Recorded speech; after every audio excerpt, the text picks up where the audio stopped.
Hello, everyone, and welcome to the Merit Crystal Cove Hotel, Resort, and Casino for coverage of the $5,300 High Roller, part of the Merit Poker Western Series here, the first on the calendar in 2024. Ali Nejad, joined by James Dempsey. Pleased to have you with us on the Merit Poker YouTube channel. Give us a like, give us a subscribe, and also buckle up because we are en route to a money bubble. Just 30 players remain after a couple of days of play. 20 will be paid, $177,000 up top. And James, I know you've been keeping tabs on the chip counts and some of the notables that are remaining here, faces and names that are familiar to us here at Merit. Yeah, certainly are, of course. Last time out in this very event, just last month or end of November, we had a heads-up battle between Kirichenko and Georgi Shkulia. Kirichenko chip leader coming into today, so looking perhaps a bit of redemption. But Gia, our man Georgi, is still in the field, so may we see a rematch of the two. That he is. I caught a glimpse of him over at lunch just prior to the broadcast here today. He's definitely fueled up and ready for the fireworks. $177,000 up top, as I mentioned, but of course, it's going to take another 10 places of ascent if you hope to work your way into that $7,800 minimum cash, and no telling whether or not that'll be profitable because more than one bullet may have been spent. Right, and it's worth noting, we say, you know, only 10 to the money, but we need to lose a third of the field. There's 30 players left, we've got to get to 20. Myself and David were speculating this morning over how long that might take, whether we see ourselves burst the bubble in the first frame. Because remember, this one is 40-minute levels as opposed to the hour that we see in the warm-up and the main event. So it will move along a little faster, but given that pay bubble, I think it will take us maybe just into the second frame to see the bubble burst. It'll be interesting to see how how hard these guys go, because we know it's Merit.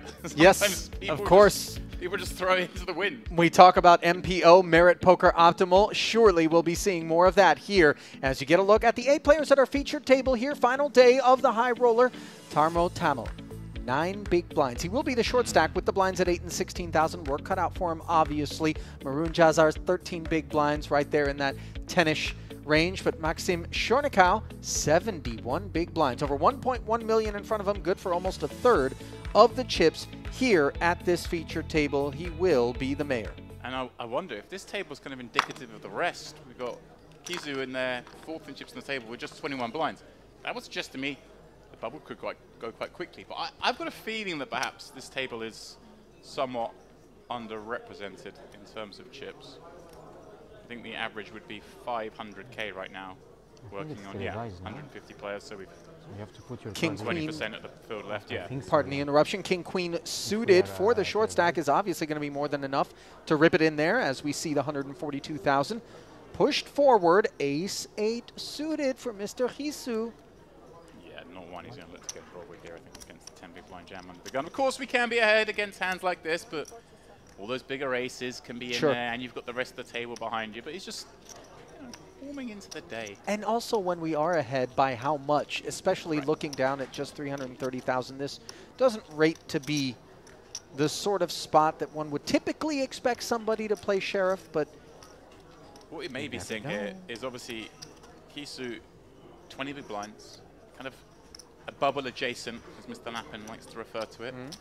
Maybe just burn a little bit of time. You know, there's no time chips in play just yet. So maybe that's the thought. Just try and play. Let's see.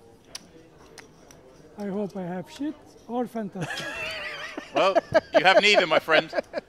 Yeah, Queen Jack suited. Actually, more the former than the latter, given that it is dominated. Such a tempting hand, typically, James, but this, with 182 back, just doesn't qualify, right? Yeah, he can't call, unfortunately. But it is right in the middle. He's like, I want to see a great hand or an easy fold. This one's actually falls into the easy fold category, but it's definitely not a shit hand, as he put it. So a nice start there for Tamil as he picks up an orbit's worth of blinds and antes. Esimene läks läbi uute. Yeah, and that's funny. You come Let back. Israel know. You come back for day 3. You sit down. Think, all right, I've drawn the featured table, and here you are having to shove under the gun first hand. Is this really it? I just busted to start the day.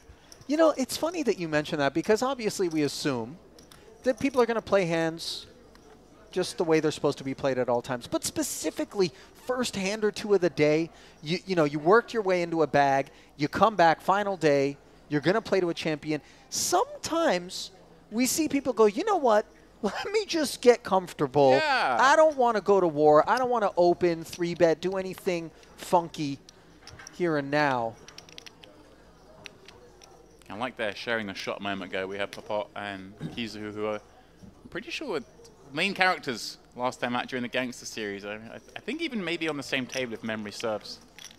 Just a thing we was mentioned here at Merit. The regulars are the regulars. Although this time around, I have noticed a few newcomers, some players making the warm-up final table without Merit flags previously. So word is creeping out. That it is. I'm suggesting that might be the case post-EPT. More players being exposed to this place. Bizarre. Coming up with a very small raise. Not one I'd like necessarily condone here from the small, but when you're raising into bottom of range in the big, gets the job done. That he does. Arun Jazar, by the way, our producer Emil Butas, says is the owner of a big production company. Guess we're going to leave it at that. Leave the rest to the imagination. Looking at Arun's Hendon Mob, over $300,000 in live career earnings for the Lebanese national. Obviously, a tremendous amount of support comes from Lebanon. Just a short flight across the Eastern Med. Yeah, I remember we saw him, well, I saw him for the first time. Came 11th in the main event during the Carmen series, but I noticed because I wasn't here at the previous Western series that he also came 13th in that main event. So a man familiar with the themed events. Pocket 8s here for Sabe. Joseph Sabe. Accomplished high-stakes cash game specialist by trade is Joseph. 1.1 million plus in career tournament earnings for him. His best live cash, a little over $500,000. This is close, Ali. 9 blinds. Don't have a terrific amount of fodder at Kuti, but if you give your opponent a wide enough range opening from the hijack, which is pretty reasonable when he's building that 700k plus stack, I certainly think that the ace-9's good, and you can get some folds. If this was 23 left, 22 left, I think we'd say no chance because we were so much closer to the money. But as I say, 10 away when there's 30 players left. Yeah, chances need to be taken, and I believe the Estonian has announced all in, jamming 150,000, and let's see how the 8s respond. Shornikau, surely, in spite of the fact that he used the big stack here, second in chips overall coming into the day, King-9 suited, not a qualifier. Is it like 160? Yeah, he's going to get snapped here, obviously, for star basing, finding out it's just 10 blinds. I did actually notice that Tamar was looking to his left there to see, like, who is he raising into? Okay, he's raising the chip lead. Do I give him a slightly tighter range? Maybe, but ace-9 suited, still enough. Did the 8s get called already? Yeah. Okay, all right. 10 blinds, we're in. Or 9 blinds, even. There's no way we're folding 2 8s. Mr. Flip. So far, I don't like the flip against you. Sabe christening Tamil Mr. Flip, and that flip comes up. interesting. Pair of It's fair. 9s for the lead, but the open ender Very fair still. for Sabe. Any 7, any 8, any queen would all do the trick. Turn doesn't help him. And now Tamil just needs to fade the 10 outs to double, and he's done just that as the 6 of hearts will secure another pot. As he reaches for the phone to give everybody the update, day has gone well. I think there's some history there. Called a Mr. Flip. Obviously, we are drawing on day 3. Something suspects that maybe not against Sabe necessarily, but he's witnessed this man win his fair share of flips in this tournament. One never knows if it's having witnessed him or having been his victim. Right. Maybe Maybe both. Combination, yeah. That's a strong start, eh? I folded yesterday against the Race King. I folded 8s when you 3-bet on small blind. Yeah. Also, I it was looks like so disappointed. I normally confirmation. chip it in now. But you 3-bet like 5x or something like that? No. Or 4x? You made it 13, I made it 50. Not even 4x. 4.5. 3 point something. But you were in line, you know, so I decided that very close. Discipline. I love this, Ollie, because I always say when we come to these tournaments, especially when we come in later through the day, when we're picking feature tables, we're not aware of previous dynamics, and so therefore we're almost flying a little bit blind. We come and we don't know there's some history there, but we're getting a glimpse of the history. Oh, well, last night I followed this Stu because you 3-bet this size, and it's nice to actually get that glimpse of what these players have gone through already and understand that maybe there's an established dynamic. And even an argument. Well, I didn't 5x you, I didn't 4x you. Right. It was 3 point something. It was 13 up to 50. Well, the good news is we can always run back the tape, as all streams from prior Merit tournaments throughout the years are available, and you wonder, especially for the professionals, and we know that not everybody that plays these high rollers and main events here at the Merit Complex are professionals, many of them recreational, they're semi-professional type players, take the game seriously but have jobs. You wonder whether or not they go back and they do a little bit of homework when they find out that they're going to be at a feature table or a final table to kind of get a sense of, you know, what's the opposition stacking up like against me here. As we see Tommel again involved here. The deuces into the muck from the chip leader at the table. King, queen, of course, a qualifying open from the button. Jack 6 suited, not sure we'll get curious, but it is just a min raise, so 3.5 to 1 is the price being laid. Not enough, though. Yeah, I'd like to see appeal, but we're getting closer to the money. If you're not, player doesn't necessarily want to be in there with the Jack 6 fighting against this man. It's fine. 3 for 3, by the way, is Tommel. The story of this first orbit here early on in the final day of this Running good, Dan. Merit High Roller. Now, of course, I'm joining the broadcast team a few days removed from the onset of the coverage here on the Merit Poker YouTube channel. And over lunch, myself, you, David Lappin, chatting, and you guys told me that it was quite an entertaining warm-up final table and a couple of days of coverage. Yeah, we've had some stuff go down. Let's put it like that. Like is always the case here. I hate to say the word surprise, but you just see stuff. And an incredible turnaround last night for those watching, and for those who weren't, it was Simone Andrian, who was down to just 800k at the 100, 200k level. That's 4 big blinds. 4 big blinds with 4 left. And he ended up collecting the other 44 million chips in play to take it down. That's a real David and Goliath setup there, as we see Montano's first involvement. Ace 10 offsuit.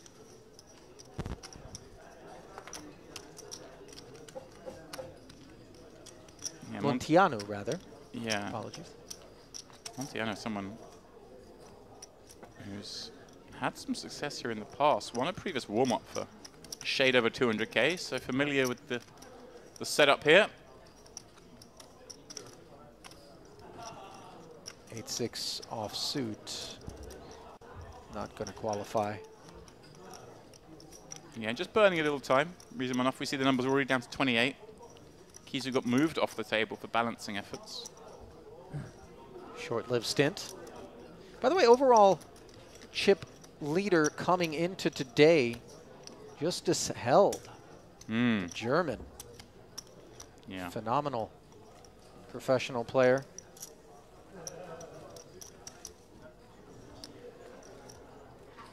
Yeah, of course. Ollie, you would have seen Popot here last time, final tabling the main event. The last stream you would have done from here, and you come back, there he is, back on the feature table. The bright lights of the Merit stage. What I want to know, Ollie, is what have you been doing for the last 6 weeks? Recovering from that insane fourth quarter of 2023, which you joined me for much of. Yeah, I was just thinking, actually. Yeah. I spent far too much time with you in the second half of last year. Deuces again find their way into the muck in spite of having an opportunity to open here. Montiano not interested.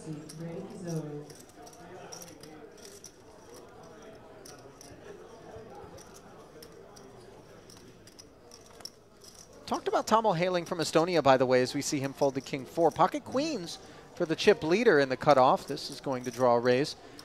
You've been to Estonia, James, to Tallinn. Mm-hmm. Do tell. I've only been once. I went 2 or 3 years ago, I think it was, to actually go to Patrick Antonius was hosting an event at the tournament series. I remember there, and I was actually with myself, Mr. Lappin, and Dara Kearney. We went to do the commentary for a cash game and the tournament. It was fun. I liked it. That was for Flop, First Land of Poker. Right. That's right. Patrick's company. For Flop, yeah. We went out there, and like I say, I was only in town for sort of 3 days, but we had a decent amount of downtime, so I did get to go out and kind of see what's what. Yeah. Go for a wander. Some of the boys had been there before, so I just followed their lead. But yeah. A little more off the beaten path sort of destination when it comes to poker, but as we've experienced, and in particular I would say here at Merit, you see a lot of participation from corners of the world that maybe you don't see flags flown, you know, in the summer at the World Series of Poker in Vegas or in the U.S. borders. There are quite a lot of events, actually, I think, in Estonia. It's a popular part of the world for poker there, and obviously easy for the Finns to get to. They can just hop the ferry, come across. Swedish participation, I would imagine, rather large as well.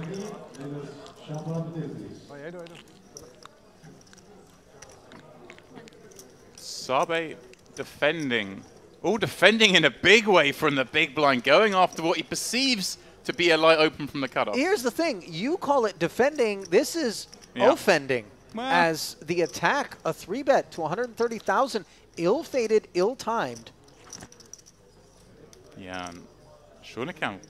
Now, actually, we have a decision point in that, you know, typically we always say you want to kind of trap with kings and aces, but do I want to perhaps throw queens in as a trap? Or does he believe that his opponent may just have a hand here that he wants to go with and go for the jugular right here, right now? You know, there's always a little bit of weird meta when you're the chip leader and you're opening late because everybody perceives that you're going to be doing so wide. So when you have a real hand, you're torn between, is this somebody attacking me because they think I'm light, or is this somebody attacking me given the risks of doing so against my big stack with a very, very strong hand, top of range sort of situation? And a question gets asked and a prompt fold as the 4-bet to 225. Yeah, he went the other way. He went super clicky. He's thinking, just wants to lay a great prize, almost announcing, hey, like, I've got a good hand. Do you want to get lucky? But kind of a weird situation in that when someone 3-bets from the big blind, it tends to be a very polarized hand. It's not going to be the kind of hand that might now want to just call for a little bit more. And also, are we ever really folding? I don't think so. I'd rather just see a jam or a flat there, but gets the job done. And Sabe, well, not a great start. Obviously, lost the flip. Yeah. Can't fault him for trying there because I would imagine the chip leader is going to be opening pretty liberally from the cutoff. And the other thing that I would imagine is that his road to the final 30 consisted of some of that sort of behavior. James, he's not just sitting back and, you know, waiting for top-tier hands. He's making the most of what he perceives to be good spots. Of course, every now and again, things don't work out. Pocket sevens now for Tommel. Yeah, he's now in a completely different stage of the tournament for him because he has just over 20 blinds. And you would have come in today knowing he's probably brushed up quickly on the 10 big blind, shoving ranges, calling ranges. Now it's, okay, got to play a slightly different game. Min-raise open. Yeah, I think this one's close. I think sixes we probably just fold from +1. Although we are playing 7-handed. Sevens I'm in with him as well. Just a little raise, try and get one through. But that is the dream scenario here. Everyone just folds as we're still far enough away from the money that we do want to be playing a little chip accumulation game.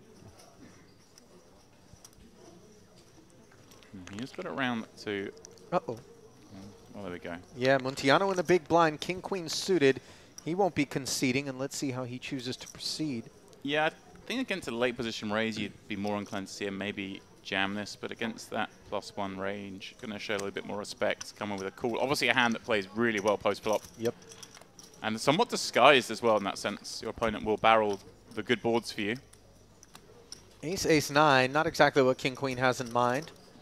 No, might not be done yet. This is the kind of board you'd expect the +1 opener to c-bet, I think, with range.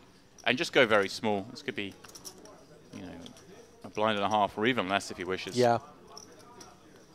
Can just go one blind there. Such dry texture. I like it going for the 20K. And this is where it gets interesting as the big blind peeler, because obviously Tamal does get to have some ace-x. He knows he's going to bet those hands, but also you've got the nut no pair. You're beating all the Broadway hands. you've got decent equity here against this hand. You see they're 40%. But do I want to stick around? Backdoor hearts, I think enough. Again, it's slightly harder against the early position raisers because they are a more condensed range than if he was up against the late position here. It would be a very easy call.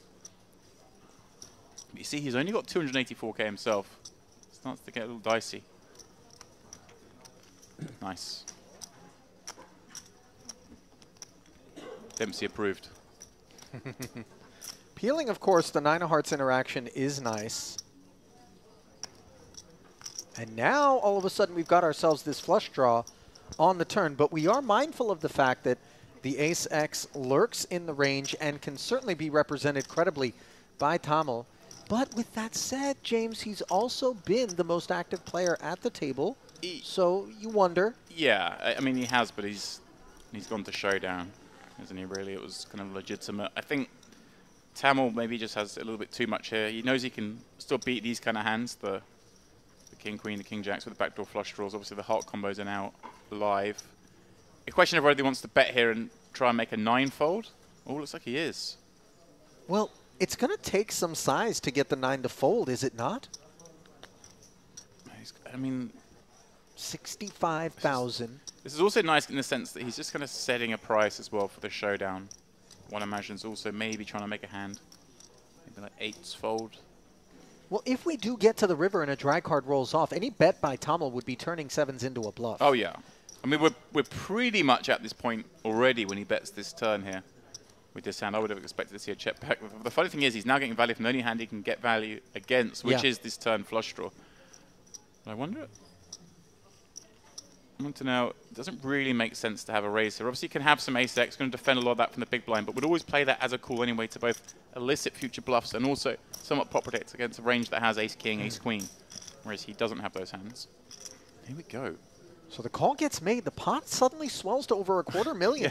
10 of spades on the river, very dry, but Tamil must be wondering whether or not, having barreled twice, a check back is too much give up. And I think he's got one SPR here. I think the idea of back the turn was to try and knock out at least a decent percentage of the 9x. With that in mind, I think you have narrowed your opponent down to just a lot of ace-x at this point that's called twice. I'd be surprised if he goes for it again, but then I am sitting at merit. Well, listen, ace-x is some of it, but 9x is involved from time to time as well. Yeah, there are a sticky 9x. Like but the check back from Tamil, you're a fan? Yeah, I think you're just going to have to give up here. I think bluffing here will be a bit ballsy. As played, I think we check. And he's going to get like a rich surprise in that the only hands that do check call turn that he's ahead of are these turned king high flush draws. And so you can see a perfectly Muntianu played hand against the range. And then, right. I mean, Muntianu is like, really? You bet 7s on the turn after a check call ace, ace 9? That was a bit optimistic. And I mean, if it had just gone check, check on the turn, I think the river would have gone check, check as well, because Muntianu would have just been like, king, queen's probably good it's got showdown value. I don't think, but he could be targeting the underpairs to the board, of course, with a bet. Yeah. That was more interesting than I think it actually may have appeared at first glance. If you're Tamil there, you feel like a genius because you've played it exactly the way that you're definitely going to win the pot and also get value against that hand. And you prevented yourself from getting pushed off of the pot because the risk, of course, checking back the turn is that the barrel comes in on the river, and now you're left playing a very uncomfortable guessing game. Yeah. So the Estonian very much has been the story here. One orbit in, and he has been the winner of all pots that he's gotten involved in, and he needed to do it because he came in with 9 bigs. Now working his stack well off of that low point, as we see just 27 of the 30 coming into today. It's funny because you say that we've seen him in so many hands, and I see Tezcan here. I haven't seen him play a pot. Hadn't even noticed this player at the table. He hasn't even had a hand to look at. You know, it's been Sabe. He's been involved in a few. Yeah. It's kind of gone the wrong way for him to start the day. Yeah, his pocket 8s, losing to ace-9 for Tamil, and then with 10 deuce, he targeted queens. Here he is from the button, ripping with 10-9 off, James. Yeah, ripping, but into obviously some smaller stacks behind. So yeah, they're both just over 10 blinds apiece. So this seems pretty reasonable. Down to 26 now as well. They are falling fast. Did know, obviously I said the average stack as we started the day. looked like just over 30 blinds, but we saw there were a number of really short stacks here, and that may be the case across the room. As you're looking across this room, Ollie, are you already imagining the Merit Mosquito? You know, I thought perhaps that the winged presence in the room was a mosquito, but it isn't. You'll know when I've found a mosquito because you just won't hear me for minutes on end, and then a hallelujah or some sort of I yelp. wonder if we can get Milbutas to send a mosquito in here. That'd be nice to have a bit of peace. Please don't do that. Do not send a mosquito into the booth. Or is that your way of saying when David replaces you that he's the mosquito? Is that what you're trying to say? Should we nickname him the mosquito? The mosquito, by the way, is a really great poker nickname. Someone already has that name. And Who is the I think mosquito? we're going to leave that one. Who's the mosquito? Do you know? Martin Cabral. We call him the mosquito. Oh, yes. Of course. It's not a friendly nickname. It's a No, it's a fantastic nickname. But he's also one of those people. He gives a lot, but he also is more than happy to be the villain, and he takes it. He's self-aware. Yeah, they call him the Mosquito from Kings. It's great. And I think no one's had a more fitting nickname than that. No, you're Just buzzing around your head, never leaving you alone. Yep. No one likes it, but you can never get rid of it. Yeah, him and Sean Winter being the cockroach, both not animals you want to be associated with, but the nickname's been quite apt for. Yeah. Who's the cockroach? Sean Winter, isn't he? Just him and right. You know, survives with 3 blinds for days on end.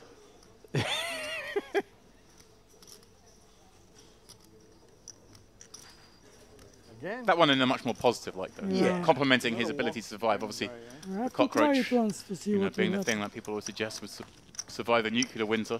Right. By the way, far from a nuclear winter here in Cyprus, I landed from London, and it is a very balmy winter here on the island. And granted, nice few days. It's been about 20 degrees. That's 20 degrees in, post 1800s it was temperature. -8 at Heathrow. No, it wasn't.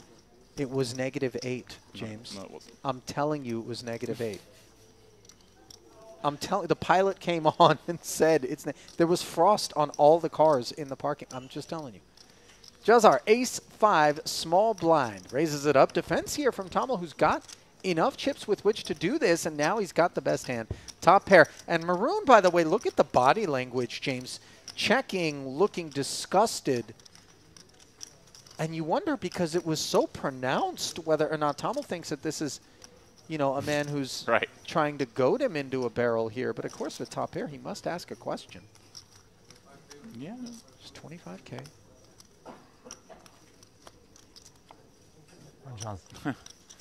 Yeah, gone from those tickle raises again, and then just check folding and showing an ace not ideal. You don't want to give the idea that you're only ever continuing with a pair. No. I mean, obviously, I wouldn't advocate check calling with this ace high here, but you don't want to support the theory that you're just going to be easy to push around. Right. But actually, so you had your one day in London. It's actually been really nice weather at home, in the sense that, unusually for the UK winter, it's just been cold but sunny, not windy and dry. Listen, it's a rare difference there. You get a lot of rain in the winter. I honestly thought that perhaps I was going to come across a woolly mammoth or some permafrost on the way to the on-airport hotel for my overnight. I mean, really, it was that cold. I mean, and the thing is, I packed for Cyprus. I looked at the Cyprus forecast. I didn't pack to be in London in sub-0 Celsius temperatures. So you're saying your flight when you landed in the UK, or the flight when you left was when I landed in the UK. At what time of the day? The pilot came on to advise that it was -8. I feel like I want to. I'm just telling you, this is what Ace Queen suited, by the way. You just trust authority figures too much. The pilot tells you it's -8, listen, you're in. I'm in a seat in a metal tube. The trust is implied. That's a good point. And let's be honest, you're not in a seat, you're in a bed. Good point. Salve. Popping up with Ace Queen suited. As to be expected, of course. Yeah, he's been involved in a lot of hands, obviously, but this one a very good one, opening up into the chip leader in the big blind. He lost that flip, got caught 3-betting with trash. Now actually finds a real hand.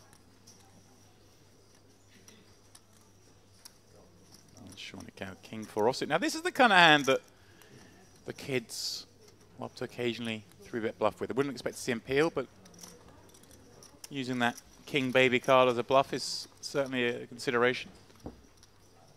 He's been very passive so far as the chip leader. Granted, he really hasn't had a situation, and it's still very early, so we're not making any assumptions. But When you wake up and you bag 1.1 million, you're not even thinking this is a sprint. He's pacing himself. He's probably had a leisurely breakfast, get himself ready for a long day ahead. did you make it to breakfast today? I didn't make it to breakfast, Tommy. Did you go to your favorite coffee spot over at the... I did go for my coffee over at the Premium. Quite busy there today, actually. A lot of people were sitting at my usual table and my backup table and my backup table and my backup table. So I had to go to a new table today, which was really upsetting. I'm sorry to hear that, James. I'm sure you'll survive. But then we got to sit outside at the buffet, have lunch, so all things were good. It was a bit brisk out there. You'll note that a lot of the tables have been removed, Oh, well, you turned up in you know. swim shorts and a t-shirt. I was But wearing a that's hoodie. because I've sent everything off to be dry cleaned. Okay. Just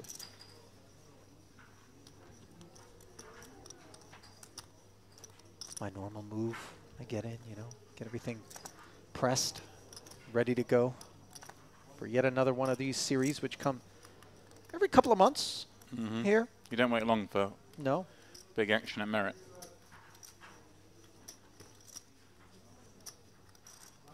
This is certainly the off season for the island of Cyprus, just based on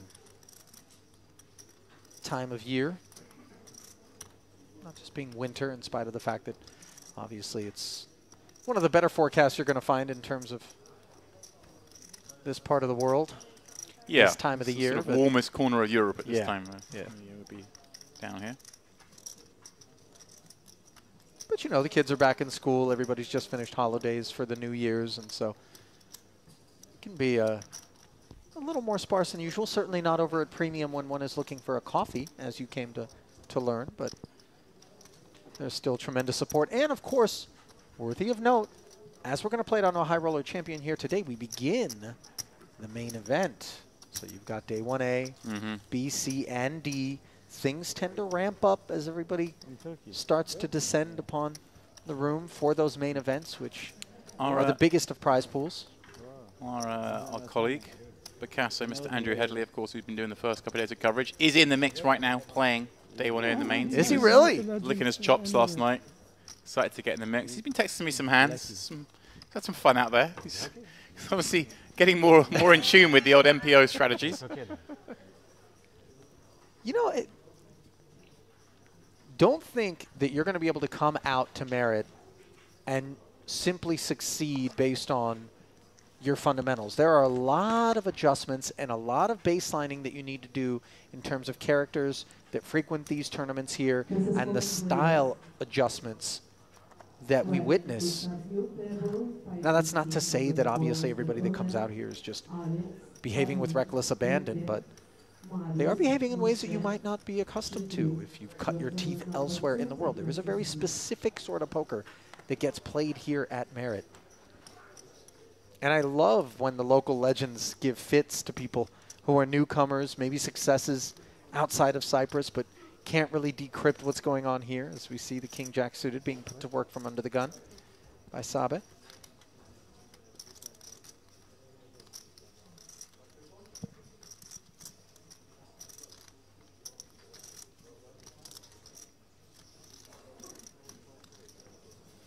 Yep, another very reasonable one for him. There is Tescan, I mentioned. Hasn't had a chance to play a pot. This one certainly is playable. Getting a bit scary off that stack size, of course, but a suited ace. Certainly good for defending. If there were 21 left, with 20 paid, maybe we'd find a fold. Just stay out of the way. But for now, certainly enough kit. Queen 5-5. Look, I haven't said kit for 2 months, and I'm back in your presence. Yes. The first time I'm in here saying it. It makes me upset. Backdoor nut heart draw for Tescan against the front door spade draw for Sabe, who's got the initiative and position here. Ceyhan Tescan, the Turk, 15,000 plus in career live earnings. All of it coming here at Merit. Played all throughout 2019 and cashed 4 different times across 3 festivals. And then we didn't see him again until here in 2023, January, when he cashed in the main. Note the check back, by the way, from Sabe. On the flop, James, despite having that flush draw on balance, that's very deceptive, and you wonder if Tescon's going to get the sense that this ace high could be good from time to time as we see him check once more. It's weird. You don't really expect to see the pre-flop raiser check on this kind of board. Of course, they have fewer fives than their opponents, but you just want to keep up the aggression, apply a bit of pressure on these pair boards. So it's scary in Tescan's seats to see that happen. Tezcan now finding an ace on the river, having to go check, and comes up with kind of a blocky sizing now here. He's kind of worried that he's up against a lot of ace highs that have just checked back twice, and now would have him. Well, they would tie now, of course, with the 2 5s on board. Sorry, I'm catching up in my mind. I'm only halfway through my coffee, But note, by the way, that Sabe really had an opportunity, both on the flop and the turn, to take this pot. I'm not sure why he didn't just bet the flop small. I think that would be the norm. And if you do get raised, well, you've got enough hands to continue with anyway. Right. And now it's kind of a weird spot, because you do get to have a lot of ace-X. Tezcan scoops in one he probably not supposed to win. Sabe maybe a little bit gun-shy from the early skirmishes having gone against him. Yeah. For you, everything.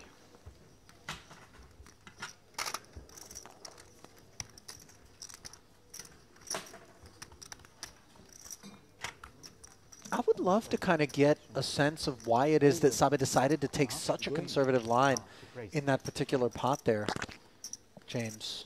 I want to play. Yeah, No, you're a good guy. I can't really work that one out, to be honest with you, Ali. A little bit plexing. Of course. I like young people, handsome people, Lebanese. Yeah, same people actually. Yeah. What did you have? Now? Yeah. I will tell you. Fair. Something good. I defend my big line. You had a 5? If I have 5, I play. I will make all in. Pocket queens here for Jazar. Raises to 35,000, just a few K north of the min. Ace Jack suited for Frédéric Popo. Finished 8th in the Merit Gangster Series main event last November for 39,000. Over 100,000 in career live earnings for the Frenchman. And that 8th place finish in November was his lone result ever here at Merit. You want this 5? No. Thank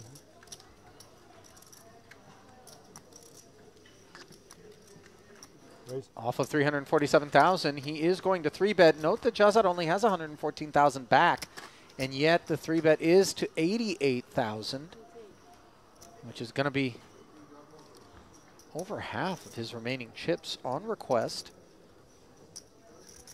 Yeah, it's one of these. He's 3-bet because he's happy to get it against Jazar, but doesn't necessarily want to get it against the rest of the table. And obviously, Jazar, I mean, he knows he has no follow equity here, which is obviously a good thing when you've got 2 queens. He wants the action.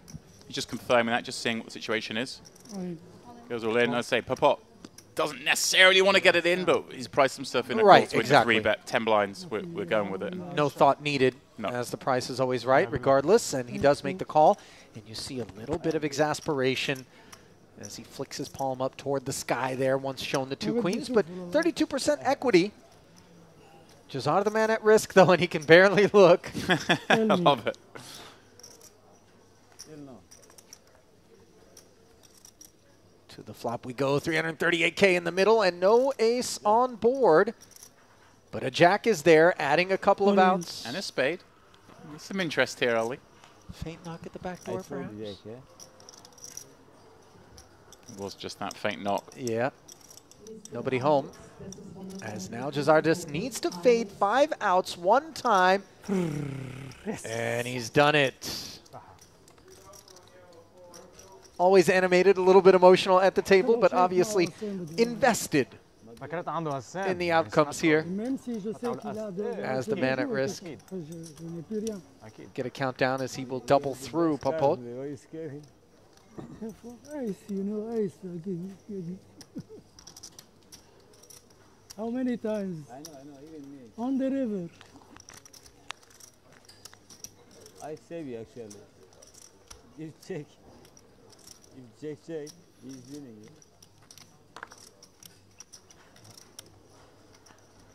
Old man. So a nice pickup there for Maroon. Thank you. Can I get 5 once, please? Thanks. Fairly tidy player, as I recall.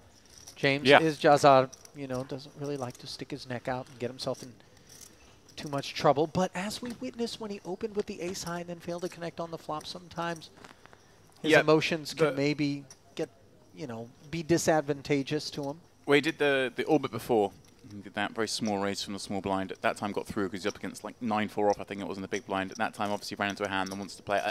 I think that's, at this stage of the tournament, quite a significant misstep to have, that raising too small from the small blind, because you're just going to torch a lot of chips. Well, I mean, the point to be made is, generally speaking, while min raise or 1.5x, 2.5x would be considered the standard in any other position, once it comes around to the small blind, we do need to increase the open sizing, James, as we see increases. Tamal, how's your day going? To Tamal stack appear eminent. He's already once tripled more. up and now finds the boots, and he's going to get a little bit of action from Tejan. Button flat with queen jack, and now an ace jack offsuit for Sabit could get curious. Yeah, this is interesting. Sabit obviously wants to play this hand. Won't enjoy playing it 3 out of position. Falls right in their lineup. Does he want to just squeeze? And would he ever want to squeeze jam? I wouldn't say so when we're kind of semi-close to the money. I'd like to see him kind of take this upstairs, but give himself some room to fold. So maybe a little over 100K. Maybe a little 120, kind of a 4x of the open. Don't have to go much bigger than that, because obviously the stack depths don't encourage too much peeling. And of course, if Tejan then were to get it in against him, he can probably shrug and go with it and hope to be up against sort of 8s or 9s or something. That's what he's done. He has chosen to 3-bet it to 115,000.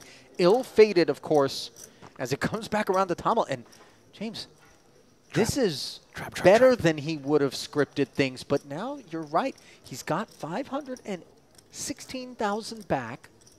Oh, and a real choice. Oh, we've got a trap here, are we? We've got a trap, surely. This is the beauty of it, is sub is going to be wider here because of the button peel. He might have just peeled with the ace-jack offsuit against this raise if there wasn't a button peel. But with the extra chips in there and the bad forecast in terms of playing out position against 3 Oddly players. enough, Tezjan's flat from the button is that which tempted Sabe into this misstep. But now, will he be given reprieve in the form of a jam from Tamal, which would feel a little bit hasty as you're pulling for the flat and trap? Yeah, you're in position against the 3-better. Oh, looks like he is counting out a raise. And no raise here makes sense other than all-in, given the stack depths involved. But he looks like he's coming out with some sort of click. It's not the first time we've seen the click already in the opening 15 hands at this table.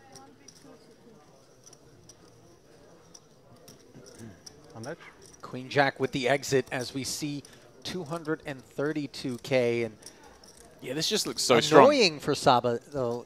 This is, I mean, there's no way Tamal ever has a 4-bet fold here. So in that case, like I say, I would have just preferred a jam. But I wonder if, I think Saba's going to realize it's game over here for this hand. It's been a little unlucky the way things have gone, I say. Yeah. 3-bet before with 10 deuce. Queens. Got into queens. And now he 3-bets ace-jack in a very reasonable spot. I mean, I fully advocate this spot, I think.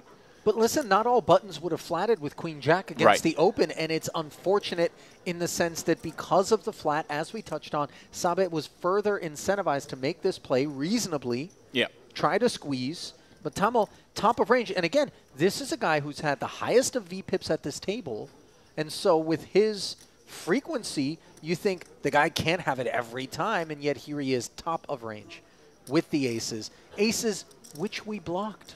But I will make the note, obviously, they were referencing after the double up, after the flip. There was like, oh, up against Mr. Flip. It's like yesterday they were exchanging information about hands they played, bet sizes. They obviously played a lot yesterday. And I think Sabe, in his mind, probably has a good idea of how Tamil plays. And the way he was sort of discussing it struck me as he wouldn't necessarily think his man's going to be in here coming out with some wild 4-bet. But he is still thinking. I'd be very surprised if he continues, Ali.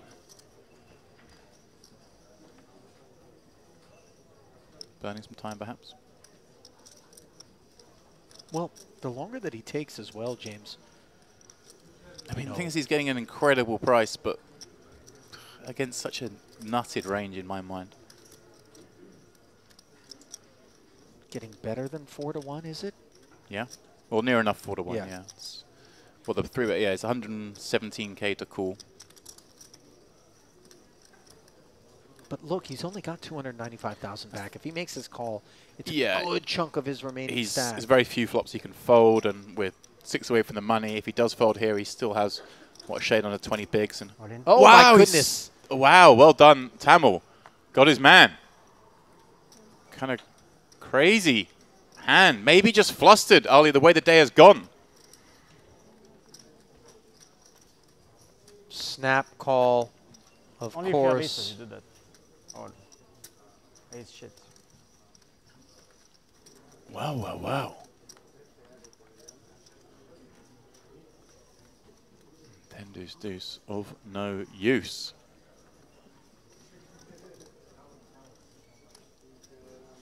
Dismal flop. And now a draw dead turn. As Yeah. really an improbable Yeah, I think he started the descent. day on this table with second in chips on our table. Wasn't a particularly huge stack. It was around average to the money, but But you know, that's the wounds were self-inflicted here, and I'm going to come to his defense, James, as we see 6 players remaining with the blinds going up to 10 and 20,000 here at this featured table, down to 26, or was it 25? 25 now, yeah. Now, as a result of Sabe's departure. But I go back to the fact that we are only seeing him here on this 3rd and final day of the high roller. We're not seeing day 1 and day 2, where I have to imagine that it's that style of play that he rode into that number 2 chip stack coming into this feature table and into this 3rd and final day here, which, of course, you know, means that it's a double-edged sword. You live and die by that same style. Yeah, it looked to me like he was just getting a little frustrated in that he played a number of hands, 3-bet, got 4-bet on. Played this hand, lost the flip, lost after opening a couple of hands. Obviously, we saw him check back the King-Jack suited on Queen 5-5, end up losing the hand. I might be completely wrong, but it just seems to me he was, for want of a better phrase, just over it. If you got it, you got it. I'm all in with Ace-Jack. Let's get something going. So we will be getting a new player to fill the void left behind by Lebanon's Joseph Sabe, as he will not find the money here. 5 away. Marcus Kuzmanis.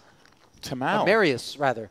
Tamau now has a Kuzmanis. million chips, having started the day with, what, that first hand having 150k. He had 9 big blinds. He was a short Yeah. stack at the table. Now he's right there, firmly in second. Yeah, 10 times starting stack, average for the last 15 players. Could we see a theme emerging not unlike that which played itself out from four-handed all the way down to the champ in the warm-up final table yesterday? Well, what was amazing was that, is what I forgot to remind you, was the fact that he actually, Maybe he has Andren aces. started the day as the chip leader, went down, kind of clawed his way back up again, went down. I mean, we've got Lapin's notes here. He wrote down his stack at different times, and he's writing down the stacks of some players, and most players he'd written down a couple of times. Andren's is like written down 8 times, but he went all the way down to 800k and then all the way back up again. It was an incredible roller coaster he had to endure. I'll tell you what, those victories are all that much more sweet in my mind, James, than the ones Oh, where yeah. it's just smooth sailing Well, the entire way. If you didn't watch yesterday, say, oh, he started the day as chip leader, obviously just ran it through to the end. Good point. If you were just looking at, you know, a live update, Just showing Ollie the notes. How many times Mr. Lappin did have to scribble that chip stack. Something else.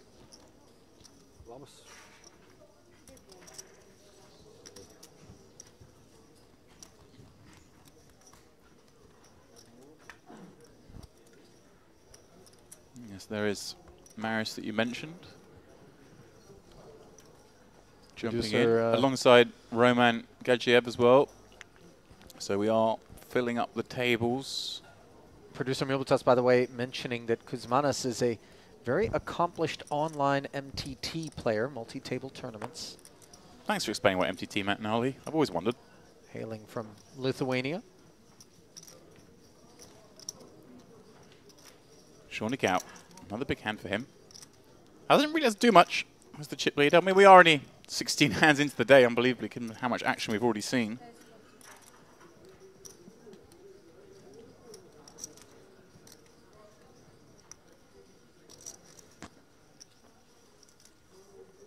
Papa, I feel like we just got to go with this, Ali.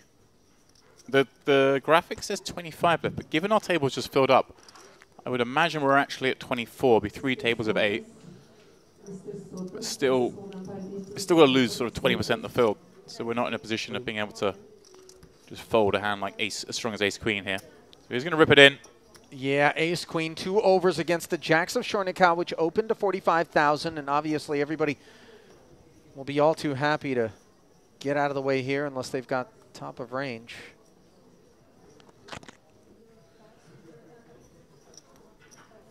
When it comes back to Shornikau, he is going to give Frederic a spin.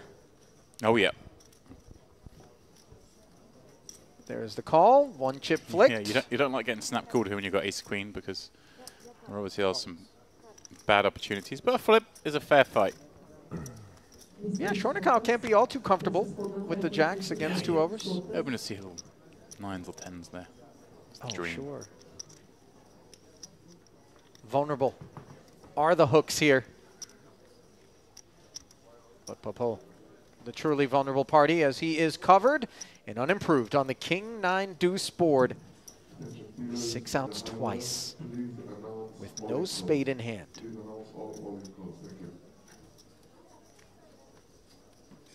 Now the board pairs, changing nothing. Can the Frenchman connect and stay alive, or will he finish in 24th? It'll be the latter. As a 10 rolls off on the river, and yet another casualty here at the featured table. As they are dropping like flies, James. That's exactly the term I was thinking in my head. They really are dropping like flies. Yeah. It is Maximus. something that I think you and I experience more during our coverage of events here at Merit than perhaps any other place, is the trend-bucking, accelerated nature of the march through to the bubble, and then even the bursting of the bubble. Yeah, I mean, obviously this one here, classic flip, we could have seen it go the other way. We'd still be 24-handed, and then obviously there's a player with plenty more chips. It's just sometimes bubbles happen quickly because the bust outs or the cold decks happen the right way around. The card distribution is what it is. But also just look at Sabit, right? Yeah. I mean, he brought kind of an approach that left himself on the outside looking in here. And yeah, I think it's now we'll start to see the adjustments. 23 left, 22 left, 21 left will be where players can restart to tighten up. Again, it's important not to fall into the trap of being, oh, we're only 3 from the money. You're 3 from the money, but you've still got to lose, you know, well over 10% of the field.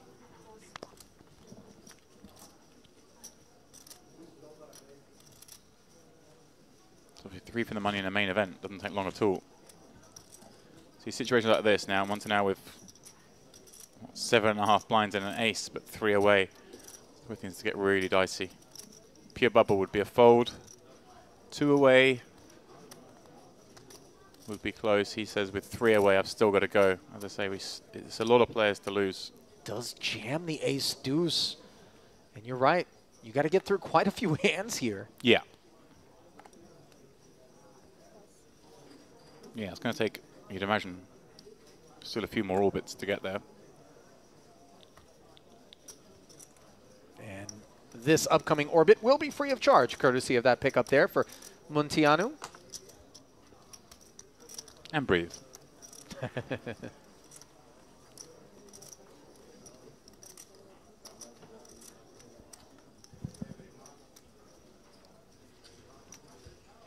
So critical not to get whittled away by virtue of being a spectator, as you touched on 40-minute levels here in the high roller. They happen quickly. those blind increases.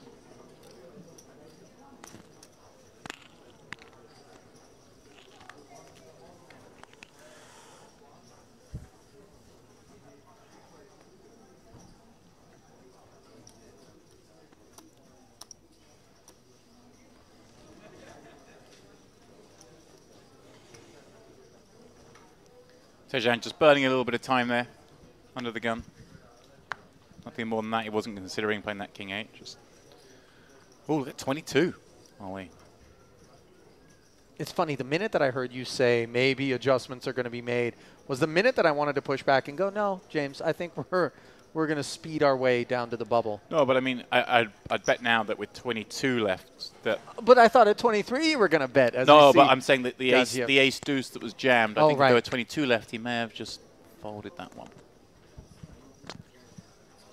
Players are very adept at keeping tabs on exactly how many are remaining in the field on the tournament clocks, which are situated in view of these remaining 3 tables.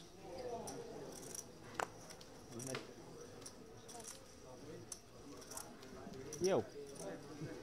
There's the young Lithuanian.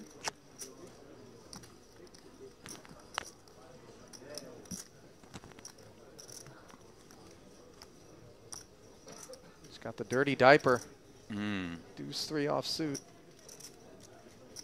Yeah, I'm not going to look to play this one. But is going to look to take a few seconds before folding.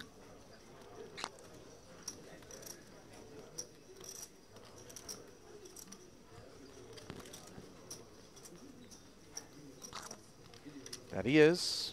Crazy that we've lost 8 players in the opening 18 hands. Across That 3 is- tables. that That's is insane. remarkable. You're right. I mean, obviously the short stacks. Right, there were some very short stacks in the field. Tommel, not among those who performed in the way that would have been anticipated, as his 9 blinds now have vaulted him up to one of the biggest stacks in the room at present. I believe he's 100%, batting 1,000 so far on the day. Yeah. Yeah, hasn't lost any hand he's VPIP'd, you're right. That's a good idea. A very infrequent one.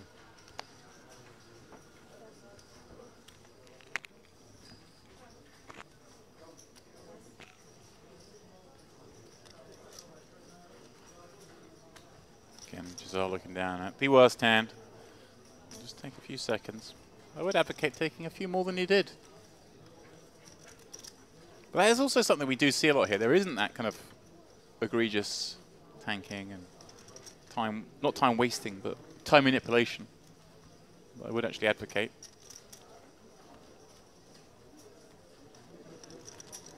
Baby-suited connector, and from the cutoff with certainly more than enough chips to be a little bit frisky, especially if he senses some adjustments in terms of people tightening up on the march to the bubble. This is the problem, though. You do have the chip leader behind you. I'd be with him. I think I'd try and still just hammer into those smaller stacks in the blinds on the bubble, but Schwanekel now certainly with the hand he wants to play. I'd like to see him come in with 3-bet Ali. Yeah, I would as well, and I think that he can be leveraging pretty tight table image thus far here. You know, so this 3-bet is going to seem credible and not just something that's the product of a big stack and being up against the cutoff open from a high VPIP opponent like Tommel. I'd like to see a little 140, something like that here. It doesn't have to go crazy big because it is cutoff free button and it is going to be a wide range opening. 130, is it? I believe so. We're on the same-ish page. Yeah. Yeah, because you've got a 20 big blind stack in the small in Kuzmanis, who obviously again is clearly going to be folding this one, Ali, but just taking his time, trying to play perhaps a couple fewer hands in the other tables. Could be worth all the money.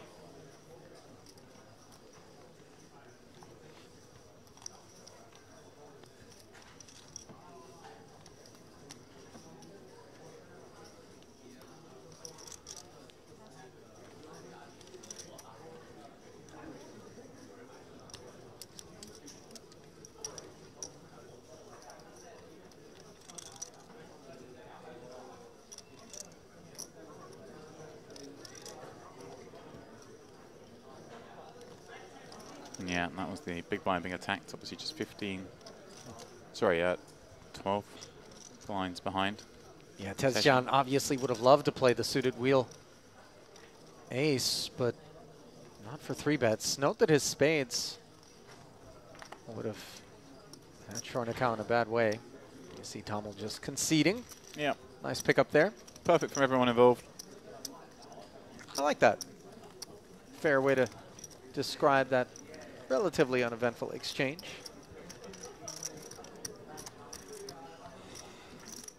Shornikau, by the way, hailing from Belarus. Good friends with Vaska Bojnikau. Okay. Another name which is familiar to those here at the Merit Complex. Michalai Vaska Bojnikau.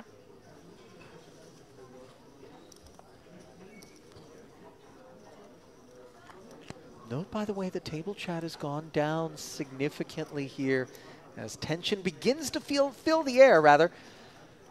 Here on day 3 of this $5,300 buy-in high roller. Part of the Merit Poker Western Series here in North Cyprus. Shornikau with another playable one, especially of that stack size. 2 5s in the cutoff. I have to just completely remind myself of the stacks behind. I know we had a 20 big blind stack on the button, a 12 in the small blind. I'm not sure how many the big blind has, but this can certainly consider just an open jam even. Because you do want to deny a hand like this, perhaps jamming on you, which is an option here for Kudzmanis.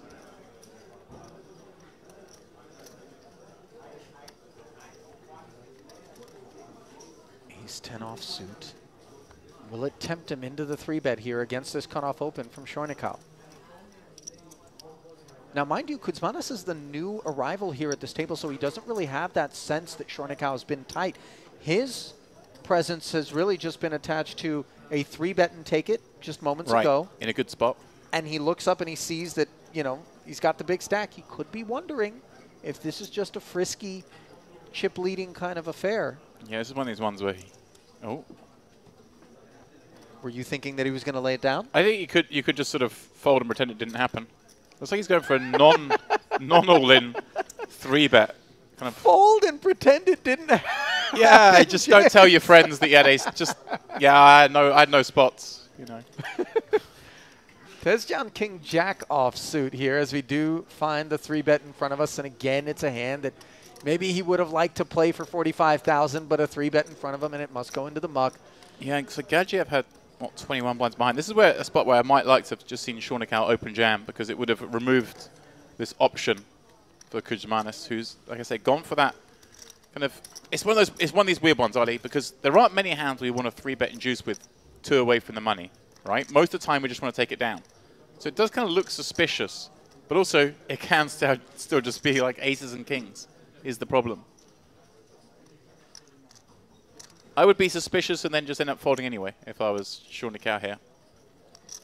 I mean, 5s just aren't performing very well against... Oh, he's going for it. There we go. He saw the suspicion. He thought you wouldn't 3-bet and juice with any hand here because it's the bubble. You just want to maximize your fold equity. So therefore, this has to be BS. Have that. Well, you know, I don't know that it was BS, but it certainly wasn't the sort of kit that was going to be able to handle the all-in. Right, but like he's not going to 3-bet call it up with ace-queen. He's not going to 3-bet call it up with ace-king. With jacks, he just wants to maximize fold equity and jam with those hands. So correctly reading that. And that's why kind of like, I do think I prefer just the 3-bet jam to maximize your fold equity if you're going to do that. Or, as I said, Ali, just kick it in and don't tell anyone you had it. Maxim Shornikau giving us a glimpse of what he's all Fun about. Stuff, all right. Yeah, $250,000 plus in career tournament earnings. Best live cash, 54,000 plus.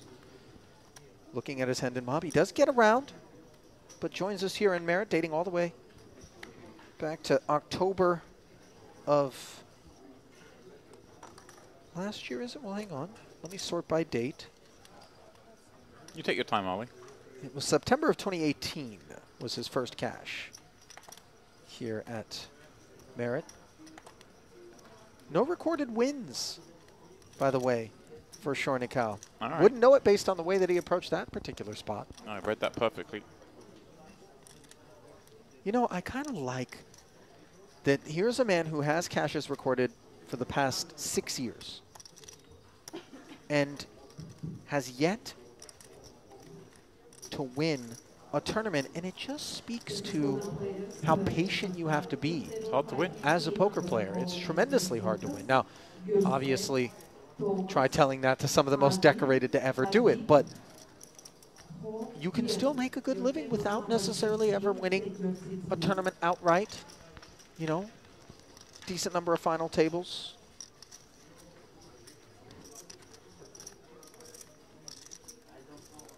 Roman Gadzhiev knows a thing or two about deep runs. The Russian, 456,000 in career tournament earnings, 95,000 plus his high water mark. But his most recent cash came right here at the first ever European Poker Tour, EPT, on Cyprus. $1,100 no limit hold'em Eureka main event. He finished 5th. Oh, nice. That'll pay. That it will. Speaking of paying, Yeah. Ashley Partridge in the chat asking about the payouts. Well, we are down to final 22. Top 20 will cash. The min cash being $7,800. The top prize is at $177. What's going on in the chat? We have someone named my name asking where this is taking place. It is, of course, the Merit Crystal Cove, to be precise. Deep in the bowels here.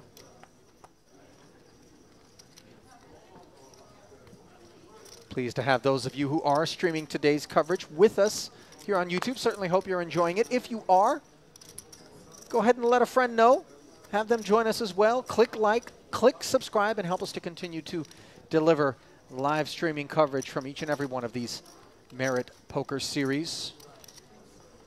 Yeah, and I have to say, obviously, we enjoy the themed festivals here, don't we, Ali? But this one's a nice one. All the staff out in cowboy get-up. A lot of neckerchiefs, shirts, big belt buckles, boots, hats. I haven't seen any anybody engaged in any 6-shooter duels yet, but it's Well, early. you've only just got I just got here. Yeah, So. I mean, the dinner break yesterday was exciting, put it that way. You think that was Out in chicken the you were car eating park. earlier? Pocket fives, once again. Yeah, this one, again, it's, oh, I hate it, but we're in. Yeah, Montiano. It's a good chance of a pickup with a pair, line on blind. Ooh, ace-8 suited for Jazar, but the bubble. This is where it gets interesting, yeah, because he might still get a fold here. Now, there are a lot of pluses for Jazar to do this, because he knocks a player out if he does do it, and certainly be ahead. I like it. Makes the stand. Yeah, he does, and he's only got 109,000 back after doing so, as these two will play for 338,000. But that 109,000 could still find the money. He loses this pot. He's 2 away and will be in the small blind. Deuce, deuce, 4. Beautiful texture for these fives. The wheel is not a concern. Nor is a jack on the turn, as Jazar needs an ace or an 8. That which Montiano needs to fade to double here, and he's done just that. Indeed, Montiano with the double. Back comfortable. And now it is a question of Jazar looking at the screen. Can I get my 5 blinds into the money here? I like it. I think he has to call, but it's especially because you are knocking someone out and getting yourself pretty much in the money if you win. And the ace-8 suited runs pretty nicely. Obviously, against worst aces, we're up against a whole bunch of Broadway cards. And some nonsense. Some suited kings in there, perhaps.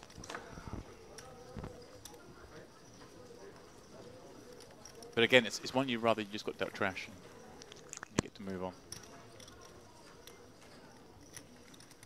Compulsory to defend with the ace-8 suited there against the small blind jam? I think it just is. It's close, but obviously, though, if this right? was in the money or 20 from the money, it's the easiest call in the world. It's just because we are 2 away that you get tempted. See Sean Cow there looking down to his table off his right. Can you imagine he's got a phone sat there as the players will be starting to see the first hands from coverage. Of course, we are on a 1 hour delay. We're just over an hour into play. So he's just saying, what was Tamao having in all these hands? Right, right. It's useful. I would imagine that's exactly what everybody's going to be Jam the looking first for. hand. Okay, it was King King suited. Okay, you won that flip. I saw that. Oh, you won this. Won that. 21, Ali. 21 players. Direct bubble time. Assume we're about to go hand for hand.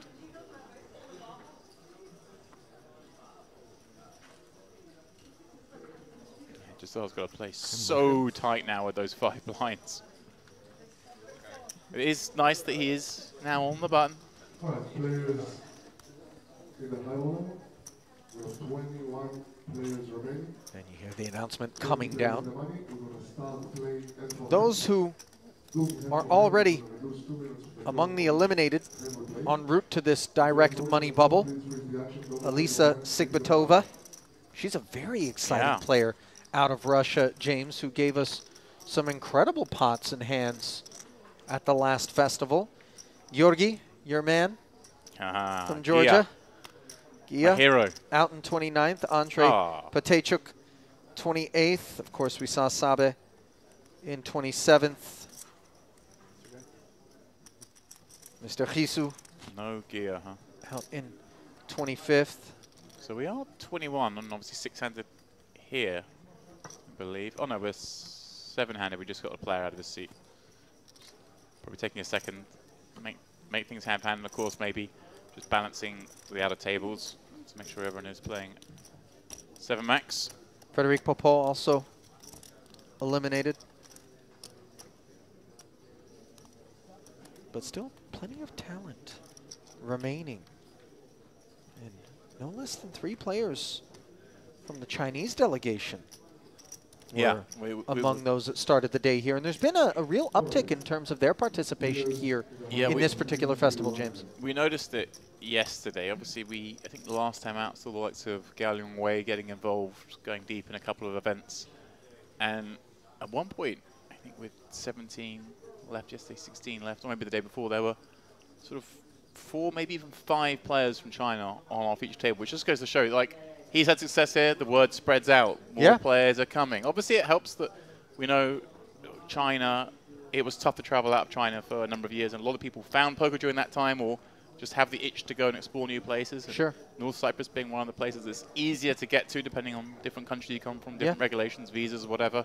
So maybe we're going to see a lot more of that, of players from China coming this way. I mean, listen, freedom of movement is a definite competitive advantage to the Merit Complex. I think geography as well, in terms of accessibility. You know, Istanbul is the connection point for just about anywhere in the world to get here in one stop. You know, Istanbul has flights, direct flights to more individual countries than any other airport in the world. Yeah, more destinations, I would even say. Maybe, yeah. I mean, it's one of the global hubs. Yeah. Hasn't lost that. Obviously, since way before aviation, it was a gateway between East and West, and it's maintained that way. Montiano, ace-7 suited, 40,000 invested by Shornikau, who is dominated here, 10-7 offsuit. I'm a little bit upset when I drop a aviation fact like that, and then I realize I'm talking to you, who almost certainly already knew it. I knew it. You've already flown to all those individual countries from Istanbul on the way from Vegas to LA or something. 2 threes, 2 spades, and an ace.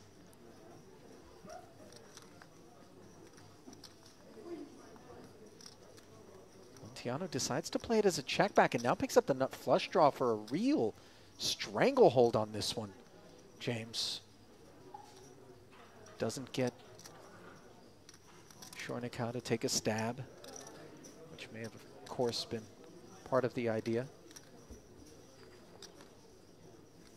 Second check back from the ace-7.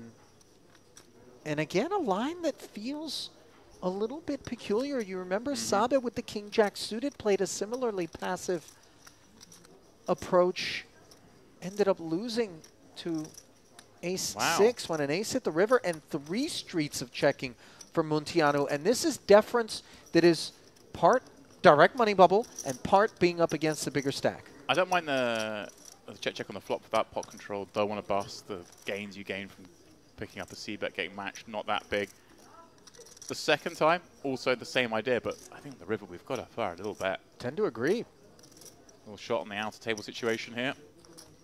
And the room in general. Obviously, off on the top right of the picture there will be the main event. Day 1A taking place, where our man Andrew Headley is in the mix. Now, Of course, far more interesting players in there as well, not just Andrew. It is worthy of mentioning, by the way, you still have time to make your way out here to Cyprus and hop into that main event if you want, because there are 4 different flights for day 1s. Now, they happen across 3 days, with the final 2 flights happening on the last day, but walk us through the exact nature of each of those different flights, James. Well, I'm glad you've asked me, because I'm not entirely sure. But I'd imagine, if it's like last time, we have day 1A, day 1B, were, I believe, the days that are 60-minute levels. I think, if I remember, on day 1C, we went down to like 40, and then maybe day 1D is a 25, 20-minute turbo. Right. Something like that. So there is something that suits however you want to all the flavors deal with it, and you can play all of them if you need to. Give you a max opportunity to fire off that 6-shooter. Look, when you first pony up into day 1A, that's not the plan. Who But sometimes things don't work out. Good point now in these events here, the main event being the most likely. Who is going to end up going click, click, click as the 6-shooter empties? Oh, this... Need a reload. Bullet number 7, I'll tell you please. what, I can't wait until we have our first ever main event champ here who had to play all 4 flights to get in to day 2. Of course, That'll you can be an reg on day interesting 2 as well, so even you can come even later if you wish. That's true. You might as well not bother with all the nonsense just on day 1. Save all that, go to the spa. I mean, Artie's booked out probably every masseuse, but... Tomorrow, 11 a.m. Pocket 9s for Gadzhiev here. Min-raise open. Tommel with an ace-queen suited could speak up. From the button, no less. He is thinking about it. Can a case be made on the direct bubble, James, to flat an ace-queen suited ever? And just take a super passive line? If we pick up anything of interest on the flop, we stick around, but otherwise we just cheaply get away? It's a weird one. I think if we were the covered stack, then certainly. I think we are incentivized to 3-bet more as the covering stack because we put so much pressure back on Gadzhiev. But on the flip of that, Gadzhiev's not supposed to be playing too many hands here, and I think 9s is probably the weakest he's opening. Maybe 8s. I think 7s would just find the muck. So with all that in mind, I may then slide back to just flatting in, looking to perhaps exercise that pressure post. Ace-queen off would be a 3-bet, but yeah, with the suited, we kind of have more playability post-flop. I might have just flat, but I think 3-bet is probably the preferred still. It would all come down to his perception of Gadzhiev as well. If he thinks Gadzhiev's still opening quite a lot of hands that he shouldn't with here, then certainly the 3-bet would make more sense. And look at this, Gadzhiev just have flat. All in 2 9s. This is the problem. If we 3-bet with ace-queen and they're going to jam 9s on us, do not 3-bet ace-queen in this spot. I mean, this is an unanticipated response from Gadzhiev, but he is willing to take max variance as he reapplies the same pressure that was being leveraged upon him back upon Tommel. And that pressure, of course, the direct money bubble. Granted, Tommel is the covering stack, as you pointed out, James. But still, trouble here.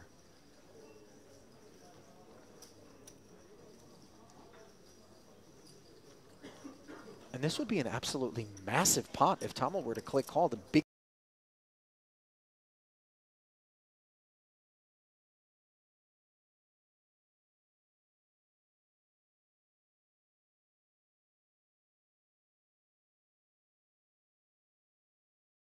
Nines. No. I mean, some ace-king in there? Yeah, a lot of ace-king. A lot of jacks, queens, kings, aces, so you're not doing great against that range. Now, of course, if you can throw 9s in there, but even then it's not going to be ace-jack, I don't think. Do the 9s get fold equity against something like 10s or jacks when they 4-bet here? Against 10s, certainly. Against jacks, I think he probably just has to shrug and call as the covering stack, but potentially, yeah. But again, it all comes down to how much does he know about Gadzhiev. Does he think Gadzhiev cares about the min cash? There's a lot of players here, obviously, who are more inclined just to play for the win. Here's the interesting thing for Tommel. We block aces and we block queens. We unblock kings. Yeah. We don't expect this out of jacks 100% of the time. I think jacks is going to Are they going to 4-bet jam? Yeah. And I would just expect to see ace-king a lot there. I like the fold. And I'm not an advocate here of the 3-bet, the 4-bet rip pub me with the 2 9s, but I'll see you later anyway. works here. Yeah. See you from the TV. You don't block anyway. anything that's going to 3-bet call. Jacks? I had pair. Jacks? Tens? Keep going. Very close. Nines? Between tens and jacks. Yes. Jacks? Between 10 and the jack. Intermediate pair. We can say. Ace queen. Yeah. Wow. Gadzhiev spot on, understanding exactly what it was that Tamil was struggling with. Well, And note, by the way, that Tamil working his way from jacks down to tens and then really not willing to say nines Yeah. because he wouldn't expect the I think 4-bet. when someone's asking those questions, do you have jacks or 10s after tanking a long time before? You know they've got ace queen. They go, did I fold a flip? Yeah. They just want to hear ace king and you're happy. Can you change please?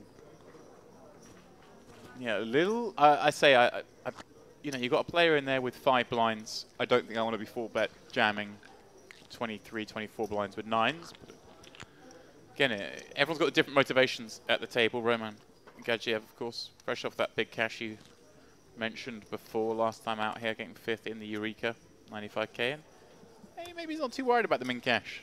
Wants to play for the win. Wants to play for the big money.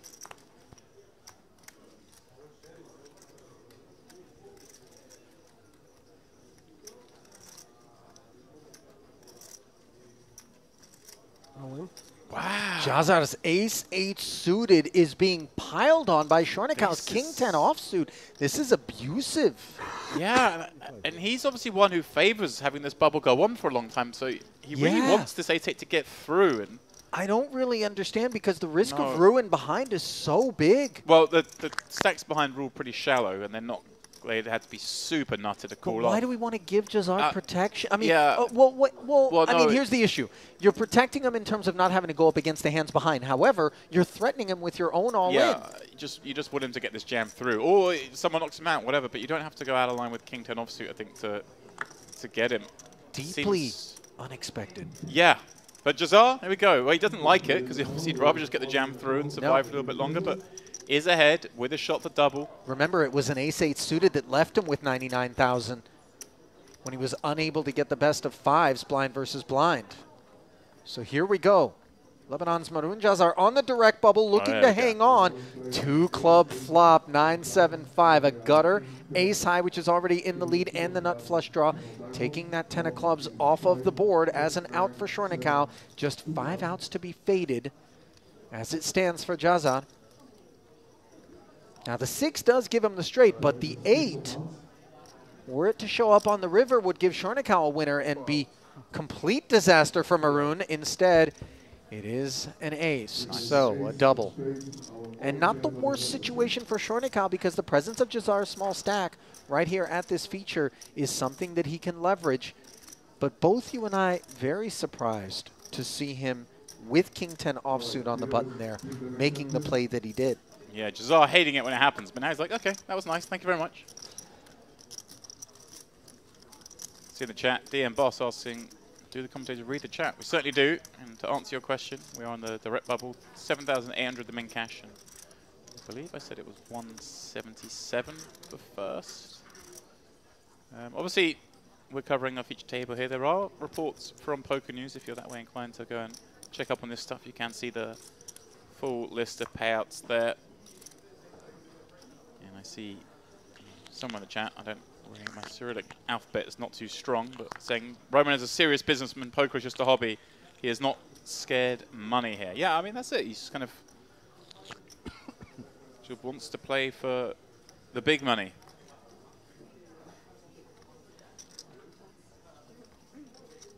I see that a lot, Ollie. I mean, I see it myself. If I'm playing in some small tournaments sometimes, I'm perhaps not as... I might make some, you know, some dollar equity mistakes in situations near the bubble because I am not that bothered. I'm playing more for the enjoyment of trying to win the tournament. That's going to mean more to me. So it is down to personal preference. Obviously, you see the super pros, they just always play exactly as they should. Yeah, yeah. But we're not all that way. I'm sure you've done the same and you'll do the odd situation, something a little silly because you enjoy it. You don't see a whole lot of that I'm playing for the win kind of stuff. No, they're playing from for the money. Elite top echelons. Yeah, they're just looking at it like a math problem. Right. At all times. when it comes to those specific situations, at least, as we see Tamil, ace-7, hijack open. Sometimes in a cash game, you play a funky hand for the fun of it. You know, it's not quite right, but you enjoy it. Maybe you're in there with a hand like 7-8, 9-9 jack. And I'm always on the receiving end of that sort of business. I don't dish it out enough. I need to. Trust me.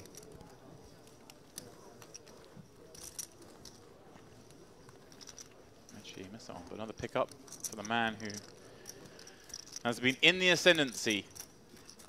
Day 1. Pardon me. Frame 1 of day 3.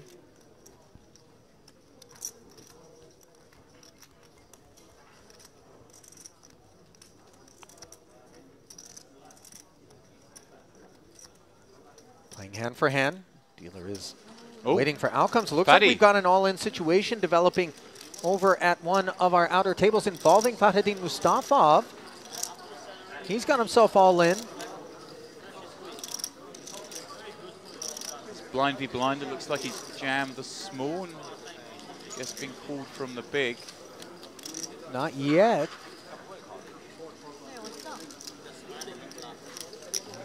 No, not yet, you're right. Deliberations I thought we were here. maybe in a holding pattern waiting for the hands to finish, but you're right. I'm going to give a spoiler alert though, Ali. The fact that we've cut to it, I reckon he's about to get called. Well, you never know. Sometimes we do cut over and the hand does get folded. That's true. Out of the big blind, but time will I'm tell. just trying to save myself. Fadi, of course, final tabling the warm-up yesterday. A man who plays the biggest stakes tournaments all around the world.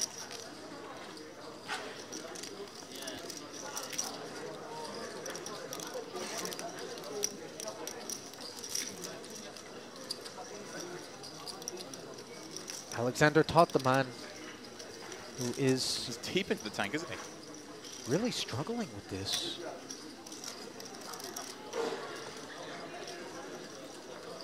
A shrug and call. Oh, wow, he does make the call. Let's see. Oh, that looks like a lot of spots for Mustafov. Is it paired?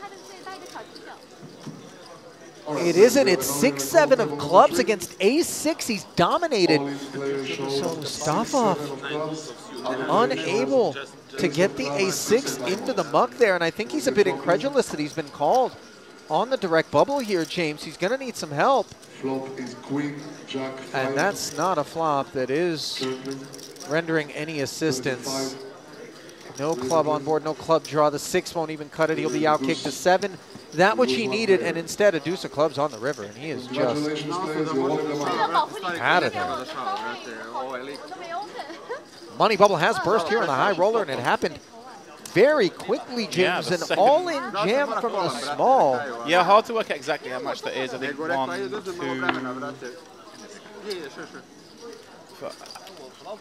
Yeah, hard for me to tell exactly how much that was for.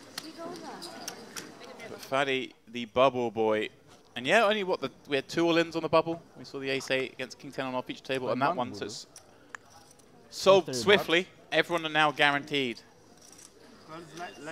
payout.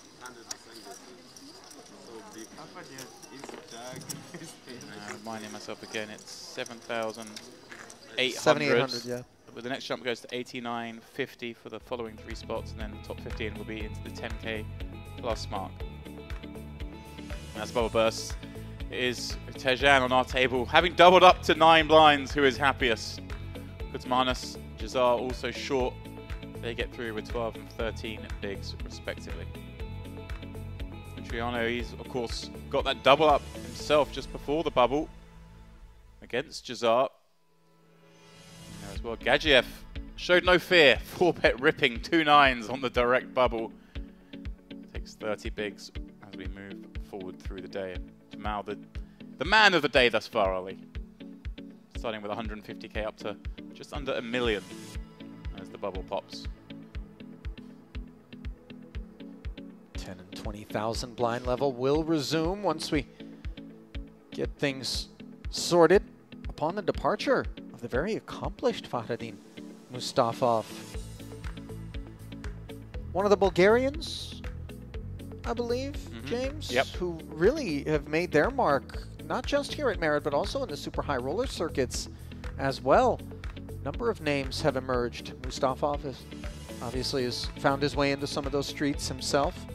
but continues to come out and ply his trade here at Merit, unsuccessfully on this occasion, as the sting of being the bubble boy won't soon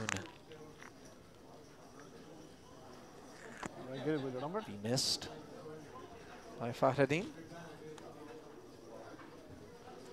And you did point out, by the way, that when Jazar made the call with that ace-8 suited, didn't work out for him. He had 99,000. We know that he has since doubled up, but that it was a big enough stack to potentially find its way into the money with 5 bigs, and it's done just that. So $7,800 has been secured by the entirety of the field.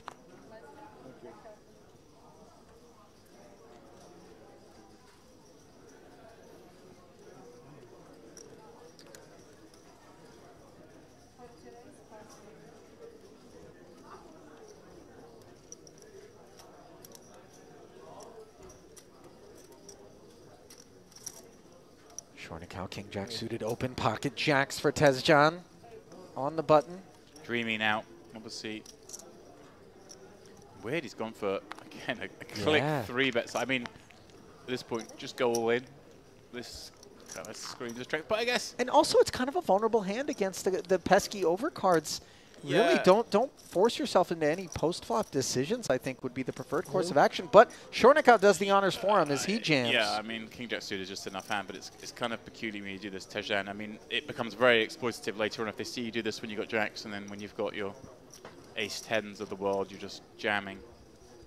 As it is, these two hands more than enough to play for sub-10 big blinds. Tezcan very happy this is happening now rather than one hand earlier. Having locked up that $7,800. So on their backs they go. A club in the window and 2 more behind it. The nut flush on the flop for Shornikau. And look at Tezcan. He needs a pair on the board or a jack in order to draw live, and it's neither. But at least the bust will take place on the backside of the bubble, which will include with it $7,800. I cannot use the time bank now. Oh, time bank chips are out now. We're in the money as well. Notice that. After the dealer, okay. Well, a much different reaction to being busted in 20th than that which we saw Mustafa have after busting in 21st. Swanning around, the slow stroll, fist pound. I'm going to go pick up my 8K. Fadi is, well, I'm not speculate what Fadi's doing. Probably already playing the main event. No better way to get the steam out than... I was going to say the old saying of, I don't know, is it just a British saying? Do you say it in America? Kick the cat? Is that a saying you say? We do not talk about kicking cats It's in a bad America. place to suggest that here because there are a lot of cats around. So yes. If I said it here, that would imply he's actually gone out to kick one of the many cats, which is not the image I want to give. By the way, I had a cat that really shook me down today at lunch over at the Diamond Buffet. I'm a bit of a soft, but you know, I mean, if it helps you throw did you food look to them. over? He actually, well, listen, he jumped up and put a paw on the side of my seat. That's what broke the seal. I was like, okay, listen, if you're that insistent upon some chicken. What it was, he was standing outside watching us all go in to get food, saw you take a good 35 minutes before returning, knowing you must have ordered about 8 plates and therefore wouldn't have room for all of it, thus must have some extra. He did come right for me. He didn't go to you or Lappin, by the way. Well, he didn't go to you because obviously you would wolf down the entirety of your meal. Lappin was on to dessert, which is a bad idea. The Labrador doesn't share. Kuzmana's committing, and we'll get action. Notice that he's left 20,000 back. This is a move that we do see from time to time. Yeah, 7,800 for 19th and 20th, 8,950 for 18th. So it just means if he does get action like he's going to get here now, re-jammed on, he can have a look at the other tables, see if there's a hand going on, maybe burn a bit of time. Hopefully, that way if he busts this hand, which obviously is not what he wants, but he could make $1,150 just by waiting a couple of minutes. Be interesting to see how many of those time cards he wishes to use in this situation. Again, he's looking, I think, at one of the outer tables there. Yeah, reaching for the time chips. You get 6 of those, and you get another 6 at the final table. So it's a thing of, you know, you need to preserve some of them, potentially. We've seen many times, actually, in Merit where people have run out of them. So you need to be careful. But I will say that when I observe a player engaging in this sort of behavior, it does tip me off to the fact that this is a seasoned veteran of tournament poker. Exactly. This is the kind of thing that no recreational or you know, even an enthusiast level player does. This is absolute nuance. And you see Kuzmanis is obviously staring off in the same direction, and they switches there. That's where the two tables are. Right. So he's looking at those two tables, trying to just see if there's a pot going on. Is there any action? Is anyone standing up? Or was a telltale sign there might be an all-in? Look at Jazar trying to get it. This is exactly it. Jazar's like, he's only got one chip left. What's he doing? Like, he's Right. almost taking the piss. He's like, Right. well, come on. Because Jazar just wouldn't care. He's like, let's go. Yeah.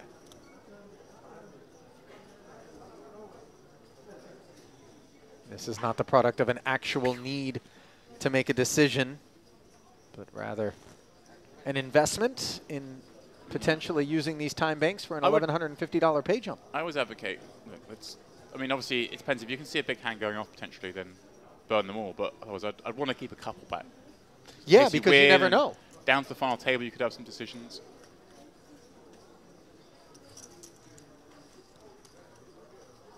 Obviously, somewhat based on the situation, the hand you've got.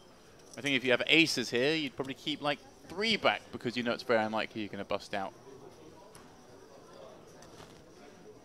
Cool. Yeah, he's kept, I think that's what he's done. He's kept 3 back. I like that. Wow. Yeah. Used half of them in the interest of trying to secure the pay jump. When he realized that action at the other two tables didn't look like it was going to yield that, he did click call predictably, and so we play for 530,000 with 19 remaining here. It is the Lithuanian Kuzmanis. Oh. King Jack flop top pair, but look at this. Up against the nut flush draw and a gut shot to Broadway.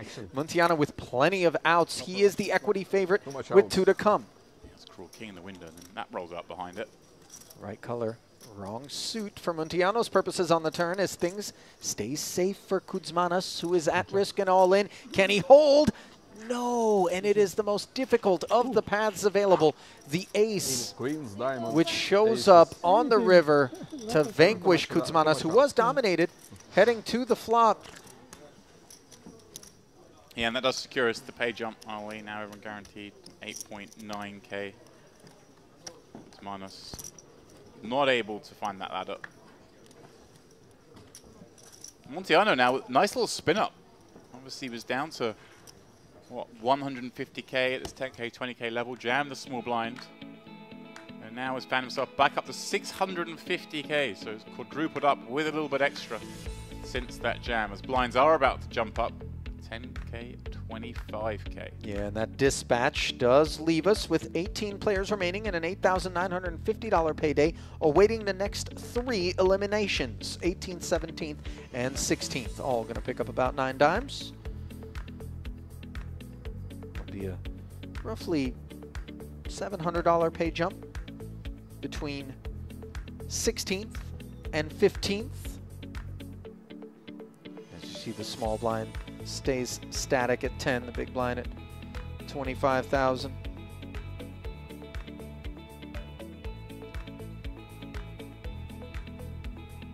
I think the loss of Kuzmanis is definitely a path-clearing affair in terms of his aptitude as an MTT player. James, for anybody looking to make a deep run here, he could have been troublesome had he won that one. Never seen him myself personally before, but obviously see just the way he carried himself at the table, the understanding. Obviously going to be a tricky player. The rest would be happy to see him go. Shornikau, a decent hand. Throwing in 2 greens, 25 case.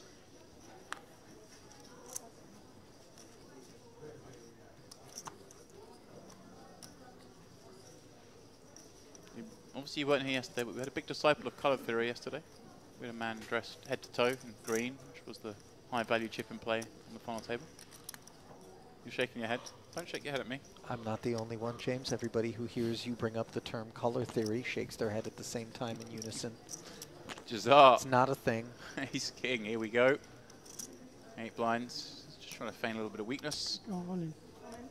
Try and maybe get called that people too light. I think king queen off 8 bigs is never really going to be better fold anyway. Well, maybe nearly 9 bigs. Timau not liking it. Would of course been forced to call blind on blind with the opener still to act behind. Not going to be incentivized to get involved. Yeah, a bit of run good in terms of Shornikau opening this one. Yeah. Or he would have been the dominated party. still thinking quite long about it. I mean, Shonikau does make what has to be the call. We'll get the bad news that he is hunting for 3 outs. Even though Jazar knows that he's the dominating hand right now, being at risk, I guarantee you that he is dreading the notion of a queen showing up on this board. There's been some topsy-turvy ones so far, haven't there? The outdraw on the flop, and then redraws. Oh, there it is. And here we go. Is it going to be the same case again? Is there going to be an ace or jack? Now, he does have the spade working as well. So a gut shot to Broadway and an ace. The immediate paths to the lead. There will be no spade draw. And there perhaps will be no continuation for Jazar unless he can find the needed ace or jack, which he cannot. And that'll do it for Lebanon's Maroun Jazar, as he will collect $8,950 for his efforts. Yeah. I mean, we're just one player away from getting down to our final 2 tables where we will get a full redraw. Full Amsalem joins the table. Things happening fast and furious, balancing efforts all around. And we moved into the seat here under the gun. Amsalem, by the way, the new arrival, just shy of 100,000 in career live earnings, 25K plus his best ever cash. Does play in France as well as over at the World Series of Poker. In the U.S., still no cashes here at Merit, however. Okay, maybe someone who the word's got out to, maybe pop down here for the EPT. Maybe saying, hey, this is kind of fun here, I like this. Or maybe he's just been inundated with clips of you doing commentary and thought, got to come down and meet that man. I suspect that's not the reasoning behind it, but I appreciate the thought. If he did want to come meet me, it would likely be to offer some in-person criticisms of said commentary.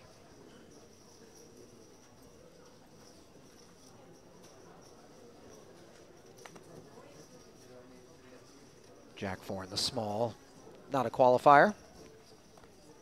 By the way, Tommel has performed remarkably well considering that he is seated to the right of Shonikau. Who would have thought that a man with 9 blinds would be able to work his way up as he's done in spite of kind of the handcuffing presence of the other big stack? The funny thing is, the only time he's sort of got somewhat out of line was that open with 4 other hearts and got pounced on instantly. You're right. The rest of the chips have come, obviously, a jam, winning a flip, getting aces, and having someone perhaps overplay an ace-jack. So it has come kind of just more based on the hand distribution. It'd be interesting to see how that goes on. I mean, we are going to have a redraw in 1 bust-out's time, so things will obviously move around. But it would be interesting to see how that would have carried on, whether he would have, how he would have adapted to it. Would he have started opening tighter, or would he perhaps open just as wide still, but maybe incorporate quite a few more 4-bets in? It's curious to see how players approach things. This is the sort of man that I wouldn't imagine start to open tighter. He's the kind of player who just 4-bets a little bit more, Gadgiev. Right. We saw him do it on the pure bubble with 2 9s. And you know, you said that you're still like that, especially on a street table. People are like, okay, but I guess this is a guy I'm not supposed to mess with. You kind of create future equity, not just in this tournament, but other tournaments as well, where you're like, okay, I know that I can't push Gadgiev around the bubble, so therefore he creates more equity for himself. Even if he 4-bet 9s into aces there and gone out, he would have some future benefit. Shonikau, pretty grim spot. Gadgiev opening from the hijack. He does have a pair in small. I think the only way of playing this would be the kind of 3-bet jam for what is 23 blinds. I wouldn't rule that out, but I mean, we saw him 4-bet jam pocket 5s earlier, didn't we, to the light 3-bet. So certainly a man does like to run his pairs. Is that what we're going for here? Or is he? He's got the non-all-in 3-bet, the 3-bet fold, but wow. And 2 10s awaiting Amsalem behind him. It's one of these that would look pretty grim normally, but with only 170k left. 2 10s feels like a lot of hand, especially as Gadgev's going to have some reasonable number of race folds. Shonikau is the chip leader, going to attack that open with some frequency. I don't like doing it with 2 5s because we don't block any of the strong hands, but there we go. Amsalem pieces it all together. And Gadgiev asks for a count here. He does have a covering stack and can work his way into this one in front of Shonikau, which of course is going to look very strong. So even some of the hands that have the 7s in bad shape might find their way into the muck. The problem is, Amsalam, we know nothing about him as Gadzhiev. He's just arrived at the table. If you're willing to cold get it in here against an opener 3-bet with no fold equity, then we know it's a strong hand. Gadzhiev also still has the way that Shonecal can have it. It'd be a pretty easy spot to fold with the 270. Although if he jams and thinks Shonecal is just full of it, he's only going to put 100k in to win 400k, then it's a nice price. But Shonecal is still allowed to have hands. And you are in bad shape against the range of the big blind. So if you knew for sure Shonecal was just folding and had nothing, then I'd be okay with going with it.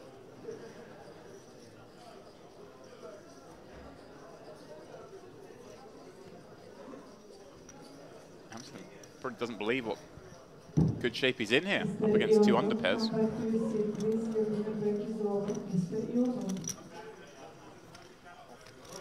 Shonecal, of course, had to flick in the additional 46k.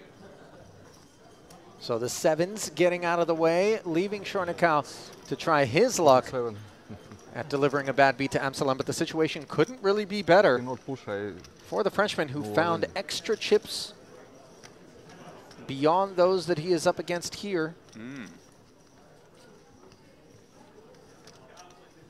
Oh my. But he never loses. Spades. 9-5-4 set for Shonecal. Amsalam 2 tugs at a flush though. He won all ins from down.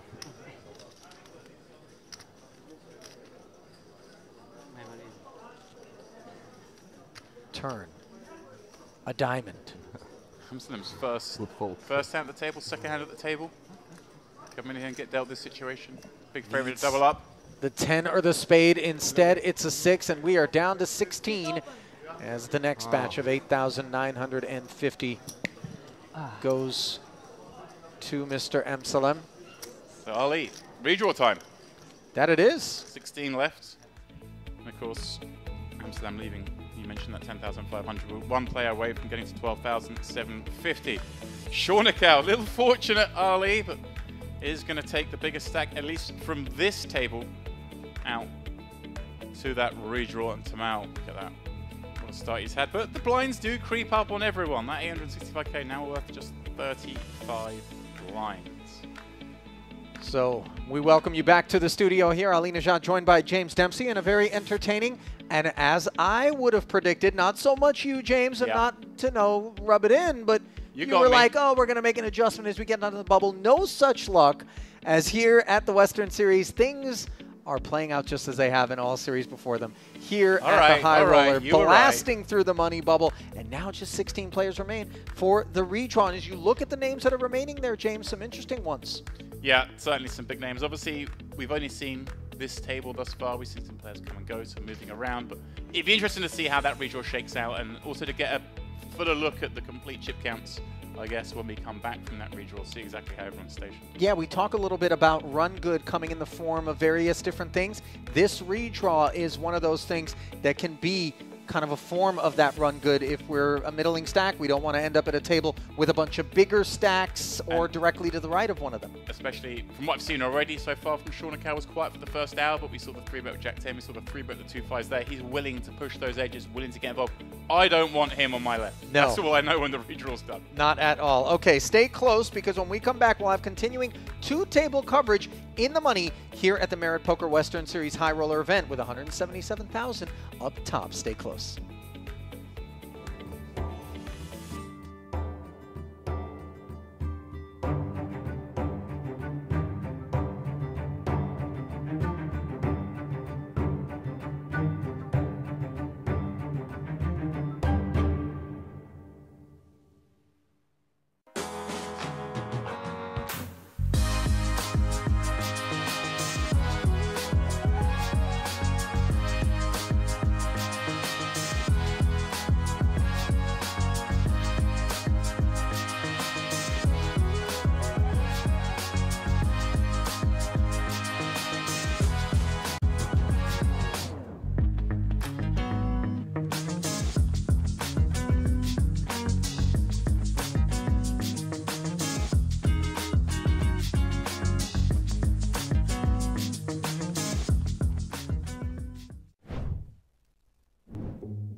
Mr. Flip. So far, I don't like the flip against you. Sabe christening Tamil Mr. Flip, and that flip comes up. Interesting. Pair of It's fair. nines for the lead, but the open ender Very fair still. for Sabe. Any 7, any 8, any queen would all do the trick. Turn doesn't help him. And now Tamil just needs to fade the 10 outs to double, and he's done just that, as the 6 of hearts will secure another pot. As he reaches for the phone to give everybody the update, day's gone well. One. I think there's some history there called a Mr. Flip. Obviously, we are drawing on day 3. Somebody suspects that maybe Like young people and some people. Lebanese. Yeah, same people actually. What did you have? Now? Yeah. I will tell you. Fair. Something good. I defend my big blind. You had a 5. If I have 5, I play. I will make all in. Pocket queens here for Jazar. Raises to 35,000, just a few K north of the min.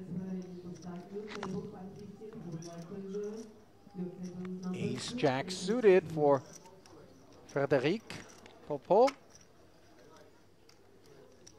Finished 8th in the Merit Gangster Series main event last November for 39,000.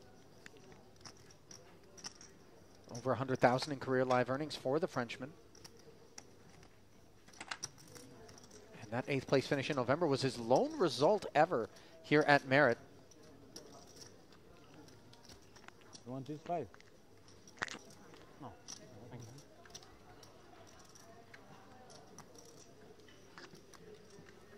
you. Off of 347,000, he is going to 3-bet. Note that Jazad only has 114,000 back, and yet the 3-bet is to 88,000, which is going to be over half of his remaining chips on request. Yeah, it's one of these. He's 3-bet because he's happy to get it against Jazar, but doesn't necessarily want to get it against the rest of the table. And obviously, Jazar, I mean, he knows he has no follow equity here, which is obviously a good thing when you've got 2 queens. He wants the action. He's just confirming that, just seeing what the situation is. Goes all in. I'd say Popot doesn't necessarily want to get it in, but he's priced himself in a Right, call to exactly. 3-bet, 10 blinds. We're going with it. No thought needed, No. as the price is always right, regardless, and he does make the call. And you see a little bit of exasperation as he flicks his palm up toward the sky there, once shown the 2 queens, but 32% equity. Jazar the man at risk, though, and he can barely look. I love it. Still no. To the flop we go, 338K in the middle, and no ace on board. But a jack is there, adding a couple of outs. And a spade. There's some interest here, Ollie. Faint knock at the back I door, told perhaps? you, Jack, yeah? It was just that faint knock. Yeah. Nobody home. As now Jazar just needs to fade 5 outs one time. And he's done it. Always animated, a little bit emotional at the table, but obviously invested in the outcome. His Yeah, emotions can maybe get, you know, be disadvantageous to him. Well, he did the orbit before. He did that very small raise from the small blind. At that time got through because he's up against like 9-4 off, I think it was in the big blind. At that time, obviously ran into a hand and wants to play. I think that's, at this stage of the tournament, quite a significant misstep to have, that raising too small from the small blind, because you're just going to torch a lot of chips. Well, I mean, the point to be made is, generally speaking, while min raise or 1.5x, 2.5x would be considered the standard in any other position. Once it comes around to the small blind, we do need to increase the open sizing, James, as we see increases. Tamal, how's your day going? To Tamal stack appear eminent. He's already once tripled more. up and now finds the boots, and he's going to get a little bit of action from Tejan. Button flat with queen jack, and now an ace jack offsuit for Sabit could get curious. Yeah, this is interesting. Sabit obviously wants to play this hand. Won't enjoy playing it 3 out of position. Falls right in their lineup. Does he want to just squeeze? And would he ever want to squeeze jam? I wouldn't say so when we're kind of semi-close to the money. I'd like to see him kind of take this upstairs, but give himself some room to fold. So maybe a little over 100K, maybe a little 120, kind of a 4x of the open. Don't have to go much bigger than that because obviously the stack depths don't encourage too much peeling. And of course, if Tejan then were to get it in against him, he can probably shrug and go with it and hope to be up against sort of 8s or 9s or something. That's what he's done. Chosen to 3-bet it to 115,000. Ill-fated, of course, as it comes back around to Tamil. And James, this is better than he would have scripted things. But now you're right. He's got 516,000 back. Oh, and a real choice. Oh, we've got a trap here, are we? We've got a trap, surely. This is the beauty of it, is Sabe's going to be wider here because of the button peel. He might have just peeled with the ace-jack offsuit against this raise if there wasn't a button peel. But with the extra chips in there and the bad forecast in terms of playing out position against 3 Oddly players. enough, Tezjan's flat from the button is that which tempted Sabe into this misstep. But now, will he be given reprieve in the form of a jam from Tamil, which would feel a little bit hasty as you're pulling for the flat and trap? Yeah, you're in position against the 3-better. Oh, looks like he is counting out a raise. And no raise here makes sense other than all-in, given the stack depths involved. But he looks like he's coming out with some sort of click. It's not the first time we've seen the click already in the opening 15 hands at this table.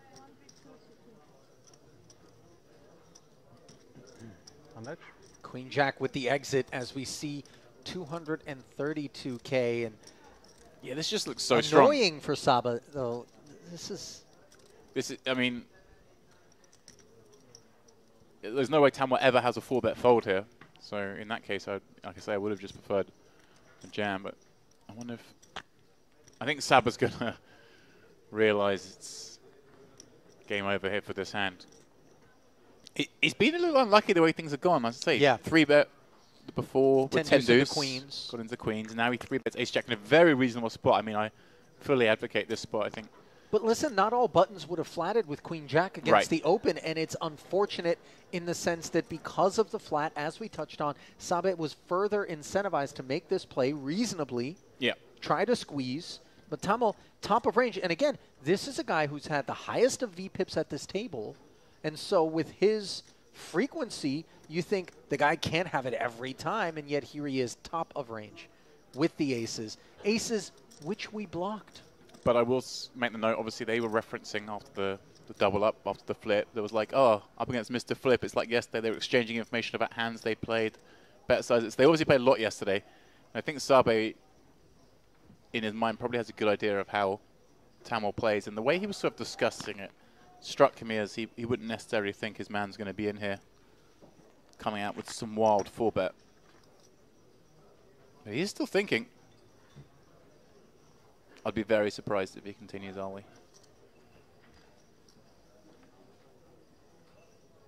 Burning some time, perhaps? Well, the longer that he takes as well, James.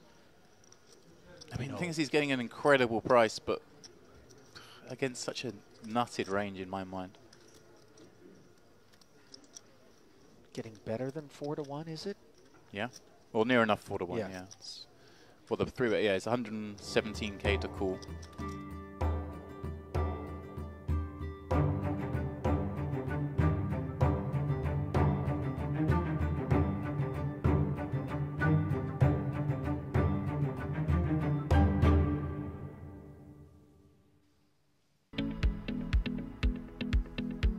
And welcome back to the Merritt Crystal Cove Hotel, Resort, and Casino, right on the Mediterranean Sea. A little bit cooler than average temperatures, but certainly warmer than elsewhere on the continent. As we welcome you back to the broadcast booth here, Merritt Western Series, the high roller. Final day upon us. Ali Nejad joined by James Dempsey, and just 16 remaining hopefuls of the 30 that came back to play today as they march toward the $177,000 up top. Already some pay jumps have been secured. $8,950 was the last payout, and one more of those remain until we bump our way up to $10,500, James. And things have been very typical Merritt thus far as we've marched forward to 2 tables. Yeah, I thought times might change. It's 2024. You said that bubble was going to whip through straight away. I was like, it will happen either just around the end of the 3rd level, maybe into the 4th level. You knew, no, it's Merritt. They're going to be firing. And I know better. Don't get too frustrated, my friend. Let's take a look at what the redraw has brought us, and it is Justice Held, who came into today's play as the overall chip leader, and he's done well for himself, all the way up to 2.5 million in front of him, and suddenly we talked about the run good or run bad scenarios for the bigger stacks. Maxim Chornikau did not want to find himself at the same table as Justice Held, and not just because of the big stack, but also the talents, of course, that are attached to it for Mr. Held. Hailing from Germany, Chornikau would have much preferred to have been over at the other table. Yeah, it's going to come down to the seat draw, obviously, being the most important part of that aspect. It might be quite nice having Justice Held there, because we know he's obviously a phenomenal player, but if you do have him to your right, it's a good thing. Top here with, yeah, a fold with Jack-9 suited, that makes sense. Bagayev here with 2 6s, just under 30 blinds. Again, a little awkward, but he's going to give it a stab from +2. I think maybe a little loose, but who knows? Depends on the situation behind. Gadjev's going to get the way. Montiano back with us on this table. He has a simmering stack, and then, yeah, Chornikau out in the small blind.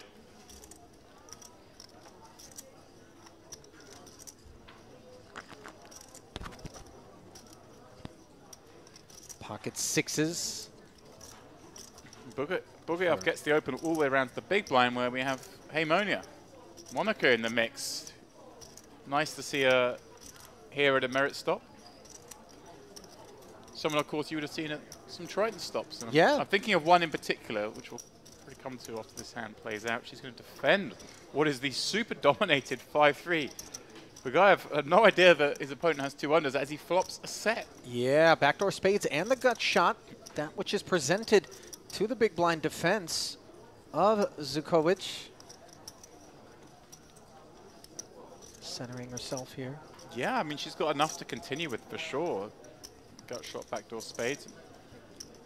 Oh, pardon me, sorry, she's only got 121k left. Sorry, I'm just catching up with the graphics here myself, so. I wonder if he just fires out like a 1 blind bet here, or even just knuckles back. He's gone for the 1 blind. I like it. You want to give your opponent a chance to check jam.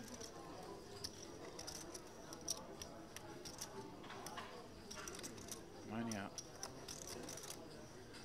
Kind of grim. Obviously, normally if we'd pilled here with a lot more chips, we can continue. It's very hard to continue with the bottom end of a gut shot of so few blinds. But she is going to do just that. Try and catch a spade, perhaps. Maybe hoping a 5 or 3 are still live.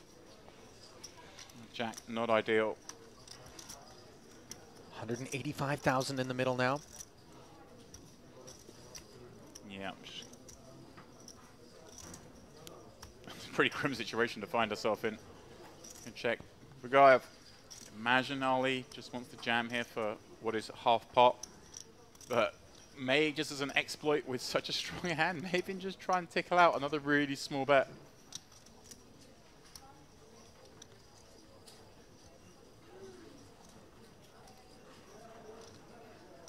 Yeah, he's just going to go for the jam, hope that Monica has any kind of hand that can call. She does not, though. But yeah, I was mentioning her as someone you're familiar with because I remember you running a mystery bounty draw at a Triton event, and she got in a great position because Against Victor Malinowski? There were 3 envelopes left.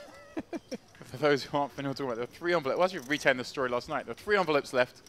There was one of the minimum ones, which was 20k, and 2 100k bounties, which were the second biggest ones in the draw. So there she is, last 3, but she's drawing last in a great spot, and the 2 players in front of her just go 100k, 100k, and then you have to call her up on the stage just to sort of verify and open the lowest envelope with 20k. That was not a fun day for Monica. Obviously, anytime you've got a bounty, it's better than not having one, but there was deeply anticlimactic undertones to that mystery bounty. 2 or 3 times she's picking up 100k. By the way, mystery bounty is something that happens here at Merit as well. They love them. Who doesn't love a mystery bounty? We know producer Rita loves them. Oh, yeah. He gets out there. And she's just having a look now at our schedule for the rest of the trip. We do have, of course, the 1500 mystery bounty. As in, is a 2.5k buy and 1500 being the mystery bounty. So over half the prize pool goes towards the bounties. That's how much they love it here, Ollie. They go over 50% to the bounty pool. It's taking place on Wednesday, Thursday, which is, of course, day 3 and the final day of the main event here. So once you've busted the main event, that's the get-out stakes, perhaps we like to call it. There's 3 starting flights for that one. Nice.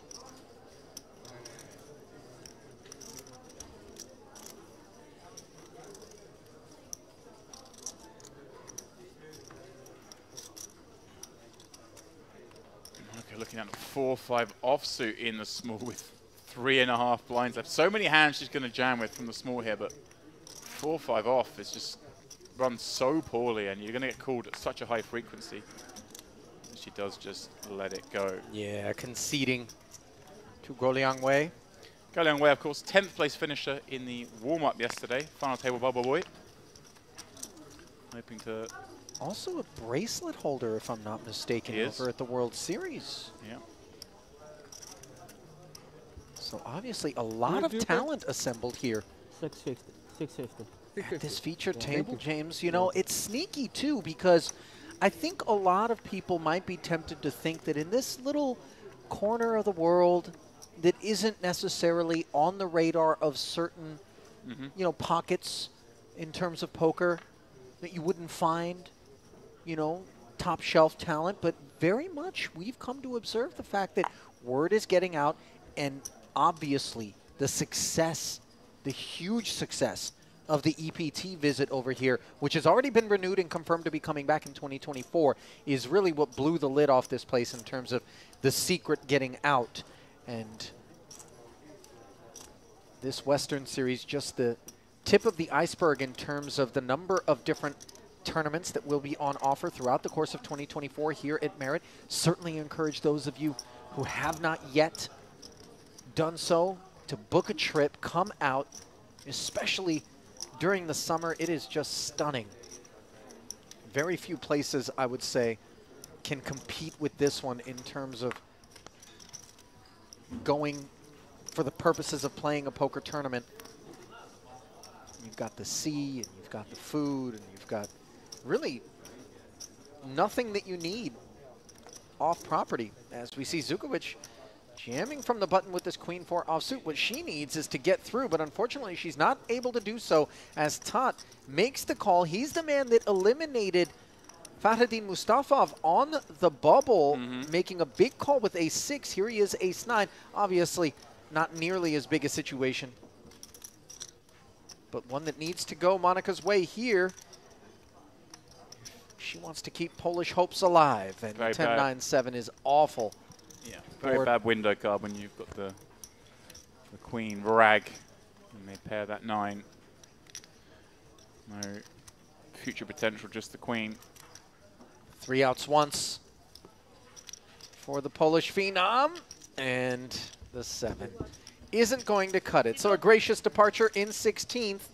$8,950 will go to Monica, as a pay jump will go to the remaining 15 players in the field, who have now secured the first of the 5-figure payouts.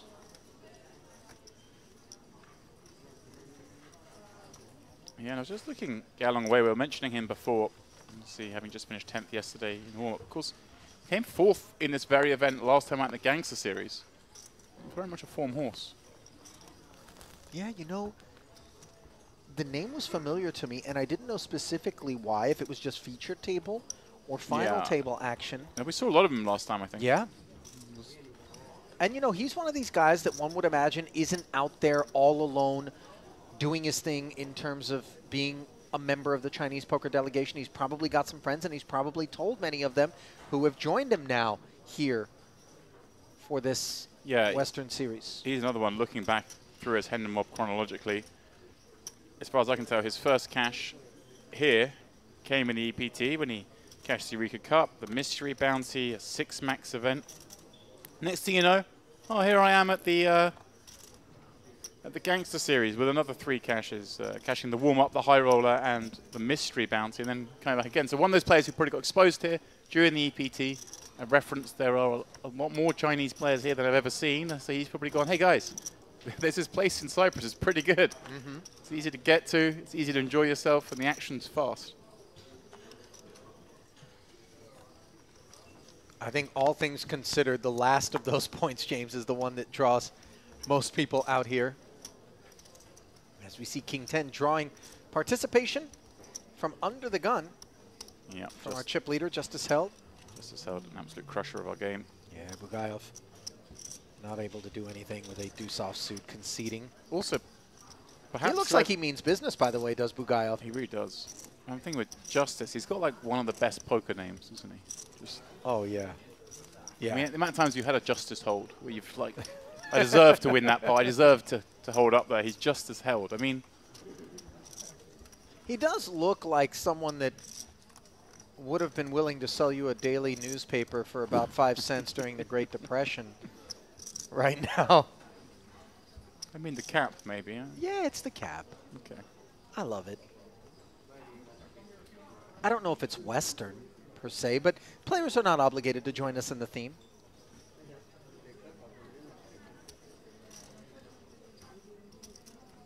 Gadzhiev doesn't like the look of 6-7, understandably. King Jack, though, for Munteanu.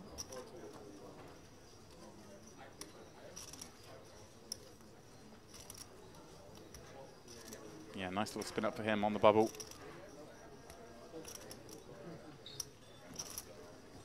So look to try and win this one with 15 players remaining. We're guaranteed $10,500 now. Next jump coming at 12.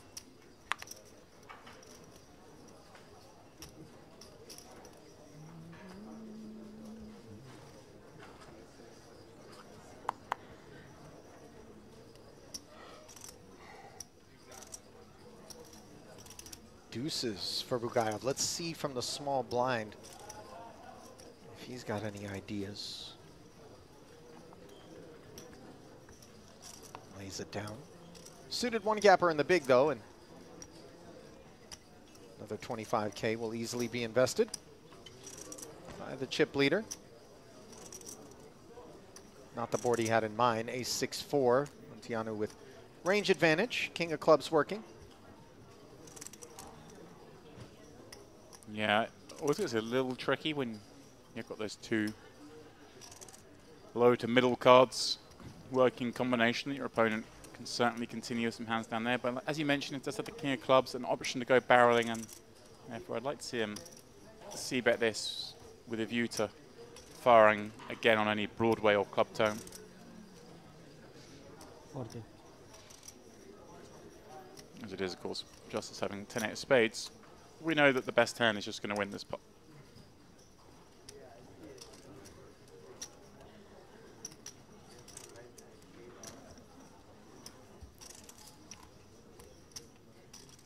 Easy follow through barrel and take it there. Always a bit of a relief when you find yourself up against the chip leader to just get it over with on the flop, isn't it? Yeah, especially when you have got King Jack and it comes A6-4, you don't really have a chance of making any kind of good hand. So you know, if you do meet much resistance, you're just drawing dead. Yeah.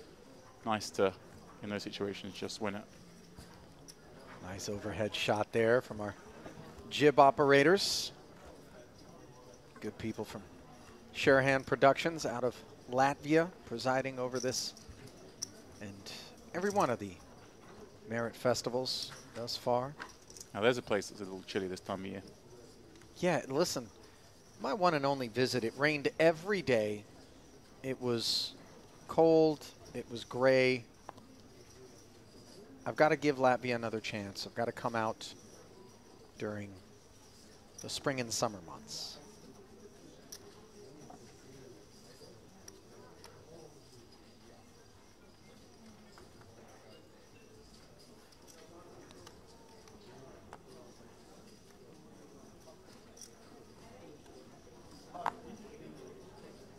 Ace-3 on the button for Bugaev.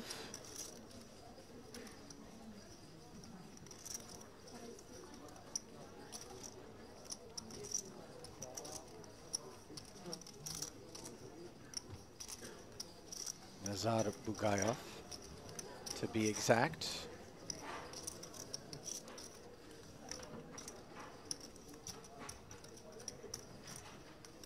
I'm in here looking at historical temperatures from London over the last few days to see. The fact that you're still trying to vet I want to make you a the validity. Well, I see -7, by the way. Yeah, but what time did you land? On your screen. I don't know, man. I'm just. It wasn't telling 6 a.m., was it? All I know is it was -8 at some point when I was in London. That's. My brain froze and I forgot the rest of the stuff. Oh, Gadzhiev from the big blind playing back with a jam and shedding. I'm not the surprised, ace-3. given how we saw the 2 9s played. Yeah, true to form. Yeah, this man's like, if you want to win pots with me involved, you're going to have to wager a lot more than that. By the way, Bugayev, no slouch, James. He had a huge score in the online live GG Paradise event just last month for almost $600,000. Ukrainian with $448,000 in live earnings, so we know he's a 7-figure winner in the game when you combine just that one online score to his live earnings. Only cash here at Merit that I see on his resume, coming in May of 2019 in a Turbo Bounty event. But he's been all around Europe doing his thing.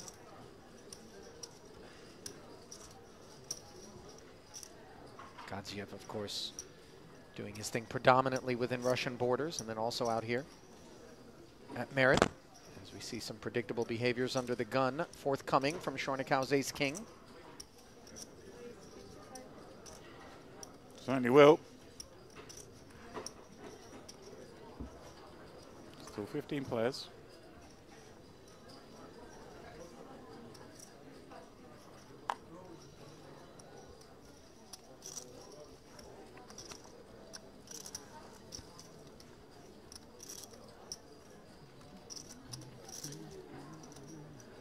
Going to make it all the way around to the 2 players in the blind, the aforementioned Gadzhiev.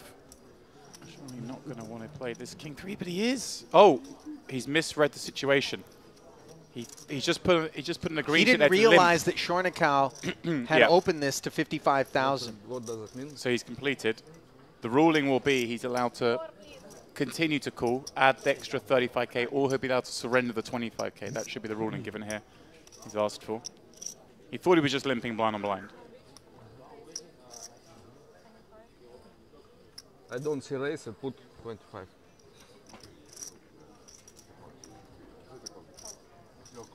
Call raise. Oh, he's being forced to put in the full 55, James. Yeah, I think a lot of places, if it's clear the player's made an accident, they're allowed to surrender the chips, as it were. I think that'd be the norm, but wasn't given that option. Now, this is peculiar because obviously Munteanu has to read the situation as being Gadzhiev doesn't have that strong a hand. Well, not necessarily. Gadzhiev's just playing his hand as he would play small v big, so there's going to be some limp traps in there as well. Oh no, what a disastrous outcome this is for him. Forced to call. He now has himself top pair, but of course he's outkicked against the Ace-King, and this is going to hurt. 190 in the middle. Munteanu will be able to make an easy exit in the face of this C-bet. Yeah, I should note as well, Gadzhiev, I think if he was into the 2 options, he probably still does want to call for just an additional 30k at that point to see the flop go 3-way with the suited king anyway. So I don't think he would have changed his mind there. But as you say, obviously disaster here because he would have folded pre-flop if he'd seen the raise originally, but turns some hope. Hang on. We've got ourselves a king-high flush draw on top pair now, courtesy of this 5 of spades on the turn. As it's heads up, once again, Gadzhiev checks. Shornikau with so much hand, of course. Yeah. Would expect the next barrel to come in, and it's not going to be as modest No. as that before it. Not with this draw-heavy board now. 2 flush draws out there. The king-queen working. Still is not particularly large. A little under half. Oh, Whoa. He's playing it as a check jam. This was unexpected, but again, true to form. More on the aggressive side of the spectrum is Gadzhiev, but Shornikau not going to go anywhere as the covering stack, and suddenly we're playing for $1.25 million in chips. Just look at the situation, though. Any 3, any spade, and that would give Gadzhiev This big double through the chip leader and a new lease. All the rest. And Shornikau vaults even further into the lead. Right color, wrong suit as the 6 of clubs leaves Gadzhiev showered. It's one thing to bust in a hand like this. You never want to bust. Obviously 15 left in a high roller. You're always going to feel a little annoyed. But when it's come about just because of a slight mistake there, if he'd seen the open from under the gun, he never would have played the king through. It can be hard as well when you're sitting around the back of the table there. You can't see what seat one's doing necessarily. There's another thing, though. He chose to play the turn as a check jam, Yeah, as opposed to a check call. Check call, I think he'll be much better served. You want to allow your opponents to be betting some weaker hands there. Your hand has great playability. You can make a disguised flush. Your opponent can potentially bluff river. You can elect to call out or not. I don't know if you caught the floor man walking back over and suddenly he realizes that the player he forced to play that last pot has just been eliminated. So not lost on him is that development, as pay jump will happen next. Yeah, when we get down to it's something you see more often. 12 players. I feel like seat 1, seat 8, sometimes you can't quite see if someone's acted, and especially when the player on the gun has, you know, raised and it's just a couple of chips going in, you might miss it. A little difficult sometimes with that shot clock in the way as well. You've really got to keep your head on a swivel the whole time you're playing these tournaments. You've got to pay a lot of attention.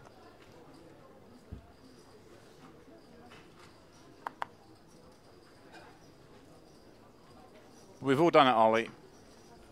Yeah, I mean, it's very, very common, even, you know, at the highest of stakes, to have people confess to having done it, you know? I mean, it's... There's far more disastrous ones. You see sometimes someone will, like, they'll announce raise thinking that they're opening, and they're staring at a raise in Someone's front of them, and or now you have to 3-bet. Yeah. Someone's already gone all in. You fold around to the small, you say all in, trying to pressure the big blind, and you don't realize someone's already in there. You know, it's interesting because a lot of times, as we see justice held, raising and taking it here, we advocate for people to verbally declare their action so as not to make a mistake in terms of the actual amount delivered to the pot. But in a situation such as the one we just described, where you say raise and there's a raise in front of you, it works against you, you know, and in the spot where you just put the chip in, you're allowed to just walk away having put in whatever that chip is.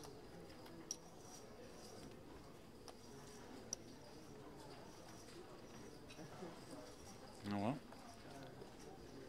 Worked out for Shornikov anyway. Continues his climb. Started the day, or started off feature cable coverage with the chip lead. As Tot's going to squeeze out a little ace, queen, and diamonds from +1. New arrival at the table is Maher Achur. I'm glad you covered that name for me. I'm here for you. Ace queen suited here for Tot. Missed you, Ollie. 6 weeks apart is about the longest we've ever spent. It might be, actually. It's been nice. Tot, by the way, hails from Montenegro. Know that the Merit group of casinos has a footprint out there. Wow, really? So perhaps drawn by an existing relationship as you get your first look at Maher. Nothing quite of the size and scale as we find here, No, though. This is certainly not. This is like a town at this point.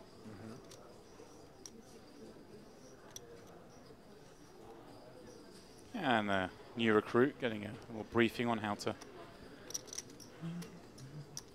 Achur, by the way, cards. hailing from Tunisia, North African nation, $320,000 in career tournament earnings, but a lot of his results coming in the US and in France.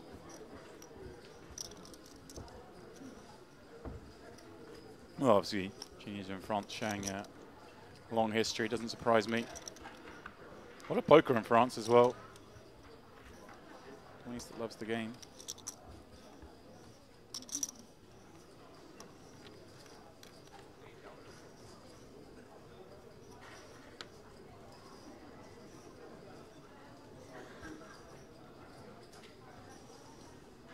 Something look through his hand mob as well. I'm seeing obviously cashed here once during the Gangster series in Mix Max.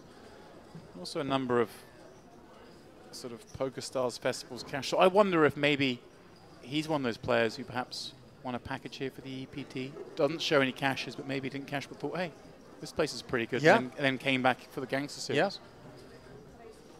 See him wearing some sort of PokerStars branded top. So Sixes open here, up front.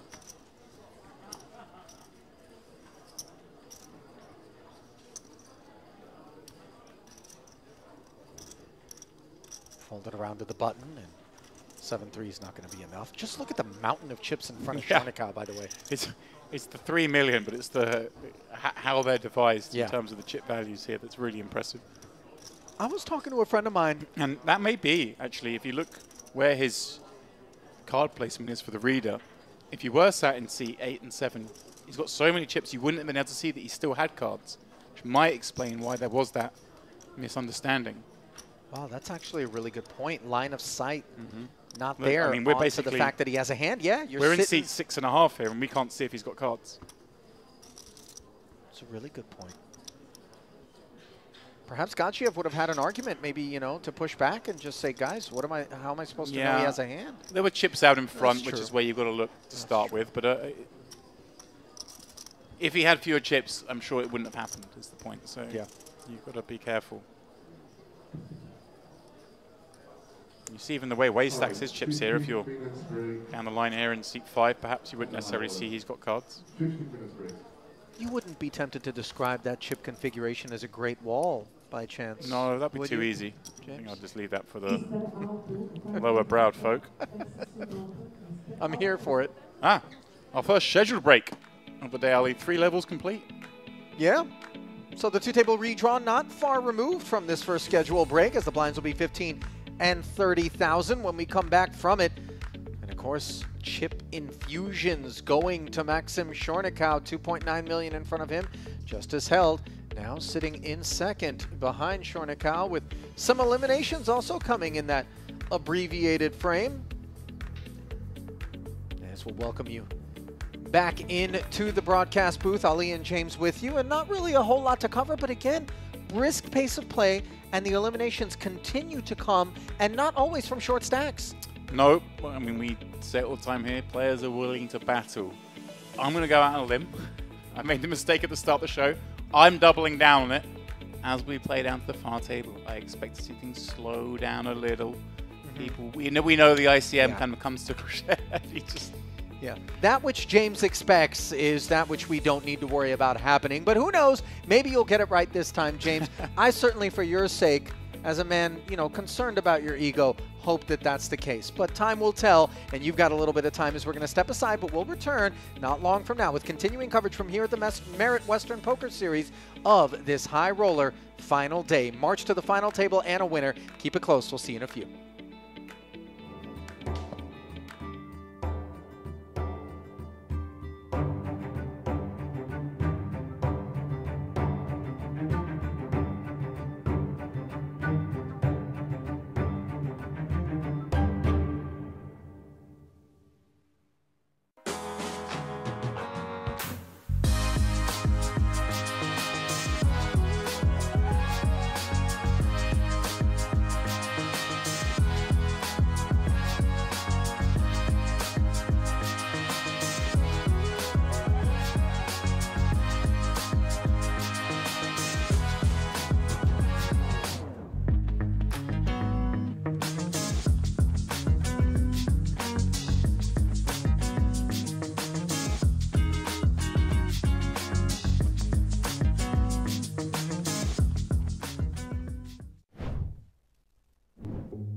is covered and unimproved on the King 9 deuce board. 6 outs twice with no spade in hand.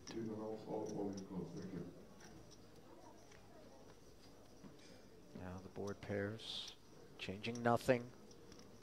Can the Frenchman connect and stay alive, or will he finish in 24th?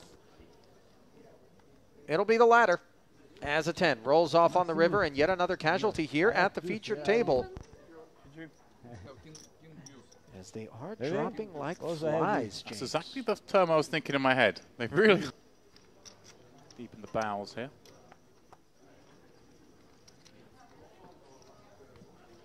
Pleased to have those of you who are streaming today's coverage with us here on YouTube. Certainly hope you're enjoying it. If you are, go ahead and let a friend know.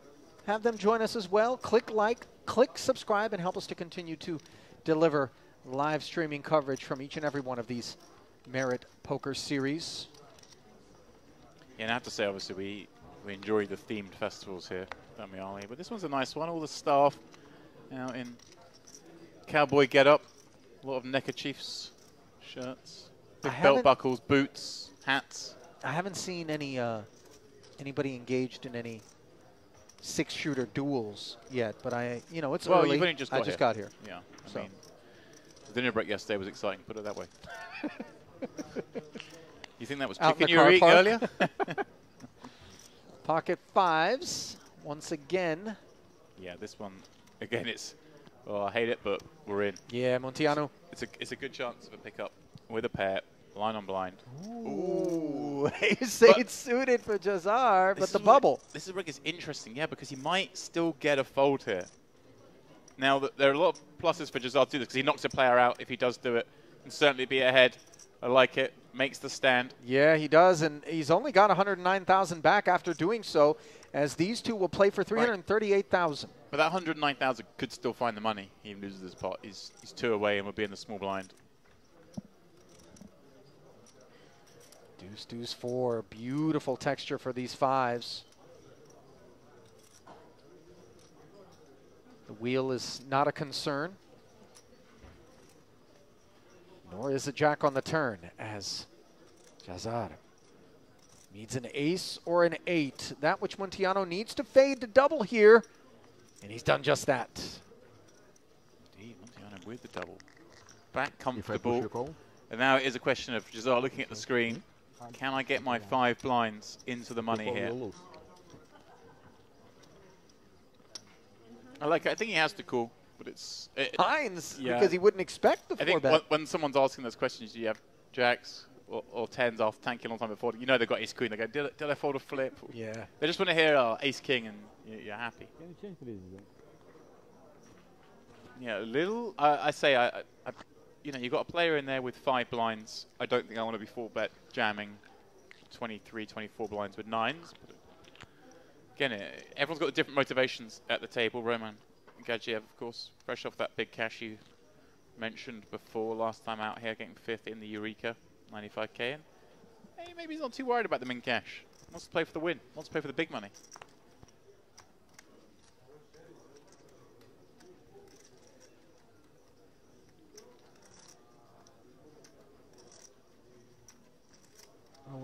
Wow. Jazar's ace-8 suited is being piled on by Shornikau's king-10 offsuit. This is abusive. Yeah, and he's obviously one who favors having this bubble go on for a long time, so he really wants this ace-8 to get through. And I don't really understand, because the risk of ruin behind is so big. Well, the stacks behind rule pretty shallow, and they're not. They had to be super nutted to call off. Why do we want to give Jazar protection? I mean, yeah. Here's the issue. You're protecting him in terms of not having to go up against the hands behind. However, you're threatening him with your own all-in. Yeah, you just want him to get this jam through. Or someone knocks him out, whatever, but you don't have to go out of line with king 10 offsuit, I think, to get him. Deeply unexpected. Yeah. But Jazar, here we go. Well, he doesn't like it, because he'd rather just get the jam through and survive a little bit longer, but is ahead with a shot to double. Remember, it was an ace-8 suited that left him with 99,000 when he was unable to get the best of 5s blind versus blind. So here we go. Lebanon's Maroon Jazar on the direct bubble, looking there to we go. hang on. 2-club flop, 9-7-5. A gutter, ace high, which is already in the lead, and the nut flush draw, taking that 10 of clubs off of the board as an out for Shornikau. Just 5 outs to be faded as it stands for Jazar. Now the 6 does give him the straight, but the 8, were it to show up on the river, would give Shornikau a winner and be complete disaster for Maroon. Instead, it is an ace, so a double. And not the worst situation for Shornikau, because the presence of Jazar's small stack right here at this feature is something that he can leverage. Involving Fakhreddin Mustafov. He's got himself all in. It's blind v blind. It looks like he's jammed the small and just been called from the big. Not yet.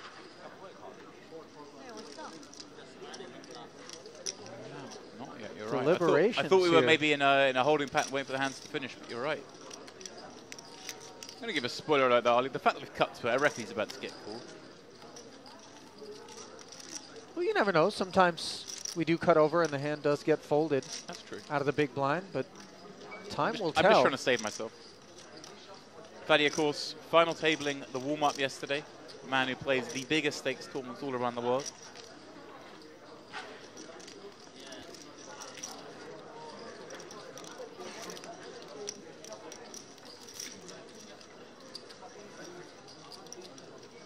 Alexander taught the man who is He's deep into the tank, isn't he? really struggling with this.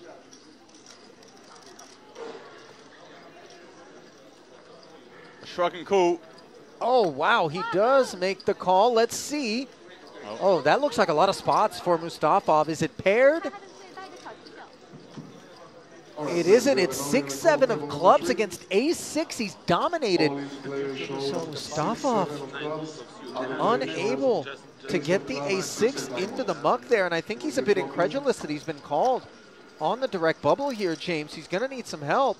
Flop is Queen, Jack, And 5, that's not a flop that is circle, rendering any assistance. 25. No club on board, no club draw. The 6 won't even cut it. He'll be out kicked to 7. That which he needed, and instead a deuce of clubs on the river, and he is just Congratulations, players. You're winning the money. out of there. Money bubble has burst here on the high roller, and it happened very. Look over, he actually, well, listen, he jumped up and put a paw on the side of my seat. That's what broke the seal. I was like, okay, listen, if you're that insistent upon some chicken. What it was, he was standing outside watching us all go in to get food, saw you take a good 35 minutes before returning, knowing you must have ordered about 8 plates and therefore wouldn't have room for all of it, thus must have some extra. He did come right for me. He didn't go to you or Lappin, by the way. Well, he didn't go to you because obviously you would wolf down the entirety of your meal. Dogs. Lappin was on to dessert, which is a bad idea. The Labrador doesn't share. Kutzman is committing, and we'll get action. Notice that he's left 20,000 back. This is a move that we do see from time to time.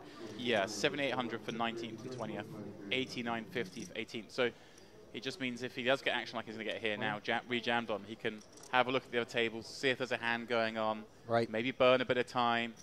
Hopefully, that way if he busts this hand, which obviously is not what he wants, but he could make $1,150 just by waiting a couple of minutes. Be interesting to see how many of those time cards he wishes to use in this situation. Again, he's looking, I think, at one of the outer tables there. Yeah, You get reaching for the 6 time chips. You get 6 of those, and you get another 6 at the final table. So it's a thing of, you know, you need to preserve some of them, potentially. We've seen many times, actually, in Merit where people have run out of them. So you need to be careful. But I will say that when I observe a player engaging in this sort of behavior, it does tip me off to the fact that this is a seasoned veteran of tournament poker. Exactly. This is the kind of thing that no recreational or, you know, even an enthusiast level player does. This is absolute nuance. And you see Kutzmanis is obviously staring off in the same direction, and they switches there. That's where the 2 tables are. Right. So he's looking at those 2 tables, trying to just see if there's a pot going on. Is there any action? Is anyone standing up? Or was a telltale sign there might be an all-in? Look at Jazar trying to get it. This is exactly it. Jazar's like, he's only got 1 chip left. What's he doing? Like, he's Right. almost taking the piss. He's like, Right. well, come on. Because Jazar just wouldn't care. He's like, let's go. Yeah.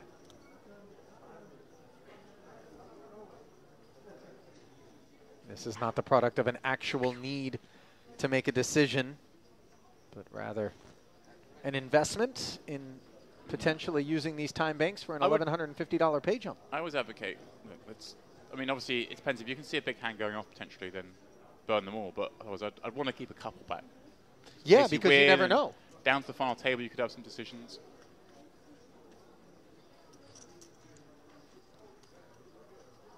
Obviously, somewhat based on the situation, the hand you've got. I think if you have aces here, you'd probably keep like 3 back because you know it's very unlikely you're going to bust out. Cool. Yeah, he's kept. I think that's what he's done. He's kept 3 back. I like that. Wow. Yeah. Used half of them in the interest of trying to secure the pay jump. When he realized that action at the other 2 tables didn't look like it was going to yield that, he did click call predictably, and so we play for 530,000 with 19 remaining here. It is the Lithuanian Kuzmanas. Oh. King Jack flop top pair, but look at this. Up against the nut flush draw and a gut shot to Broadway. Muntiano with plenty of outs. He is the equity favorite with 2 to come. That's cruel. King in the window, and then that rolls up behind it. Right color, wrong suit for Muntiano's purposes on the turn as things stay safe for Kuzmanas, who is at risk and all in. Can he hold? No, and it is the most difficult of the paths available. The ace, Queens, diamonds, which shows aces. up on the river to vanquish Kuzmanas, who was dominated, heading to the flop. Yeah, and that does secure us the pay jump, are we? Now everyone guaranteed 8.9k. Seen him myself personally before, but obviously see just the way he carried himself at the table, the understanding. Obviously going to be a tricky player. The rest would be happy to see him go. Shornakow, a decent hand. Throwing in 2 greens, 25k's.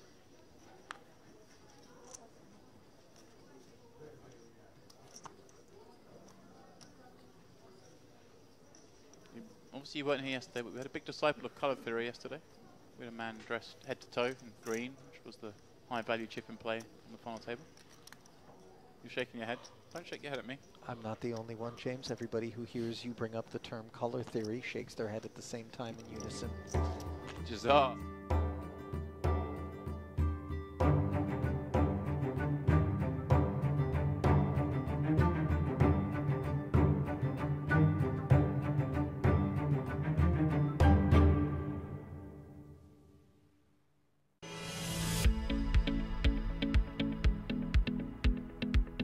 And a very warm welcome back to everyone here at the Merit Crystal Cove Hotel, Casino and Spa. We are, of course, working our way down to a champion here in our high roller event.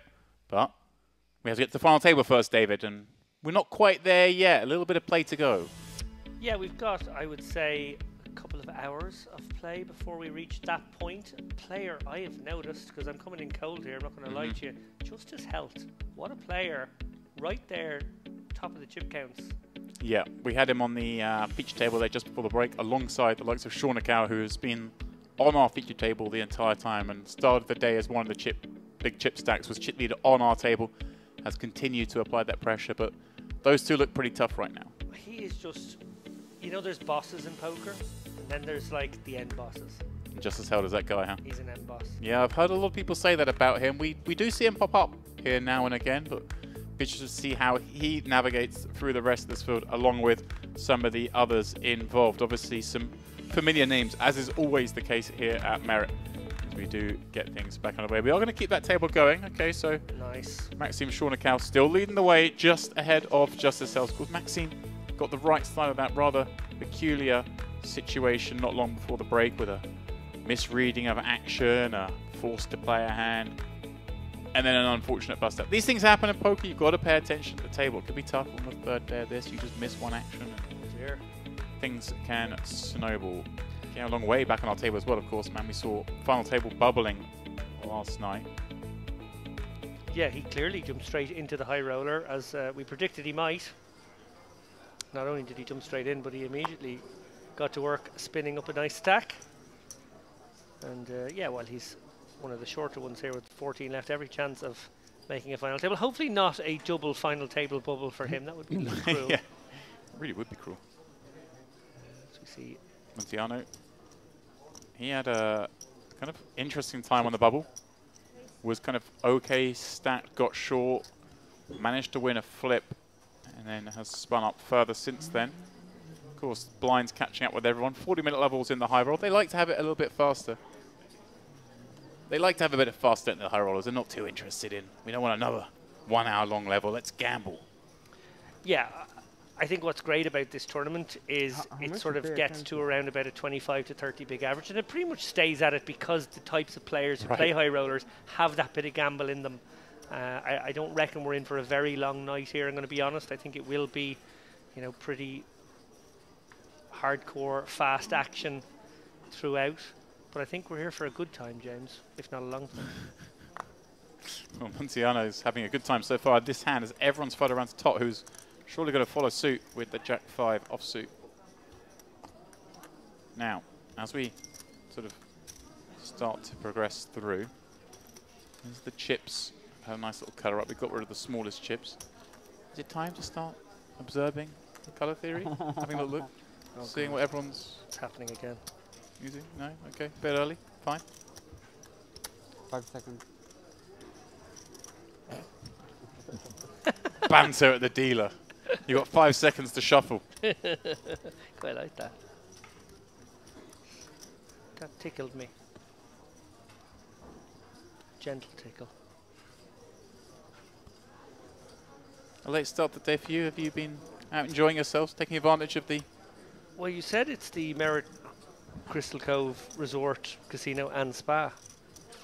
It's the last part of that I was taking advantage of. Nice. Yeah, I was in the jacuzzi, pruning up. Now, which one were you in? Did you go to the... I know you're a fan of the jacuzzi in the Royal, aren't you? That's your favourite jacuzzi. Is that where you were? Jacuzzi, yeah, that is. And it is the best jacuzzi. I'm not going to lie, when I go to the gym / spa, it's very much a jacuzzi-oriented sort of experience. I would say I spend 85% of the time there.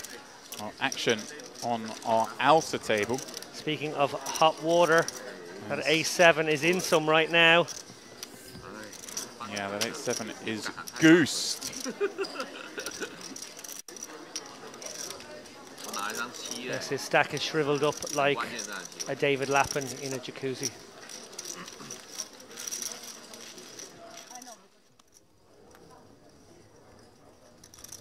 Meanwhile, back at the feature, 2 nice hands here. Health under the gun. Let's open things up. Bukhayoff. All in. Just going to stick it in here. I like that. 21 bigs. He knows Health will be opening. Yeah, could you give me a count, please? Fairly wide here, given his It's 620. chip situation.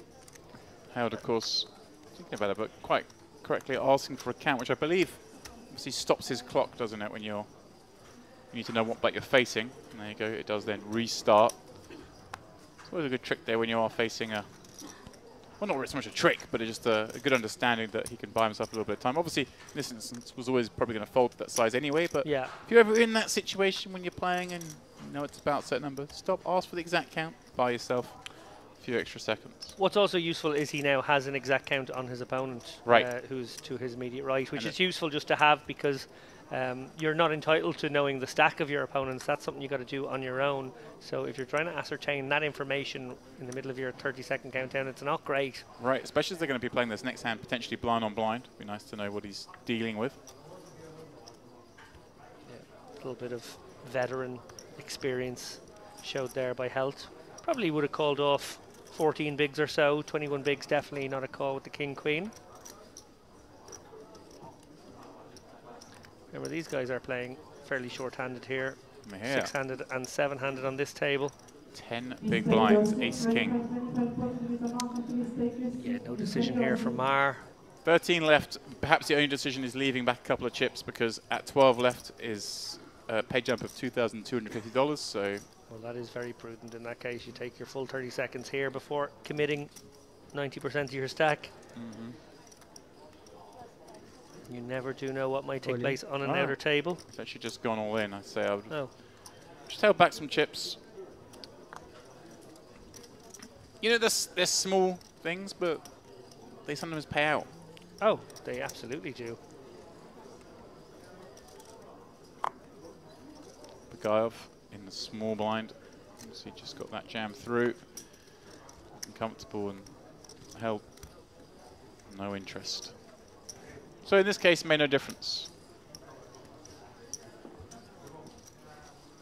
I'm trying to think when I first became aware of that, the old tank when pay jumps had come on up. It wasn't something I ever used to worry about. And then suddenly I was hyper aware of it. You had too much money. I think what it was on. is probably everyone was doing it. I was like, why are these people wasting time? Yeah. And eventually, I did it online for years, and I'm not going to lie, I used to take note of every time it did earn me a 78-cent ladder or a $2.50 ladder, or sometimes a very tasty, maybe a $100 ladder or whatever it might have been on occasion, and I wrote it all down, and I know the exact number now. I stopped counting it about maybe 5 or 6 years ago, but up until about, I would say, 2017, I was taking note. So in the period between 2007 and 2017, which would have been my career online, predominantly online in those days, have a little guess how much just doing that made me in that period. I don't even want to guess. I don't even know. It's going to upset me, isn't it? 29 grand. 29 grand. Yeah. I was a big multi-tabler, so I was doing it while also spinning the plates. Wow. Big ones and small ones, but they all count. Yeah, but over 10 years, 3 grand a year. But I had this idea that I would, if it eventually got up to a really nice number, I would build an extension on my house, and I would call it the Time Bank, and it would be paid for exclusively with the money that I had done it. Yeah. Wow, 29 grand. Yeah. All that time I was just YOLOing it in. Short account. Continuing to apply pressure as a chip leader, as he should with this Queen Jack from under the gun. Bugaev just wasting a few seconds there, not because he's thinking about playing this hand, but again, knowing there's a pay jump in one bust out's time. Just wants to make sure his table doesn't play any more hands than the others. Montiano, 2 6s in the big, a little over 20. One assumes is going to come here, David, with a flat, but if you thought perhaps the under the gun play was opening super wide, maybe you'd see him launch the aggressive operation. Yeah, I like this flat. I know what you're saying there, and definitely depending on villain, you might consider it more, but it's a pretty nice hand to just take flop with. Can be sticky on a lot of boards. Maybe this board once. Well, action from outside once again. Milos Shribitz is the one all in here with Queen Jack, and that board does not improve his hand. He's busting out to look at that. Is that Tamel doing the dirty work? The man who started the day. Yeah, look at this. He started on our feature table with 30 players left with 9 big blinds. Won a flip on the first or second hand, and has spun it up to over $1 million in chips now. Wow. He literally just won every pot he played on the feature table. As we zoom back in on this hand, not too much has happened. Shornikau fired out a small c-bet, as we would have predicted on a board such as King 8-4, 2 diamonds. Montanau with the 6 of diamonds in hand, but I think probably has a call regardless here. Has to be a little bit sticky. Yeah, interesting though. Is this raising chips? I think it is. He invested a time chip in this pot and now comes out with a raise. So kind of a almost treating his hand like bottom pair that has to protect itself, sort of thing. Little mergy. Knows it's going to be hard to play out of position for the rest of the hand, so. Yeah, maybe felt as though he was just going to have to fold to one more bet, so he can actually make a small bet on this street and represent super strength. Obviously has all the 2-pair combos out of the big blind here. Could also have some flush draws. Queen Jack has to go in the bin. Yeah, and a lot of hands that just do have to bet fold. Nicely done. And this is perhaps why we say sometimes it's a little scary when you bet these kind of boards under the gun. You do have the most of the King X kind of stuff, but the 8-4 does suit the big blind. They're going to have some hands they can check raise with there. Some hands that are no hand, you know, the gut shots of the world, perhaps the more likely check raises. But look at that in the background. I see Andy Headley, his little head at work in our main event we referenced before. But Picasso is out in the mix. Day off for him today from commentary, so giving the main event a spin. I think he's sat next to Nina, who we saw yesterday in the late stages of the warm-up. Maybe he's got some the inside track on her.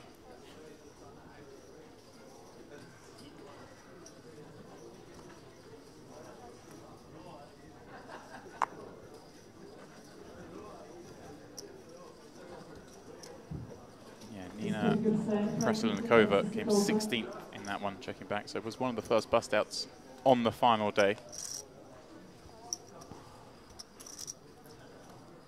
That was crazy. I mean, I left you guys with Simone Andrian having dust in former chips. He just got double up, I think, with Jack 5 against King something. 9. Yeah. Something like that. To double up to sort of 2 million in chips. Bagayev has got the boots. Look at this, Maher with junk in the big. 10 bigs behind. May have seen him defend the Jack Deuce suited, but perhaps with just 10 blinds behind, thinking he's kind of in that middle ground. If he maybe had like 6 blinds, probably does defend because he can go bust much more easily with a deuce, or wager at all with a deuce if he would pair it. But with 10, maybe thinking it just gets very hard to play post flop. Yeah. Disappointing outcome for the aces. This is the point where I'm supposed to say it's better to win a small pot than lose a big one. Well, you just did. You look disgusted. I don't blame you. I'm upset with myself.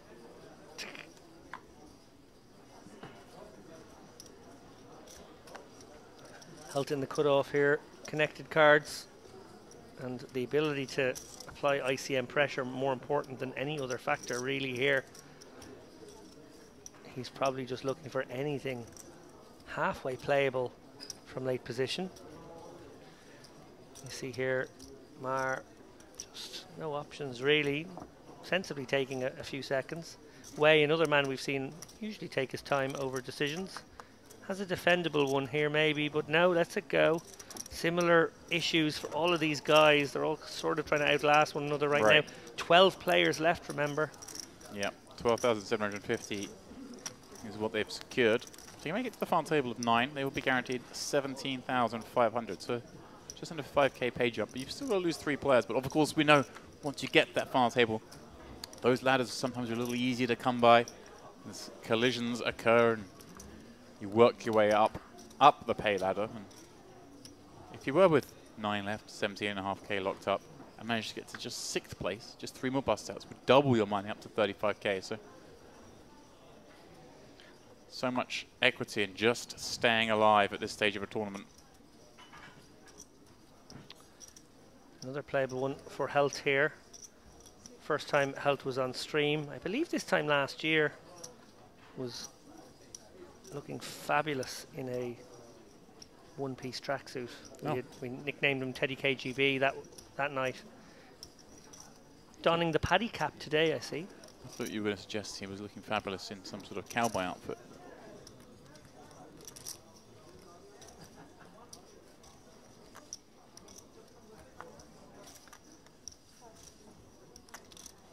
Oh, and here we go. Tot, 22 bigs, and jacks. Any option here in terms of sizing other than just to go all in? Does he get to have the kind of Yeah, I think he can. non all in kind of the sort of size he might make it with a hand like the one that Helt has, the ace-4 offsuit kind of bluff candidates? Yeah, I think you can find maybe like a 165 here. Something in that region if you don't want to go all in. Obviously, the ICM pressure is around. He is sort of mid-pack, if you like. There's quite a few players behind. He's gone bigger. He's gone to sort of 3.5x. 210. Of course, you still have the option to fold there. Yep. Wagering 200 with 500 behind. And he is out of position, and there is reason to want to not lay too good a price to Helt.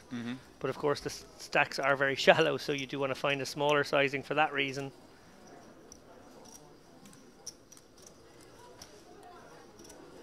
Oh, just putting his man through the ringer. Yeah, this is just a more normal size 3-bet. Yeah.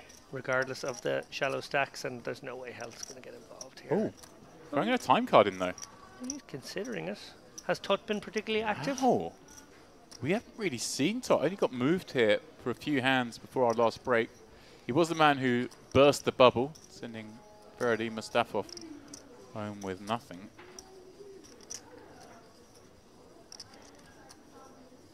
Wow, what is Helt thinking here? Yeah, just trying to figure out exactly what you said a moment ago, James. How often is this the ace-4, ace-5? Now, when you have ace-4, You are blocking one of the ones you hope he has. I was just surprised to see him use a time chip there. I think I he's am never too. going to play the ace-4. I would imagine, but maybe he saw something. I agree. They've been playing together, obviously, over the last 3 days in this event. Maybe he just thought he caught a glimpse of perhaps a live read, or he's just seen this player 3-bet a lot from the big line and thinking about running it. If he had like an ace-4 suited, I though would be more like, okay, this is one that you could consider. The ace-4 offsuit, I'd be very surprised if he carried on. It's always very interesting though, isn't it, when you see these, as you described them, an N-boss do something like that, because sometimes when we as commentators see someone surprisingly burn a time chip there, we think, come on, what are you thinking? You shouldn't be doing that. But when we see someone that we both readily agree is a far more accomplished player than both of us, it's always trying to work out what exactly are they thinking? What is the method here? Yeah. And when I say more accomplished than both of us, I meant you. But Yeah, I don't think he has a WBT or WSOP bracelet. wow. Has he even played poker before? Hilt opening up once again. This time we're going to run it. 13 blinds. It's Jack, loving life. So they're picking on Helt here, or at least that's what he's going to feel like. Obviously, we see that they have been legit hands, but he's taking the initiative, going for these light opens from every seat, basically, and actually sort of providing spots for these guys to pick him off. They know he's going to be light on average now. He will wake up with a real hand once in a while, but for the moment, they're content to maybe see him as a bit of a live one, someone they don't mind getting their chips in over the top of. Certainly going to be a bigger gap between his opens and his calls than anyone else here.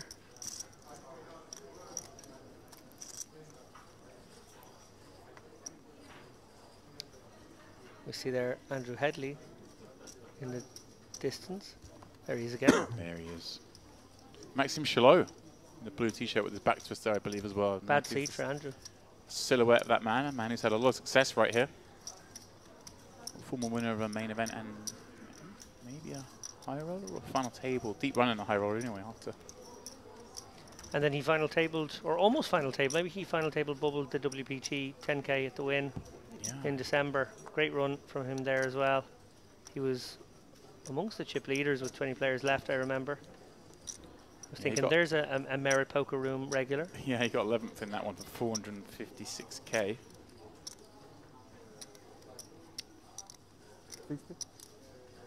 60. So on the button here, Tut going to use the threes. Interesting whether he would use the threes as a open and 4-bet against a Helt click. Well, as it is, it looks like 3s and 4s are going to take a flop unless Helt really went hard at this.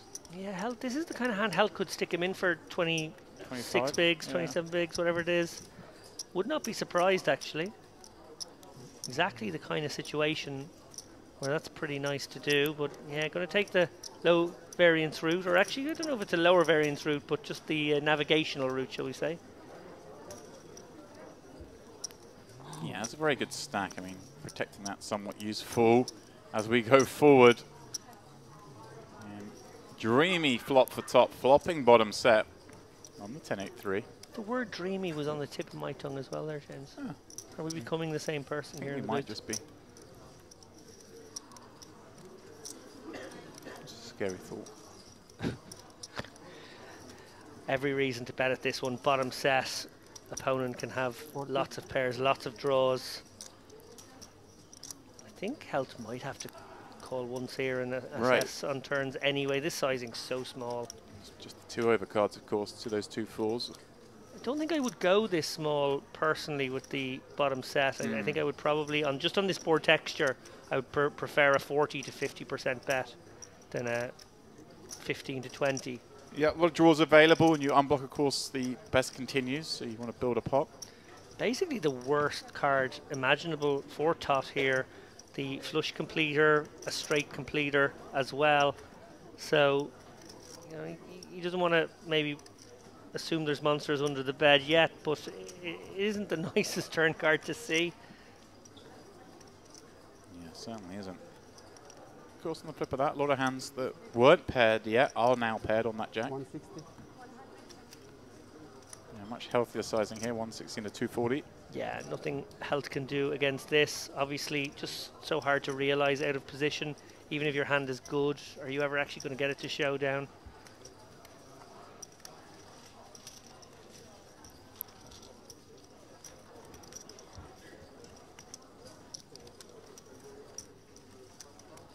So we predicted blood on the felt today. What, 30 players returned for day 2?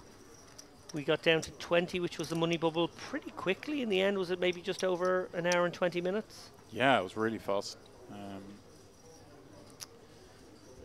Bubble, yeah. The bubble bursting, yeah, Faddy busting out. Yeah, less than an hour and a half into the day. Wow. Honestly.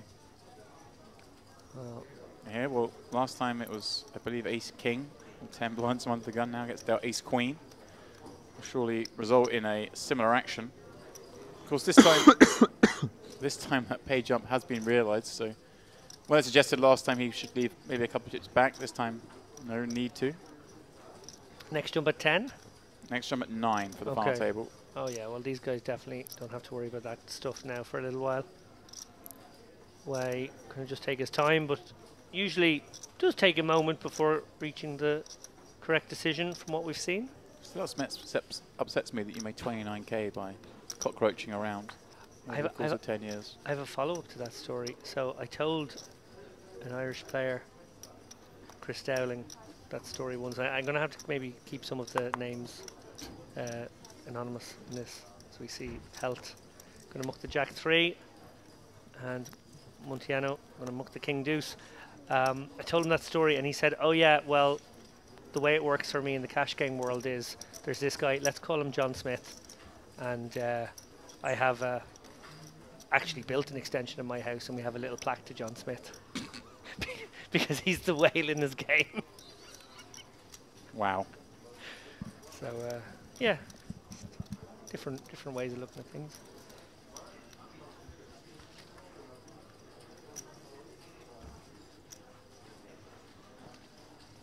Strong. Do you have any like particular players over the years that you just sort of go, oh wow, I really took them to town? There's a few from cash games that I can think of. That Would you ever honour them with a plaque? I'm actually more of the positive way. There was a time, I won't name the player, but I had a big piece of someone when they won a major event. Oh, that's a nice way to do it. I got a lot of money in that. I was gonna adorn a new car with a number plate that said TY and then the person's name. Nice, nice. I didn't in the end because I thought it a bit tacky. But I thought I did it that way in a positive manner. Yes, no, that's like much nicer. Someone's so you made money for me and themselves rather than just, you know, being a regular customer. Lucky us. Lucky you and lucky me. That is our outer table. 12 players remain. 6 and 6, of course. Tamao in C1 there. Man who started the day with just 9 blinds. One player getting a massage. Just getting limbered, getting ready for the big day ahead, perhaps. You much of a massage at the table kind of person? I can't think of anything I would rather less do to Yeah, myself, and I also really don't like it when people at my table are getting them. Well, firstly, if you know, they should be not allowed when it's 10-handed. Yeah, well, that I was going to say if that was where you probably shouldn't be allowed when it's 9-handed. Yeah, I'm with you there. But then World Series, when you're playing a 10-handed tournament and someone decides to get a massage, it's especially when they're in the 5, 6, or 7 seat. Yeah, it's grim. And then just, I don't know, I've been at tables where like 3 people were getting massaged, and it's just all a bit like, what is this? Is this turned into some sort of orgy? I don't need this in my life. I want to play poker. What sort of massage would they take? Sometimes, you know, the guys are, you know, really enjoying their Indian head massage or whatever, and I'm just like, oh, I don't need to look at that face now. I don't need to look at you responding. You really are quite a miserable person at heart, aren't you? Shout out to all the massage staff. They obviously do a great job. It's not for me. I used to get more than I do now, but I still don't mind the odd one now and again. But I'm with you. A lot of the time I do play live poker tends to be at these sort of large field World Series events, and I just can't do it to the people on my table. No.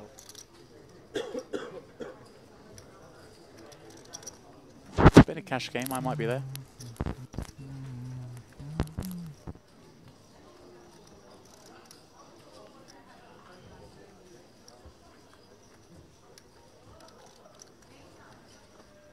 You also kind of understand it, like maybe if it's got to, you know, one of those long day twos where they're trying to get down to the front table and it's like 6 and 6 and, you know, guys are genuinely actually really tired and their backs are probably sore and they want to get a good night's sleep maybe and they know it's not going to be a long night's sleep. At least it sort of feels medicinal in that situation. I'm only asking because I'm desperate for one right now. Well, luckily there's a spa nearby, or 3.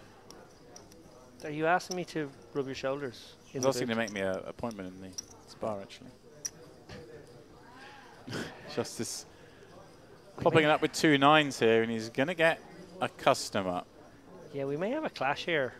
Tiano with ace king and 25 blinds. Does he just want to rip it, or does he want to induce? Yeah, I wonder if it does suit him in this situation to ever just shove, given the high ICM environment here. 12 left, ICM getting pretty close to its pinnacle. That would be around the 10 and 9 left point when it's absolutely peaking. So yeah, there are reasons to just try to shut this one down and discourage some pocket pairs who would 4-bet. This is exactly one of those spots.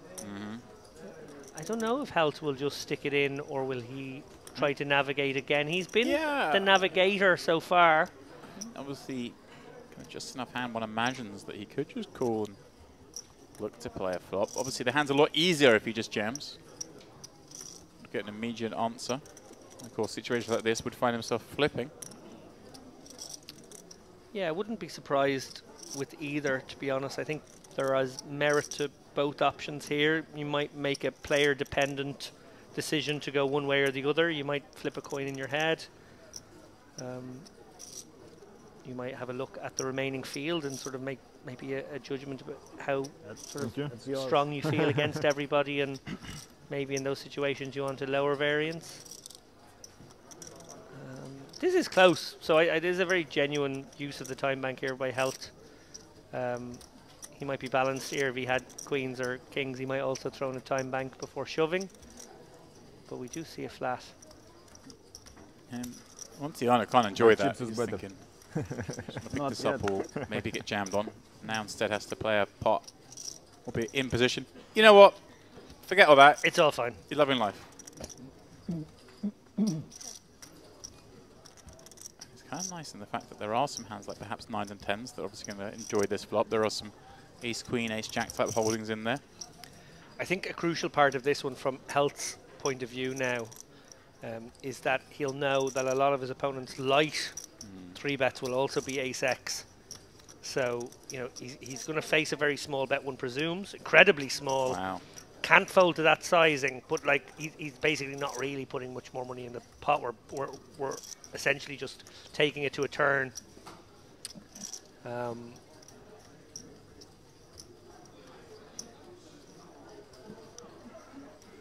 He will be very, very aware of the fact that his opponent would make this bet with hands like jacks, queens and kings, make this with his ace-5s, ace-4s, and then would also do it with his ace-kings and ace-queens. I was going to say, does he have the sort of some king-queens and king-jacks kind of hands in here?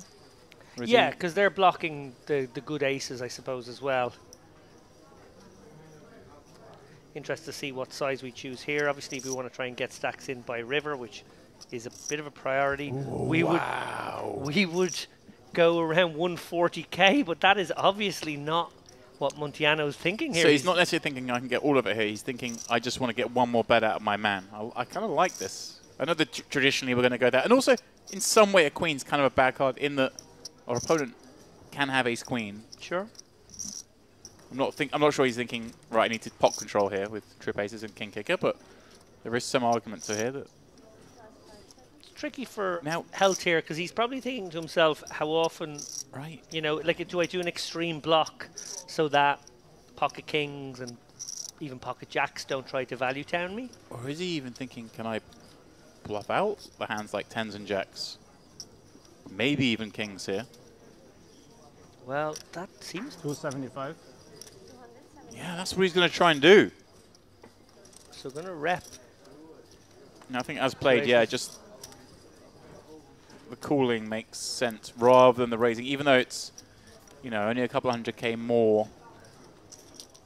Thinking perhaps the extra 200K I make versus maybe saving myself if I somehow have been outdrawn.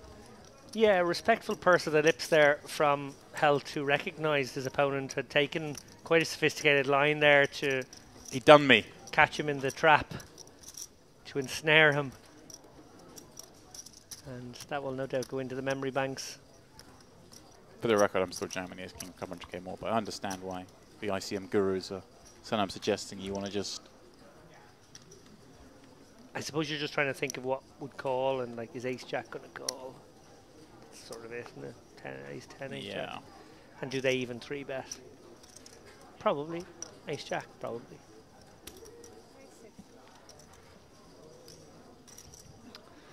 Montiano up to 1.3 million. Really earned that last one. Hit 150K at 10K, 20K on the bubble. Wow. Got a double up. Nice spin. God, it's been a weekend of spins here. Really has. When we think of what Simone Andrian did yesterday, my goodness me, has there ever been anything like that in this poker room? I doubt it. Of course, if I want to be pedantic, I can put out all these players are at one point down to 100K.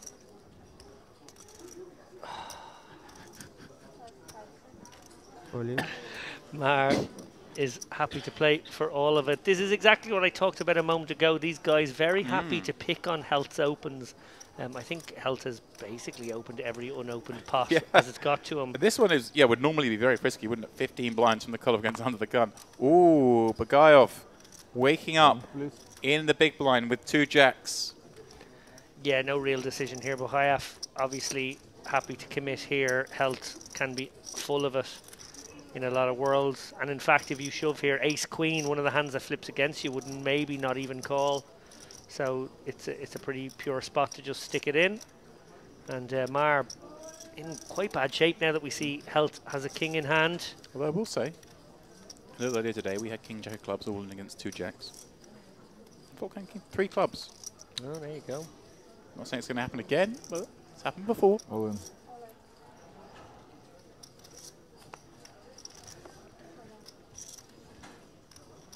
And here we go. Mar has done nothing wrong here. Actually really like his decision to take this spot overall. Just unfortunate to run into it behind. Bagayev, well, he's in a great spot now to accumulate 1.2 million. 40 bigs to take with him as we get closer to the final table. Oh, would you believe it? In the window, but spades rolling out behind. This race is not yet run. Bagayev still has a chance, although only one more card to make good things happen on. The red 9 of no use. Mayer breathing a sigh of relief. As you pointed out, obviously Justice having a raise folded a king as well. King 10, he would have got there. There you go. Should have just gambled. The mic going back on. I like that. Now, that was going to say, he didn't go for stand-up equity. He went for strip the microphone off his body equity, which, sometimes you really have to dig deep into your box of tricks. You've got to be creative. Yeah. Thanks. How much you left with? What? How much you left? The guy's just lost the pot. How much are you left with? And he hasn't even had a chance to look at how much. What have you got? Are you still in? Oh, okay. Poor Bagayev. 250. 250 and 15. Credit to him to just answer the question there and not tell the guy to F off. Yeah. I mean, just wait a second. Or just like look at them yourself. Well, also there's not that many chips. And the guy was in the process of counting them. So you could have just looked at him counting them or waited till he finish. But no. Interrupted his count to ask him how much do you have after he just took a savage beat with 12 left in the high roll. Oh. You could say it's somewhat cowboy behavior. Yeah. Well, Mar has shown some true grit here on the feature table. Where you're going to get involved, I would presume. It's a bit tricky, 15 bigs. Probably looking more so to have spots to shove or fold. But it's such a good hand, isn't it? It's a nice hand. it's a tricky hand actually to play off this stack in this situation. I guess he's just going to open. He has indeed decided to go for the min open. 60,000. I do like his table presence. You can never really tell anything. We were talking about animated players yesterday. Ways the complete opposite. Even to the point that... How much have you got now, Bukhayev? How much have you got now? He's even adorned in the same jacket he was wearing last time out. He's got his look, the cap, the jacket. Well, Helt now with just 1.6 million has really leaked 1 million chips over the course of the last 10 hands or so. Well, that pop's going to help, potentially. So far, so good As long as for the board Helt. stays queen free, that is. Tough situation here for Y. Obviously going to try and take a stab at this one for cheap, maybe 50, 60k. Not going to get the job done here. Has some ways to win. I wonder if at this stack depth, Helt might just be happy to go with the King 7. A little tickle raise. Click it back and just hope that his opponent has some spazzy stuff.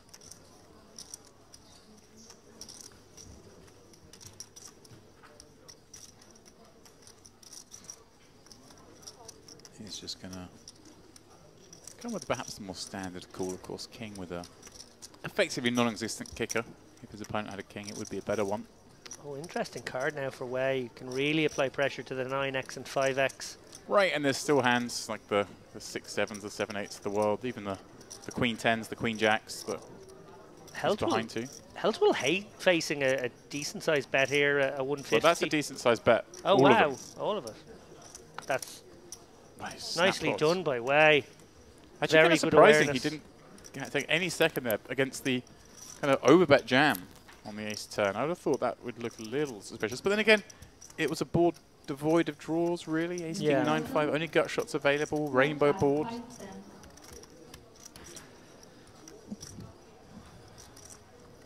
Impressive stuff, Wei. Yeah, I would have liked to see a kind of smaller sizing, but a bet is what we want to see. Yeah, I would have liked to see how Helt would have responded to something around 40%. That would have been a very tough situation for him. Maybe interesting that he didn't more. waste a second there thinking about it. But earlier we saw him take quite a while with ace 4 offsuit, facing a 3-bet. One we thought would be a fairly simple fold. Bukhayev, maybe just enough hand here. 8 bigs, king, 8 offsuit. Suited variety definitely gets in. King 9 certainly gets in. It's really cuspy. Does let it go. Obviously, with the ICM pressure, there are other short stacks around. He could somehow navigate his way to this final table should some big hands take place around him. Helt limping in here with the 5-3 of clubs, and Montiano. Yeah, he sort of changed tack, if you like. I mean, he hasn't actually had too many blind situations, but the first time he's kind of limped in, as it were, having been very aggressive, is going to get attacked. He may feel like this is going to be lighter than it actually is. Montiano with those 2 queens does get action and finds a queen on the flop, but all clubs. Just as Helt smashing it, and these two are deep. Oh, this is going to be monstrous. Like the book says, c-bet very, very small, or check in Montiano's seat there. Wow, he has checked back. We saw him play the ace-king a little coyly a moment ago on the turn with trip aces. Now plays the set the same way. Just as Helt's going to love life. He does not ever think he can be beat here. No, he presumes the 2-pair combos and flop sets do fire a little bet here. And flushes as well, right? I mean, obviously you've got the 5-5 flush. You're never entirely sure you've got the best hand, but look at this. He's come up with a big sizing, 200 into 230. Given all that, obviously his hand does need some protection. He assumes his opponent's got some sort of showdown, given he's elected to check back an ace-queen-jack board. Here's what's interesting. If Helt had come with a small bet, I think we're going to see a raise. But now that it's a very big bet, and you know your opponent can have some bluffs, and you have a virtual lock on the hand, like he and you've under-repped. Yeah, like of course, like okay, absolute disaster scenario. Your opponent health has ace jack. That's sort of so unlikely. He's limped in pre. I just don't see it too often. So in reality, you have a lock on this hand, and I think versus the big sizing, given that his opponent might have the king of clubs in hand, you might just let him have this price. Yeah, you can always raise over the top of it next street anyway. I think especially when he has checked back the flop, he's obviously in the mind to play trappy against Held. Let him do the front running. Lovely flat by Montiano. Look at this. Health is ensnared. Oh, a king on the river. Again, not too relevant a card. Kings is a possibility as played. That's the one that kind of is of a concern, I'd say. Yeah, kings with or without the club, definitely a possibility is played. Of course, slightly scary in the fact that now it's hard to get paid off in your held streets. You want your opponent to have a 10, of course, make a straight, but if they are in here with a hand like king, queen, or something like that. Yeah, it is a blind v blind situation. Ranges are still quite wide. I think Held has a bet fold. I think he's just got exactly that. Does it get big that. again? 420. 2/3 is the number. Yeah, and this allows him to get away from a raise in a sense. Like if he goes very small and obvious blocker size, his opponent obviously has massive range advantage on this board, and he wouldn't trust that he wasn't being bluffed. Now versus the 420, I think he can be more confident that when he gets raised, he is behind. See Montiano there, the initial reaction to me, just scream like not enjoying it. He's just cool. Just call. Oh, that's very conservative. Wow, help. Sheesh, bro. What are you doing to me? Wow, got just called before, got shown trip aces with king. Nice hand. Now just called here by a boat. And again, you can understand it is an underboat in the sense of 2 aces are paired, but it's an underboat with the other cards are king, queen, jack, and it was a limp call pre. So it's very hard for him to ever have aces full. He's going to raise ace jack himself pre. He's going to, yeah. He's going to limp raise ace queen, limp raise ace king. Kind of the first one we can kind of get a little bit on board with. That one seems to me like he should have gone for more value. As it happens, just as Held had the 5-5 flush, you advocate probably not going to put any more chips in with such a bad flush, but interesting nonetheless. Just Held down to just 20 blinds, the man who was right up near the top. And look at this, Montiano now with 2 million in chips, leading the way. The man who, as I say, had 150k on the bubble. What are you doing to me, bro? Said Justice Health there. He has basically been picked apart. In the preview to this frame, we talked about how good an N-boss Justice Health is. Well, the deck is being very cruel right now. He had over 3 million an hour ago. He is down to just 845k. A lot of work to do now if he's going to make this final table.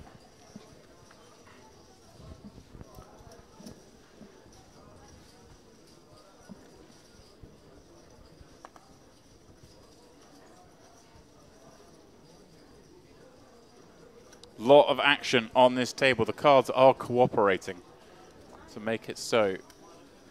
But perhaps we're missing some action in terms of a couple of conservative, one extremely conservative call from the man who does hold all the weapons. So we play 20k, 40k. Tot's going to raise things up here with ace-3 suited from the hijack.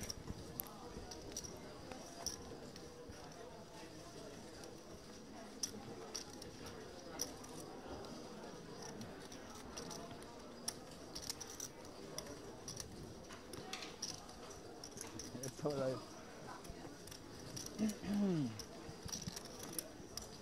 And a rare raise and take. At least I didn't punt it off as bad as I did in the warm-up. So I'm at least you didn't jam. Yeah, at least you didn't jam twice. It was good. I'm not calling it. I know, but you could have jammed yourself maybe with the ace king or this. Oh, the ace king? Yeah, but you could have jammed or he could have jammed. Tough for me to call worse, I guess. Yeah, dissecting the two hands those two have played.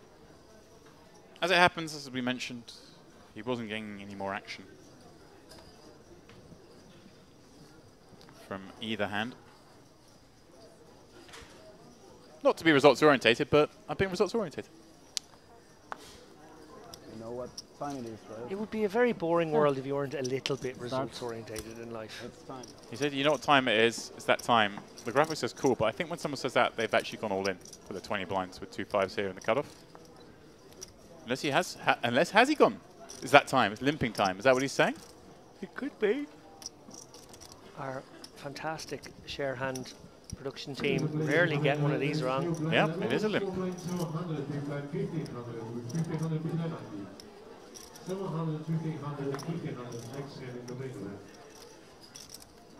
Well, there we go.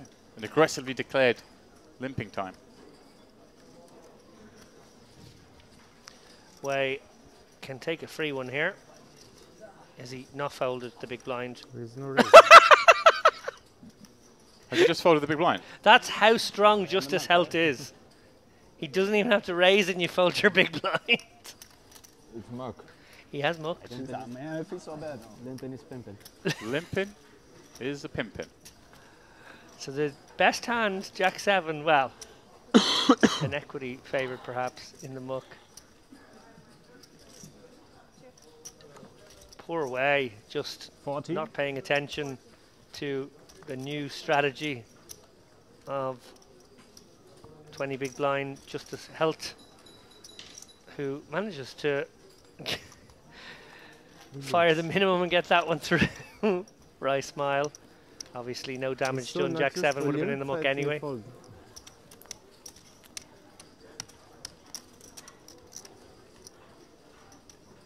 An aggressive limp, obviously. Yeah, well, I mean, I posited that maybe it was an all-in because he said, it's that time. I was like, oh, that no one's ever gone, it's that time, and then limped, in my experience. There we go.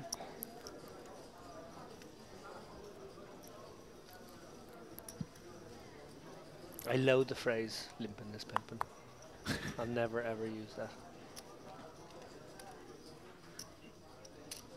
Bukhaev, a very pretty ace-10 suited here. Gonna get that 250k into the middle. Quick smart here, 6 big blinds. May chop his stack up in some modern fandangled fashion, but it's going in. All in. Jamming is pimping. 250. You're not impressed. I don't blame you.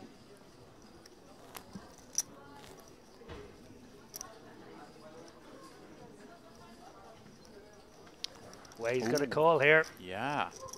6 blinds.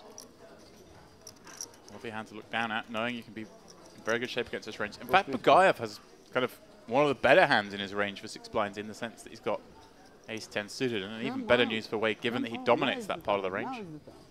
Bad news for Bukhaev that 2 diamonds are gone. He is drawing fairly thin here, just 28%. Are we about to lose another player? So we inch our way towards the final table of this $5,300 high roller.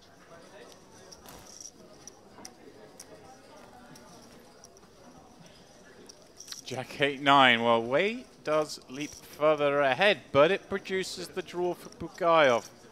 Open-ended. 8 clean outs. That is not one of them. 1 pull to survive.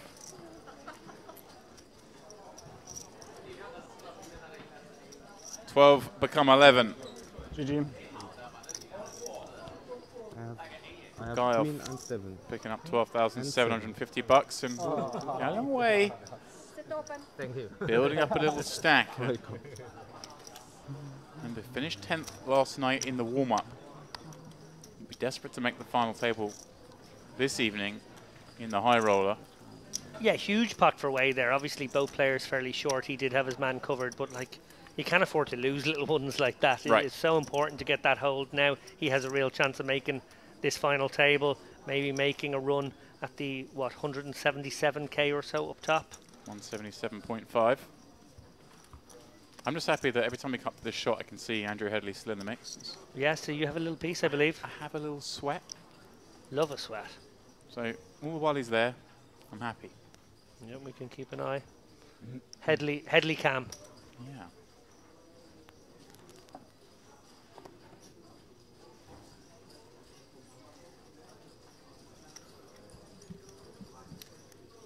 We'll be welcoming Andrew Headley back into the commentary box tomorrow for a, as of yet, undecided That's right. poker journey. Could be a cash game. Could be some rare day one coverage of the main event here. We don't usually pick up coverage of the main till day two, but we may do a little day one. What would you prefer? It depends on the cash game. Is that a bit of a cop-out? No, that's a very fair answer, actually. I think the main event will be interesting. We very rarely ever get to see the early stages of poker tournaments on streams. I think it's pretty exceptional that it happens. So it'd be quite nice. But then if we get a juicy cash game that's action, if we get one of these kind of cash games where sometimes the blinds are a little bit too high that the players usually play and everyone kind of plays a bit nitty, it could be pretty stale. Having said that, if we do get a game where players are willing to gamble and kind of, not even gamble, but battle, shall I say, rather than gamble, and they're comfortable in the stakes they're playing, then I'm in.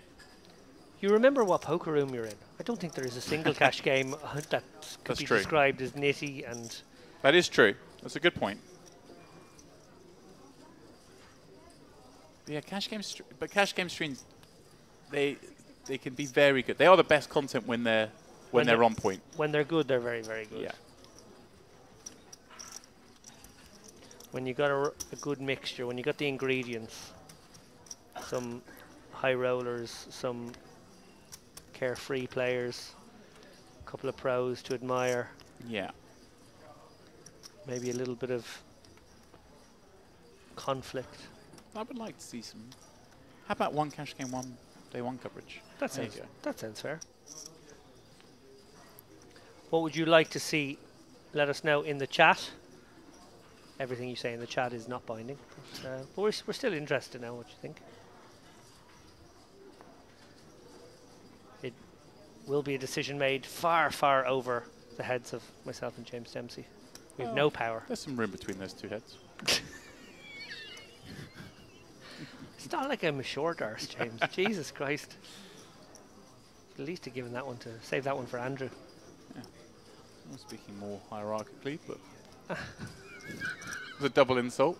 You took it in a way I hadn't imagined. Wow. I jest. No, let me just climb back into my box here.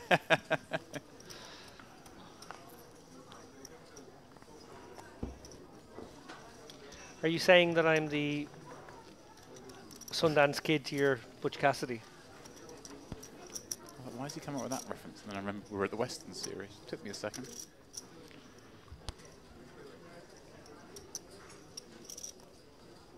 Not much chat here. Serious business. 11 left. Everyone just thinking, come on, just two people bust out. Go get a bit of food. Get ourselves set up for the final table. Get my seat drawers. See how things line up. Get myself a little game plan. Start dreaming of that six-figure payout. Two places get that, of course. Third, not at all shabby at 81,500 as well. And actually, looking at the payouts, a rarity for this place. The jump between first and second is actually larger than the second to third. We always have that kind of merit wrinkle you referred to it, I think, where quite often the third to second jump is the largest. Ah, a very real hand for this man. He's down to 20 pigs. Is Helt going to limp again? Or will he raise this one? I guess it's a slightly different scenario being button rather than cut off, but interesting to see what he does. What's the call? So less than half, right? Oh, he's decided to go for a 1.5x open. Ah, yeah. Which is now going to be... I thought I'd throw 3 greens in. I'm sorry. So he meant to raise. But it's all right. I have limped before. So actually trying to get credit for a raisable hand while also limping. All the tricks, Justice Helt. Yeah. Meant to make it 80. Has accidentally limped, but as he points out, the last time he opened a pot, it was with a limp. Mamma mia.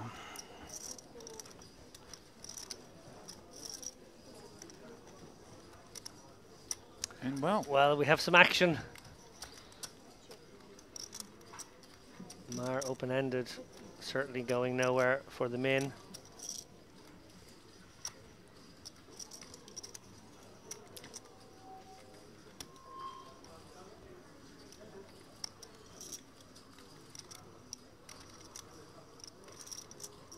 Will be met with a call As you mentioned, that open-ender. Now improving to a pair and open-ender, but it does bring the third heart on board. Not a card that either player is going to be too enthused to see. Just as I'm not so much worried about always running into a flush here, but obviously much harder now to get increased action from the smaller pairs, like an 8 or a 9, with the third heart out there. Yeah, going to continue betting here, keep the betting lead. Obviously may respond to any raise in this spot with a fold. 7-10 gets there, 7-5 gets there, all those flush possibilities too. He's going to just keep it small, keep control here, and keep pursuing value from these kinds of hands. Right. And I guess, you know, so many rivers are very rich on this board, but if it were to come like a deuce, a 3 or 4, he could elect to still bet. Yep. Couldn't he with this hand? Obviously, he does have the option to check back on a lot of rivers. Oh, it's just probably a heart being the favorite in that sense. Now, does Meher ever like pick apart any weakness here and think, well, I've got a pair and a straight draw? Always scary when there's 3 hearts on board and you don't have one though to make any kind of big move. Yeah, I'm wondering if he's considering just folding here. Obviously, pair and open ender seems like too much, but you know he can be drawing dead. It is possible, and it never really that nice to be. Oh, he is going for the raise. Wow! Smells weakness. Wow! What a move! Justice help turbo mucking top pair, top kicker. Meher putting him in the bin. There's a glitch with the end boss. Getting picked apart here. He has, but there's been some cruel runouts, but also, you know, this was the first outplayed pot. Yeah, and we've talked about this sort of merit optimal style that players have, where they are that little bit looser, and sometimes it doesn't suit you to do an informational bet or a holding bet of that nature when you know you can't really trust the answer. Well, well, well.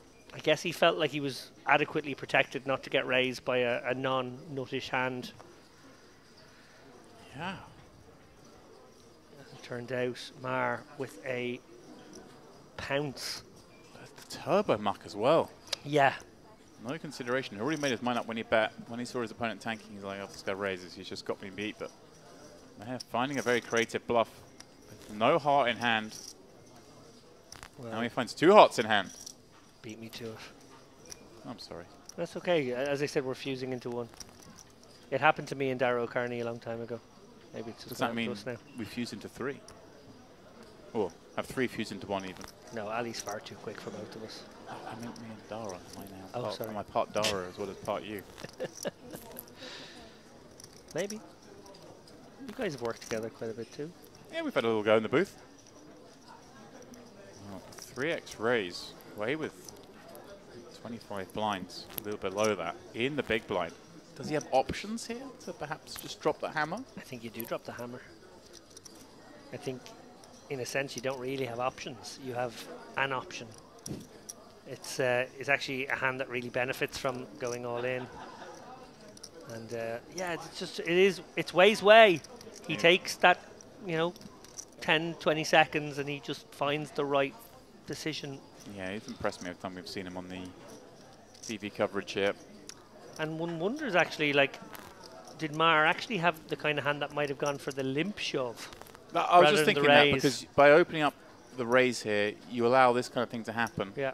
You can be put in the bin by a lot of Broadway stuff here. The small pairs, obviously you're behind the small pairs.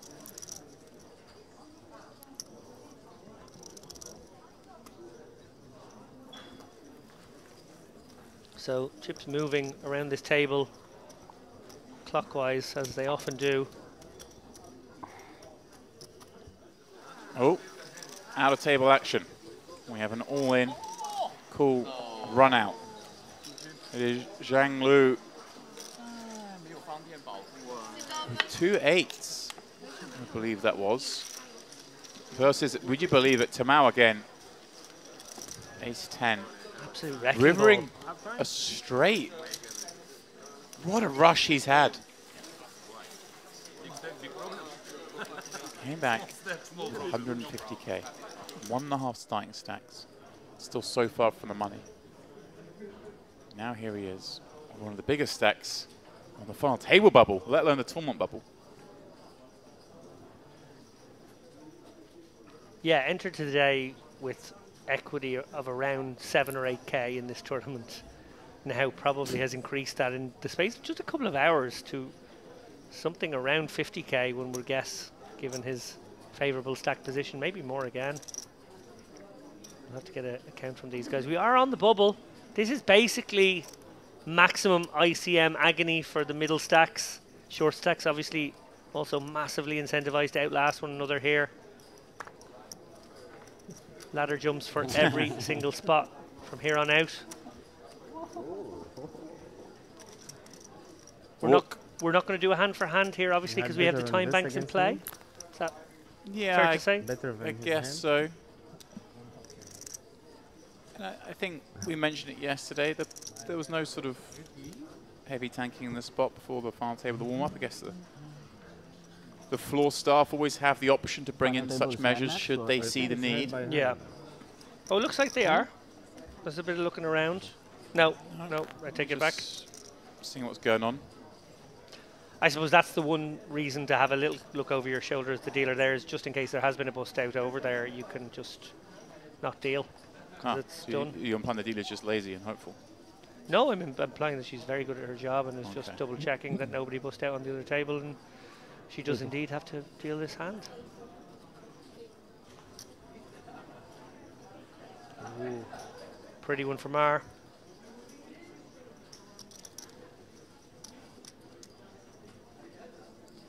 Very pretty one. Tricky though. Not easy to know which way to proceed. A big shove, a flat. Does he find a 3-bet sizing? Does he turn this one into a 3-bet fold? I think he'll find the jam. Yeah, I like this. Yeah, I prefer this in the high ICM situation. Yeah, and especially when you're doing it to the big stack, you know they're going to have a widest range at the table. And it's not like he can call liberally. It is half his stack if he were to call. Yeah, ace queen, just a very, very big hand here. Oh, health looks. Oh no. He's just going to take time off the clock here on the final table bubble. Should be using his 30 seconds each time if he's playing smart. Interesting just watching as the players folded round there. And looking at the fact we have 10 players remaining, 153 who began, meaning our average stack is 1.5 million. We are somewhat devoid of chips on this table. Good point. There must be all over there. Right, because we only got one player above average here. Well spotted, James. We've only got... I don't think anyone else has a million. Other than Mahera assumes he's going to win this pot and get himself to just 1.1 mil. But other than that, no one close to the average. Way being moved over for balancing efforts. Of course, we were six-handed here. Bust over there. Or is he moving, or is it colour up? No, he is moving. Yeah. Do we have 6 players here or 5? Yeah, it's going to be 5 and 5. Yeah, but I don't think it's actually moving. I think we were... They had 6, we already had 5, so it's just colouring up, sorry. Yeah, we were already at 5. It's 5 and 5. Yeah. Good. I don't want to lose away. After he came 10th last night, I want to make sure he gets there tonight. Oh, well, that would be quite a sick one if we were to see Way bust next, the double bubble. Toil and trouble. I knew it was coming. Some sort of nonsense from you.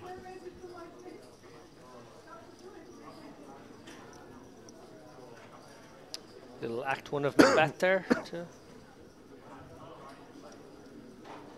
live in proceedings. I can't see it. 1.9. Can't see it. Just 3-bit jammed on you the last time without having to worry about what you got. But now I want to see what you've got in case I want to open King 9 off onto a big blind.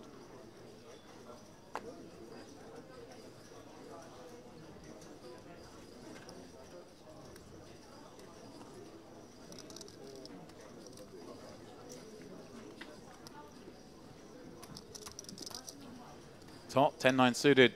The man who burst the money bubble in here with 21 blinds on the button.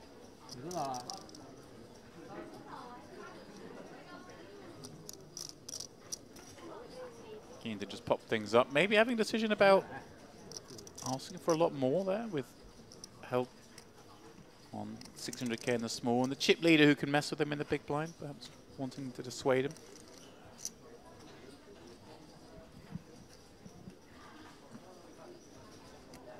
Does though go for the min.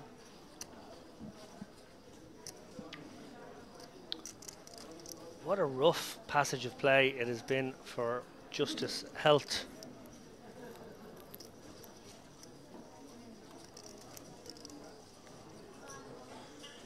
The bigger they are, the harder they fall, James.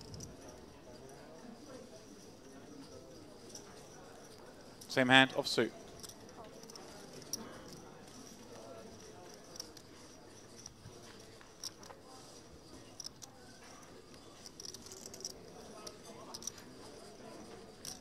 Board, both will feel they've effectively got the nut low on. Yeah. Just to see if this does go. Check if Montiano even doesn't decide to just lead here. Looks like he's thinking about it. Yeah, I quite like a lead in this situation. Your opponent's not going to have much of this stuff ever, even from the button off this stack, and I think you can just outmaneuver him so often. You probably get snap folds from a lot of the Ace-X stuff, the Broadway stuff. You do have the back door straight, right, and a heart possibilities. Working. Yeah. I think this is a really cute, smart lead here from Montiano. Yeah, it really is. And nothing Tot can do with a 9-10 here. Absolutely nothing. Lovely pickup from Montiano. Very sharp awareness of the situation. Also, again, obviously high ICM environment. He can take advantage of all of that with the big stack. We do see some leads from him in spots that you wouldn't actually see in non-ICM situations for that reason too. His opponent's incentivized to keep pots small with small bets and checks. He's incentivized to actually bloat pots, create a little discomfort where guys feel like they could be put in by the river.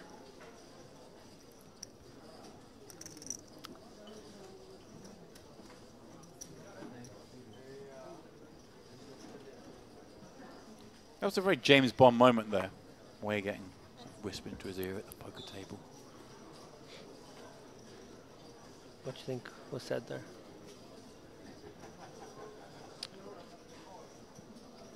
We've moved your appointment. I think she said, "Don't bubble. Your dinner is ready." Don't bubble. Again.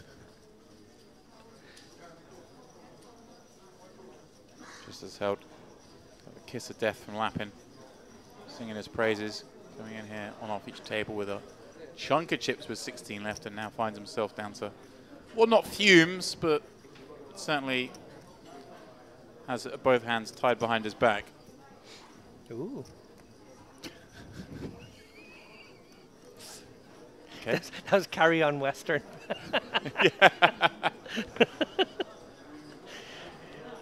Yeah, I haven't picked up any Blazing Saddles references from you yet. I thought that might be where you... You've missed. I've peppered in a ton, and they just completely. I just get ignored for all of them. Like it's not going to stop me trying. The problem there being I haven't seen it for so long. The reference is just sailing over my head. And we know how high up that head is now, as you pointed out. It's a big carry. Yeah, I think I've not seen for ages. Actually, that's one I should have watched in preparation for this series with you lurking. I might watch it tonight. It's a good movie. Well, action-y flop. Here with nut clubs. The gut shot to Broadway. Top, the opener. Second pair. His own gut shot, albeit one that's dead. And even some backdoor equity in the form of those hearts. And kind of a ball where this is exactly the kind of hand you wish you could check back, but is it one that he might feel compelled to bet as the opener on a Picasso flop? I think in this high ICM situation, actually a check is very good here. What you'll see when you use these modern day solvers that are ICM aware is that so many of the bets become checks, so many of the bigger bets become smaller bets. It basically shrinks everything down. And yeah, I think, you know, flinging in incredibly small bet, or in fact, I kind of like a check, to be honest, here in this situation too, is all fine. You should also be looking to maybe check some of your king X's as well on this board, so you are protected. And here we go. This is the problem when you do bet, of course, that you can get attacked. So we see here, he was actually an equity underdog against the gut shot flush drawn overcard. But this is hand over now. Mar just outmaneuvering him here, using the fact that he's going to have a lot of equity even when he ends up at showdown, and he has an opponent who he can put in the blender.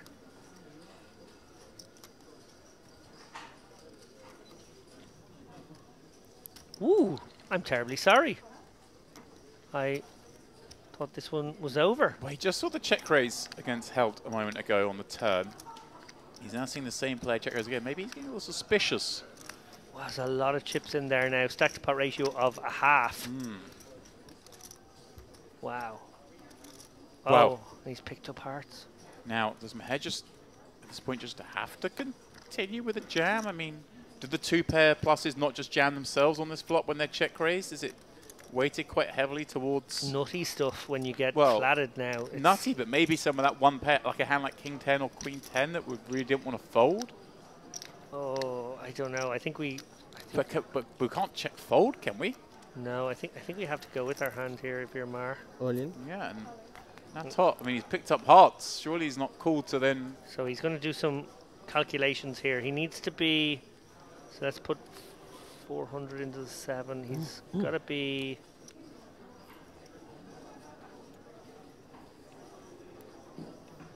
Oh gosh, he doesn't need that much. Right. And if he's up against kind of a 2-pair type hand, here we go, does make the call. Not surprising to see it. And he's going to get the great news that he's actually up against one of the hands he's beating currently. Yeah. No, this is... And Meher's going to feel pretty sick when he sees that the heart is the reason he's got called here. If it was the 6 of diamonds, would have picked this pot up. Instead, the two of them playing a 1.6 million chip pot, each with some sort of combo hand. Again? This hand makes me question who's ahead. Yeah, but I'm more wondering he's covering, right? Just wants the ladder. He's not going to get one. His top runs out to the flush, defeating Meher's flush draw, who's now down to just 265k in a monstrous pot. Yeah,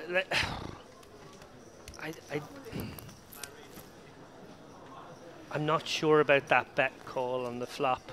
No. But having made his bed there, he had to do some equity calculations, obviously feeling like if he was behind, he maybe had something in the region of 13 or 14 outs himself. Maybe his straight draw could be good sometimes too. Maybe he has more. Maybe he actually has even... Well, that's the thing. If you're up against like 2-pair there, then your straight draw's obviously good, as well as your flush draw. Yeah. And there are some times you're up against, as we saw, the draw there, the ace-x of clubs, maybe a 10x of clubs type hand. Yeah. Maybe a 9x of clubs type hand even, probably the most likely. Yeah. And you're almost certainly not dead anymore because the hearts can get you out of trouble even in that scenario. Yeah, it's a funky one. I think you're going to run it, and I don't know with ICM how much we're going to love calling it off. I think it's going to be very close, of course, but I really don't like the bet call turn. It's worked out. I guess that's what we can say about it. It's worked out very nicely. No, I'm with you. Took the bull by the horns. It makes sense to perhaps just check back that turn. In a hand that's unlikely to get outdrawn, you're kind of miles ahead, miles behind, and just want to get it to showdown. Munteanu, 2 million in the ascendancy. Yeah, but again, as mentioned, only just, what, a third above average, but is the table chip leader.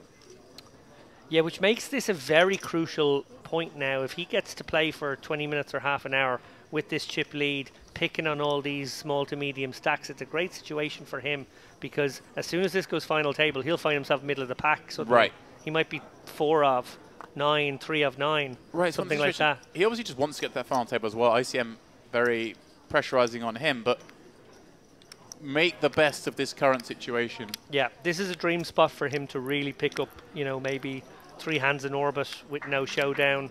Yeah, 100k a hand. I mean, maybe pick up a couple hundred k. 2-3 orbits, maybe. Maybe it's the final with 2.4, 2.5 million. Yeah. Yeah, these opportunities arise from time to time where your opponents really can't fight back dishonestly. You can be very dishonest. You can open a wide range, really take advantage, probably just get played back at by legit holdings. Thank you. And while your opponents wait for those legit holdings, you could be pilfering away. 10 remain. The high roller part of our Oh, Merit Helt. Poker Western Series, and Helt's got the Cowboys.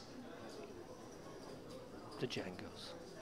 Come on, the Western Series, they're the Cowboys. Come The Django's cowboy. on. Yeah, but Cowboys. Django. The Django's.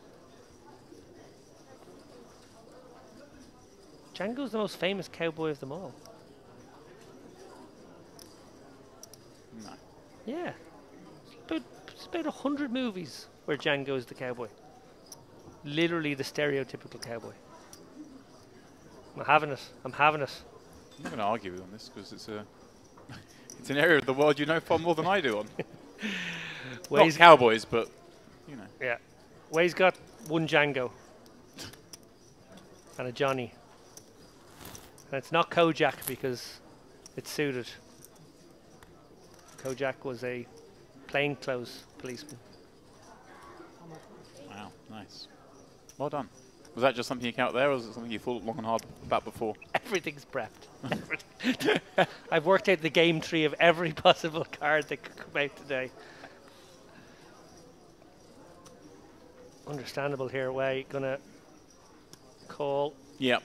Let's have a look at this. It's a real pretty one. King, Queens, King, I Jack started suited. with 575. Thank you. Todd considering his option here to just Yeah, kind of dicey. Obviously getting a Come great along. price for 40k, but Way and Held are going to have a lot of hands that dominate him on that queen. So a good fold.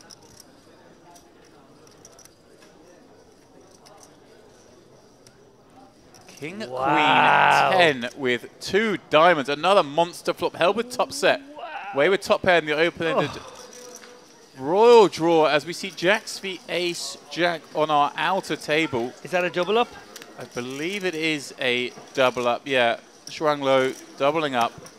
Huge Against moment for Kudashenko's her. Ace Jack, all in pre-flop. It seemed like she has too many chips, maybe around 600k. So Huge moment Six for and her. change. Oh, huge Another moment. Yeah, huge should moment be coming. up to 1.3 mil now with that. So getting close to that average stack. We just never don't get in, right? Like this is just way too much hand for everybody. Yeah, I was wondering if Wei just has any reason to raise here, but Just check raised, yeah. he does decide to raise. I thought he might just check call this because He's he's got like- all of it. But yeah, he's like an equity favourite against like everything nearly. Oh, look at this. He's got 44% against top set. Yeah. Here we go. Run it, they will. Helt will be looking at this holding be- with disdain. Yeah, he'll feel sick. It's like, really? Can't you just have 2 pair? Can't you just have... That's a good hand. That is a good hand. Well, it's all gone wrong for Held so far. Can he turn the tide here when he needs it the most? He's the one at risk. Red card, but a safe one. Wait. Could he win in style? Ace of Diamonds producing a royal. Black 4. No use. Sick hold for Helt there. Huge. Look. But the way it's gone for him, and he's like, finally gets it in with top set and gets shown a straight flush draw. It's like, is this really what's happening to me? Amazing. I love Helt. I love his attitude to life and poker. What are you doing to me, man? Yeah. There we go. Montiano still leading the way here, but his stack dwindling down to 42 big blinds as the blinds are creeping up to 25k, 50k. 2 players, sub 10 bigs. Cao Leung Wei, the man who finished 10th last night, losing that pot, now putting himself towards that chopping block. We're here with less though. Just 5 bigs in his stack. Just as Held back to 25 bigs, and will feel monstrous at this stage. Yeah, Helt very much back in the mix.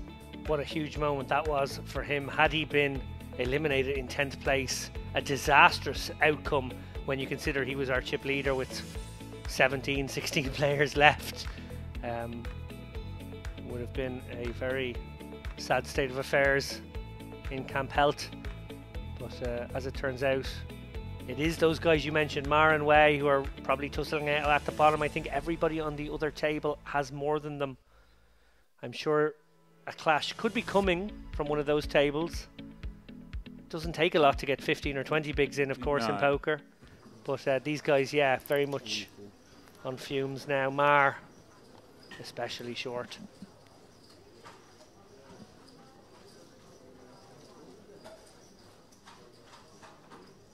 How much you play? 245. Okay.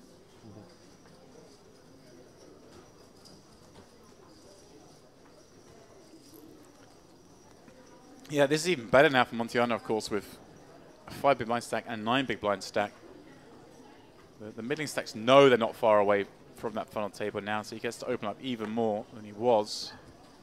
Does Mayor decide just to run this with A7, 2.5 blinds? Against what he knows is going to be a pretty open range. I like the way you're thinking here, James. I think there are going to be spots like this where he'd want to get in behind the big stack. He gets a lot more protection that way. Might have a hand that's a small favourite sometimes. It's tricky. Right. Definitely like it in later position. I like the way your head's at, though. Nice idea. Help. Closing the action in the big blind. Finally has the best of it against his opponent, but obviously a far inferior chip stack and the inferior position. Yeah, it's so awkward here. Feels compelled to throw in the call, but really doesn't want this pot to bloat. Two hearts. Well, Justin Helt's finally got the best hand against his man. Still has no chance of winning the pot. No, Montiano can go. Oh! Well, he's done this before, though, with very funky lines, yeah. But he's done this before with strength. Sure. So that'll be in Helt's mind, I think, that he's been trappy before. Check back a set of queens. Check back the turn with 3 aces.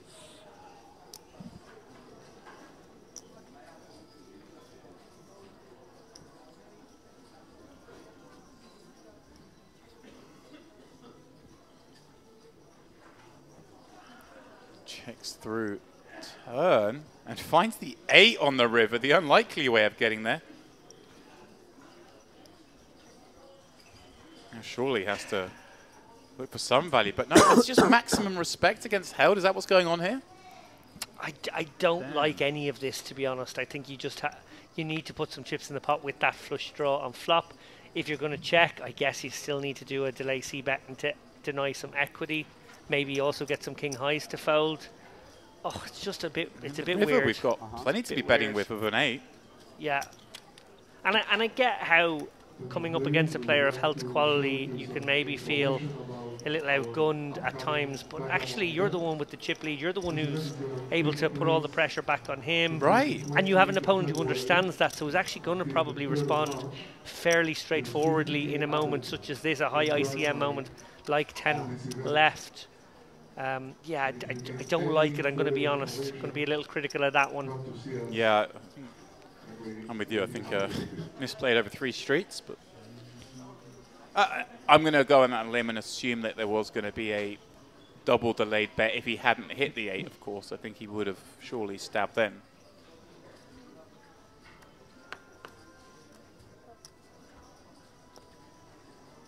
Top Queen Jack on the button, average stack. He does have the chip leader in the big blind, but it's a chip lead that's not overwhelming compared to this 1.5 million. So he's not going to get pushed around too much, and especially we've just seen that the style of play. He's not a man who looks to push people around. He'd be very comfortable opening up a hand, way weaker than this on the button. And what have Helt, with all that in mind, may look to over-police from the small blind here himself with 22 bigs. He has a sort of candidate that does quite often make it as a nice 3-bet fold here. Obviously, the argument is always, how many hands does he actually want a 3-bet call off in this situation? on the final table bubble, which is perhaps why he's rested on fold. Ah.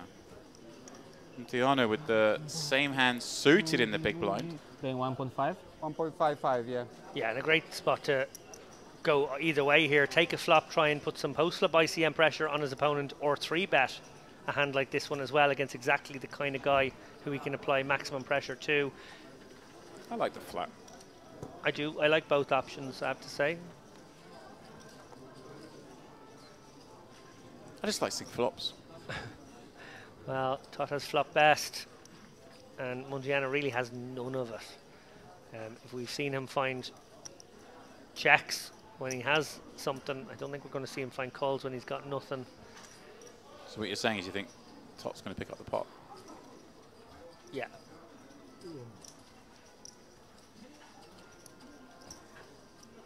$100.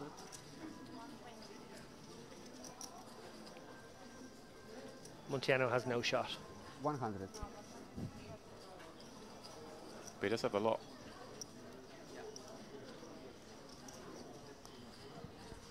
Rumour has it. A6 can rot. But he sleeps in a cot.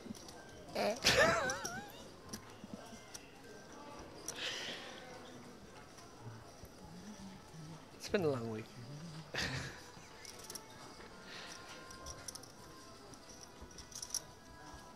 He has, so much so that I have a little knot in my neck. James is tying himself up in knots in this booth right now. Of course, the advantage of being at the live felt is you don't have to deal with any bots.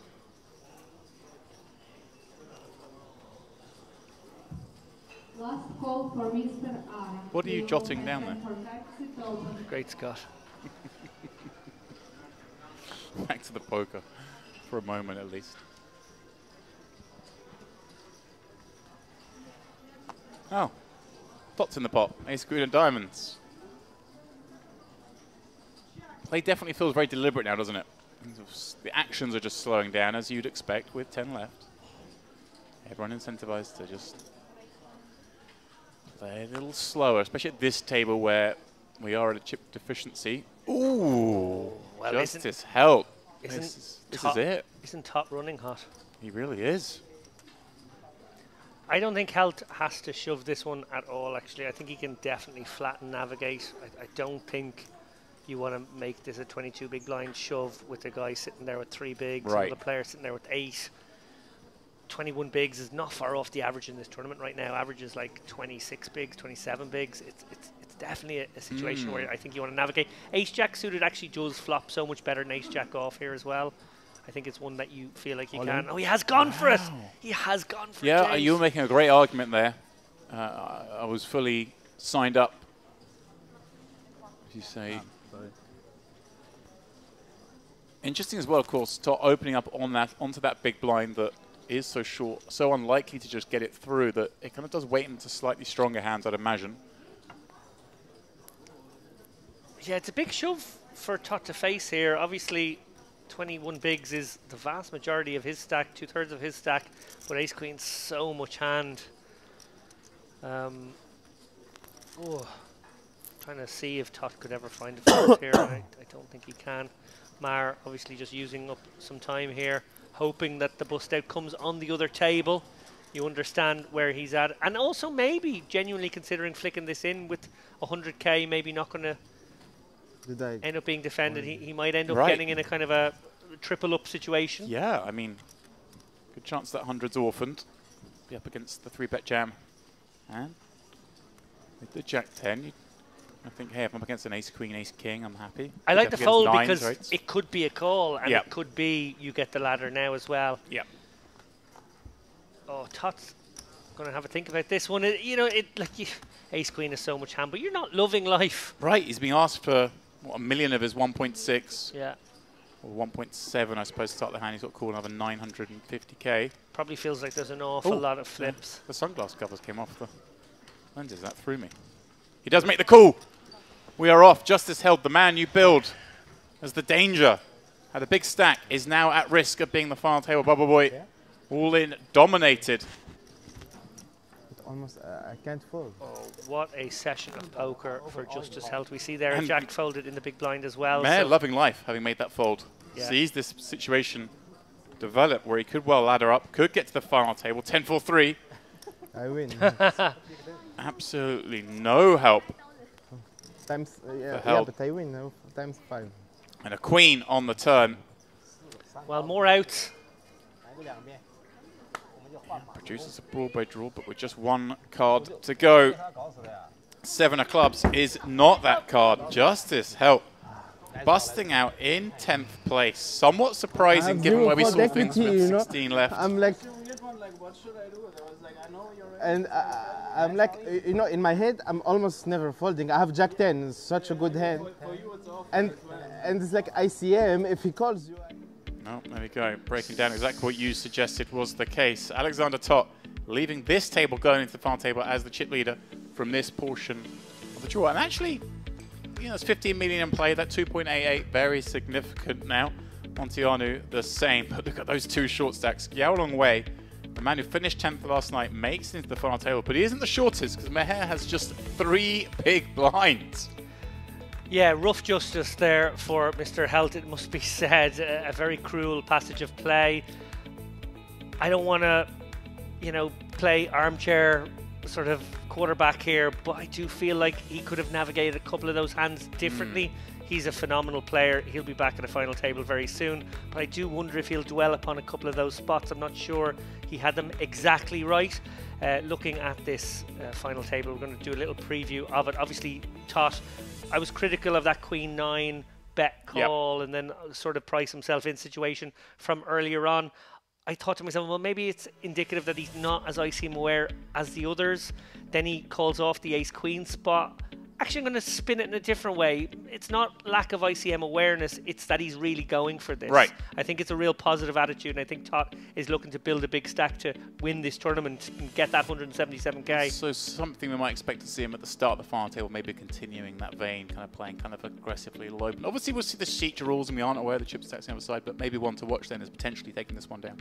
Yeah, we're obviously going to take a look when we come back at some of the other players that we've had off the stream for a while, but I do want to focus in as well on Montiano. A couple of light calls when he could have raised, and again, that's sort of, you know, indicative of someone who's been maybe a little bit too nitty and maybe isn't going to be loose enough or aggressive enough to take this one down. I wonder if he's sort of psychologically trying to get himself into a maybe top 4 position before stepping out in any kind of way. He has been very circumspect. Speaking of circumspect, Wei, who is one of the shorter stacks, he's not the shortest by a long way, but he is one of the shorter ones, very poised, very solid, very circumspect, quietly confident. I feel like if he got a double up, he could be a real threat in this final table. Well, speaking of that final table, being informed that it is going to start for us on this stream in 50 minutes from now. So that's 50 minutes. So set an alarm, go off, do what you need to do, maybe get a bit of dinner. I'm sure that's what we're going to do. Get a massage like James. Get a massage. And we'll be back to pick up the start of that final table, guys. So please, we will see you then.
Mr. Flip. So far, I don't like the flip against you. Save christening Tamil Mr. Flip, and that flip comes up. Interesting. Pair of It's fair. nines for the lead, but the open ender Very fair still. for Sabe. Any 7, any 8, any queen would all do the trick. Turn doesn't help him.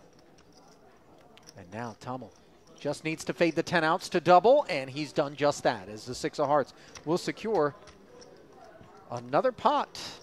As he reaches for the phone to give everybody the update, day's gone well. I think there's some history there called a Mr. Flip. Obviously, we are drawing on day 3. Somebody suspects that Waiting for top-tier hands. He's making the most of what he perceives to be good spots.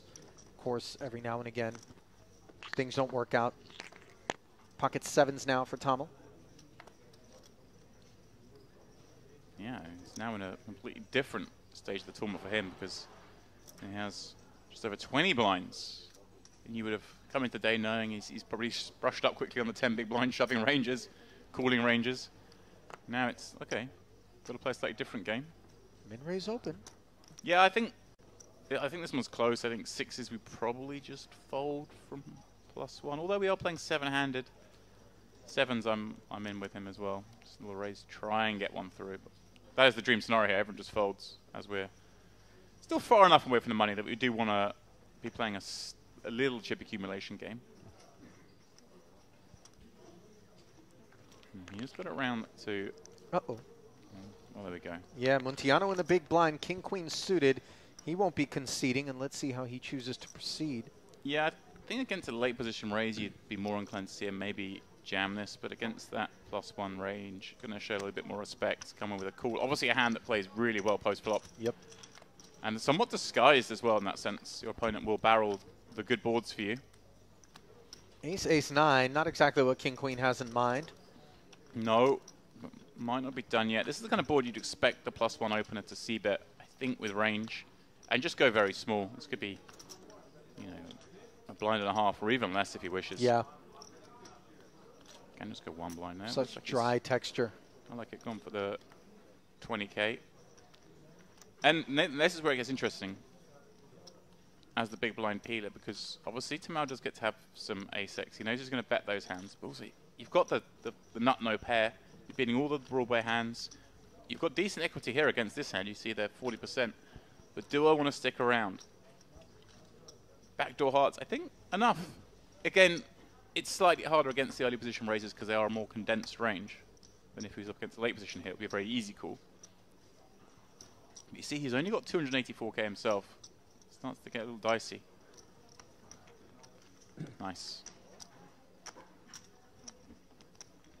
Dempsey approved. Peeling, of course, the 9 of hearts interaction is nice. And now, all of a sudden, we've got ourselves this flush draw on the turn. But we are mindful of the fact that the ace-x lurks in the range and can certainly be represented credibly by Tamil. But with that said, James, he's also been the most active player at the table.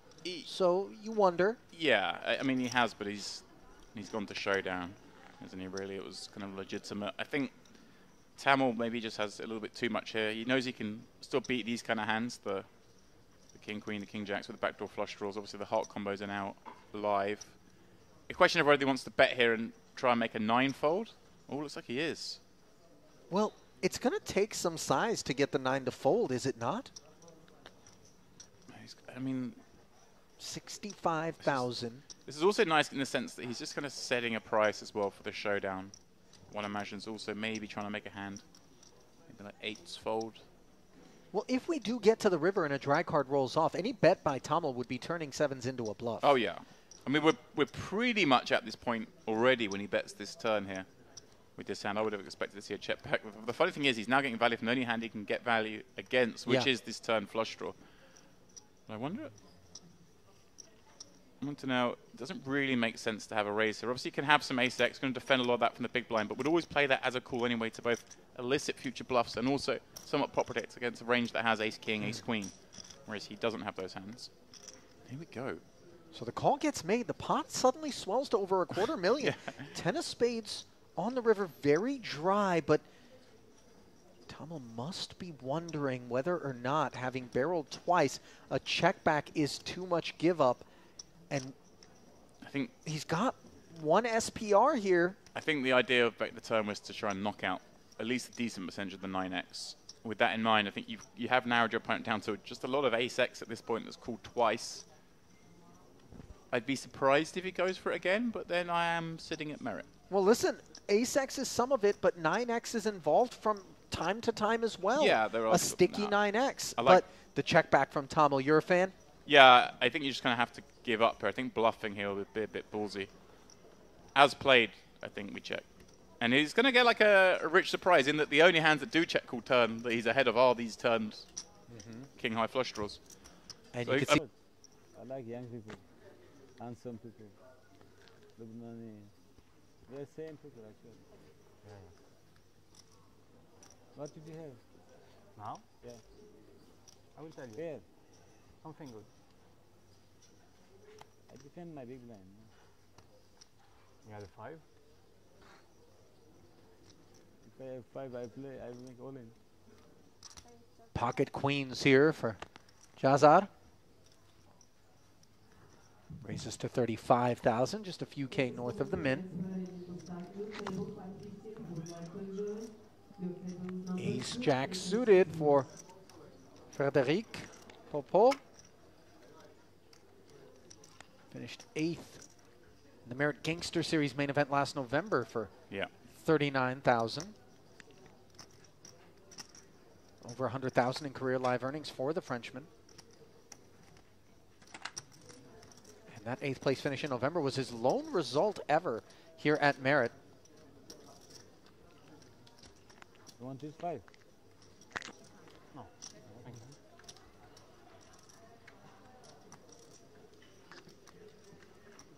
Off of 347,000, he is going to 3-bet. Note that Jazad only has 114,000 back, and yet the 3-bet is to 88,000, which is going to be over half of his remaining chips on request.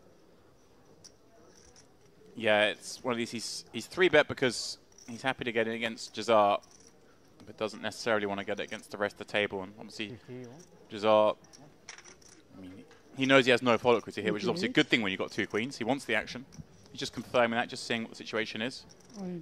Goes all in. I'd say Popot doesn't necessarily want to get it in, but he's priced himself in a right, call, so exactly. 3-bet, 10 blinds. We're going with it. No thought needed, No. as the price is always right, regardless, and he does make the call. And you see a little bit of exasperation as he flicks his palm up toward the sky there, once shown the 2 queens, but 32% equity. Jazar the man at risk, though, and he can barely look. I love it.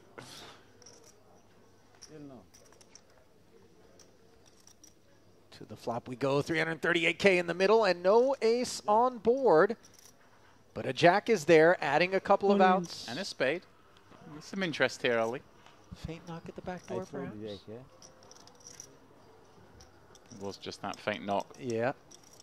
Nobody home. As now Jazar just needs to fade 5 outs one time. And he's done it. Always animated, a little bit emotional at the table, but obviously invested in the outcomes here. His emotions can maybe get, be disadvantageous to him. Well, he did the orbit before. He did that very small raise from the small blind. At that time got through because he's up against like 9-4 off, I think it was in the big blind. At that time, obviously ran into a hand and wants to play. I think that's, at this stage of the tournament, quite a significant misstep to have, that raising too small from the small blind, because you're just going to torch a lot of chips. Well, I mean, the point to be made is, generally speaking, while min raise or 1.5x, 2.5x would be considered the standard in any other position, once it comes around to the small blind, we do need to increase the open sizing, James, as we see increases. Tamal, how's your day going? To Tamal stack up here, eminent. He's already tripled up and now finds the boots, and he's going to get a little bit of action from Tejan. Button flat with queen jack, and now an ace jack offsuit for Sabit could get curious. Yeah, this is interesting. Sabit obviously wants to play this hand. Won't enjoy playing it 3 out of position. Falls right in the lineup. Does he want to just Squeeze. Squeeze. And would he ever want to squeeze jam? I wouldn't say so when we're kind of semi-close to the money. I'd like to see him kind of take this upstairs, but give himself some room to fold. So maybe a little over 100K. Maybe a little 120, kind of a 4x of the open. Don't have to go much bigger than that because obviously the stack depths don't encourage too much peeling. And of course, if Tejan then were to get it in against him, he can probably shrug and go with it and hope to be up against sort of 8s or 9s or something. That's what he's done. Chosen to 3-bet it to 115,000. Ill-fated, of course, as it comes back around to Tamil. And James, this is better than he would have scripted things. But now you're right. He's got 516,000 back. Oh, and a real choice. Oh, we've got a trap here, are we? We've got a trap, surely. This is the beauty of it, is sub is going to be wider here because of the button peel. He might have just peeled with the ace-jack offsuit against this raise if there wasn't a button peel. But with the extra chips in there and the bad forecast in terms of playing out position against 3 Oddly players. enough, Tezjan's flat from the button is that which tempted Sabe into this misstep. But now, will he be given reprieve in the form of a jam from Tamil, which would feel a little bit hasty as you're pulling for the flat and trap? Yeah, you were in position against the 3-better. Oh, looks like he is counting out a raise. And I mean, no raise here makes sense other than all-in, given the stack depths involved. But he looks like he's coming out with some sort of click. It's not the first time we've seen the click already in the opening 15 hands at this table.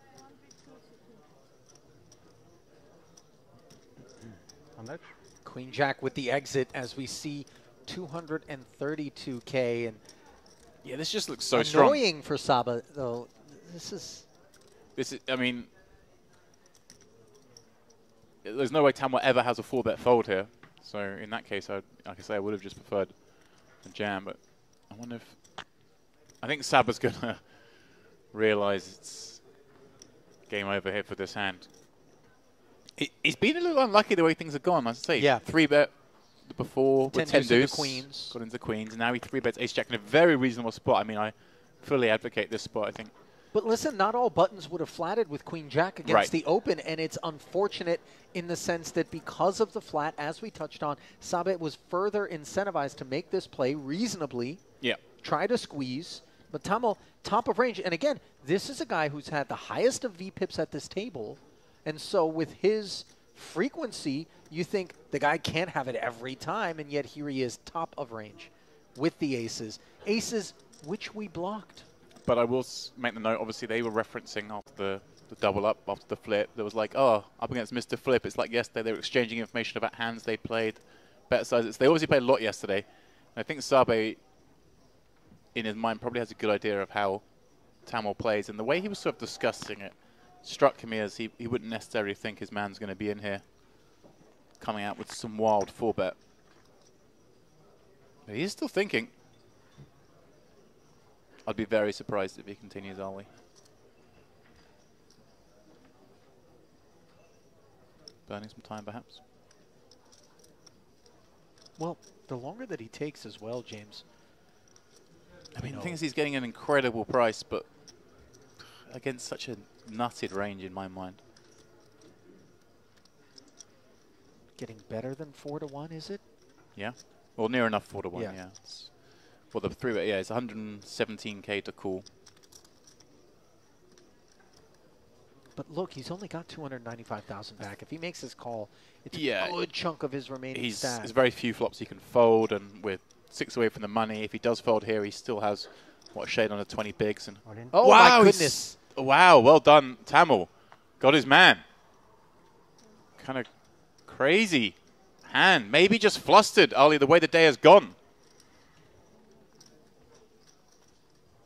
Snap call, of Only course. If you have aces, you do that.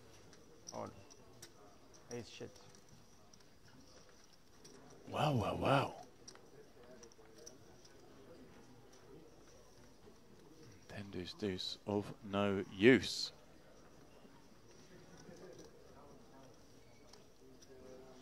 Dismal flop. And now a draw dead turn. As really an improbable. Yeah, I think he started the descent. day on this table with second in chips on our table. Wasn't a particularly... Mentioning that Kuzmanis is a Very accomplished online MTT player, multi-table tournaments. Thanks for explaining what MTT meant, Nolly. I've always wondered. Hailing from Lithuania. Shornik out. Another big hand for him.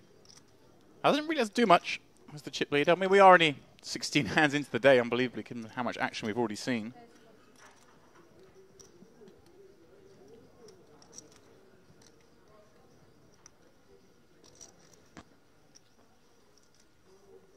Per pot. I feel like we just got to go with this, Ali. The graphic says 25 left, but given our table's just filled up, I would imagine we're actually at 24. Be 3 tables of 8.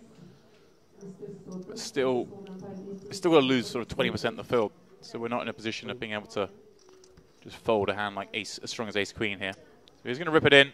Yeah, ace-queen, 2 overs against the jacks of Shornikau, which opened to 45,000, and obviously everybody will be all too happy to get out of the way here unless they've got top of range.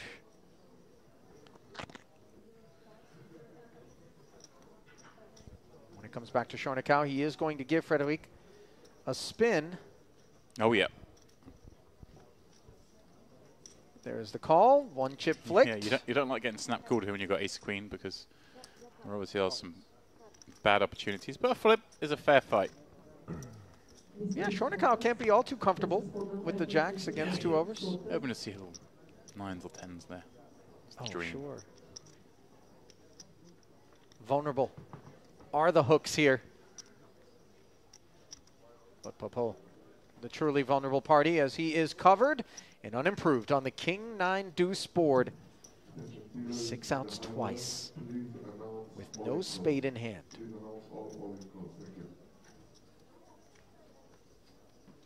Now the board pairs, changing nothing. Can the Frenchman connect and stay alive, or will he finish in 24th? It'll be the latter. As a 10 rolls off on the river, and yet another casualty here at the featured table. As they are dropping like flies, James. That's exactly the term I was thinking in my head. They really deep in the bowels here.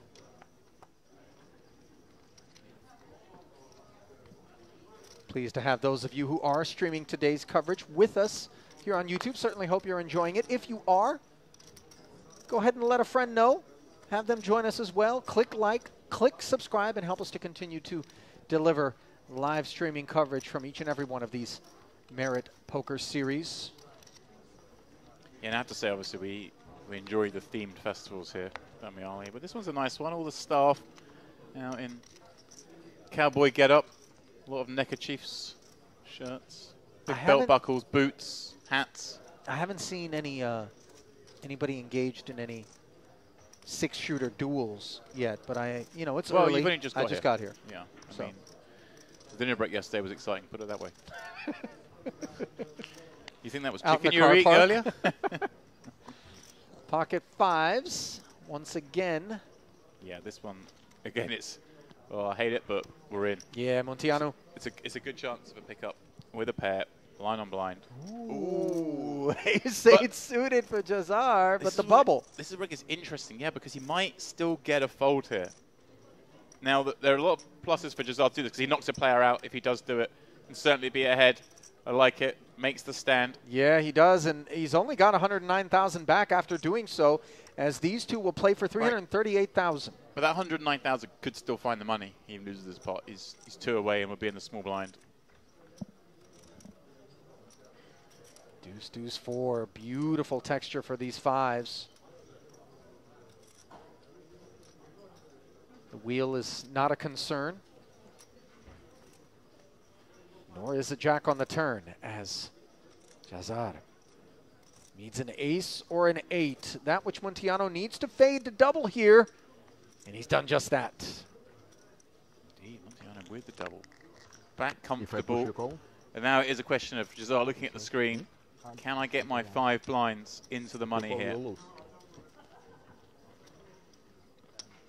I think he has to call, but it's... Hines, because he wouldn't expect the 4 bet. I think when someone's asking those questions, do you have jacks or 10s after tanking a long time before? You know they've got ace-queen. They go, did I fold a flip? Yeah. They just want to hear ace-king and you're happy. Can you change, please? Yeah, a little. You know, you've got a player in there with 5 blinds. I don't think I want to be full bet jamming 23, 24 blinds with 9s. But again, everyone's got different motivations at the table. Roman Gadzhiev, of course, fresh off that big cash you mentioned before, last time out here, getting 5th in the Eureka, 95k. And hey, maybe he's not too worried about the min cash. Wants to play for the win. Wants to play for the big money.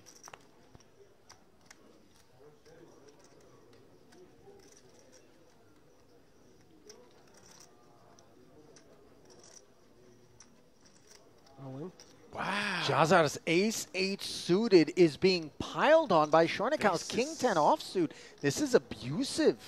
Yeah, and he's obviously one who favors having this bubble go on for a long time, so he really wants this ace-8 to get through. And I don't really understand because the risk of ruin behind is so big. Well, the stacks behind rule pretty shallow, and they're not.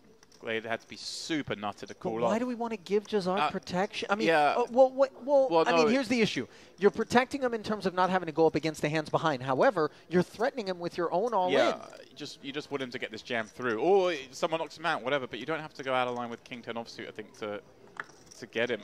Deeply unexpected. Yeah.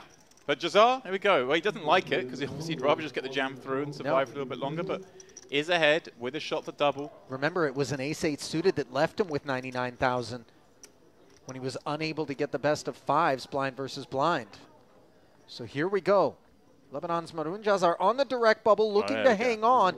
2-club flop, 9-7-5, a gutter, ace high, which is already in the lead, and the nut flush draw, taking that 10 of clubs off of the board as an out for Shornikau. Just 5 outs to be faded as it stands for Jazar.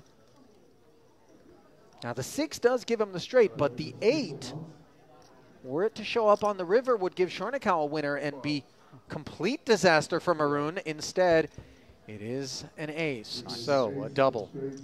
And not the worst situation for Shornikau because the presence of Jazar's small stack right here at this feature is something that he can leverage. Balding Fakhreddin Mustafov, he's got himself all in. Blind v blind, it looks like he's jammed the small and guess being called from the big. Not yet.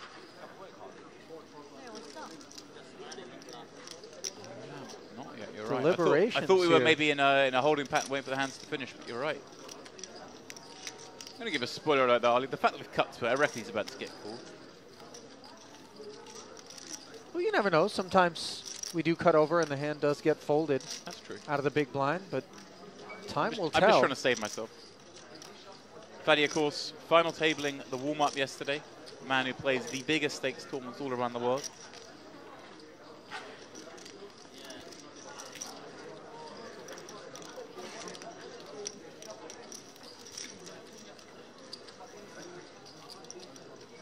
Alexander taught the man who is... He's deep into the tank, isn't he? Really struggling with this.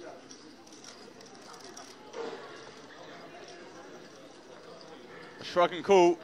Oh, wow, he does make the call. Let's see. Oh, that looks like a lot of spots for Mustafov. Is it paired? It isn't. It's 6-7 of clubs against ace-6. He's dominated. So Mustafov unable to get the ace-6 into the muck there, and I think he's a bit incredulous that he's been called on the direct bubble here, James. He's going to need some help. Flop is Queen, Jack, And that's not a flop that is rendering any assistance. No club on board, no club draw. The 6 won't even cut it. He'll be out kicked to 7. That which he needed, and instead a deuce of clubs on the river, and he is just out of there. Money bubble has burst here on the high roller, and it happened very. Look over, he actually, well, listen, he jumped up and put a paw on the side of my seat. That's what broke the seal. I was like, okay, listen, if you're that insistent upon some chicken. What it was, he was standing outside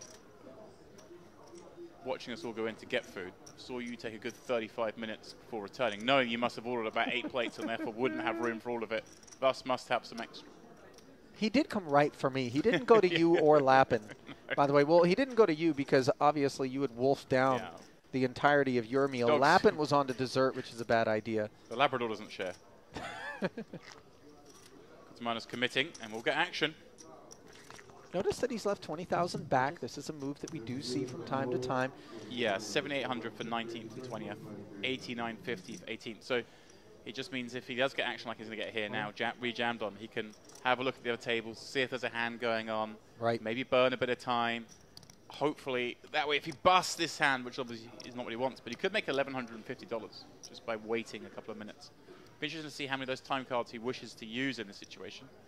Again, he's looking, I think, at one of the outer tables there.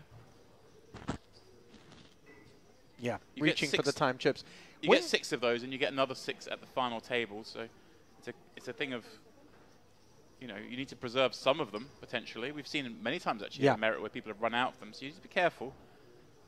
But I will say that when I observe a player engaging in this sort of behavior, it does tip me off to the fact that this is a seasoned veteran of tournament poker. Exactly. This is the kind of thing that no recreational or, you know, even an enthusiast level player does. This is absolute nuance. And you see Kuzmanis is obviously staring off in the same direction, and they switches there. That's where the 2 tables are. Right. So he's looking at those 2 tables, trying to just see if there's a pot going on.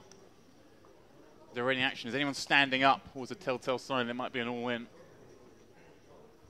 Look at Jazar trying to get it. This is exactly it. Jazar's like, he's only got 1 chip left. What's he doing? Like, he's Right. almost taking the piss. He's like, Right. well, come on. Because Jazar just wouldn't care. He's like, let's go. Yeah.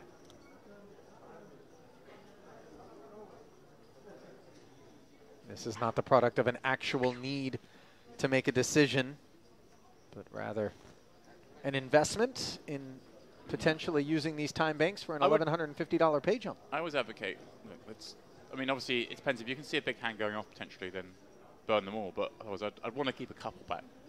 Yeah, because you never know. Down to the final table, you could have some decisions.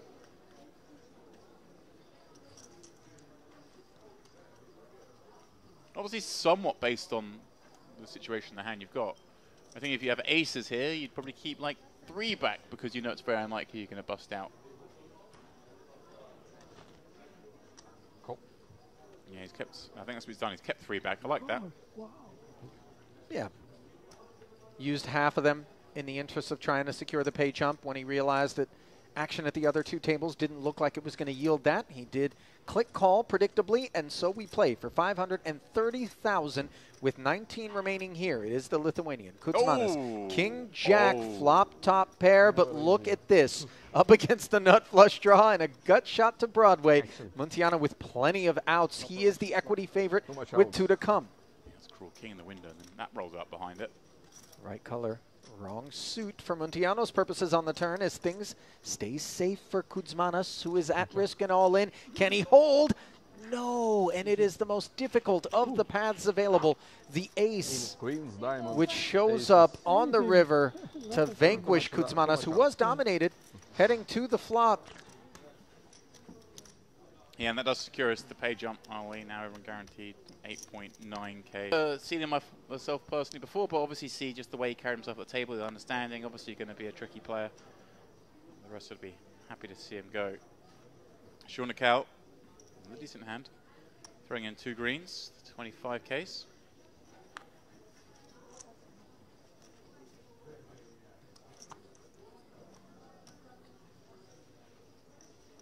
Obviously you weren't here yesterday, but we had a big disciple of colour theory yesterday.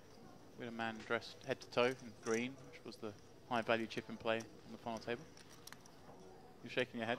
Don't shake your head at me. I'm not the only one, James. Everybody who hears you bring up the term color theory shakes their head at the same time in unison. Jazar. It's not a thing. He's king. Here we go. 8 blinds. Just trying to feign a little bit of weakness. Try and maybe get called that pipple too lighter. I think king queen off 8 bigs is never really in better fold anyway. Well, maybe nearly 9 bigs. Now not liking it. Would of course been forced to call blind on blind with the opener still to act behind. Not going to be incentivized to get involved. Yeah, a bit of run good in terms of Shornikau opening this one. Yeah. Or he would have been the dominated party. Still think quite long about it. I mean, Shornikau does make what had to be the call. We'll get the bad news that he is hunting for 3 outs. Even though Jazar knows that he's the dominating hand right now, being at risk, I guarantee you that he is dreading the notion of a queen showing up on this board. been some topsy-turvy ones so far, haven't there? The outdraw on the flop, and then redraws. Oh, there it is. And here we go. Is it going to be the same case again? Is there going to be an ace or jack? Now, he does have the spade working as well. So a gut shot to Broadway and an ace. The immediate paths to the lead. There will be no spade draw. And there perhaps will be no continuation for Jazar unless he can find the needed ace or jack, which he cannot. And that'll do it for Lebanon's Maroun Jazar, as he will collect $8,950 for his efforts. Yeah. I mean, this just goes on. I mean, we are going to have a redraw in one bust out's time, so things will obviously move around. But it would be interesting to see how that would have carried on, how he would have adapted to it. Would he have started opening tighter, or would he perhaps open just as wide still, but maybe incorporate quite a few more 4-bets in? Always curious to see how players approach things. This is the sort of man that I wouldn't imagine start to open tighter. He's the kind of player who just 4-bets a little bit more. Gadgiev. Right. We saw him do it on the pure bubble with 2 9s. And you know, you said it, you're still like that, especially on a street table. People are like, okay, but I guess this is a guy I'm not supposed to mess with. You kind of create future equity, not just in this tournament, but other tournaments as well, where you're like, okay, I know that I can't push Gadgiev around the bubble, so therefore he creates more equity for himself. Even if he 4-bet 9s into aces there and gone out, he would have some future benefit. Shauna Cow, pretty grim spot. Gadgiev opening from the hijack. He does have a pair in the small. I think the only way of playing this would be the kind of 3-bet jam for what is 23 blinds. I wouldn't rule that out, but I mean, we saw him 4-bet jam pocket 5s earlier, didn't we, to the light 3-bet. So certainly a man does like to run his pairs. Is that what we're going for here? Was he? He's got the non-all-in 3-bet, the 3-bet fold. It's wow! And 2 10s awaiting Amsalem behind him. It's one of these that would look pretty grim normally, but with only 170k left, 2 10s feels like a lot of hand. Especially as Gadgev's going to have some reasonable number of race folds. Shauna Cow is the chip leader, going to attack that open with some frequency. I don't like doing it with 2 5s because we don't block any of the strong hands, but there we go. Amsalem pieces it all together. And Gadgiev asks for a count here. He does have a covering stack and can work his way into this one in front of Shornikau, which of course is going to look very strong. So even some of the hands that have the 7s in bad shape might find their way into the muck. The problem is Amsalem, we know nothing about him as Gadgiev. He's just arrived at the table. If you're willing to cold get it in here against an open and a 3-bet with no fold equity, then we know it's a strong hand. Gadgiev also still has the way that Shornikau can have it. It'd be a pretty easy spot to fold with the 2 7s here. Although if he jams and thinks Shornikau is just full of it, he's only going to put 100k in to win 400k, then it's a nice price. But Shornikau is still allowed to have hands. And you are in bad shape against the rage of the big blind. So if you knew for sure Shornikau was just folding and had nothing, then I'd be okay with going with it.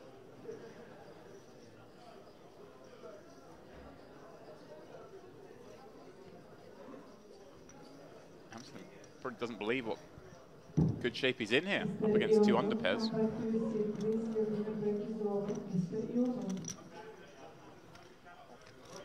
Shornikau, of course, have to flick in the additional 46k.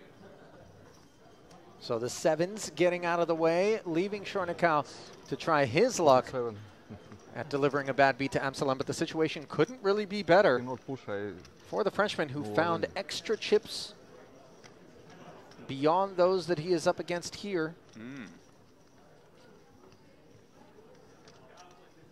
Oh my. But he never loses. Spades. 9-5-4 set for Shornikau. Amsalem 2 tugs at a flush though. He won all ins from down.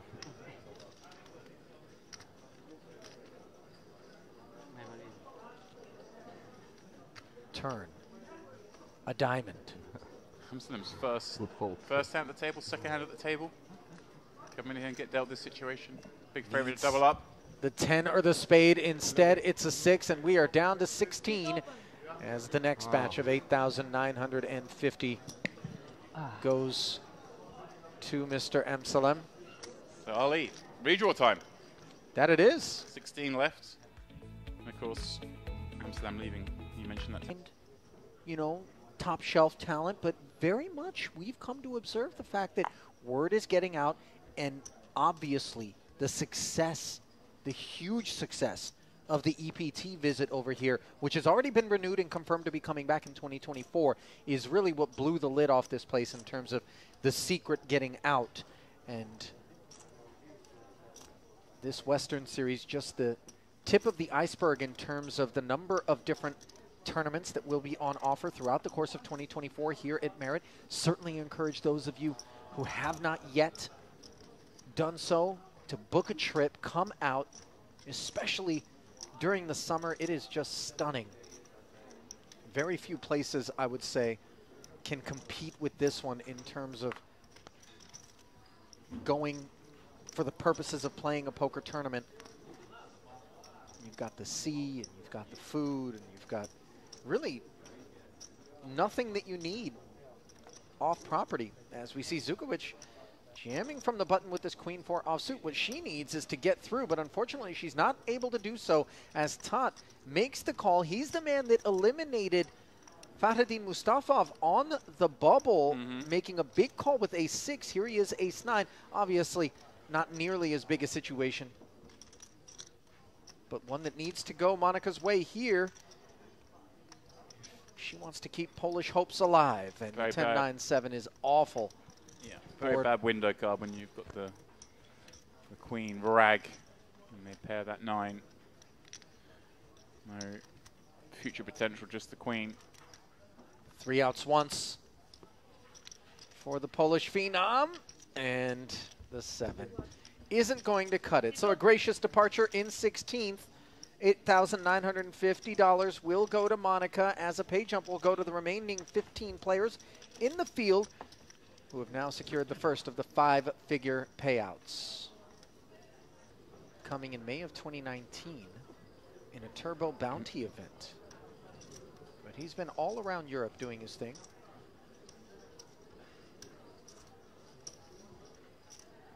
Gadzhiev, of course, doing his thing predominantly within Russian borders, and then also out here at Merit, as we see some predictable behaviors under the gun forthcoming from Shornikau's ace-king. Certainly will. Still 15 players.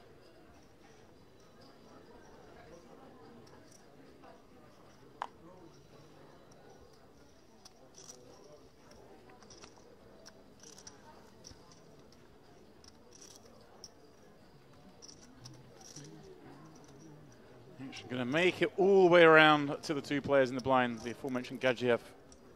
Surely not going to want to play this King 3, but he is. Oh, he's misread the situation.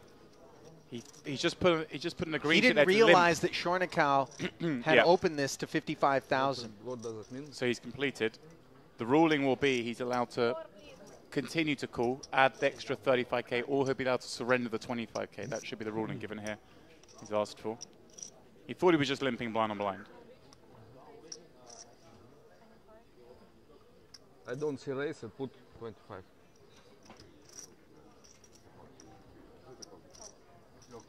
Call raise.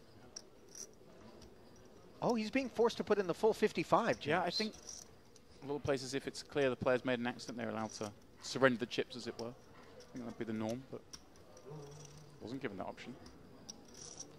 Now, this is peculiar because obviously Munteanu has to read the situation as being Gadzhiev doesn't have that strong a hand. Well, not necessarily. Gadzhiev's just playing his hand as he would play small v big, so there's going to be some limp traps in there as well. Oh no, what a disastrous outcome this is for him. Forced to call. He now has himself top pair, but of course he's outkicked against the ace-king, and this is going to hurt. 190 in the middle. Munteanu will be able to make an easy exit in the face of this c-bet. Yeah, I should note as well, Gadzhiev, I think if he was been to the 2 options, he probably still does want to call for just an additional 30k at that point to see the flop go 3-way with the suited king anyway. I don't think he would have changed his mind there. But as you say, obviously disaster here because he would have folded pre-flop if he'd seen the raise originally, but turned some hope. Hang on. We've got ourselves a king-high flush draw on top pair now, courtesy of this 5 of spades on the turn. As it's heads up, Once again, Gadzhiev checks. Shornikau with so much hand, of course. Yeah.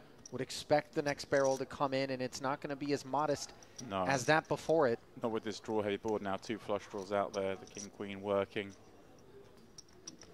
Still is not particularly large. A little under half. Oh, Whoa. he's playing it as a check jam.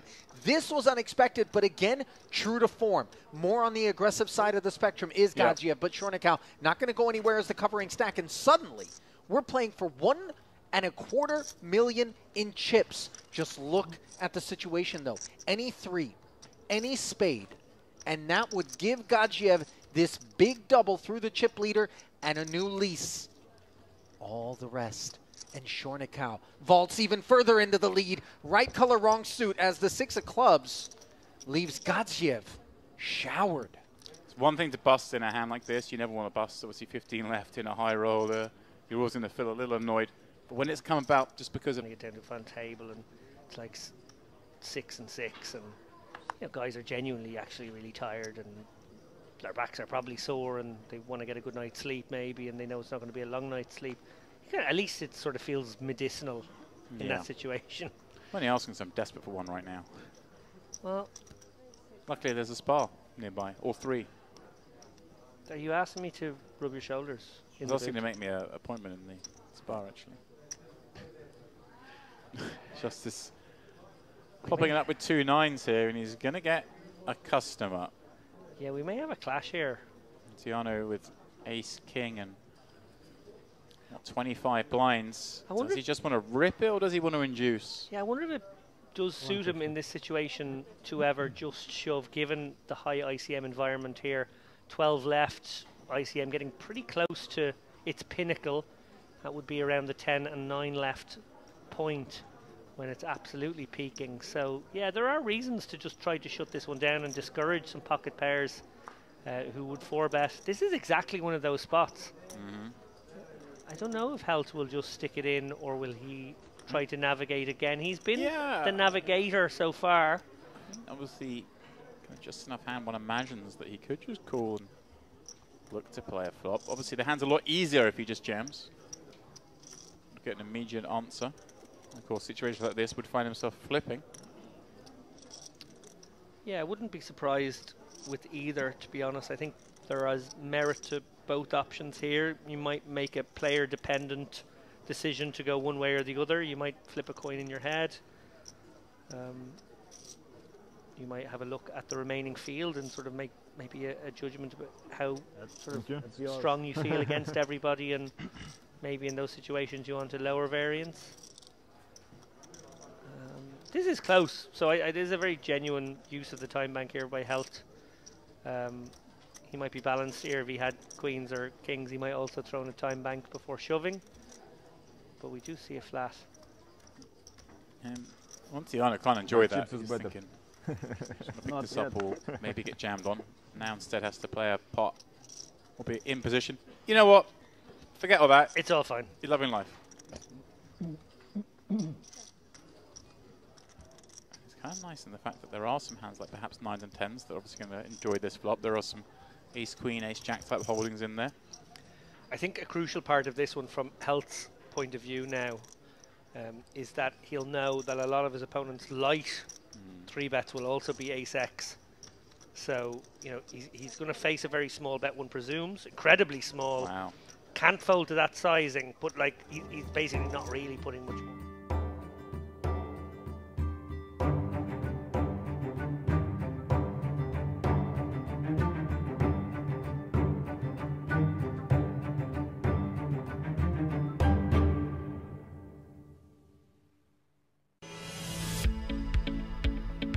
And a warm welcome back to the Merit Crystal Cove Hotel Resort and Casino for continuing coverage of this high roller, part of the Merit Poker Western Series from right here in North Cyprus. Ali Nejad back in the booth alongside David Lappin. And David, I brought a prop to describe what happened during the last frame. Bananas in terms of the unraveling of Justice Held. As you described it, death by 1,000 cuts. He came in with a massive chip stack, just a couple of tables left. Nobody would have expected his departure this early on. No, he took the bull by the horns, as you would expect him to do in a situation where everything favoured him contextually. You know, he could open lighter. But what actually happened was people picked on those light opens, went for the reshoves. They had those kinds of stacks. They took their opportunities. But also, he just ended up in a couple of really gross spots. A couple of times he was bluffed. I wonder the wisdom of a couple of the lines he chose to take.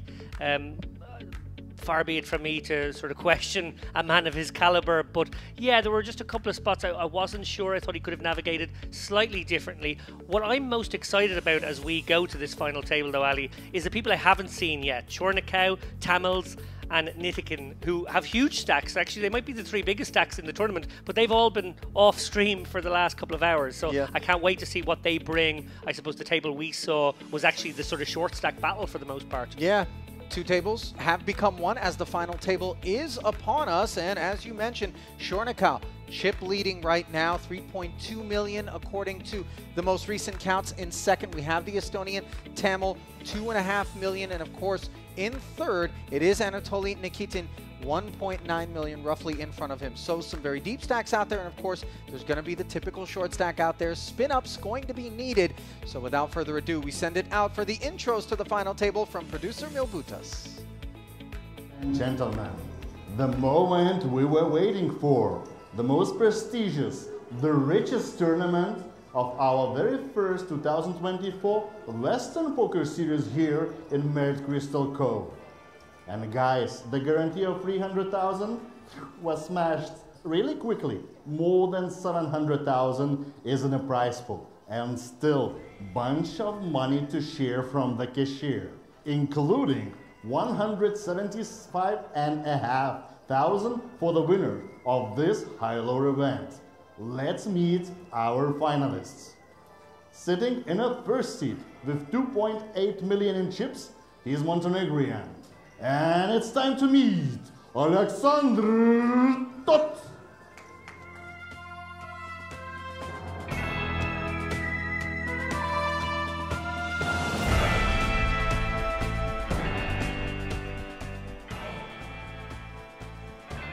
Honestly, I cannot remember when we had the lady on the final table. And this Chinese lady has a bunch of chips. 2.3 million in chips, and huge applause for you guys. It's Lu Shuan.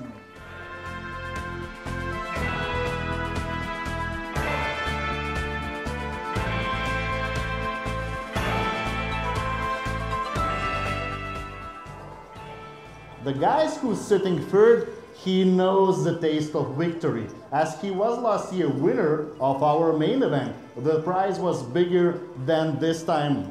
So let's meet Romanian Bogdan Andrei Munteanu.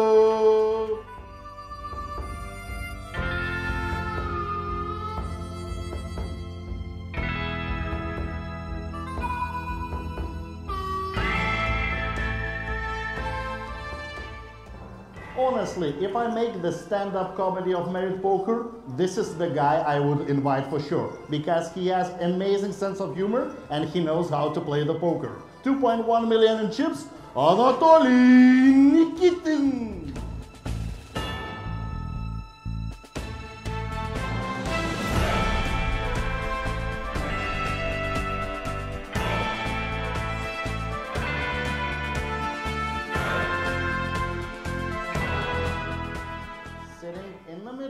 One more good luck from the last year. He was runner-up in one of the previous events, and maybe it's time for him to finish his job. No matter of fact, he's on the shorter side. With more than 1.1 million in chips, it's time to meet Alexander Kirichenko.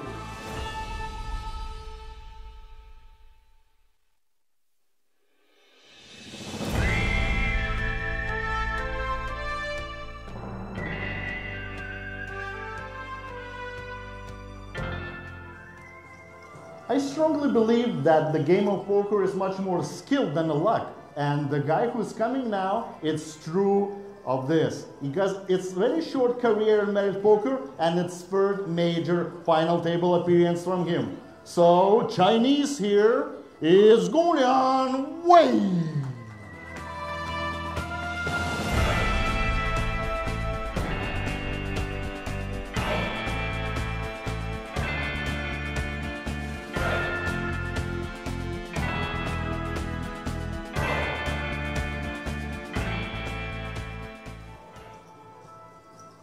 it's always the situation when we have to have the shorter ones on the final table. And the second one with less than $500,000, but huge hopes and will in his hands. It's Maher Achu!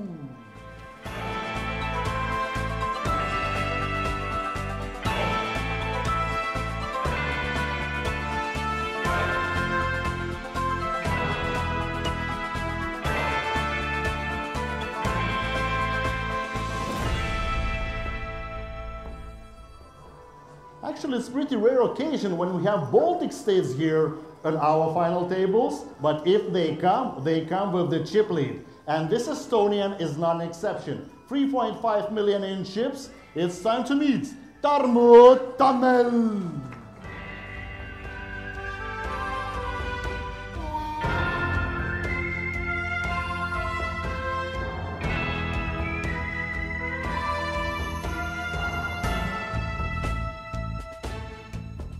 As always, it could be the fairy tale story on the final table, and if this player will be able to spin it up his 145,000 in chips to the win, that would be amazing. So, huge hopes and wish the luck for the shortest on this table this time. It's Maxim Shornikov.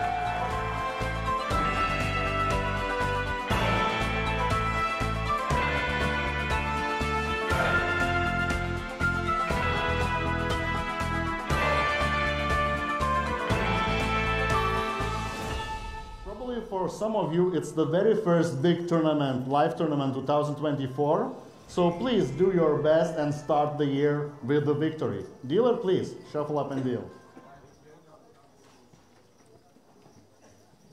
And our thanks to producer Milbutas for handling those intros, as always, keeping the atmosphere exciting for these final 9 players. And you see the rags for Aliachur Maher, and up at the top, for Maxim Shornikov, the riches, 71 big blinds, 3.5 million in chips, almost a quarter of the total chips in play, David. And as you glance upon the field, and of course the seat draw here at this final table, anything emerge for you as things to keep an eye on or things that you're interested in seeing play out? I think we're probably going to have a clear out of the short stacks. Wei, 9 bigs, Mar in particular with 3 bigs, he is on live support. I expect them to either get their double up or leave proceedings fairly quickly. I expect that to be maybe how people will view the first period. It's always a little bit ICM intense, and people will not want to bust before them. A bit of a disaster if you were to go out before those 2 very short stacks. Yeah, look, we got to see half these guys. Munteanu, I think maybe right there, middle of the pack. He actually enjoyed being the chip leader on the last table, and a very different dynamic now as he sits right there in the middle of the pack because all the big stacks were on the other table. Minimum payout of $17,500 is guaranteed to the field, about a $6K jump if you can slide into 8th, and of course, all eyes on the prize up top. 177,000 plus will go to our eventual champion. And apropos of these Western series, sometimes we do find some gunslingers here at this final table. The names that we see out there, based on what you've observed thus far, any of them jump out as maybe a favorite to be pressing the action and maybe trying to play a higher variant style? One name stands out who meets that definition of whom we've seen already, and that is Alexander Toth. I sort of I framed it, if you like, in a way that he was not maybe as ICM aware as the others, but then we saw him take very proactive lines on that sort of 5-handed, 6-handed period of the last table, and I think actually what we were seeing was a man going for it, much more so than a man who was maybe like playing strategically a weaker game. It was a conscious decision to really try and excel in that environment, in that very unique set of circumstances when they were short-handed, and give himself a really good chance of making a run at this. You know, when it works out, it is glorious. When it doesn't, it leaves people questioning perhaps if there wasn't maybe a better way to approach matters. As we see the pocket sixes for Shornikov opening to 100,000, and the chip leaders run into number 2 in chips. Toth, ace-king suited. This is a spot where flatting an ace-king suited is not horrible, I'll be honest. You know, obviously much more standard to 3-bet a hand like ace-king, but this is a very unique set of circumstances, high ICM. Imagine being second in chips and going out in 9th. Yeah. Absolute catastrophe. Excellent point. And now you see not one but two big covering stacks with an under-the-gun open and an under-the-gun +1 flat. This is a bit odious if we're Munteanu, but black jacks. Time bank being exercised. If I stick you in that seat, Lappin, how do you feel about this? What are your thoughts? I'm actually getting horrible flashbacks to a Unibet Open final table I made a couple of years ago where I was faced with a very similar situation. I had queens in that example where it came under the gun open, flat by one of the big stacks, and I was sitting around about third or fourth in chips as Munteanu is and really hating life. I took a flatting line, I didn't define my hand, and I thought I could maybe navigate it a bit more easily. I looked at it in the solver and actually does like this 3-bet, believe it or not. It finds it very hard to navigate a hand like that with players behind. So with 3 bets, and it actually folds if it meets further aggression. How concerned are we about this flat call from Tot more so than perhaps the under-the-gun open of Shornikau?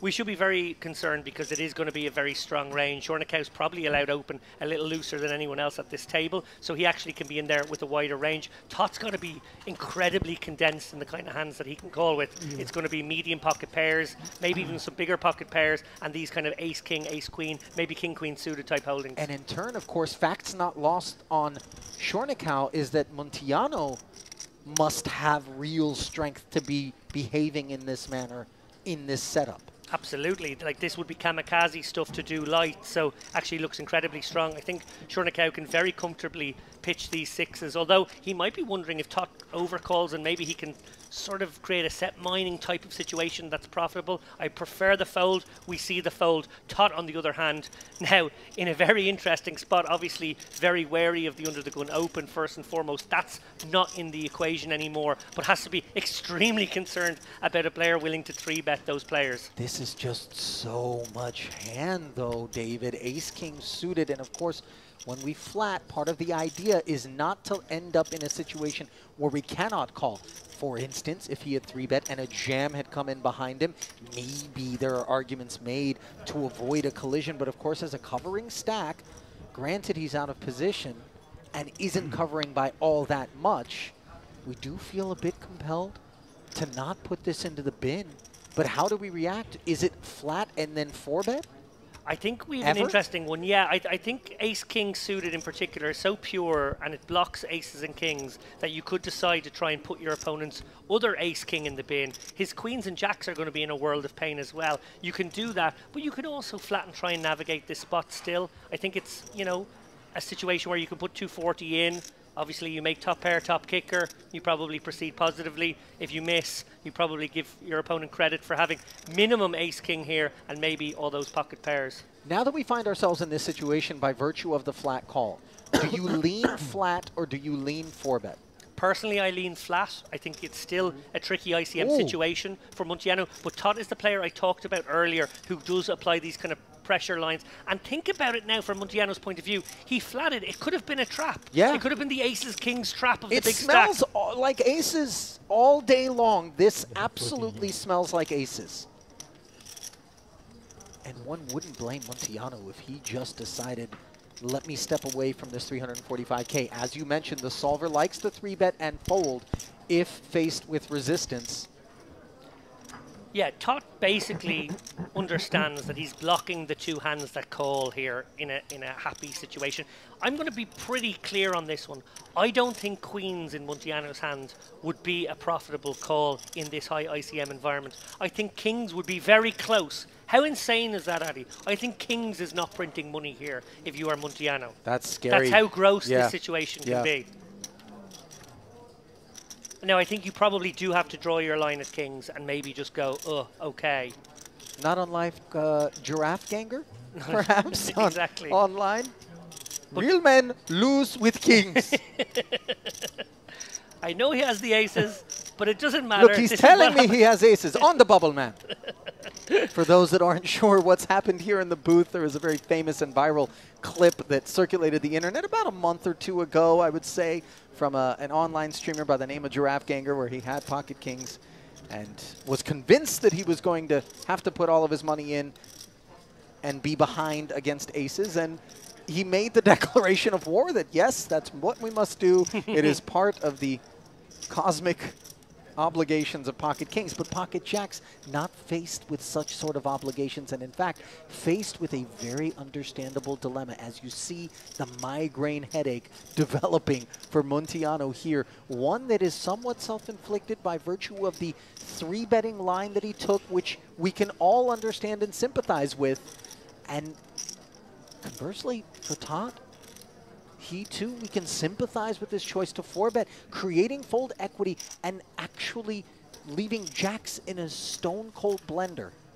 Yeah, look, if Munteanu finds the fold, and I think he will, he'll have played this hand, I think, by the book perfectly. I think this is actually solver-proof. This is actually what you do in high ICM environments such as this one. As I said, I had a very, very similar hand myself, which tormented me. I had to run it. I was one of those, I had to put it into the lab. I had to run it with all the factors. I got a variety of different opinions from professional players who all thought they would do different things because, you know, there's a very big difference between what you do and what the solver does sometimes, and it's a complicated spot. But I think actually if Munteanu finds the fold here, he'll have played the hand pretty much perfectly. I think Todd has decided on the more aggressive line here, blocking aces and kings, the two hands that can call. I think queens can't call. I certainly don't think jacks can call here.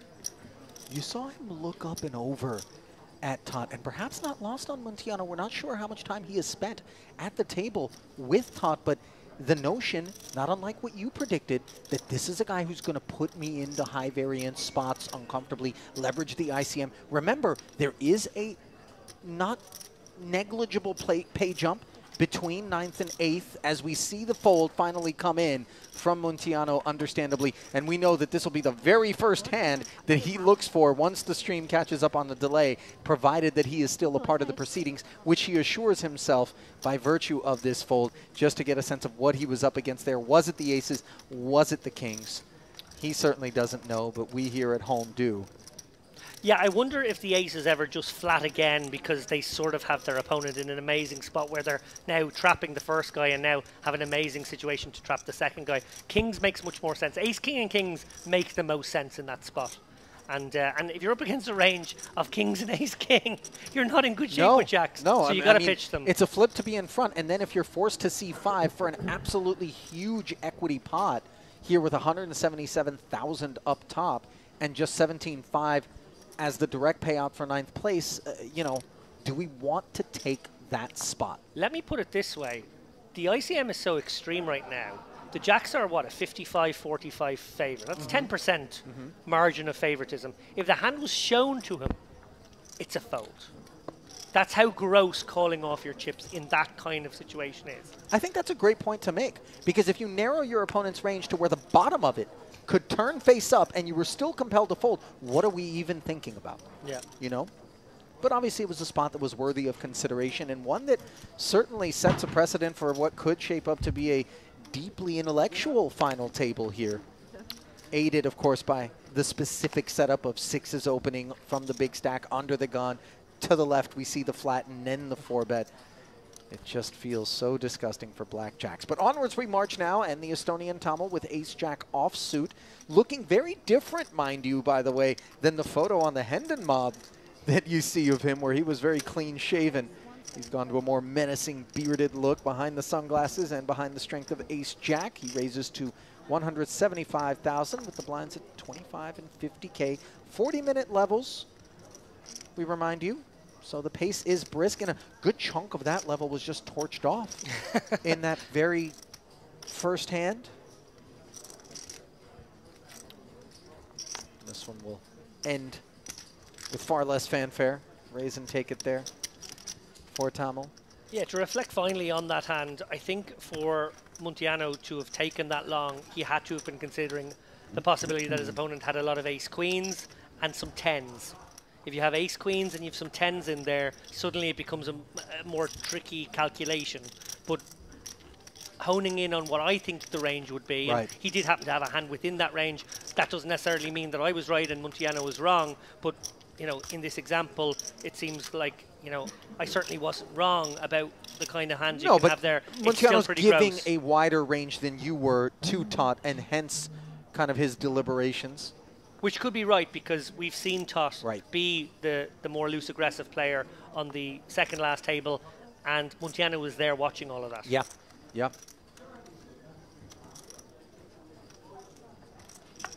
a really toothy hand to get stuck into there right out of the gate. Perhaps some normal service will resume now as Wei pitches the 10-9 in mid position, and we can all catch our breaths. Yeah. Poor old Mar, 2.5 bigs now, just praying for a spot. He has the cutoff at least. He can see a few hands before he'll be forced in the. He'll be forced in the small blind should it get to that. I imagine he will take a spot before that moment. Shornikau looks like he's going to raise it up here, blind v blind with the suited queen 6. Well, different situation here for Tot.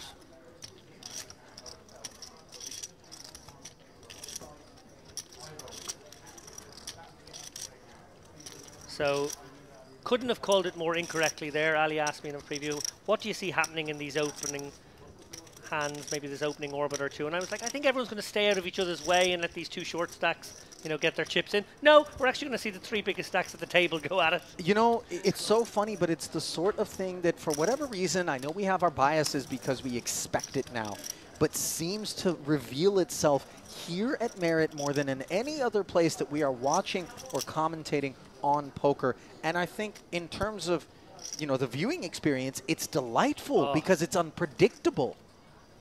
Couldn't agree more. We're just always thrilled.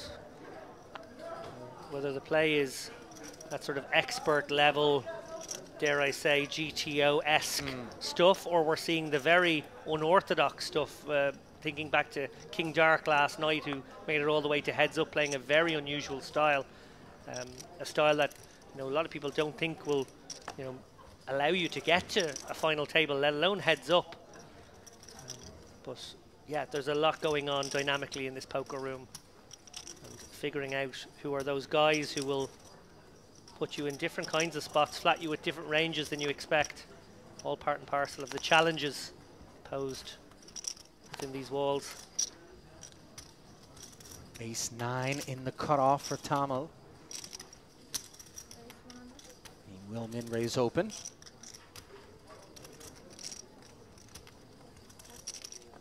What's the pay?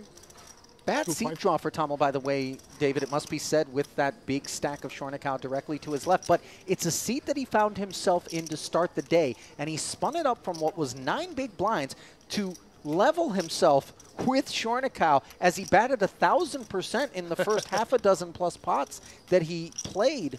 And that was a very improbable spin-up, but one that was reminiscent of the day before in the warm-up when 4 big blinds spun their way all the way to victory and 44 million in chips. Yeah, insane stuff and an amazing spin-up. Maybe it is going to be a theme of the week, these short stack comebacks for the ages. You're absolutely right, Ali. Like, not only Shornikau to his direct left, but then Tot right behind him. Like, he really has a murderer's row to contend with. Very much so. Do want to make sure we acknowledge those of you who are joining us live from this Merit Poker Western Series, $5,300 high roller final table here in North Cyprus. Do hope that you're enjoying our coverage, of which there is plenty more to come across the next few days as the main event is underway elsewhere in the room. Day 1A action tomorrow, Day 1B, and then a third and final Day 1C and D will take place before we stretch our legs into the Day 2 and beyond streets in an effort to crown yet another main event champion from here at Merit Poker. Do hope you'll join us for all of that. And obviously, if you are enjoying things, we encourage you to click that thumbs up button. Give us a like, and while you're at it, give us a subscribe as well to ensure that you don't miss any notifications with respect to all of the content that we stream from right here at the Merit Complex, much of which is so entertaining and so unlike anything else that you're likely to come upon out there when it comes to live poker coverage.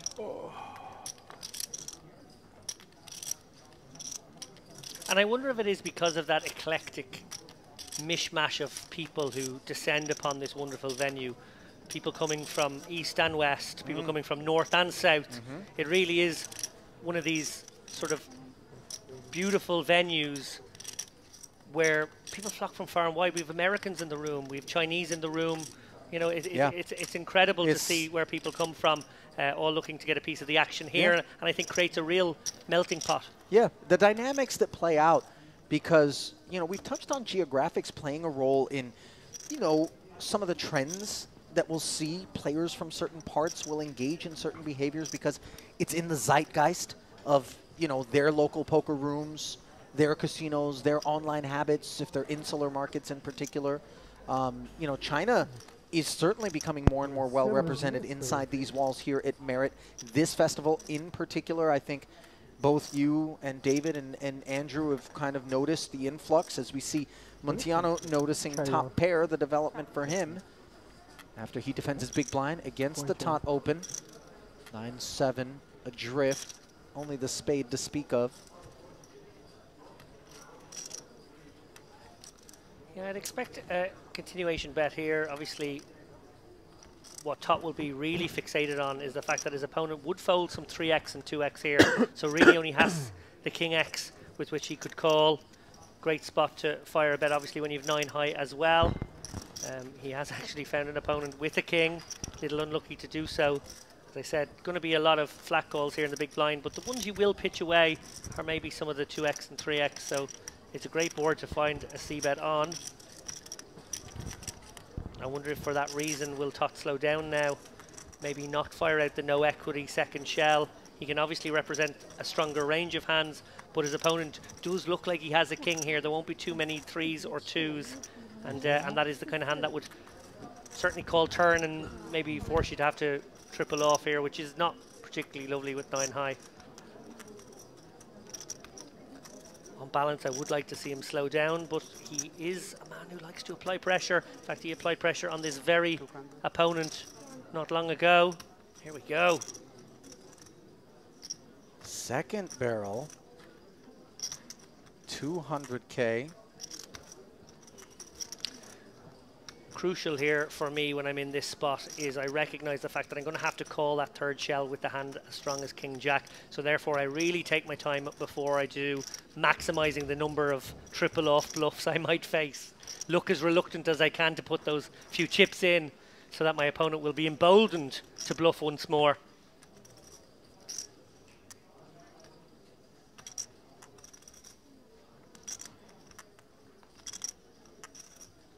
For Munteanu, this is, you know, cautious procedures.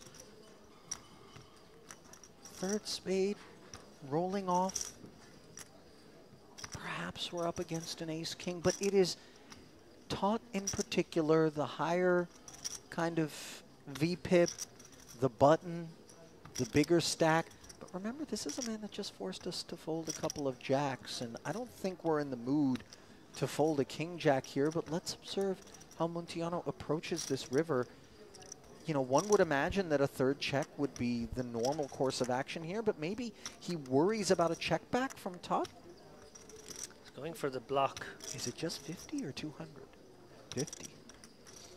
Deciding on the block, which obviously Tot, no equity here, 9 high, has two options. Fold to a 7% bet, or raise here with virtually nothing. I presume Munteanu is inducing here, but it would be fairly gross to face a really, really large bet, something in the region of 1 million, something that puts him virtually all in, and Tot does think better of it.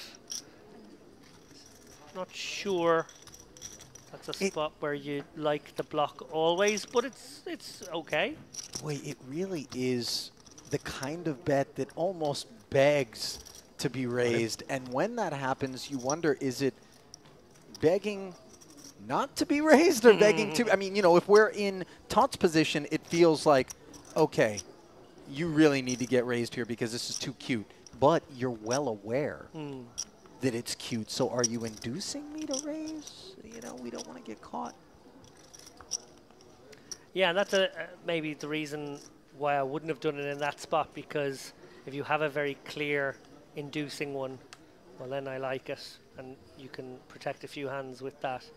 But in that spot, I don't know if you want to induce more raises. I think You want to basically check it over and be willing to call off a half to maybe even full-size pot bet.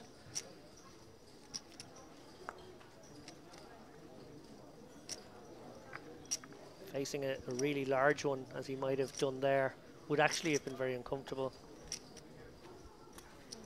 Maher has found a playable one. Jack 9 suited decides to move all in. Somewhat early middle position here. I'm not sure this is the specific hand that he would have hoped for, but maybe he's looking up at those blinds that are creeping up on him and deciding this is perhaps as good as it's going to get. Would rather have some fold equity. Although 70K more, anybody that wants to play a hand is certainly going to be inclined to get in there. 20K north of the minimum. Yeah, I do like this shove, to be honest. It's desperate stakes, obviously, when you get this short. And you see Nikitin with a shoulder shrug and a deuce 3 suited says, let's see. And we'll play for 315,000 and the hopes of Ali Achur Maher.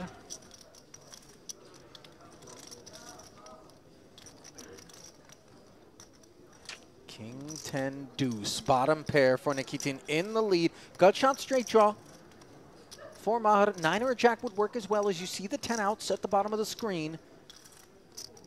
Oh, and now it's trip deuces, so you take the jack and the 9 off the board, and only a queen will rescue Maher from being our first casualty here at the final table in the high roller. Can he connect? No. Ace on the river, and that will do it for Maher of Tunisia.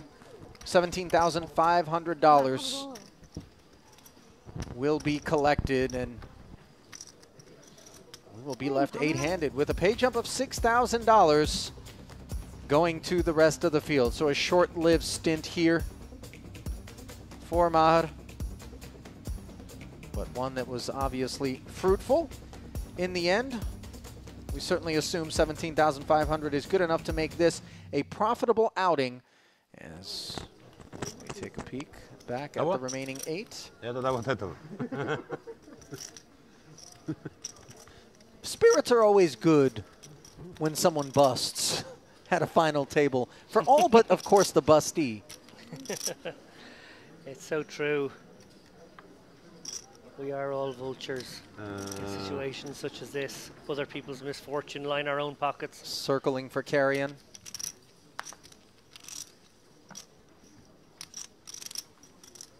Now World Series of Poker bracelet winner Guo Lang Wei inherits the short stack duties. Suited one gapper up front.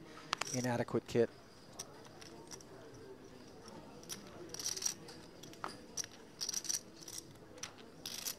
Napkins all the way around.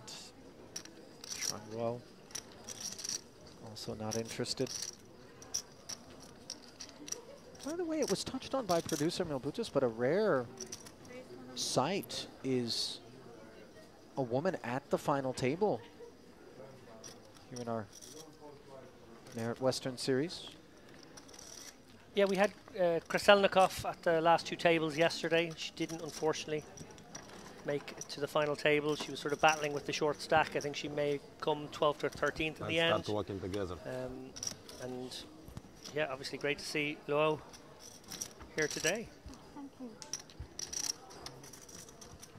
Yet to see her play a pot, but obviously at some point we expect some involvement.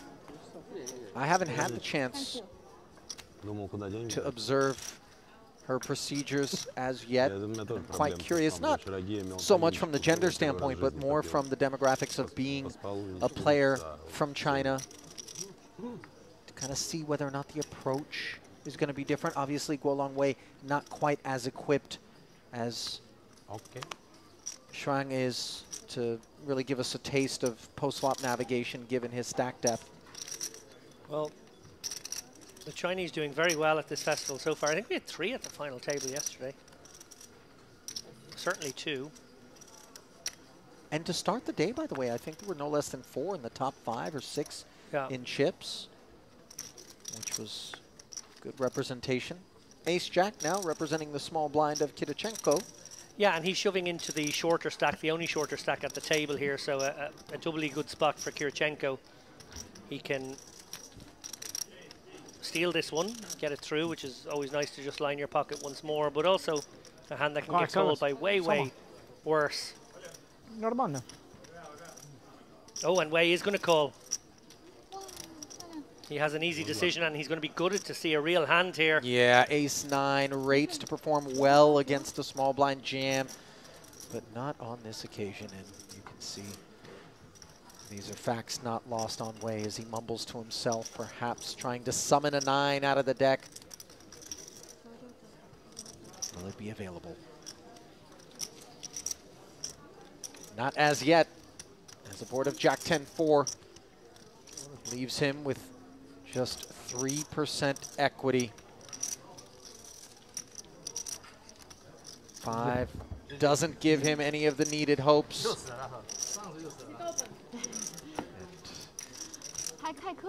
He draws dead. Inconsequential river card and yet another casualty. Back-to-back eliminations, David.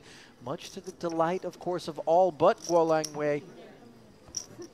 As he gives way and leaves us 7-handed, but not before collecting his share of the prize pool, a total of $23,400 for his 8th place finish.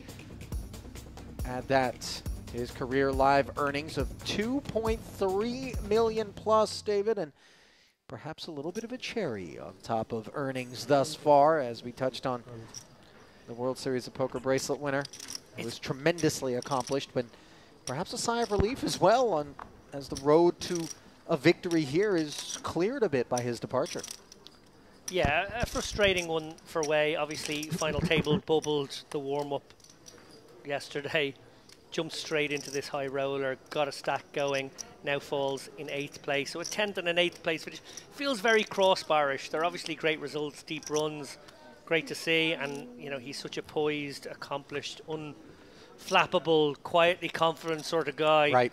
But it's got to rub you a little bit to go away with 10th and 8th place money in big tournaments like this. I mean, when you're that close and you know that you've tasted, you know, a visit to the summit on other occasions, it's very disappointing. But obviously, if you can make deep runs like this, your time will come and you'll be a profitable player. And Kirichenko deems a 7 unprofitable against the Hijack Open of Munteanu.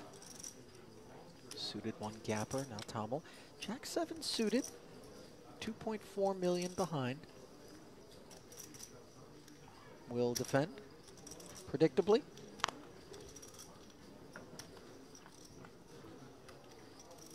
And the flop.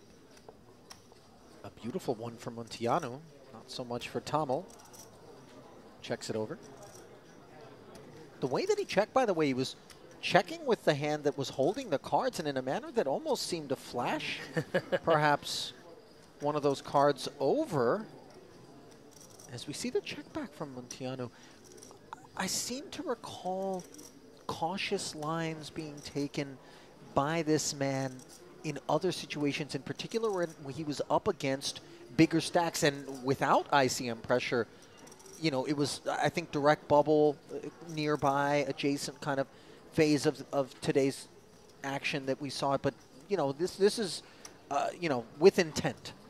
Yeah, honestly, it's caution to the point of profligacy. I feel like he's really been far too ungreedy in these situations, not finding value. Of course, it's going to make his opponents wary of that and conscious of the fact that he is checking back a lot of flops when he's got a big piece of them, so they can't really bluff at him across turns and rivers as often, and maybe that's what he wants. Maybe that's what he's trying to set up as a small ball, tippy-tappy kind of approach to all of his hands. But the flip side of that coin is you just lose value and you don't deny equity, and you let people see cards that they shouldn't see, and it is dangerous. You know, the only silver lining is, of course, you protect against people barreling when you have air, and you're the one that gets to tug twice, maybe with the worst hand. Yeah. Thank you. But I think you're right, and it is perhaps inadequately greedy, but it has served him well, as he is part of the final 7 here that are guaranteed $29,200 in payout. Short stack duties inherited now by Guo Shuang. Shornikau still the chip leader, however, down to 58 bigs effective with the jump to 30 and 60,000. 40-minute levels, as we touched on earlier. Next pay jump will be about $6,000 between 7th and 6th as our production team works to remove the empty chairs and realign everybody, give them some room. As within just about an orbit, we've lost already 2 players. Brisk pace thus far. Consolidation. It was, as you mentioned, lapping the 2 shortest stacks coming in that gave way. Unable to spin. And now there is a look at the newly minted short stack, but depth that is reasonably playable. And ace-deuce suited deemed playable.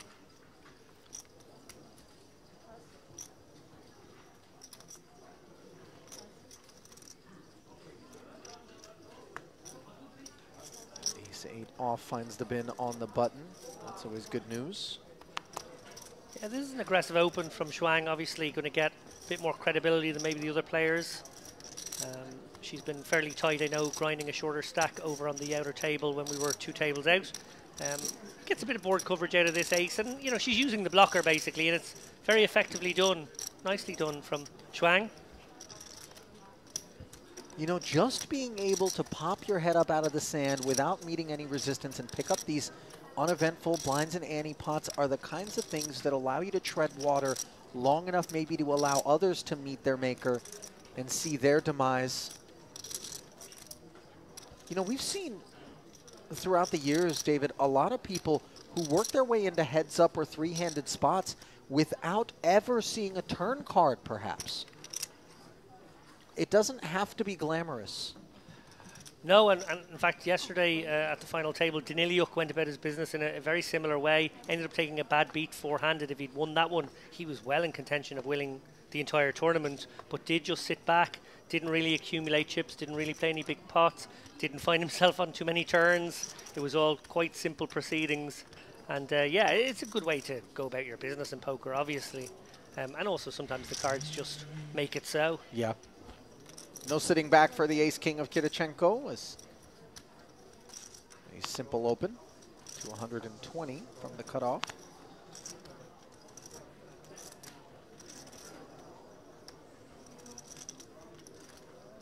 I feel like I've seen Tamil on my kind of men's grooming products sort of front. You know, it's you think that's where the bankroll was built, on the cover of styling product packaging? Yeah, I feel like you could sell beard oil with that face. 100%. Maybe a balm. Sure, a wax. What he wasn't going to try to peddle was the 5-deuce suited, though, from the button, as he paused, but ultimately almost begrudgingly folded it. I think he wanted to maybe dig in position. One of those late open. One of those tiny, kind of curvy scissors that you never know quite what to do with. Okay. This sort of rings a bell, the curvy scissors. I don't really know what the application is for a curvy scissor. I think you're meant to like maybe get rid of the gray ones. At least that's what I do. Really? You're not supposed to tweeze that? Maybe you're supposed to tweeze it. Maybe that's why I have so many still. Yeah, it's a tiny, but it's always the tiny little curvy scissors that is very sharp at the top, but you can't really get your fingers into the 2 little holes either. It's very delicate. A child scissor. You need to ask your child to do the scissoring on your own face. I'm sure that'll go over tremendously well. If you ever come into the booth, David, just looking like you've made out with a Wolverine, I'll know why. Hunter. Yeah. Daddy needs a haircut. Daddy needs a beard trim. King Jack for Nikitin, who hunts to the tune of 120K. Another little baby suited combo there.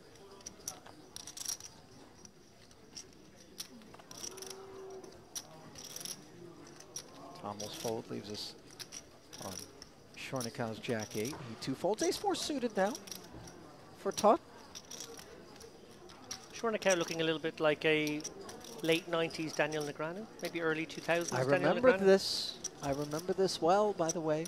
It's when he and I met for the first time. The little beard, little smiggy beard. Yeah, there was a little goatee, a little bit of forward swept, kind of, you know, bird's nest sort of situation.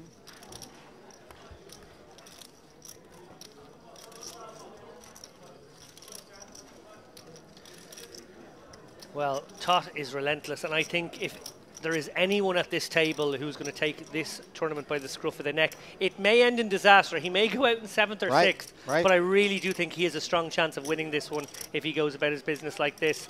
It does feel like a tentative table, like a table of players playing a little bit delicately, tiptoeing around one another, except for him.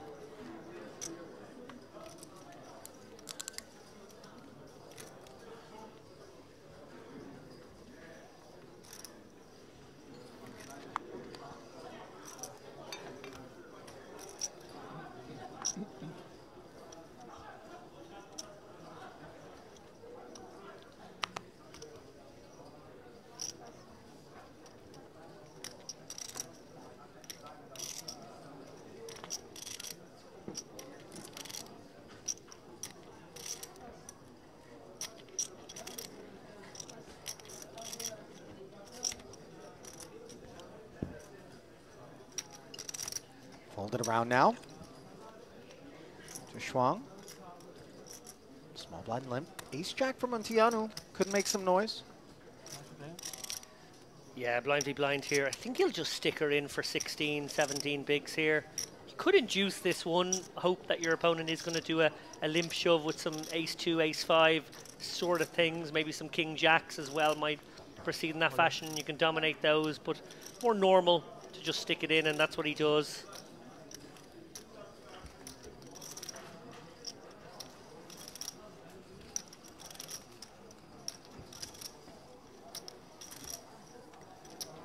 That'll do it for that pot. Somewhat predictably.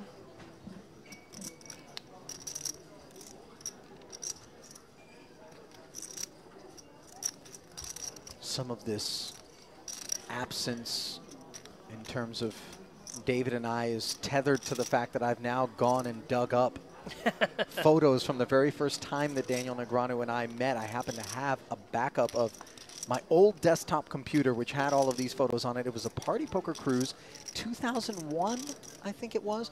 Heads-up final table between Eric Lindgren and Daniel Negreanu. Eric and I, good friends from back in the day. He won a seat or two on the cruise, said, Ali, come and play this other seat, come on this cruise with me. And it was actually the trip that marked the genesis of my career as a poker commentator once upon a time. Is this pre-Poker Road? This is well before Poker Road. Yeah, absolutely. As we see Kirichenko under the gun, pocket sevens, king, queen for Tot. Cut off, tempter, perhaps? Certainly a tempter, probably more likely to be a 3-bet candidate than a flat candidate. He could proceed either way, but I prefer the 3-bet purely because you can use the blockers and still fold to a shove, which would have to be fairly nutted. Put all the pressure on exactly this kind of holding right now. Also get some maybe ace 10s to throw their hand in the bin. Maybe even an ace jack is not loving life right now, although I wonder how much these guys are going to adjust to Tot, who does seem to be the one player at this table keen to get busy. He's getting jiggy with all of them now. One at a time, he's picking all their opens off.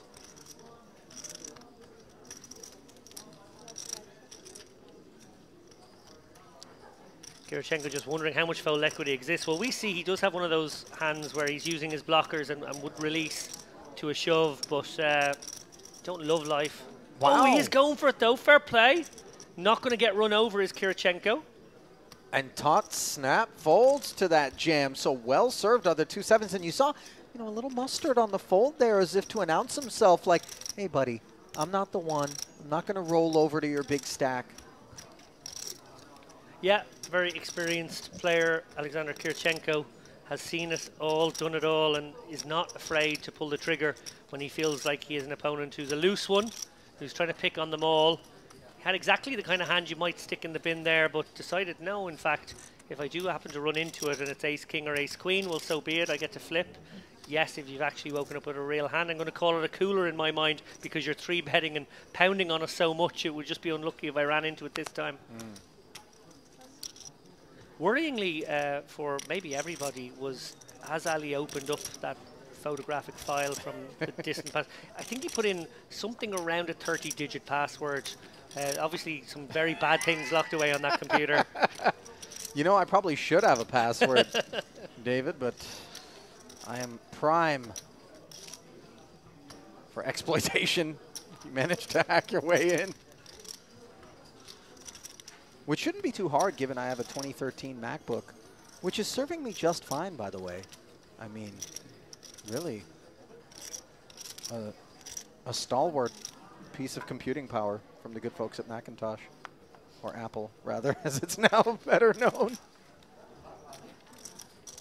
Munteanu, ace-8 from the button, certainly serviceable, and Nikitin mulling over how he wants to proceed with this king-jack suited in the small blind. Yeah, definitely a flattable one. He agrees. One king is busy in Kidichenko's hand. Let's see if he likes the price, despite not necessarily liking the hand. Economics would have more to do with defense at this point than anything else. Yeah, it's a tricky one. You really feel like you could be dominated in a variety of ways, and you know, suitedness changes everything. Yeah, lack thereof, leading to the fold, so it'll be heads up.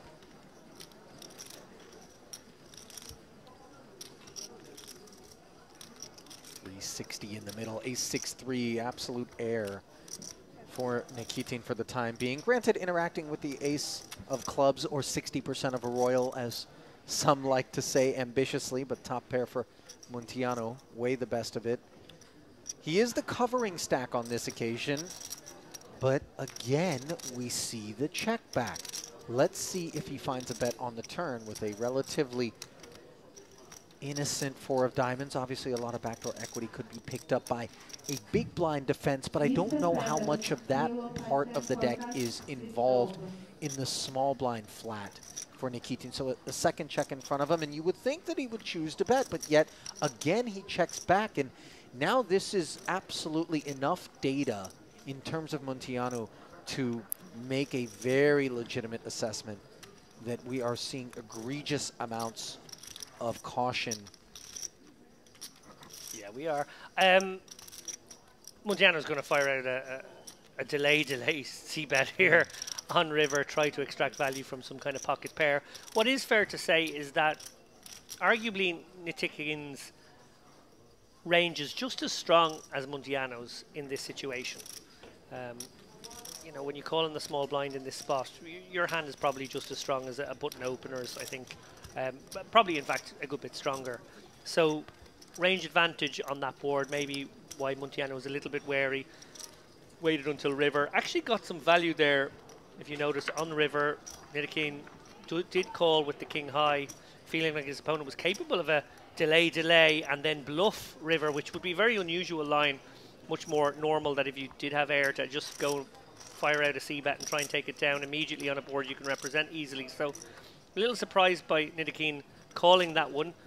Had it been a flop bet, I think he does have to call at least a bet of a sub 50% sizing, because he does have that 3 to a straight flush, as you mentioned, and his king high could be good. But the hand didn't play orthodox. It sort of left the game tree. Yeah, certainly on turn. You know, it is a way to sort of maybe justify or claw back some of the lost value when you are able to get a call out of a king high, you know, on the river. When you take the lines that Munteanu does. Yeah. But anybody that's been paying attention, I think, will be, as we touched on earlier, keenly aware of the fact that the checkbacks are attached to quite a strong hand, on many occasions top pair. Yeah, he just seems to like to take a street out right away,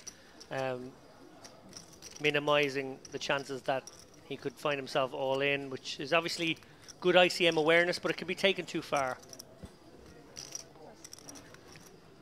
As Nikitin gets those lost chips from the previous hand back straight away. Raise and take it with the ace-king. Ну, слишком много заварки. Sorry.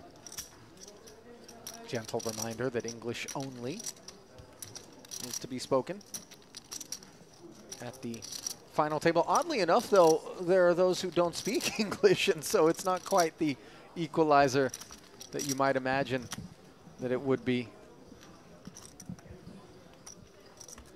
At some of our final tables in these incredibly multinational fields. Stepping out of the boot today, Andrew Headley obviously did a great job on comms during the warm-up. He's actually out there in the field. He's in the main event right now, a main event that we plan on covering certainly from day 2 onwards, maybe some day 1 coverage as well, yet to be decided. He's just let me know that he's still in the main himself, with about an hour left to play in real time, and very much looking forward to appearing on our coverage maybe. I will tell you, that will be such a treat if we manage to get some Headley action, because I, for one, will be merciless in the roasting. But he'll be good for it, that much we know. The roast of Picasso. Yes. Love it. King 5 with 120K cutoff flambe here. 8-6 off. Will be put to use by Shornikau. Yeah, Shornikau keenly aware that he's the one who can put ICM pressure on Nicotine down the streets here. So can flat a little bit more liberally, although we see Nicotine definitely with the best piece of this one. Yeah, flush draw. Both players pairless, but betting lead in position along with King High clubs will come together quite easily to form a C-bet. Yeah, some very bad backdoors here for Shornikau. Very surprised if he was to use this 6-7-8 with the 6 of clubs in hand as anything other than a fold here. Does seem to be plotting, which means he would be eyeing up situations like that with the double backdoor kind of hands where he could maybe start taking aggressive re-raising lines. And look at this, he's actually going to take this one. Much to our surprise, but it's as a flat. He's peeling. I thought for sure maybe a check raise would be on his mind. And this flat now bringing the queen on the turn. So optimistic, maybe planning to lead out on a lot of turn cards. Didn't feel like he wanted to lead out on the queen here. And now maybe if it goes check-check, he might take his stab. Well, he virtually has to take his stab to justify this line. The 6 is a really good card for him to have in his hand, given the arrival of this 4. Now we know that just given the stack size and the fact that he was facing this cutoff raise, you know, a hand like queens and 7s, queens and 3s, or even an incidental queens and 4s or better could very much be associated with his defend the big, check call the flop hand composition. Yeah. And so he does get given that opportunity to steal this pot with a 250K bet here on the river. And it's so bad to have clubs if we're Nikitin, because that's the kind of busted hand that we want our opponent to have.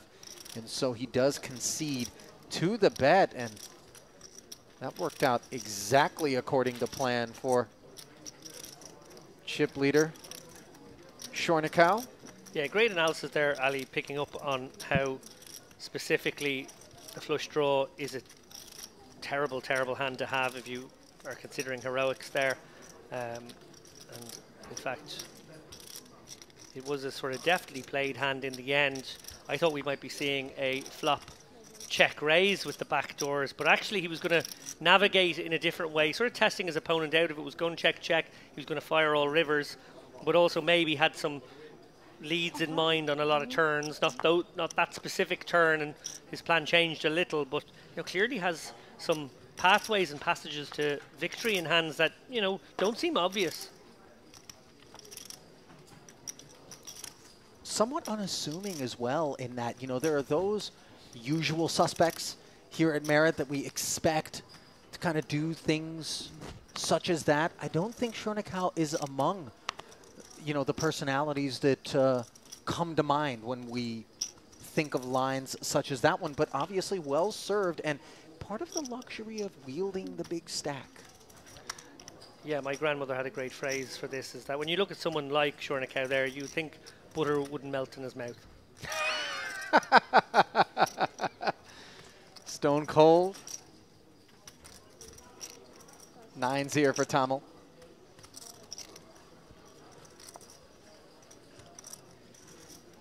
Jack 10 offsuit in the big here for Tot. How will he approach? If we've seen anything from Tot, it's that minimum it will be a defend. Yeah, of course. He's going to battle. Almost everyone would defend the Jack 10. Tot, one of those guys that we must wait to be certain, as he flops an inside straight draw. 2 of the 9s that he requires are currently busy in Tamil's hand. Of course, the 10 or the Jack would also put him in front as he checks with 330 in the middle. And in spite of the presence of that overcard, Tamil will deliver a second barrel, sub 1/3, 100K. Question now is, does Tot flat here, or does he turn this gutter into a check raise? He does have more 2-pair combos here in the big blind than Tamil does. Don't think Tamil would open the 8 deuce or the queen deuce. Probably just has the queen 8. More normal way to proceed is with the call. Obviously, you can still find bluffs on later streets when you miss. Similar to the last hand, if it should check out, you might take a stab on river. Likely goes check, check now.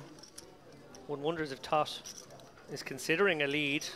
Often can find leads when the second pair pairs. Actually kind of a cool spot. You immediately clear out the ace kings and ace jacks and king highs. And that's exactly what he's going to do here. Putting a real tricky situation before Tamil, who is looking at a fairly uncoordinated board. You know, there's not too many draws out there. Obviously, Jack 9, Jack 10, 10, 9. They're the only hands that would maybe do that, and you have 2 9s in your hand. So actually much more looks plausible. Yeah, that the queen or the 8 are what we're up against, but nevertheless, Tamil looks like he's going to make the call for the 140,000 and see what develops here on the river.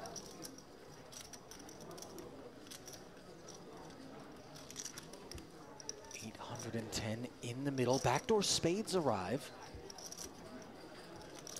Backdoor spades are interesting too, because perhaps Tot in there with a ace deuce of spades, king deuce of spades, something like that. This line would make sense as well if he was to take another stab here. Tamil not loving life, does have a 9 of spades blocker in his hand, but it would be just very plausible. And I like a kind of mergy sizing if I'm Tot here. I'd sort of try to represent as many decent hands, queen and 8.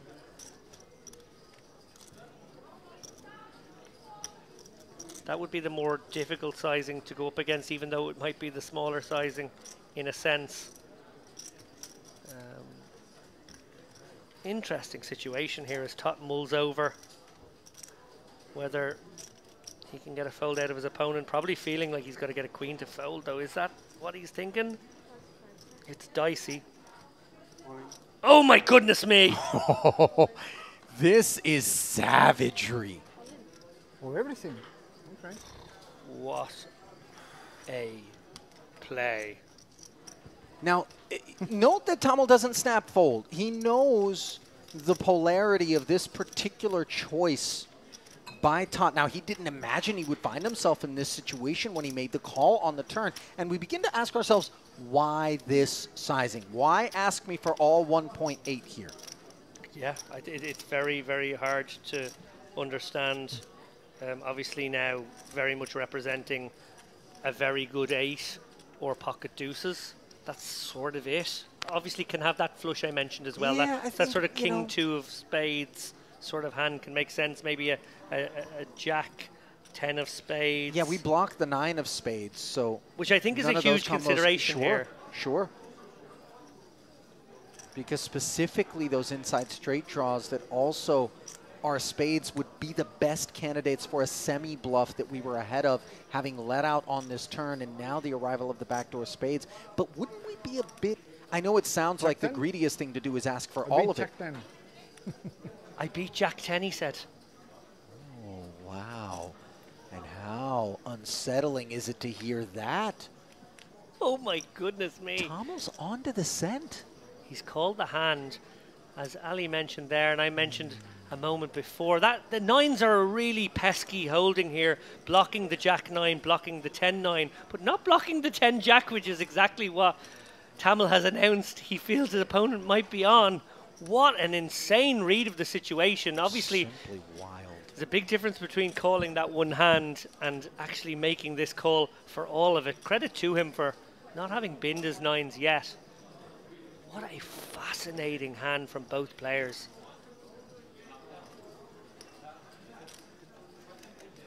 This would be one of the all-time great calls if Tammel finds it. It's not solver approved. I'm pretty sure with this particular holding you've got to bin it.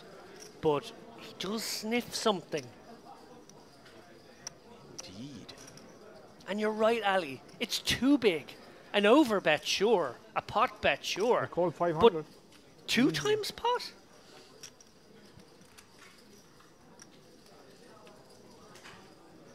Just consider.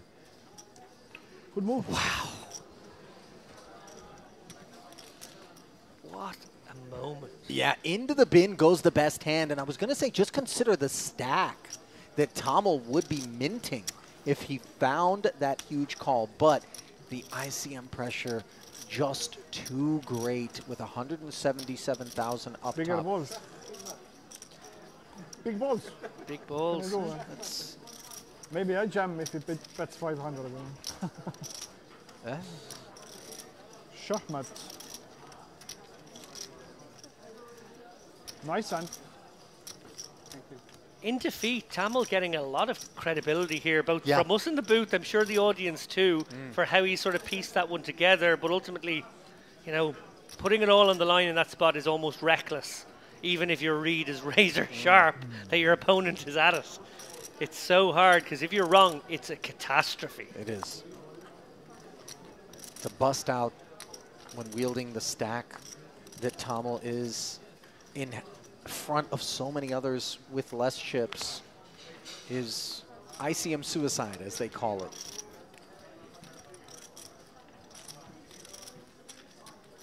Shornikau now on the button, ace-10 suited. Doesn't need this much kit to open, but will happily do so. How much do you play? 3.5. Thank you.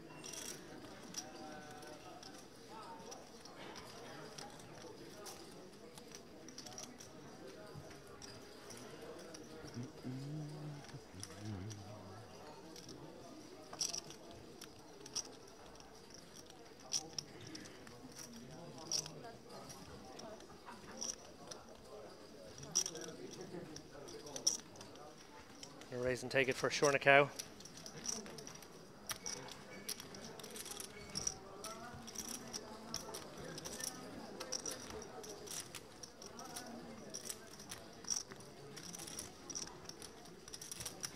Some gutsy poker on show here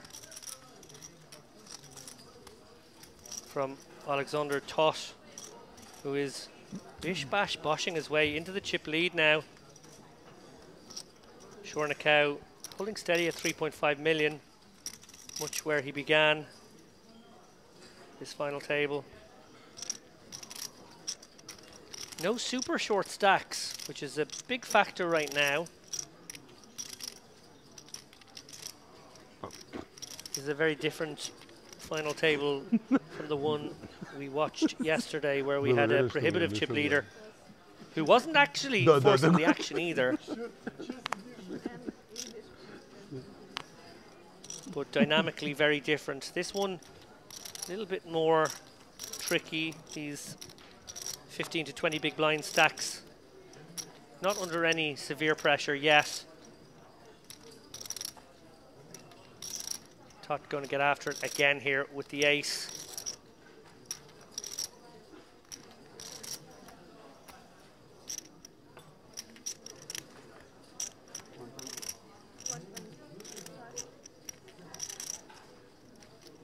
Todd has certainly made this final table a memorable one thus far.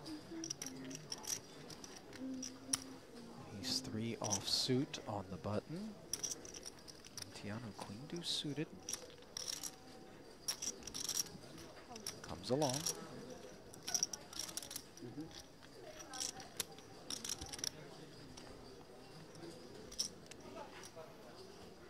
Four, 5, 6. Both players with the straight draw here.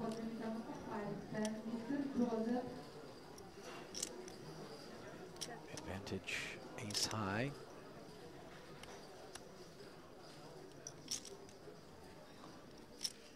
Yeah, I wonder how sticky Montillano wants to get here. Obviously, when the roles are reversed and he's the aggressor, he's taking streets out pretty merrily. But when the shoe's on the other foot now, will he actually try to steal this one away? And a board texture that favors his defending range more than it does the opener. And you see the check back from Tot certainly emboldening Montillano to maybe get after this one. And so very different behavior being exhibited when he is out of position as a defender as opposed to in position with a strong hand as the aggressor. Almost the inverse of what I think we would anticipate, perhaps. 165 the bet, and the call here from Tot is obviously unsettling, not what we wanted to see. And with another 330 bringing this pot to 660, I was going to say I wonder what he does on the river unimproved, but we'll never know because he's hit this queen of hearts.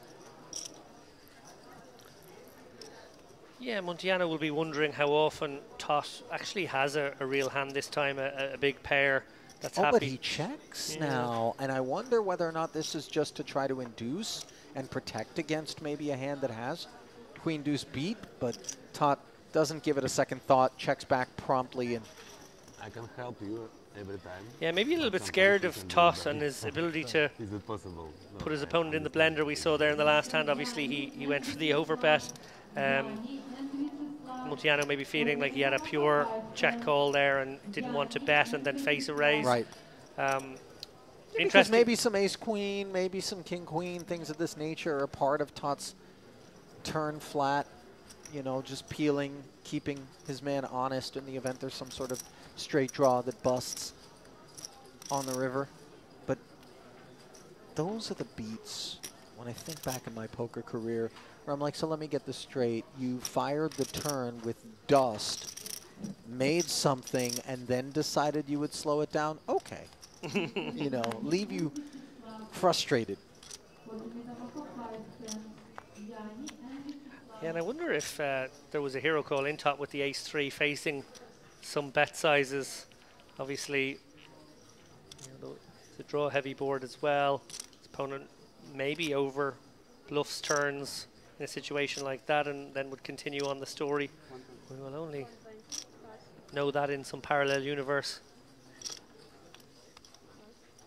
In this universe, Tot has the ducks and he's going to get to work right away again. Relentless. He is very much emerging as the force to be reckoned with here at this final table. Perhaps predictably.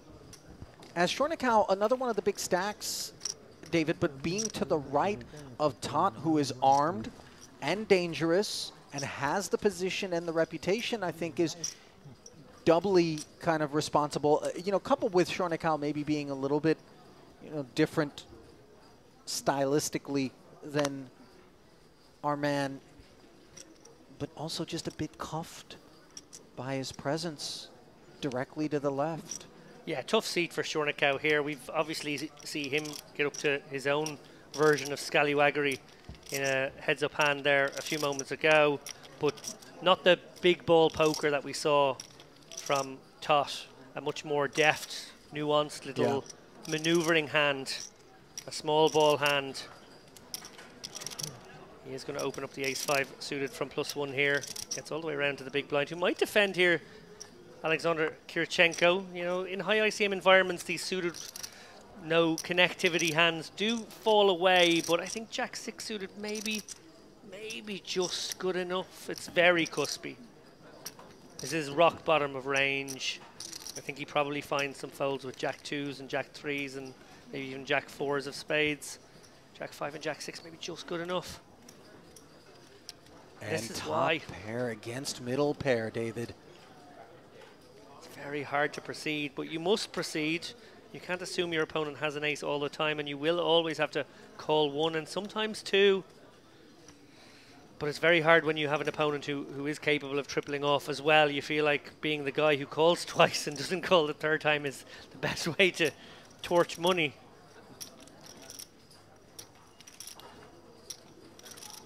$70K into 340. Of course, the call must be made. 7 on the turn. Leaves Kirichenko adrift as the texture is two-tone now. I wonder if Kirichenko, or sorry, I wonder if Shornikau, I should say, bets the turn with all of his ace-X here. May just decide it's sort of an advanced blocker and no harm. It can still extract value from some good jacks. If he is up against an ace that pips him, well, he's sort of set his own price. Yeah. And then if he improves somehow on river, he could maybe find another bet. Worthy of note, by the way, David, both players are unblocking the 2 flush draws on board. So might they be more inclined to assign one of those draws to one another? I think on balance, given the diciness of this situation, if I'm Kirichenko, I probably let this one go. He's not a believer though, and we've seen him put his foot down already against Tot with that pocket 7's hand facing the 3-bet. So not a man to be pushed around. Kirichenko going to test his man out one more time. Fails to improve with the necessary Jack or 6 as the hearts do come in. And I think Shornikau probably checks this one back now. He's playing the 7 kicker. Yeah. Happy to see he has a winner and not looking at a hand like ace-8. Content to check back there just in case he was out-kicked or the hearts were trapping. But a nice pick up there for Shornikau, who's been forced to kind of watch Tot accumulate chips to his left and leave him a bit behind the pace. Thank you.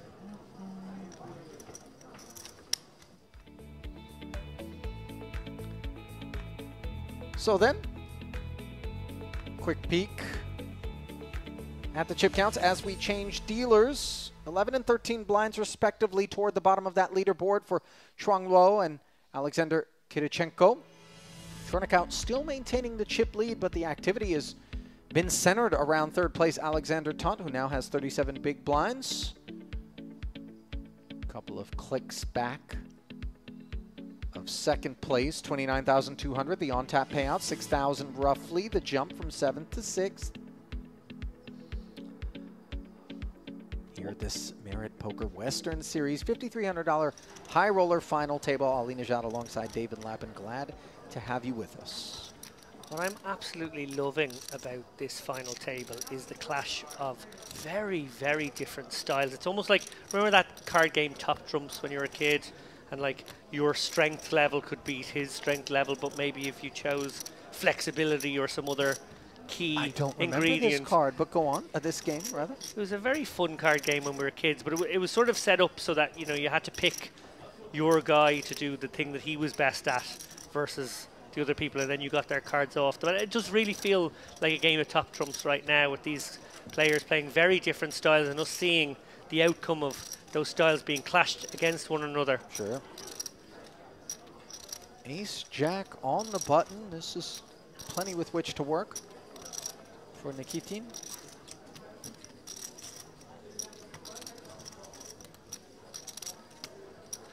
Yeah, almost inducible here. He does have one short stack behind him, I feel. Announces raise. Goes for that sort of 40% sizing, committing to 1, folding to 2. $500,000 of his 1.2 out there. Count requested. I thought perhaps with something more interesting than 9-3 offsuit, but in the end it'll be an easy raise and take there.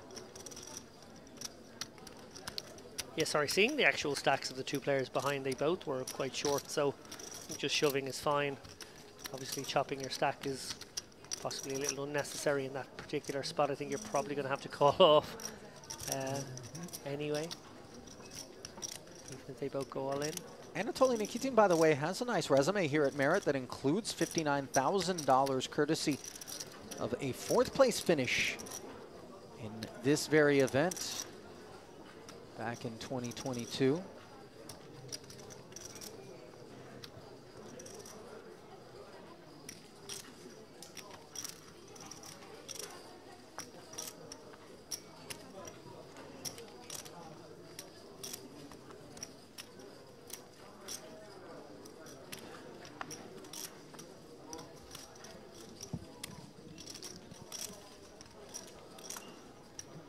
Battle of the blinds now.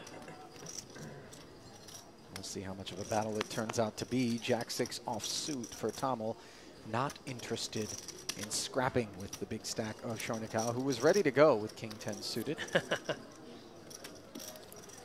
It's always validating when the big blind turns over a proper hand when you do choose to fold from the small. Interesting chip accounting, dare I call it, configuration there for Nikitin. It's like, okay, I've got the greens that I'm keeping over here, the blues over here, 10 stacks, 20 stacks. Yeah, it's like a metropolis to the left and then just a small village. A hovel, if you will. Right.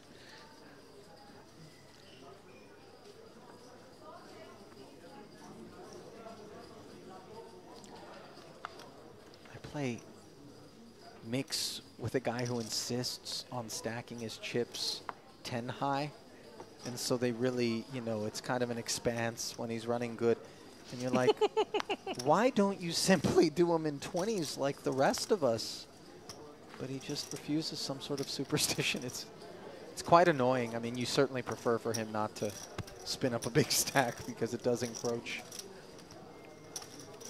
What's interesting about that observation is actually it's a real common one in newer players to see them stacking 10s because it feels very like the right number to stack in. You do 10s, it's kind of, you know, you can count your chips quite quickly. I think those are stacks of 5, by the way, that are being employed by by Shornikau as we zero in on his ace-6 small blind limp, dominating Todd's king-6 as he does check back. I like this limp with ace-6. I think you want to have some ace-x in your limping range so that you can actually have some ace-x when it comes down. Both players with the gut shot straight draw.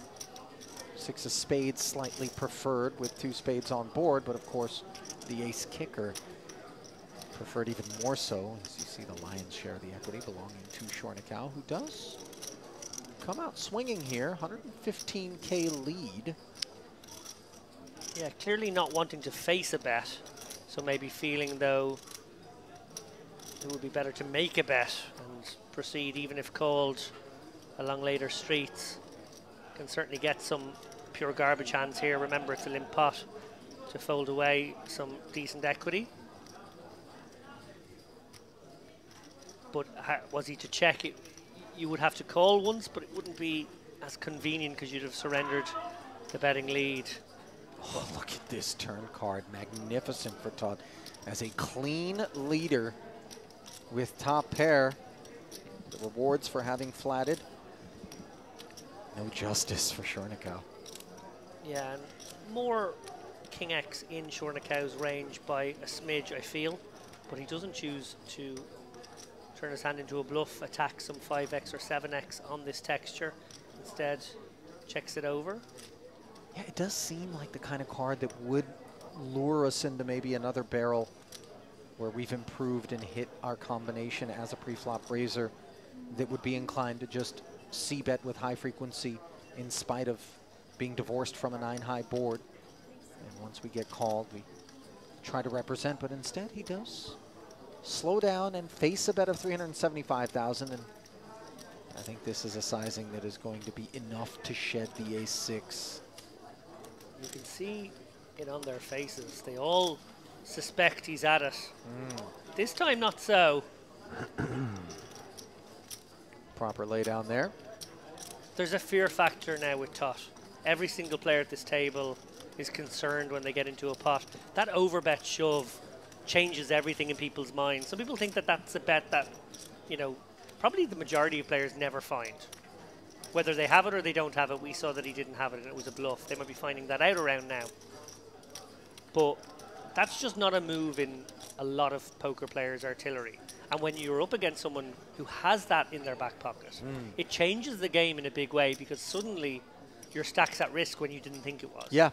Yeah, you know what's funny? I was watching something recently about extreme sports people, you know, guys that are adrenaline junkies, and girls for that matter. And there was a study conducted that found that there is a specific sort of chemical that is not released when they're confronted with danger, when they're confronted with risk, in the same way that a normal person, let's say, would kind of experience, you know, those sorts of emotions. And I think it may play out from time to time at the poker table in terms of guys like Todd, who are going to be more apt to not feel what the rest of us kind of assume, especially when we see a showdown and we reconstruct a line that's been taken, you know, and go, how are you able to do this, pull this off, barrel like that? The Jack-10, for example. You know, I mean, granted, that might not be the best example, but just to build the storyline that he's cut from a cloth that differs from all those around him. And like you said, he is someone who is threatening now. He is the danger that lurks. Yeah, I think that's a wonderful analogy that is applicable in this situation. I think you either have human beings who don't release that chemical and therefore don't feel the fear, or maybe a different chemical gets released sometimes in some people and they become junkies to the excitement of the risk. And yeah, I think actually really interesting which of those categories you might be, because I would have always assumed it was the latter, but your revelation to me there of the former does explain a lot of behavior as well. Sure. King, King, Jack, by the way, all Schwang here, as Schornikau understandably opened this one up with the ace on the button. The defense also understandable.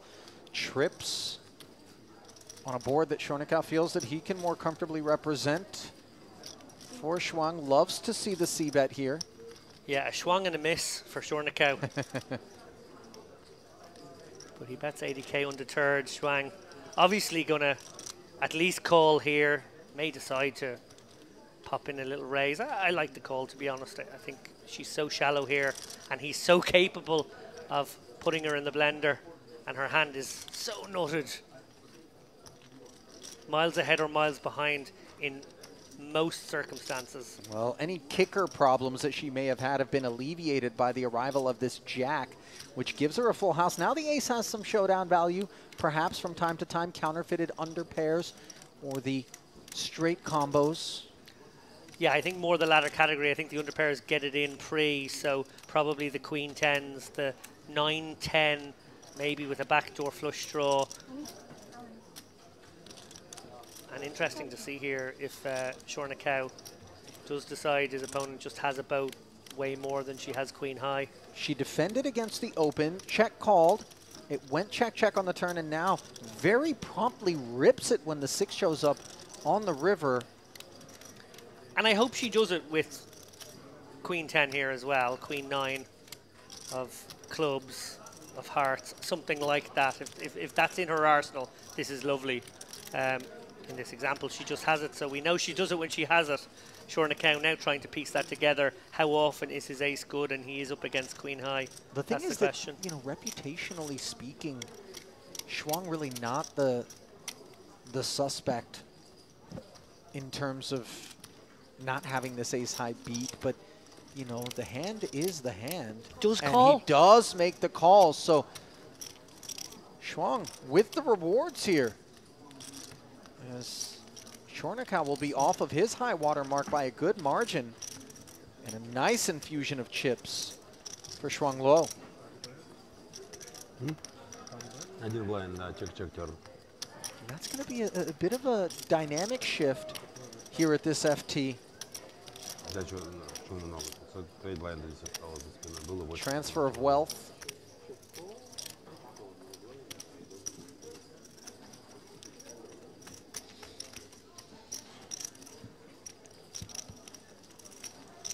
see Shornikow kind of shaking his head there.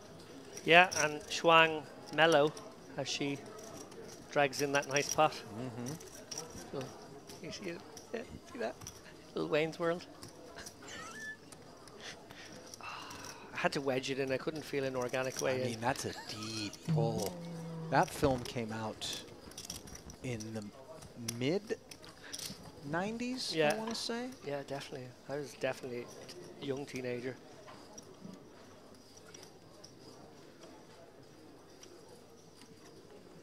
Yeah. I feel my best material in this booth is the material suited to probably 1.3 people within our listening audience. 0.3 outside of the booth. 1 in the booth. Well, that makes it worth it, to be honest. Okay. I'm a good customer for Lappin's brand of humor here. Kirichenko's ace-10. Might be looking for some customers.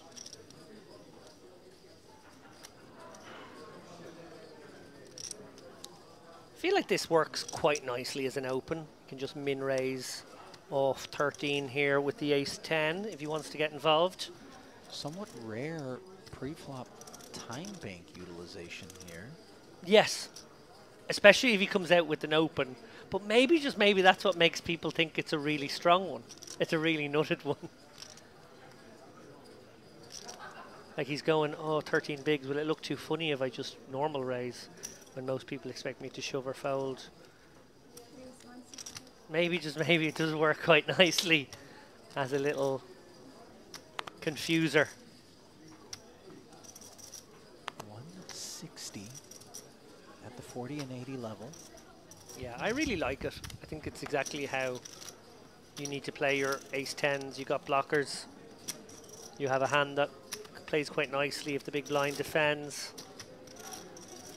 It's just going to get through a lot as well, and you need to stay active. You know, that's the thing about being a short stack. So many people get into this mindset where they think, okay, I have to go into all in or fold mode, and I have to just protect all these chips and not risk any because I'm eventually going to have my big move, and I want to have as many chips as I can for that big move. But actually, you're served well by staying active.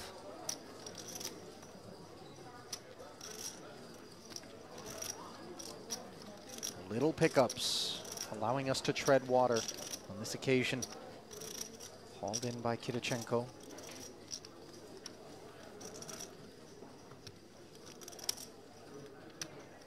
On the topic of things that have been hauled in, a delightful assembly of roasted nuts, almonds, pistachios, cashews have been delivered to the booth. David, you know, they were delivered. There's sort of a few things off menu that you should know about here. Nothing gets delivered when myself, James, and Andrew are in the booth. I just want to point that out. Everything is found by us. Well, in order to allow... Foraged. You can't click the pickup option, Lappin, and expect it to, you know...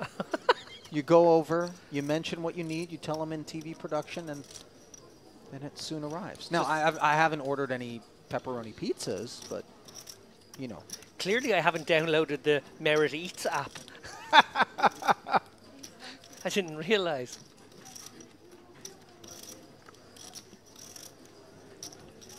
The only thing that eats here at Merit is the resident Labrador of the booth, James Dempsey, who really can put a personal dent into the stocks at any given buffet service, should be said.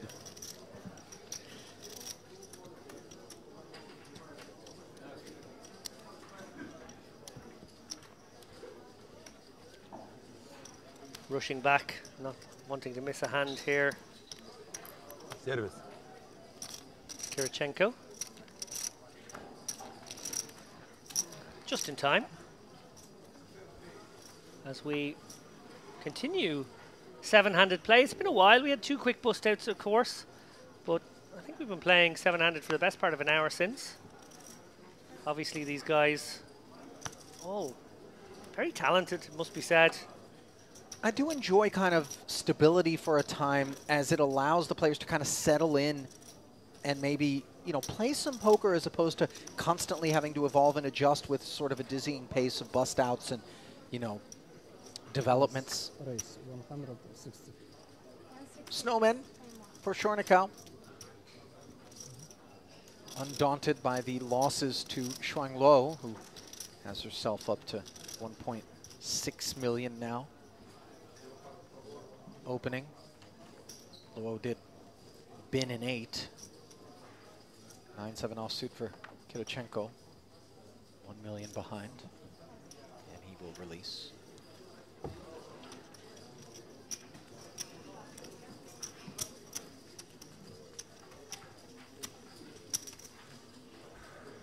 Chornikau has been, dare I say, almost a bit merciful as the chip leader. I know, you know, he hasn't necessarily had all of the candidates, but sometimes we'll see some people wield the mallet as the big stack in particular here at Merit, more so than we do elsewhere. You know, we touched on the fact that his seat draw not ideal with Tot directly to his left, but it doesn't appear that he's even bothered to test Tot's willingness to lean on him by, you know, starting to up his VPIP and open a wide variety of holdings. He's just kind of been kept in line by the mere shadow. Yeah, I think that's precisely it. I think the seat draw is what's caging him more than anything else. Obviously, Tot has chipped up to 3.4 million. They're basically neck and neck now at the top of the chip counts. Munteanu a little bit behind them. And yeah, it's just awkward when you have a guy you know is going to maybe pick on you a little bit, going to 3-bet you. So he's playing pretty solid. You know, I think he's still stepping out with the right hands, but he isn't, you know, changing gears in the way that we've seen Tot do. In fact, I think Tot's the only person taking this final table by the scruff of the neck. Very impressed by Tamil, I have to say, so far. Obviously, that was a very, very tough hand he played against Tot. Who could blame him for folding? In fact, putting his opponent on the hand that he had was impressive in and of itself in a situation where really he just couldn't call, I don't think, but was so tuned into the fact that he was up against a bluffer. That would have been such an amazing ripple effect had he made that call. Not only does he end up with a massive stack, but it is the kind of pot that everyone at the final table takes note of and just augments whatever their impression of you was coming in for the better. I mean, the credibility boost is incredible. It's so above the rim, I think you just have only one choice, and that's to rip your shirt off immediately and play the rest of the final table topless. Now, exemptions, by the way, for Shuang Luo in that particular situation, but yeah, it's so heroic, it's ridiculous. I mean, I've borne witness to some hands that left mouths gaping at, you know, final tables, feature tables. That would have qualified. I mean, even if you're paying attention as you go back on the stream, perhaps even some of the players left here at the final table curious about that one, and you hear him in the post-mortem say, you know, Jack 10. Actually, it was while he was deliberating that he said it. Yep. And, you know, credit to Tot, because very discombobulating when you know, encounter someone who takes one swing at your hand and nails it. And you know that Jack High is no good there. He was able to hold it together, and eventually the nines found the bin. Now, here is Tamil faced with a jam of 1 million from the button. Pocket fours for Kirichenko. Ace, queen, so much hand, and a covering stack. Yeah, this is a must-get-in situation for Tamil here. Kirichenko doing exactly the right thing with the small pair. This is how you must play the small pairs in this spot. 13 bigs, in it goes. But Tamil, like you said, Ali, so much hand. Ace-queen is just a must-get-in behind here. Yeah. And behind is where he's going to find himself, albeit not by a ton, as we see Chornikau fold the king-10 predictably. And heads up, we will be... Kirichenko will be pleased to have the best of it by about 8%, but he's on his feet because he's at risk with 7 left in a 2.17 million chip pot. We'll go back in slightly. If the ace-queen can get there, we are down to 6. If Jack 6 deuce, nice board composition for the fours. Keep it ace and queen free. That is the mantra in Kirichenko's mind. A compliant turn. kõik flipid võitnud siiamaani. And a compliant river as well. As Kirichenko will take his seat and do so with 2.17 million in front of him. Tamil, on the other hand, will be left with just north of 400,000. Yeah, Tamil now 5 bigs on life support. Small silver lining is the blinds have just gone through, so he will have an entire orbit with these 5 bigs to find a spot. I'll tell you what, though, this is the man who I, mentioned at the onset 400,000, väga lühike. of the day. Came in with 9 bigs on the featured table and spun it right on up to the top of the leaderboard. Yeah.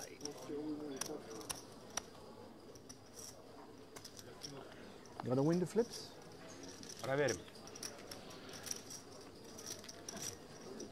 He's been a tremendously entertaining addition to this final table. I'm glad we got to see a bit of him. Obviously, he was doing most of his dirty work on outer tables earlier today. Built that stack from virtually nothing, like you said. Am I right in saying he came in with 1.5 starting stacks? It was that short. Yeah. And yeah, obviously made his way up to a high point of maybe 2.6, 2.7 million. Has been whittled down largely due to that big hand versus Tot to the 1.5 million mark, somewhere around the middle of the pack here. But with the loss of that flip there, 400k now. You know, he said something really, I don't want to call it astute, but just succinct and kind of beautiful that I think many of us need to keep in mind in spots such as this. Is sometimes we're walking out the door, we're deeply disappointed, and we want to hold ourselves accountable. But he simply said, gotta win the flips. And he's absolutely right about that, whether it's to make your way to the money or to a final table or to an eventual victory. All of your efforts can come down to one pivotal hand that can either catapult you out the door or to the win. And we circle something like the ace-queen against a 2-4's button, small blind. There isn't really anything that you need to hold yourself accountable for.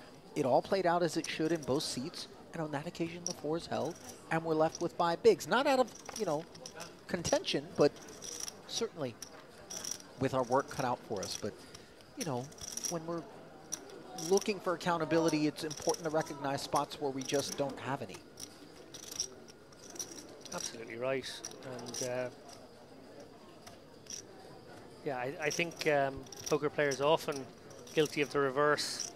These wonderful poker operators make playgrounds first, and sometimes we think it's the whole world. Sometimes we don't see the wood from the trees. It is a game after all, and to win in a poker tournament requires so many positive things happening to you, one after the other, and in a game like No Limit in particular, it can all be derailed by one hand. Yeah, I mean, it's really an arduous and sometimes an unrelenting sort of journey, but in the end the rewards are so sweet, not just monetarily, but the validation, something that you spend so much time, pour your heart and soul into, blood, sweat, and tears, if you will. As we see the Shornikau 3-bet to 375,000 from the small blind over the top of the Kirichenko Open from the cutoff with the King 10 offsuit. He's going to use a time bank on this one. I don't think it's a candidate. Well, you said a moment ago that Shornikau not really taking the bull by the horns in the way that we've seen Tot do. And this is the first time we've seen him step out in this manner. There used to be an old adage, I remember went around poker rooms when I started playing, which is like, target the guy who just got the double up, because he really won't want to lose those chips that just went into his stack. That's interesting. Well, Kirichenko's opened up here from the cutoff, as he should with the King 10. He's been 3-bet by the Queen Jack suited of Shornikau, an interesting candidate. Obviously a hand he could decide to flat with it from the small sometimes, but decides to take the aggressive line, and I think it's going to work here. Kirichenko does eventually release. Credit to him for giving that some thought, thinking about the dynamics that had been set up with him and Tot earlier, where he actually pulled the trigger with the 7s and was thinking about doing something similar there, obviously with the King 10 as well. No, Kirichenko does gift wrap 160 over, and yet he's still smiling, basking in the glow of that double. Gift wrap might be a little bit too generous. Obviously, he's, you know, doing what he should do with the king 10, but point remains. He's able to lose chips and be okay with it.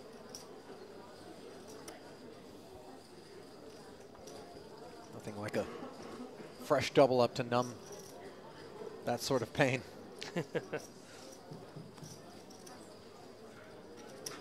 Speaking of pain, poor old Tamil now in the agonies here. 5 bigs, 10-9. Has an opportunity to get it in first, but would have been hoping to look down at some paint. 10-9 just doesn't qualify, I don't think. Yeah. 10-9 suited. Definitely a tempter. Would have been dominated against the Shornikau ace-10 on the button, though.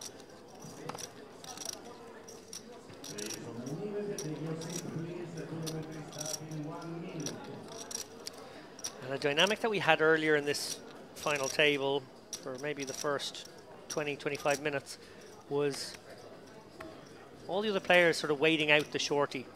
Mar went, then it was Wei's turn. And with Tamil down to 5 bigs, that will be a consideration here for everybody. Shuang, who might defend this Jack 3 suited in a different situation. That extra ICM pressure of the shorty being out there could dissuade. Credit to her, she's going to stick to her ranges here. Yep. Suited combo. Turns into middle pair here, more than we can say for the ace-10, which turns into a gut shot. Backdoor spade. Interesting one for Shornikau. Probably going to come with a very small c-bet. As you said there, Ali, he does have ways to improve.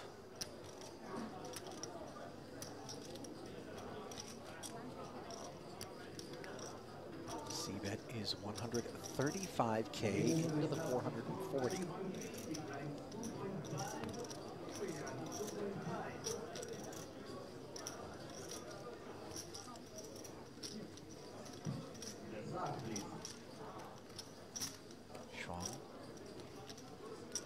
Understandably flatting, not improving. Checking once more. Shornikau understanding that a big bet here is a threat bet. Her entire stack could be on the line come river, and he can target plenty of Jack X here to find folds. Oh, and he's measuring out this second barrel here, and he's doing so in a way that really exudes quite a bit of comfort, if not confidence. And Jack 3 begins to feel real weight on its shoulders. Yeah, beautifully executed here. Obviously he has ways to improve. Could have the best hand right now against a king 10 or a 9-10, but decides on the bet size that puts real pressure on a lot of the Jack X. Maybe all the Jack X don't love life anymore. And as I mentioned there, the threat bet. It's the bet that sort of says to your opponent, it won't be too hard to get you in by the river here. Look at the dig in here from Shuang, though, undeterred. And now, very tricky for Shornikau.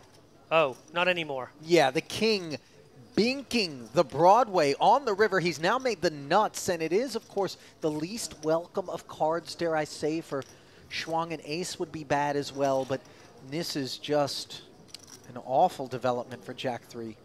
Yeah, this has ruined the hand from a spectator point of view, because what we really wanted to see was a brick on that river, and to know would Shornikau have pulled the trigger on a 3-streeter, and to know if Shuang had it in her to find an incredible hero call. As it's transpired, that unlikely king finds its way on the river, and Shornikau with the nuts. It's obviously going to stick her in here, hope that she's made 2 pair maybe and has a callable one. Offsuit 5, offsuit deuce. Those would have been the interesting rivers, but instead now the predictable jam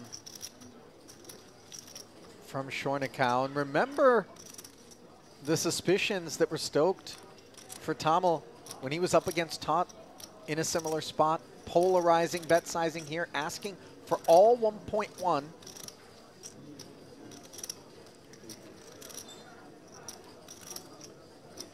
Yeah, good power poker from Shornikau.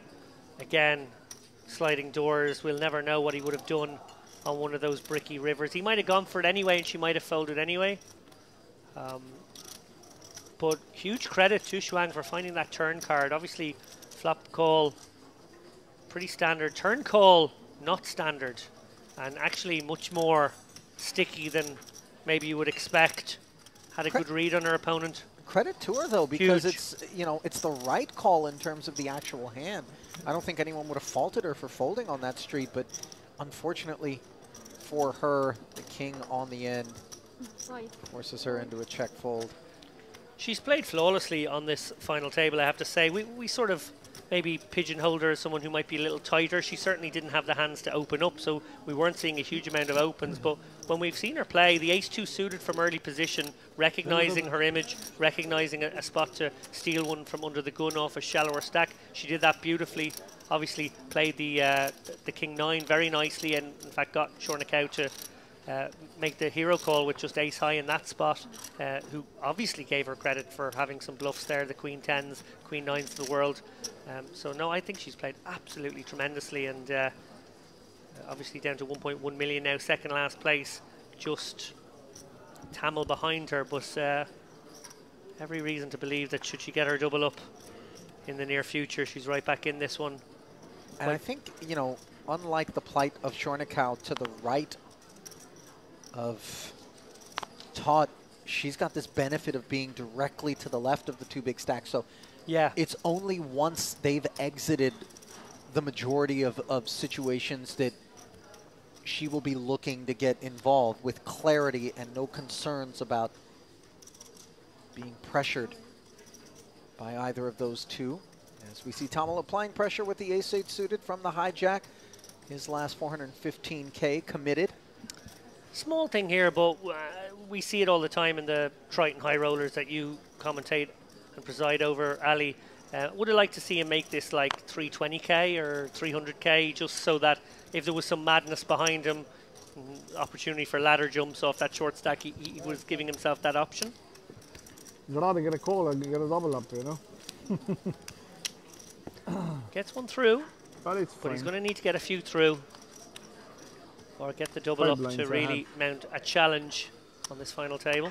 Earlier in today's coverage, there was another sort of nuanced situation that I took note of, where Lithuanian youngster by the name of Marius Kuzmanas was opening, left himself 20K back. It was a negligible amount.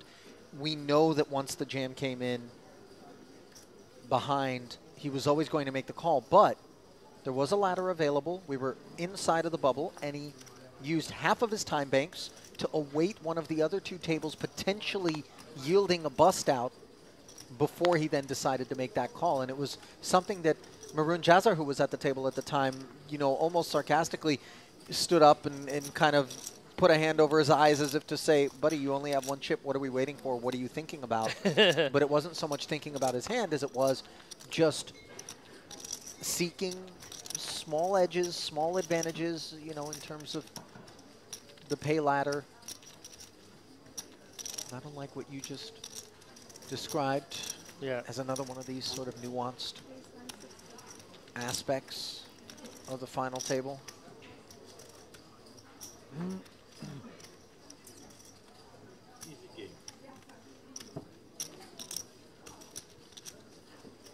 Raise and take it there for Todd. It's been very smooth sailing. Good and bad, yeah? Not bad, but it's a game, you know? Let's wait. Let's wait.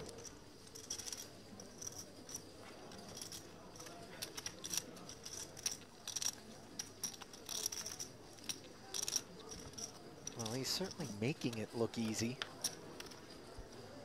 As his good fortunes here at the final table to be envied.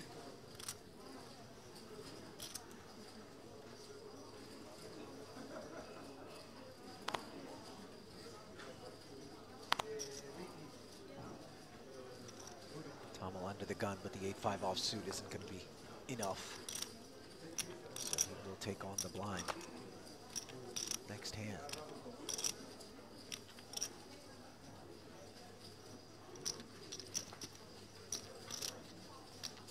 Ace in the hijack. And I think this is a prime opportunity for the bigger stacks, by the way, with Tamil so short out there, David, to just broaden their ranges and really force people into some uncomfortable decisions. As you see, Munteano's pocket fours, perhaps under other circumstances, would be willing to get involved against with position, but not here with Tamil so short. Oh, I like the fold, and I think it is an amazing situation now for both Tot and Shornica, and we've seen it now over the last few hands, to step out one at a time, maybe try to avoid one another, take turns, being the one who is the aggressor, because everybody else is really, really forced into honest poker until Tamil either doubles up and becomes less of an issue for that reason, or exits stage left.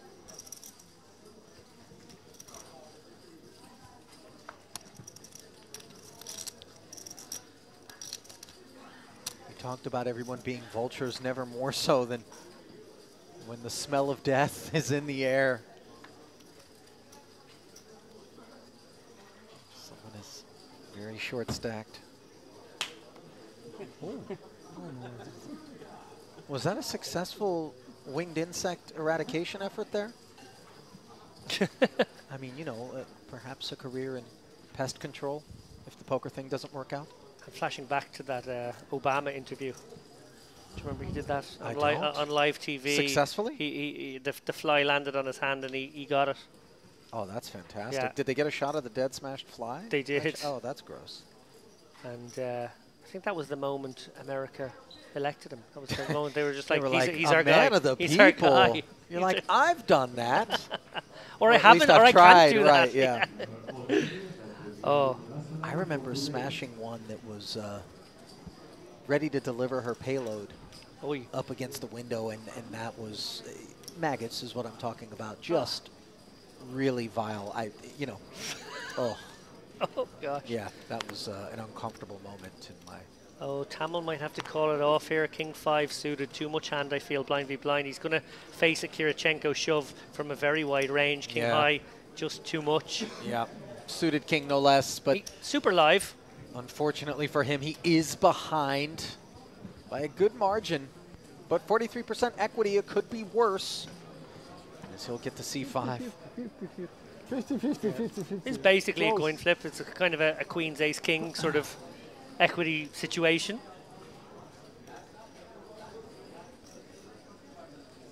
So to the flop we go, 1.15 million, and the hopes of the Estonian hanging in the balance. 7-7-9, not the board he had in mind. One spade working. Board double pairs. The 5 is no longer a winner. Any king for the win. A 9 or a 7 for the chop. That's what Tamil needs to stay alive, and instead it's a 4. And with that, Tamil is eliminated, and his first thought, by the way, is, did you bluff me, David? As Alexander Todd came over for a knuckle bump. But a 7th place finish for Tamil. $29,200 richer, leaving the field with $35,100 secured. And there's a look at the chip counts.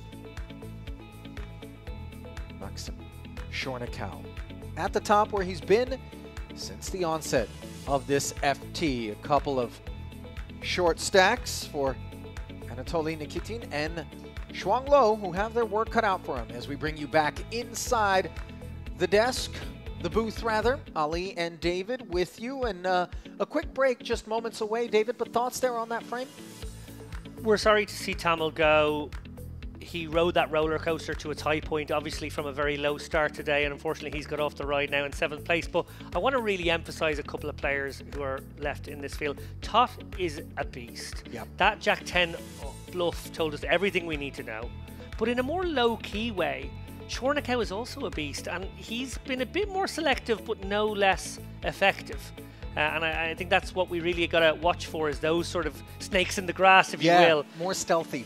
Munteanu has been sitting back. I actually said in the last frame to James Dempsey that he shaped like a man who was looking to tiptoe his way to 4, maybe 5-handed play, and then maybe make his move. He sort of has maybe a number in mind. He wants to get there first. I'm not sure it's the best way to navigate. I think he's left chips on the table that could have been his. He's allowed people to realise more equity than they should have been allowed to do.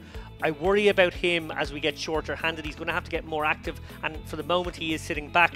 One man who isn't sitting back is Kirichenko, and courtesy of that double up versus Tamil there a little while ago, he is now a contender, and a very dangerous one at that. Well, we are moments away from finding out whether or not the arrival of six-handed play here, which is officially short-handed action, will draw perhaps a clutch in and a downshift from one of these remaining 6. Don't go anywhere. Continuing coverage of this high roller final table from the Merit Poker Western Series comes your way in just a few.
Kind of notice the influx as we see Munteanu noticing top pair, the development for him after he defends his big blind against the tot open.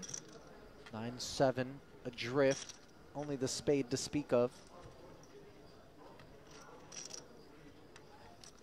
Yeah, I'd expect a continuation bet here. Obviously, what Tot will be really fixated on is the fact that his opponent would fold some 3x and 2x here, so really only has the king x with which he could call. Great spot to fire a bet, obviously, when you have 9 high as well. He has actually found an opponent with a king. Little unlucky to do so. As I said, going to be a lot of flat calls here in the big blind, but the ones you will pitch away are maybe some of the 2x and 3x, so it's a great board to find a c-bet on. I wonder if for that reason will Tot slow down now, maybe not fire out the no equity second shell. He can obviously represent a stronger range of hands, but his opponent does look like he has a king here. There won't be too many 3s or 2s, and that is the kind of hand that would certainly call turn and maybe force you to have to triple off here, which is not particularly lovely with 9 high. On balance, I would like to see him slow down, but he is a man who likes to apply pressure. In fact, he applied pressure on this very opponent not long ago. Here we go. Second barrel, 200K. crucial here for me when I'm in this spot is I recognize the fact that I'm going to have to call that third shell with the hand as strong as King Jack. So therefore I really take my time before I do, maximizing the number of triple off bluffs I might face. Look as reluctant as I can to put those few chips in so that my opponent will be emboldened to bluff once more.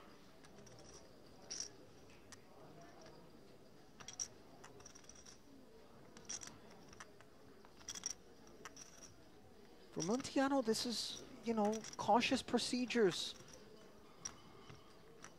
Third spade, rolling off. Perhaps we're up against an ace-king, but it is taught in particular the higher kind of V-pip, the button, the bigger stack. But remember, this is a man that just forced us to fold a couple of jacks, and I don't think we're in the mood to fold a king-jack here, but let's observe how Munteanu approaches this river. You know, one would imagine that a third check would be the normal course of action here, but maybe he worries about a check back from Todd. He's going for the block. Is it just 50 or 200? 50. Deciding on the block, which obviously Todd, no equity here, 9 high, has two options. Fold to a 7% bet, or raise here with virtually nothing. I presume Munteanu is inducing here, but it would be fairly gross to face a really, really large bet, something in the region of 1 million, something that puts him virtually all in, and Todd does think better of it. Not sure that's a spot where you like the block always, but it's okay. Boy, it really is the kind of bet. But I don't know if you want to induce more raises. I think you want to basically check it over and be willing to call off a half to maybe even full-size pot bet.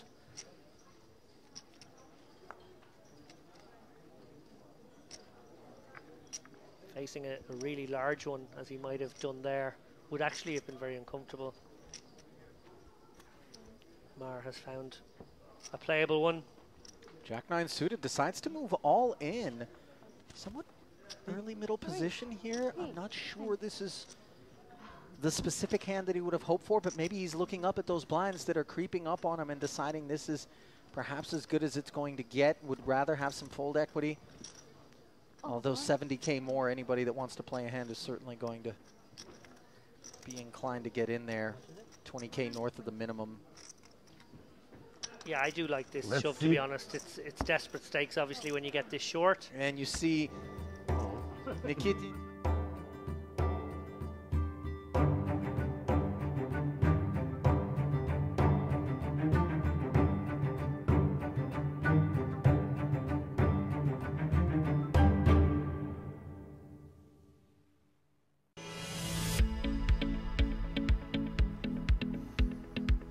The battle rages on here in the High Roller, a $5,300 buy-in event that has lasted 3 days from here at the Merit Western Series. Ali Nejad joined now by James Dempsey, who is back from the buffet, I would imagine. James, is that, did you pay a visit over to the Diamond this evening? I did venture over there. I would call it a light touch. I went very easy on the buffet. Obviously, one of the days... A splash, if you will. A splash, if you will, yeah. One of these days with the Asian station wasn't in fair, so I haven't had the chance to hit the Asian station yet this entire trip, which is somewhat depressing to a man like me. Yeah. But, yeah, I had a light go. I don't want to overdo it. I'm actually a bit hungry now, because that was 3 hours ago. Thanks for bringing that up. Any other non-poker related things that you want to delve into? It's my fault. I'll hold myself accountable here. Yeah, James doesn't waste any time. By the way, this is what I was talking about earlier. Just some of what's on offer here at Merit to all of the players. Truly a place where you are more taken care of than any other in all of the experience that we've had in terms of a poker room and a tournament experience. Just a tremendous one. We do encourage you to come out and join us for one of these series, and there are so many on offer throughout the course of the year. But what's on offer right now and in store for you is six-handed action here at the final table, where Shuang Luo is on the short stack, not far off the pace, Anatoly Nikitin. 10 and 11 big blinds respectively, but the man who came in with the chip lead wire to wire so far, up at the top of the leaderboard, it is Maxim Shornikau. Look at that, like Kirichenko. The man who came second in this event during the Gangster Series, Yeah. with a chance still to go one better. 5,100,000 with a 100K big blind ante means every orbit costs 250K, and it adds up quite quickly if you're in spectator mode. So, should see some players begin to take some chances here in an effort to avoid being bled out. 200. A6 suited for Tot. Oli? There's a man we don't need to worry about being bled out. Heavily equipped with 3.4 million in front of him, but Shuang Lo jamming over the top with the King-Queen offsuit. Yeah, I mean, obviously, I'm unfamiliar with how the dynamics exactly played out here, but Tot opening off that stack size is going to have wider ranges than most at this table. Shuang's King-Queen No, sorry. on that short stack. Certainly enough hand to be going all in with. Tot really pretty grim spot here. So we can see here, he's a 60% favorite, but against range, things look pretty bleak. Good fold. You like? And a smile being worn on the face of Shuang, courtesy of that fold, where she picks up blinds, antes, and the open of 200K.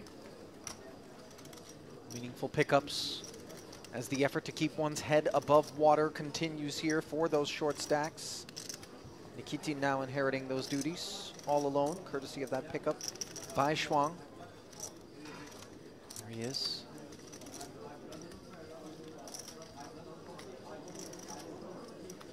No. Yeah. Really been one of the lesser involved entities here at this final table thus far, has Anatoly. Yeah, who's been doing the front running? Who's been getting I after mean, it's Anyone? It's very much been the Alexander Tot show. Okay. Here at this FT. To this point, Shornikau has been forced to defer, courtesy of the seat draw rather, to Tot's direct right.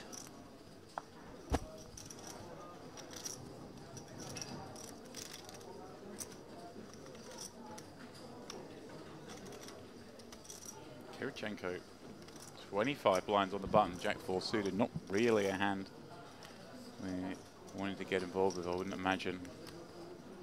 Shornikau with a big stack behind, furthering reasons to fold.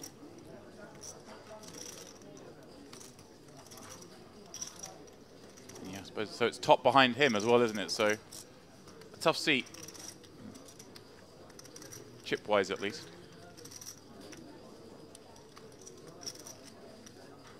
King 9 offsuit, small blind. Want to be sure to upsize a bit in terms of the open. Shornikau does just that, making it 275K to go. Another 175 to call. For Tot, 9-6 off, dominated and not of interest, as he will concede.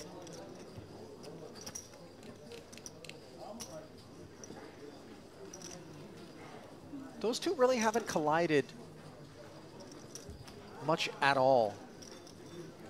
Very first hand of this final table was a deeply interesting one in which pocket sixes opened under the gun and then ace king suited for Tot elected to flat. Okay. And pocket jacks for Munteanu decided to 3-bet. The sixes folded. It came back around to Tot, who 4-bet jammed, and the jacks were truly in the blender. The hand really looked and smelled like aces. Some kings, dead bottom of range, the ace king as it were on this occasion, and ultimately Munteanu did fold those jacks. Word has certainly come down to him at this point that he was up against the ace king, but as David Lappin put it in that spot, here he is with king queen suited opening and running into blackjacks for Nikitin, just what the doctor ordered for a short stack. But to button up the point, Lappin said that even if he had been shown the ace king suited in that situation with ICM, he would have folded with the best hand with those two jacks. But here he is now being faced with a 3-bet pot committing 975,000, not quite all of it. Yeah, this is a lot of hand against a 10 big blind jam. The king queen suited.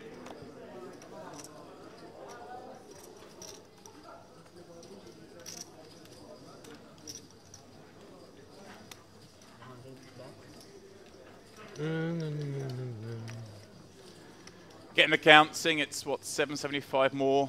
Does have the chance, well, will be 775 more, 875 more, I suppose. The last bits of it does, of course, have a chance to knock someone out. Very, very hard to find a fold here, Ali.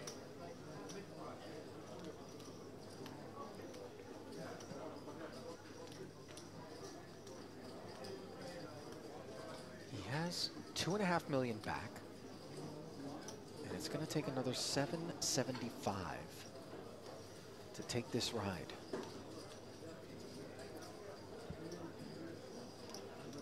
Piecing the math together is Montiano. He does get away from it. Unexpected the laydown for you, James? Not unexpected. I mean, it's a close one. I thought he may go for the gamble there. Again, I was just coming back in, refamiliar myself with the chip positions the way they are. Nikitin kind of with a smiling nod there, happy with the result. I mean, he seems, I guess there's two of them, what, around 12 blinds. He's then clear, what, fourth. But there was a chance to knock one of them out there. It would depend on how Nikitin's been playing, I guess. And if there's likely to be collisions with some of these other players. I was just a bit slow what Ohayam was going on because I was looking for Tamal, and he's out, obviously. But a man who started the day so strongly, we saw him on the outer tape picking up more and more chips. Yeah. Did he come to the final with a decent amount, or was it a cold deck that he Yeah, busted? he lost one key pot and then was left with kind of crumbs, found a spot and wasn't able to spin it up. I mean, a great spin from the start of the day, but was Right. really looking like a rags to riches story from his 9 blinds. But these tournaments, Ali, the high rollers, the players like to spin them a bit faster, 40-minute levels. You never get that comfortable. Certainly don't. Reason take it for the Jack 8, though, is Alexander Tott's time here at the final table has been very comfortable, blemish-free for the most part. Certainly rates to be one of those guys down to the final 3, maybe even the final 2.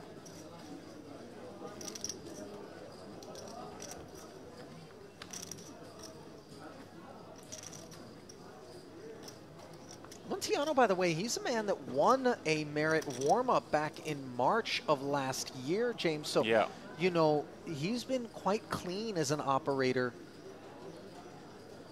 Lappin and I both kind of observed after multiple data points that perhaps he's inadequately greedy in spots, but he does appear to have made what, dare I say, are kind of Merit Poker optimal adjustments, maybe, that find him checking back Yeah, he's way more than we would expect, leaving some meat on the bone, but keeping himself out of trouble. Yeah, the frame before you came in, he made a couple of very curious non-bets and non-raises that, you know, they are mistakes, but mistakes that, like you say, lean to the side of chip preservation, right, near a final table, aren't as bad as they seem. They can be more easily justified than beyond the borders of a final table where ICM considerations abound. If he'd made those moves earlier in the day, you know, 30 players left, it'd have been easier to call them terrible, if I'm being honest. But when the intricacies of ICM do always sort of allow you to maybe play a little bit more passively, probably better to overcook it that way than be over-aggressive and over-chasing. Yeah, absolutely. And make more money in the long run. Although he's giving up less in the long run as Nikitin, blind on blind. You know, it's the same player again here, electing just to call with this ace-6. It's kind of difficult to play post, but doesn't want to perhaps gift up the stack with a jam. It's nice to have some ace-6 here as well, theoretically, Ali, when we call from the big blind here, because our opponents can expect us to jam most of that, so they do go kind of crazy, as it were, on ace-high boards like this. Now, Montillano does, of course, have the flush draw, so it wouldn't be quite so crazy. But this is a spot where he does not think Nikitin really gets to ever have an ace. So we'll get to apply pressure. See if he can find a heart. Looks like he's cutting out 125 for now, but this certainly won't be the last barrel he fires at this pot. And this is shaping up to be a very flammable board as Montillano lights the fuse with a C bet of 125,000, 10 high heart draw. Nikitin 1.2 behind, top pair, flats. Well, that's somewhat of a scary card from Montillano's point of view, because if we are saying our opponent doesn't have a lot of ace-X because we know they're going to jam a lot of that pre over our open, and suddenly when they do call pre and then call on this flop, that's weighted quite heavily towards the king-X part of the range. So this is a very scary card for him to see. All things considered, he has 10 high and a heart draw. I don't think there's much more he can do but bet. And I like he's gone small here, just kind of setting a price. A king's not going to raise him here, because the king's just going to play, you know, bluff catching mode. So nice adjustment. Even though I don't think it really expect this bet to ever get through. Maybe there's some AX stuff that he gets to fold, but now I hope Ollie that he gives this one up.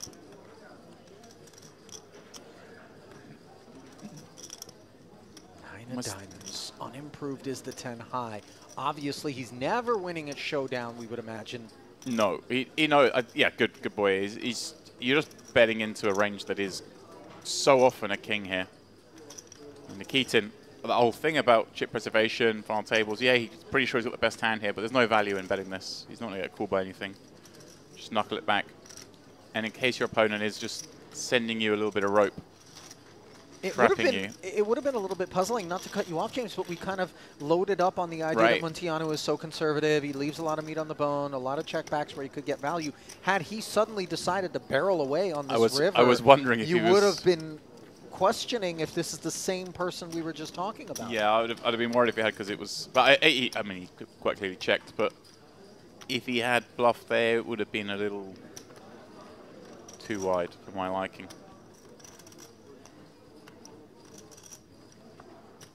And yeah, I mean, that's the thing as well in those spots is players have seen you maybe not go for some very clear value.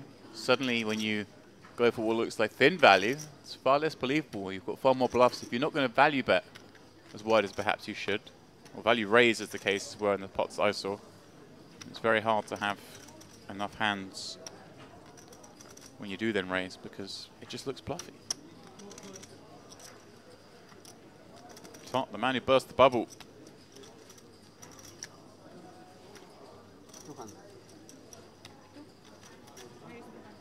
Jack offsuit.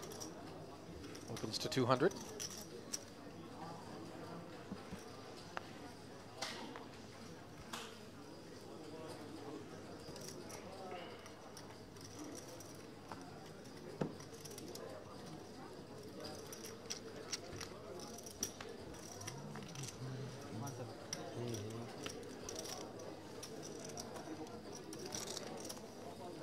Takers.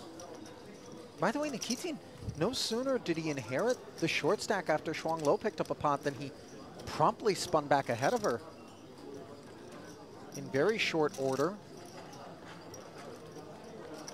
rallying his way into playable stack depth. Question. Go on. Who put these nuts and chocolates here and how long ago? 2 hours ago. I mean, they've barely been touched. The two of you just looked at them. I would say that's a fair assessment. Now I'm in here. Doesn't take long for you to get your How long do you think this is going to last? Maybe 12 minutes, if that. We have pointed out in the past, by the way, the self-anointed Labrador of the operation. As we see another King Jack drawing all of Shuang Lo's chips into the middle from the hijack here. And so far, so good for her. But the Labrador does lack a key receptor in the brain that triggers the sense of being full. James also, despite being human, lacks this receptor, and hence the never-ending supply of calories that goes straight down his hatch. There's a small but welcome supply of chips go down. Someone say chips? Shuang Lo's way, yeah.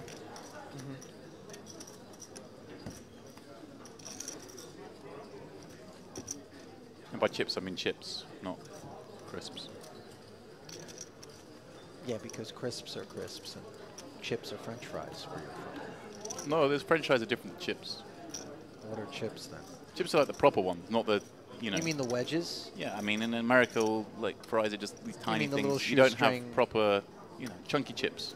You don't get, yeah, a fried potato wedge masquerading. Anyway. It doesn't have to be a big wedge. It's just a normal size. Like the wedges are bigger, then you get the kind of more standard British size of chip. And in America, you have the super thin. James chip. is riveting as you're sort of helping our international audience get familiarized with the nature of fried potatoes in the United Kingdom might be. I do feel like perhaps we're better served to talk about the King Jack Open. Fine, there's a King Jack. It's raised again. Back to chips. I mean, I've got this or I've got color theory. Well, you choose. are you doing the haddock or the cod, James? Bit of an inside joke here, by the way. I go for whichever's cheapest, to be honest. Nowadays. 10-6 suited, not in the mood to defend. Had some against mussels that sizing. at the buffet. Some salmon. They had mussels? Yeah. Wow. Mussels and fries, one of my favorite dishes. Mole frites, as the French call it. Did they have them in the little white wine scampi kind of? No, that wasn't quite that delicious. Okay. Which is why I felt I could have some, because you know the white wine sauce. I try and stay away from that. By the way, even in the best of dining establishments, you know, shellfish is a gamble. Just, you know. It's kind of fake news. You never caught a bad batch? I mean, Little red tide? was I going to dive in on the oysters? Now, oysters are the true gamble. And I swerved them, but mussels, I'll take my chances. There's not a lot that can survive me. Kirichenko. You do have the gastrointestinal tract of a tiger shark, it must be said. Kirichenko? Like the Chuck Norris of digestive systems. No gamble required in the cutoff with A7 suited. A very understandable min-raise open. And Yeah, sure. I've thought about it. Yeah, I don't know whether he's trying to plant the seed that he's like, hey, you know, be careful opening here, because he obviously wants it folded to him on the button. Right. Just plant the seed that, just like deeply psychologically, that player's like, oh yeah, he thought about that. Oh, must be You careful. know, that it's funny, man. That's a real thing, and yeah. it gets very annoying when somebody doesn't ever just snap mug. It's this weird, wet blanket-ish, like, go away. Just, you know. Yeah. You want to emotionally tie them to stress. Yeah. When they open in a situation like this. Yeah. If you just turbo fog, they're like, oh, I didn't feel any stress. Right. You're like, oh, I don't want to go through that again. That was nasty. Obviously, you know, these guys all play a lot of poker, but this got to have a slight effect still. You know what I just did, Ali? I just liked the stream.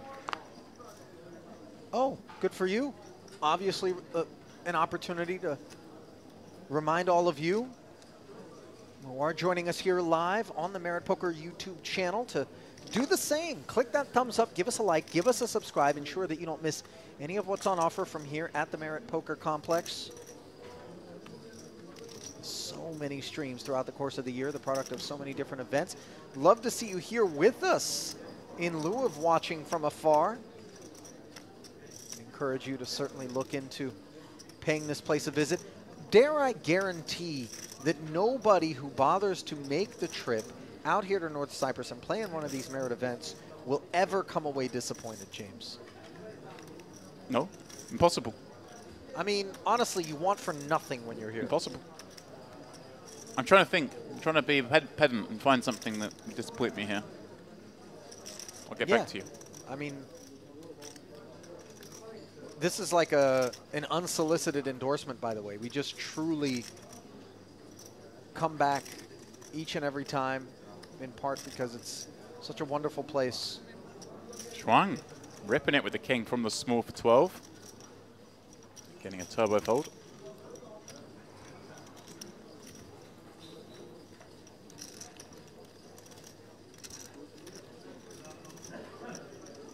Montiano with that fold, looking a little dejected, but yeah, I mean, you're right. There's just nothing here that you don't get. You know, upsets me. The gym closes at 8 p.m. Maybe I wish it stayed an hour open. Yeah. The gym could close down permanently, James, and you'd be just fine with it. As would I, by the way. But for those so inclined, it is very nice. The golf course is a little too far away. Maybe they can move that 10 minutes closer. Or just build one on property. You know, it is an expanse that certainly 9 holes feel like they could be assembled somewhere. Putt-putt. That's what we need. Mini golf in the car park. How much you have? 2 million total. Can you imagine the gambling going on there? I certainly can, James. With Ante. True story, I once shot, I believe it was 10 hole-in-ones on an 18-hole mini golf course in Northern California. Wow. And I did have money on that match, and my opponent was boiling. I assume there were bounties for hole-in-ones as well. No, we didn't have any. It was you just a straight-up match. I didn't think about it. I didn't even know what a bounty was. This was like first year of college, maybe last year of high school. Okay. The 80s were a wild time. Ace-9, nothing wild about it. Big stack, cut off. Raising. Uh-oh. King-queen suited in the small for Montiano. Yeah, decision here because, you know, he could rip this hand, but also the hand just plays so well. He might elect to take a flop, try and get some value if he were to hit something, but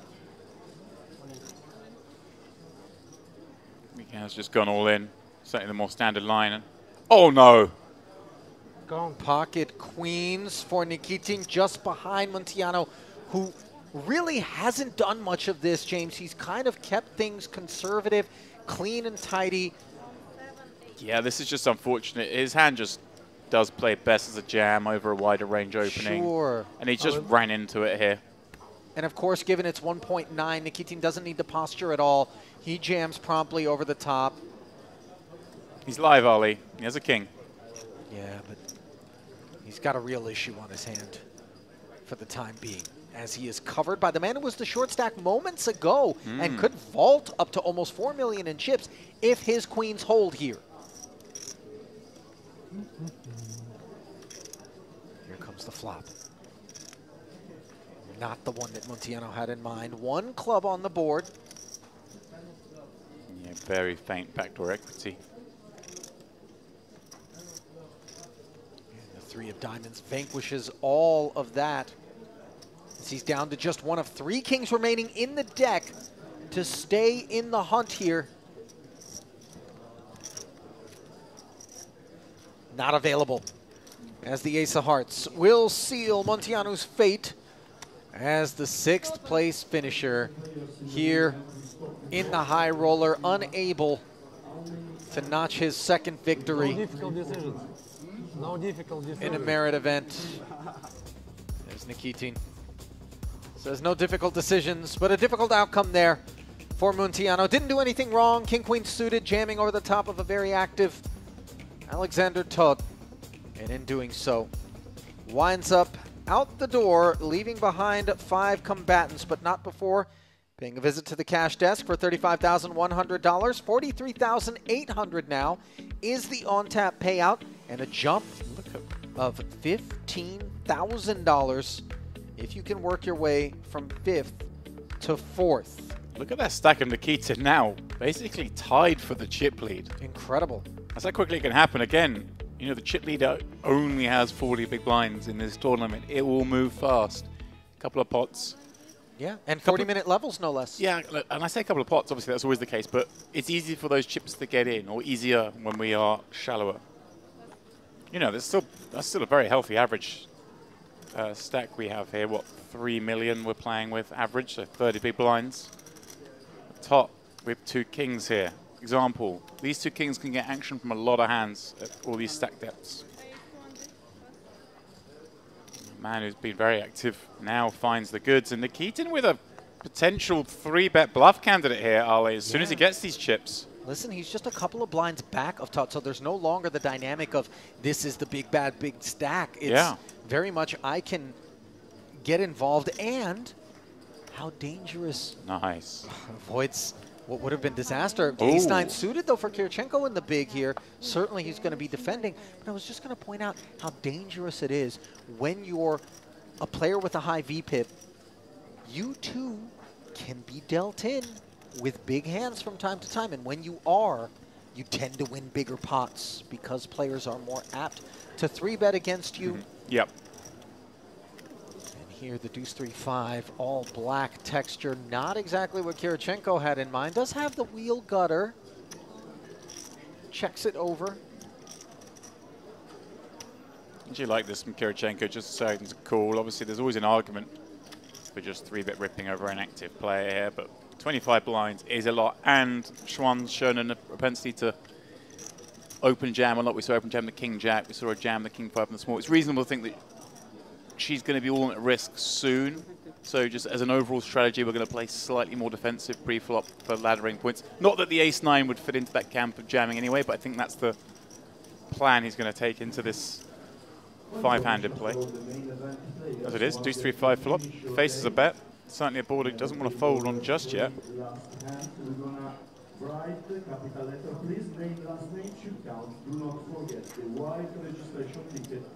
Normally we say these are the boards that favor the big blind, but it's not like he gets to peel with a lot of the low cards because of all that ICM pressure, being one of the shortest stacks on this final table. So it kind of swings back a little bit that Tot does get to have some of this, but look at this, 4 on the turn. Makes the wheel, and he's almost unlucky that Tot has kings here, because if he had no hand, he may elect to start bluffing here, rep that ace, but with kings, no real need to do that.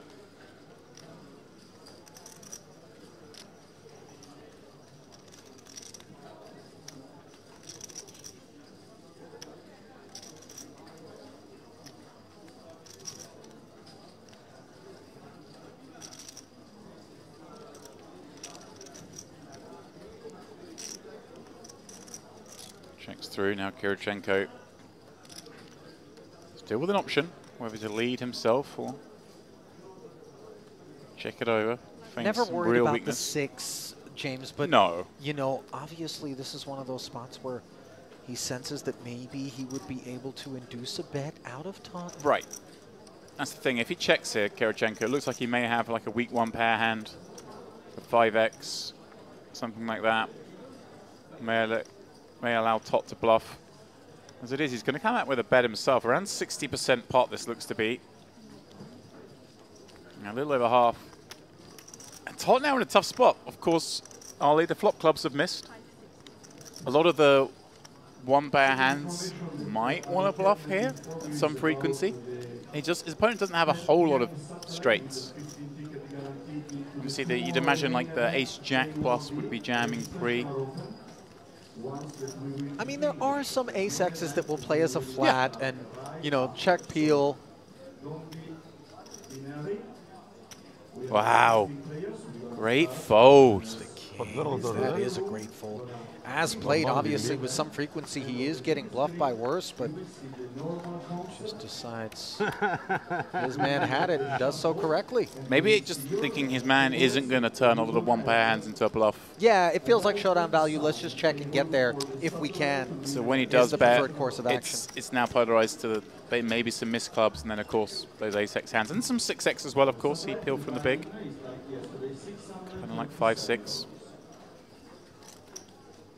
And as I mentioned before the flop, the flop action, deuce 3-5 board, not a typical big blind defend range. It doesn't have as many of those 1-pair hands. All in all, great fold.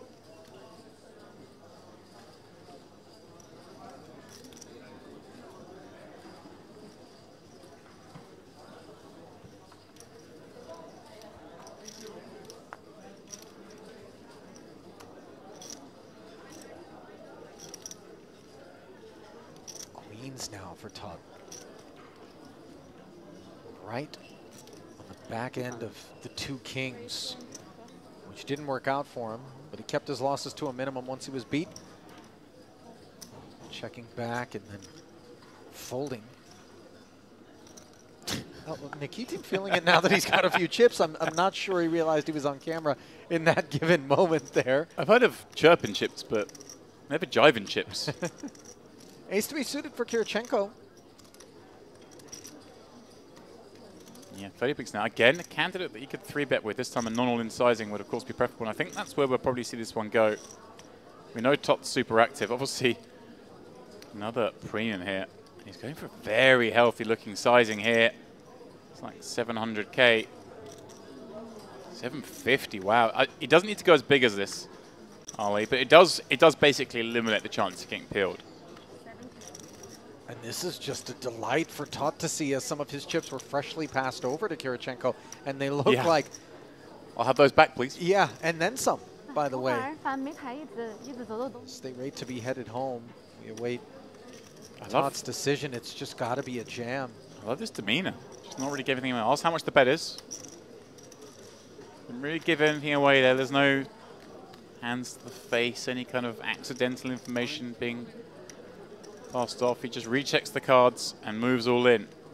Kirichenko now will just save a little bit of face. But and this is where you instantly regret your sizing. Yeah, he doesn't need to go this big in my mind. You know, typically we do like to go around the sort of 4x out of position as a rule. At least 4x, which is what he almost did. He went slightly under. But when you're already starting with 29 big blinds, you're allowed to 3-bet a lot smaller because your opponent doesn't have those implied odds.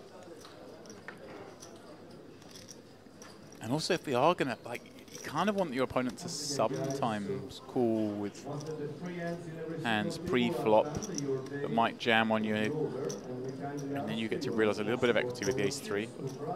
Wouldn't change anything in this instance. Of course, the queens are always just going to jam.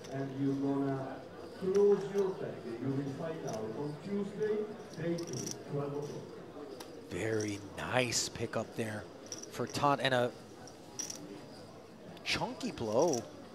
Somewhat of a self-inflicted wound in terms of sizing being dealt to Kirichenko there. Don't fault the 3-bet, but maybe take some issue with the sizing. You know, it could be sizing, by the way, that was influenced by the fact that it was against Tot in particular, the guy you don't want to let be sticky and peel and have position on you post-flop. Yeah, but again, it all flips back around. Tot also has the widest range. There's a lot of hands that just don't want to peel, even for much smaller sizes.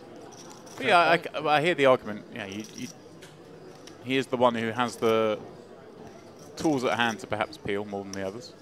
He's just that pesky, menacing, threatening kind of presence at the table. Shaunacamp coming up with a small raise here.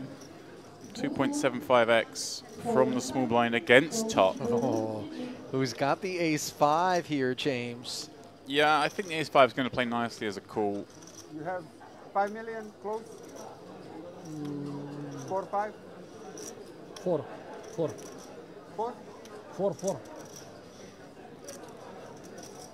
It's not inquiring for the stack, but yeah, it's nice to have some ace-x's, of course, when we defend the big blind there against the small blind raises. And these deuce is best served with an oversized raise pre, or even a limp jam some of the time. I think we're pretty deep here for that. But you get the idea. I think raise that gets called a lot is not ideal when the best case scenario we have is a pair of 2s post-flop. And on the topic of not ideal, how about king 6-5 monotone for these deuces? No diamond in hand. Bottom pair for Tot, who takes the lead.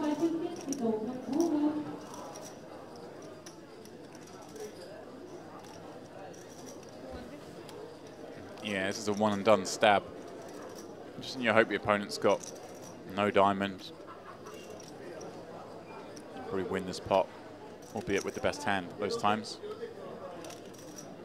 Tot, of course, pairing that bottom card. Not loving life himself, but has position, getting 4-1 with a pair.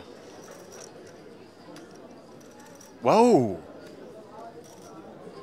You know, you kind of understand when You lack the diamond in hand. Yeah. You know, maybe you just feel like the water is so murky. But I think calling just to find out whether or not you face another barrel on the turn is so important when you're in position there. The one thing I will say is everything I mentioned pre-flop about how Sean O'Connell's kind of made it an attractive sizing, 2.75x. Maybe Top picked up on that thought. This is going to be a more kind of nutted range rather than deuces, and therefore I might not be in very good shape here. And he doesn't expect deuces without a diamond necessarily to be the hand betting on the flop. Most of the C-bets are going to be either a better pair or hands that have a diamond in which case it's flipping. But for 200k in position, I would like to see him make a stand there. Sean O'Connell, by the way, has also been very in line, I want to say, especially given that he's out of position against Tot. Okay. So I think some self-awareness there as Tot goes, this is a guy who's not likely to be pushing chips forward without being strong against me in particular. Mr. Belal, is open, Belal. King 10, makes it 200 to go, pocket fives here for Schwang.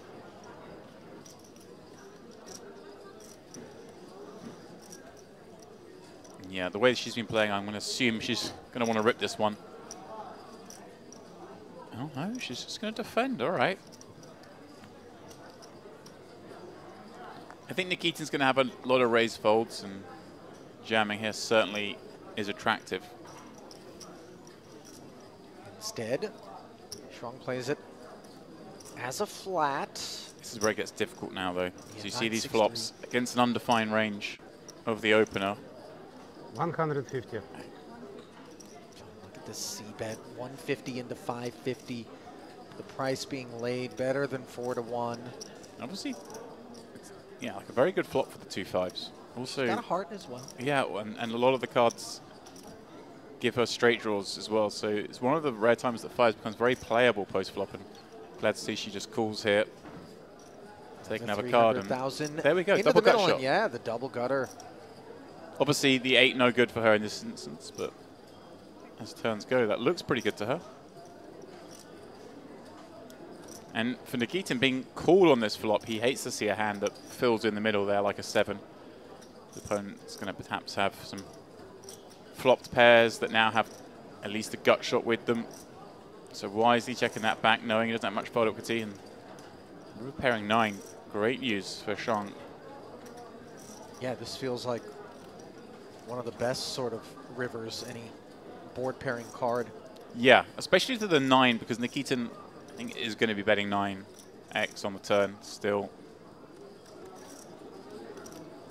Checks it once again. Now, does Nikitin ever find a bluff here? Trying to maybe make her fold a hand like 6x. Busted hearts? Busted hearts as well, of course. He does. Oh, wow. He's just going after those hands. It looks like she just never has a 9 as played. Doesn't have a straight as played. Would, of course, bet that on the river herself.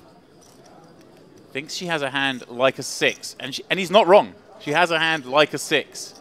Can she piece this together?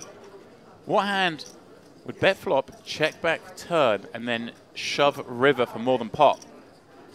Yeah, it is very suspect.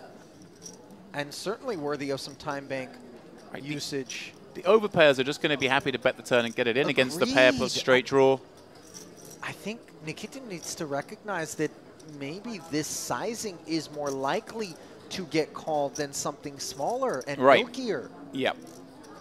Yeah, because he's sizing in a way that means he has a monster hand, and he can't really have a monster hand as played. I'm trying to think if there are some 9 in X's that he checks back the turn with. I don't see it being that likely.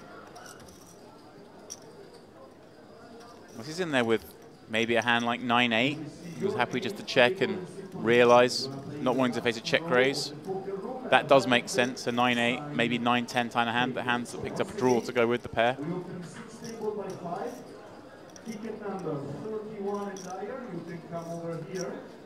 Oh, gets the job done. Yeah, I think that she certainly had her hunches, but in the end, if you get it wrong, it is such a disaster. And Nikitin able to just shrug that one off casually. Credit to him, because I always say, anyone who's listened to me commentary before, I always say the bet, check bet, bet river line. Right. Is just never a bluff. He's found one. And he's also found his way to the top of the leaderboard here by a 1 big blind margin over Maxim Chornokow, who concedes the chip lead for the first time since the onset of this final table. Taut in third, Kirichenko in fourth, and now Shuang Lo back down to 10 bigs. After letting go a very golden opportunity, by the way, for her to have made that call and then found herself right in the middle of the pack. But instead, a fold. You know, it's so easy when we can see the whole cards to think to ourselves, yes, it's suspect, it doesn't make sense. Obviously, a call is very possible here, but the pressure of the moment, 43,800, the on-tap payout, 15K if you can ladder up. Yeah, I mean, I wouldn't say I'd always call in her shoes there. It's like, this doesn't make a lot of sense, but it can still be a hand. Like, what are the bluffs that he wants to just go bananas on the river? They're very hard to call that. I was just surprised the way she's approached the short amount of time I've seen that she didn't just 3-bet rip it in pre against a very wide range with the 2 5s.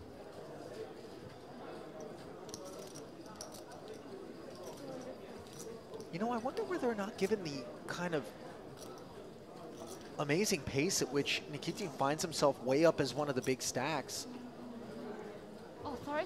she kind of hadn't registered. Maybe. You know, in any case, we move on. Chornokow takes one. Oh, okay, sorry. Yeah, blinds have gone up as well, Ollie. They're throwing out 60K and 120K there. Shuang feeling the pinch a little bit more than most. So he will be sub 10 big blinds now. Sub 10 big blinds, 5-handed, gets pricey. Does not have long to find something.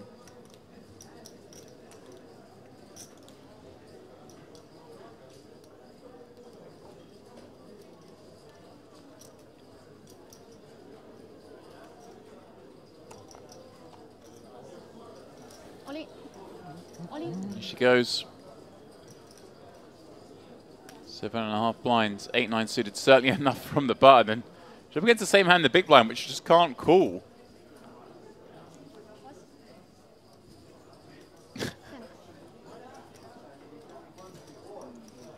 Nikitin just being helpful all around now. He's all happy. You know, now I'm on the chip. Let me pass those chips to you. Let me do this. Delia, you're doing a great job. Isn't it wonderful? I didn't see him dance, though, again. Yeah. I wouldn't mind the Nikitin Shuffle making another appearance before this one's done.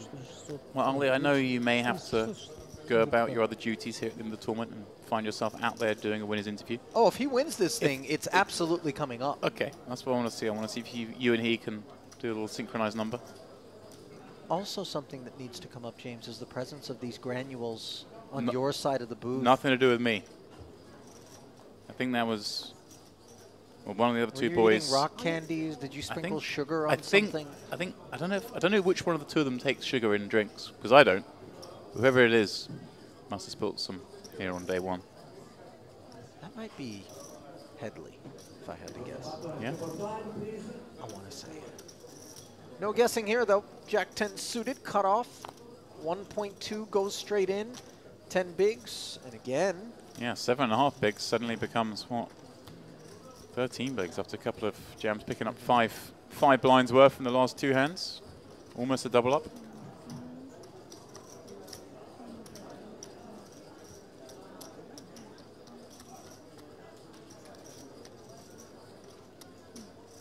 Yeah, I've never understood.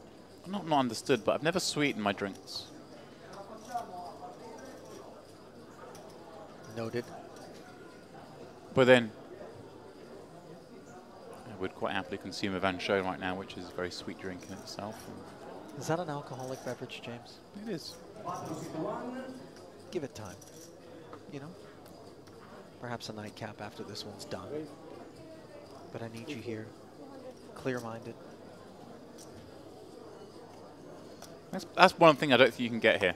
There you go. There's the black mark on merit. That drink you just mentioned? Yeah. A mulled wine? Yeah, that's not something they're going to have here. Probably not a thing, but one never knows. I bet you they can get it. They can. I'll tell you that. if you play big enough in the casino, buddy, they'll go to France and get you one. You want. 240 to go, says Nikitin with ace-9 from the cutoff. 2 6s here for Todd, who needs to be mindful of being up against this other big stack. Flats. Yeah, shoes on the other foot. That it is. King 7-5. Again, it's like an okay flop for the 6s, but Nikitin has some playability here with the 9 of hearts, the betting lead. But the 7-5 obviously always scary. Those kind of middling cards do favour the big blind, and this big blind being deep enough to peel. But I like this. Going to apply some pressure with the 9 of hearts in hand. Remember, we have a very short stack in the midst. Means that Tot has to defend a little tighter. And okay, for 200k, I don't think we can do much. But this is a very unenjoyable situation here because there's not much. There aren't really good cards for these 6s on the turn. You'd much rather have a a pair of 5s with a kicker. Sure. Again, for 200k, I don't think you can do much. Now, so we need like an 8 to roll off and Nikitin gets to a bit crazy, or a 6 to roll off and he gets to maybe go crazy. Although that is actually quite a bad card for him to see in the sense that his opponent, if he had a 7 or a 5, is almost certainly going to improve his hand on that 6. Note, by the way, that the 6, while it gives a set to the hand that was already in front, it does provide a gut shot straight draw to Nikitin. The ace of the 9 would no longer be good, of course. I wonder if he just fire a big bet here still, try and make a hand. No, it goes check, check. Yeah, I mean, that's the standalone thing on that turn card. It's just too rich a card. Not on the river. And no heart in hand for Todd, maybe. He's up against the flush from time to time, but I think we do need to bet, and then if we do get raised, we decide. Yeah, there's 2 options here. Obviously, he can kind of go with a really small blocky sizing because he does have a lot of kind of 1 pair that are probably best, or even some weak 2 pair. Like how small? 150k kind of thing? Like, yeah, why not? Or he could just go for the more conventional kind of just over half pot, try and put pressure on some stuff.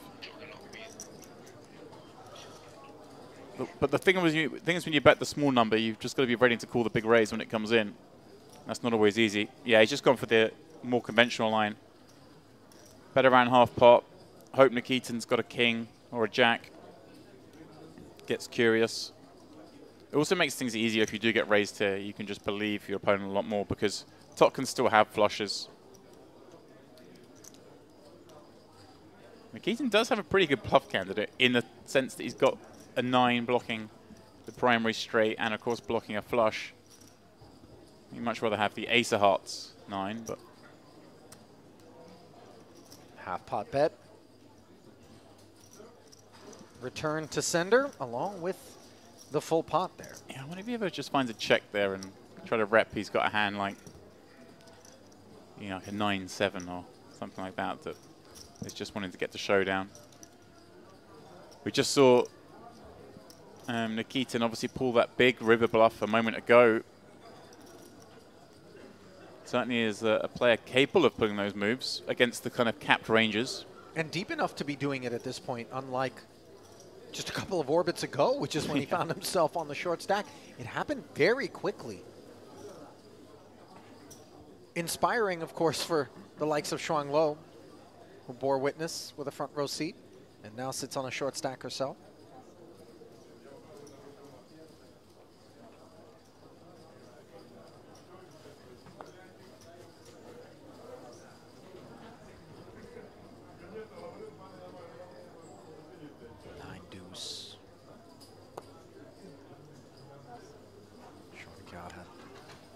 Higher hopes for his button. 8-6, not exactly a pretty one either, as Todd looks over to survey just how deep Shuang Lo is. Well, she was up to 1.5 million. She's posted 240k of it right here. 110. 4 total. Yes, 1-4.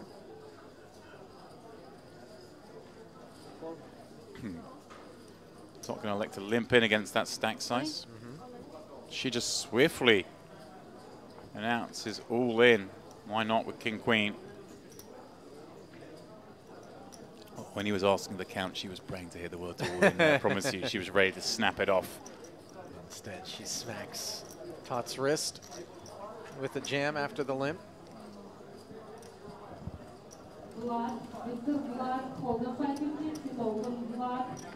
How many you have now?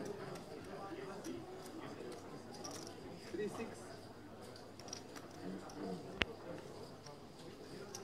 I do gather.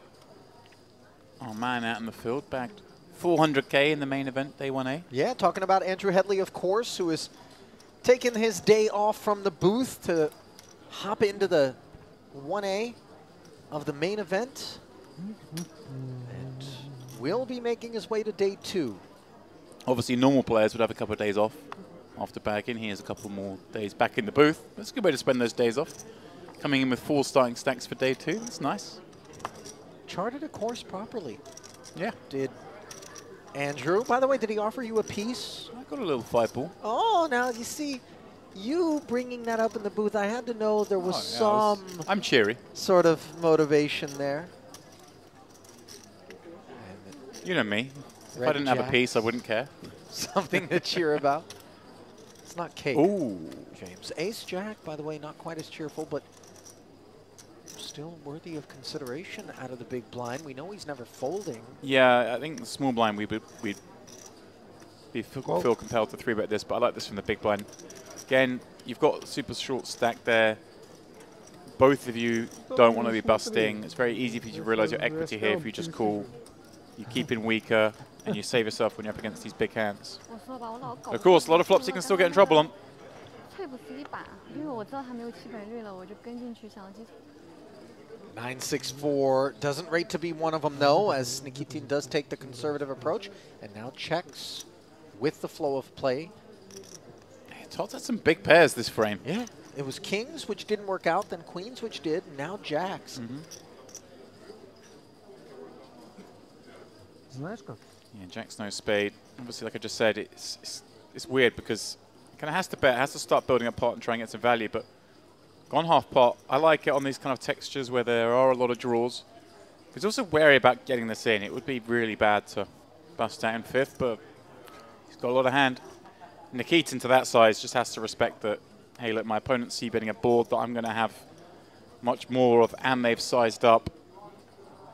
Ooh, doesn't believe him. Ace-Jack, no spade continuing. Wow. Yeah, the lack of a spade in particular is what makes this check call more surprising, of course, James. Yeah, I mean, he has a lot of hands that can defend the flop. I don't think for half pot we need to include ace-jack, no spade.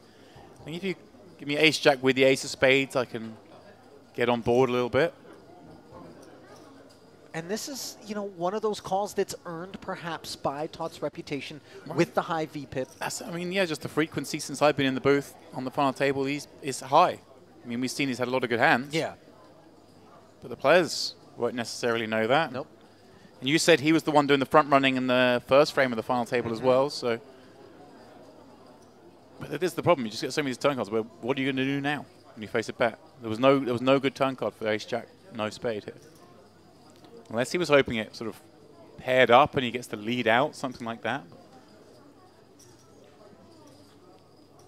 Top going again. Nikitin's face says it all. Yeah, okay, fair enough. Found another bet here. Again, a card that does favor the big blind in that those 9-8s, the 6-5s, the 6-7s, the 9-7s have all improved, and he's still willing to bet. Got to give it some respect. Yep. Yeah, I'm a little. That's the first sort of misstep I think I've seen from Nikitin in my mind, calling that. Maybe from time to time we earn a check back on the turn and get ourselves to showdown even, although Todd just with position is just not. Sometimes you are going to be ahead there against that c-bet, Yeah, but but it's just. are you going to be given an opportunity to just get to a cheap showdown by the likes of Todd? He isn't really that character. And also, when your opponent is playing that flop, they're going to have some equity when they bet half pot on that kind of board texture against big blind peel. So it's not like if you are ahead, you're ahead by much. Right.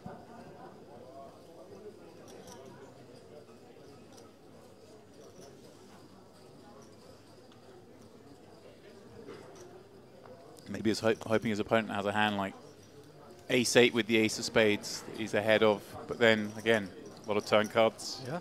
You're going to be put under pressure on. Top, ace-3 suited this time. Getting some hands.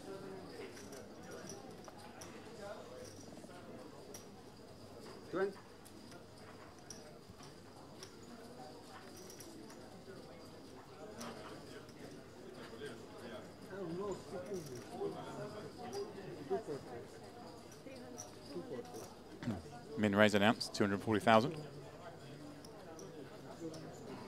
I wonder who the first character is going to be to take a hand that really isn't warranted with which to do so and 3-bet one of these top opens because they've had enough.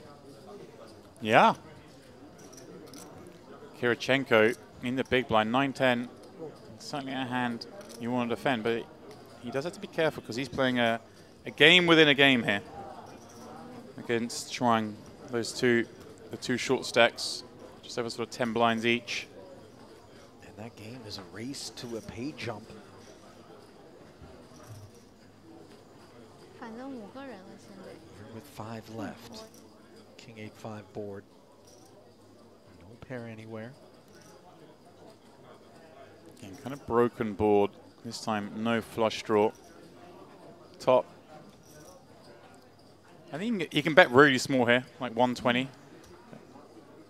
It's gone 160.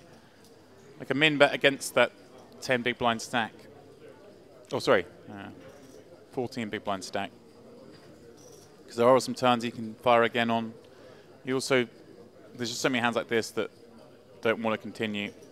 I know they were ahead of those. You just want to tidy up the equity. Sure.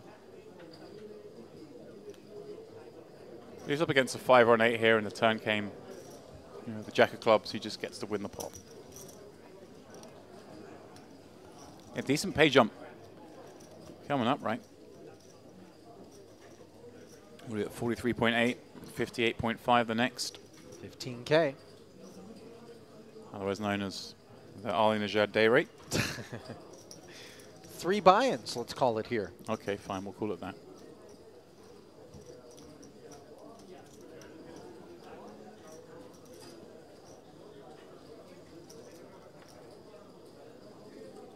Lovely overhead shot here of this 5-handed action in this high roller 3rd day final table coverage here at the Merit Poker Western Series. Top with another one. This is going to start looking ridiculous to him, but they're all legitimate opens, Ali. Yeah, they are. He's just kind of holding the deck. But suspicions abound, especially with incomplete information. That, whatever happened an hour ago, these players can catch up on the stream after the delay. But it's going to be some time before they get a glimpse of what's been really a barrage of opens. Yeah, and one pots. The funny thing is, right now, Nikitin and Shonikau kind of, they're okay with this because all the time he's doing this damage, it's the 2 short stacks are getting shorter and shorter. We're all juicing at the same pace, but they're getting shorter and shorter, giving them a chance to, hopefully secure not just the first pay jump, but the second one up to 81,500. Yeah, I mean, listen, the shorter that Shuang gets, the better served the big stacks are to be able to leverage that reality and that $15,000 pay jump to put the middle stacks in a cage. Yeah, but right now the middle stacks are okay with, I say middle stacks, all 3 of them are actually fairly similar, but they're just happy that the 2 short stacks are getting shorter every single hand. Shuang with 1.6. Kirichenko with around the same. Keaton. He's going to give one a go. Yeah. You see, Kirichenko 1.5, so slightly less than Shuang. And so these other guys behind are like kind of in a team here with very similar stacks. And before you go thinking that Nikitin is opening because Tot has mercifully not opened this pot, he's in the big blind. That's the only reason. Shonikau just gives up the ace-10 off from the small. Is a lot of hand for him to fold. Oh, hello. How well served he was to do so as Tot again wakes up with good kit, pocket 8s. Yeah, and I mean, he can flag this, but I would like to see him just at this point really drop it in on Nikitin. 25 blinds with those 2 short stacks. Really hard for him to call off with a lot of hands. And he's flatting? He's just flatting. I mean, it's fine. I would rather see him use that chip lead. If it went wrong, he'd still have 2 million back. 6-5-5 board does favor top. Yet again, another flop favoring top. Nikitin, they're wisely checking this one back. Turn 9. If Tot now comes out with a small bet, Nikitin may have some ace highs that he can still get value against. Very unlikely to ever get raised after it's checked back flop. Set a price. Hand gets a little bit of protection. Got shot straight draw and the best hand, firing 350K to King Jack. Forced to fold. And there really is a singular theme that is continuing to emerge here at this final table. I told you at the onset, just based on the prior frame, that it was the Alexander Tot show, and it's been extended for another season, it would appear. I'll leave some chocolate here with pistachio in it. I encourage you to sample those wares. By the way, that is I believe it's milk chocolate with pistachio, white chocolate with pistachio. There was some dark chocolate with pistachio, and then also pistachios. So give it an hour. There'll be no chocolate or pistachio left. I was going to say, if you think Tot winning pots is a theme, pistachio is also a bit of one here. King Queen offsuit opening. Shornikau folded ace-10 moments ago in the small blind. Here he is, though, on the button with it. Yeah, against the same player opening, has the same hand, although that same player has obviously lost a few more chips. I thought he might have had a go last hand. Looks like he's definitely going to have a go this. I like this sizing as well. Doesn't have to go big because he's in position and the opener is opening off a shallow stack. As he make it the size which allows him to get away from it if he so chooses.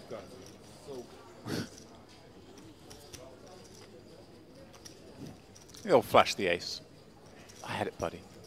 Has anyone ever just flashed an ace and had ace-king, do you think, in the history of poker? Yes, I do. Has it happened more than 3 times? I mean, I will take the over. Poker and its history are very long, but I hear what you're saying, James. Point taken. Usually it's because the ace wasn't so strong, and they want to sell it as having been. Bad orbit for Nikitin, but he still has that separation, and now he has a separation from both the 2 big stacks and the 2 short stacks, so he is the man handcuffed in the middle from here on. 20 bigs.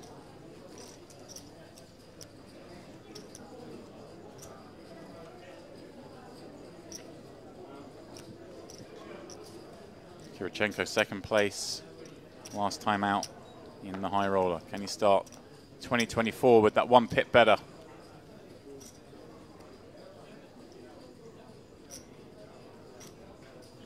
This is nice for Shornikau as well, because when he folds it, then you can trust Tot to be the man who's going to do what he needs to be doing, pressuring these short stacks behind. And finally, a hand that I mean, this isn't. I mean, yes, Queen 8 suited, but right. It's about the worst hand that he's been. You're right. Opening, but it's certainly no step out. He's going to be opening a lot wider than Queen 8 there on the button. If he gets dealt something worse than that at some point, yeah, but so it might far happen. He hasn't. I've heard stories that they're going to give him a bad hand in a minute. You know, to their credit, these other 4, and I'm not saying it's entirely the product of, you know, a sense of respect, but they've kept themselves out of trouble. You know, sometimes, especially when you begin to push the envelope into really uncharted territory in terms of just egregious levels of opening, somebody will eventually push back. But none of these guys have really gotten themselves into that kind of trouble with that sort of decision throughout this blitzkrieg of strong hands. Shornikau. He's ready now. 2 jacks, let's go. Yep. And he's like, come on, Tot. Get in there. Oh, and wow. he just might do so with King Queen. Yeah, this is certainly a candidate to apply pressure. You see the separation he has over Shornikau now. Shornikau really would hate to play a big pot against Tot, because finishing 5th here when you are clear 2nd would be a disaster. I gotta be honest, if I enjoyed the sort of 3-orbit or so stretch Love that it, here he Tot has comes. here, I would begin to question whether or not I'm due for a cooler. It's too good to be true, right? You're like, surely the sun can't shine down this brightly upon me. This is so grim for Shornikau now. Starting the hand with, what, 40 big blinds. As I say, clear out in second. You just can't jam here. If Tot has it, you've just torched off like 100K in equity. But it's one of those things where you're like, surely he doesn't have it. Right. I hear what you're saying. The equity is the equity. The ICM is the ICM. But yeah, that's why. But this means I think you just obviously you can't fold. So No. you're forced to continue as a call, and just scary things can happen post flop with 2 jacks. I'm gonna get out there and say something. I know what the solvers and the ICM were not forced to Mhm. continue as a call. Shornikau's not forced to do anything. He can do what he wants, and he may very well want to play a game of ping pong in terms of the ICM pressure and stick it right back on Tot's shoulders he may, yeah, with a 4-bet. He may well do. I mean, you may just think, well, if you've got it, you've got it.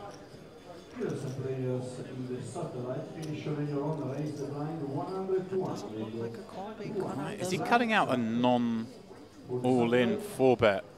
Like a third of the stack potentially fold? I mean, or is he just inducing? You can't 4-bet fold here. I wouldn't have thought.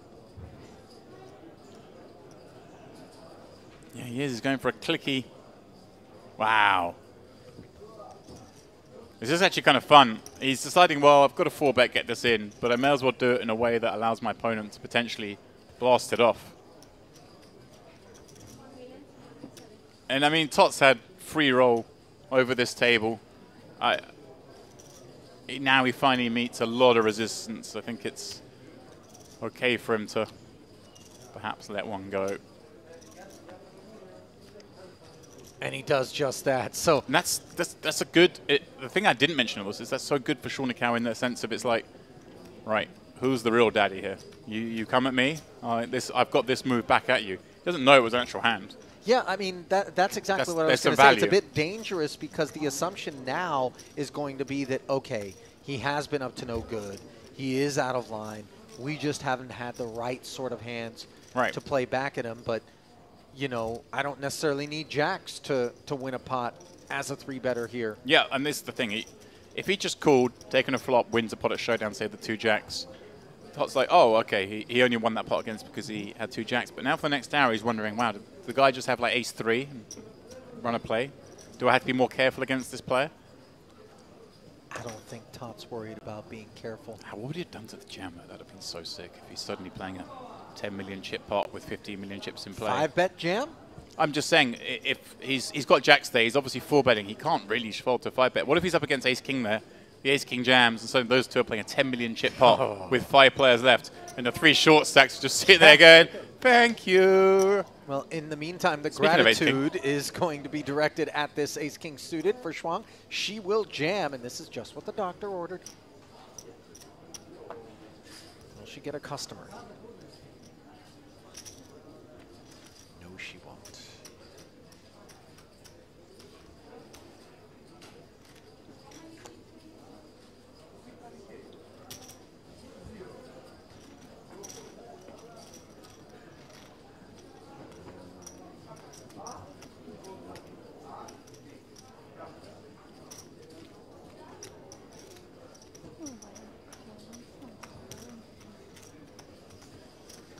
Was Shuang mumbling to herself there? Something. It's just me. Something. She might be thinking, man, how come everybody else seems to get action when they've got I can't. But, you know, chips coming towards us is certainly... Survival. Yep.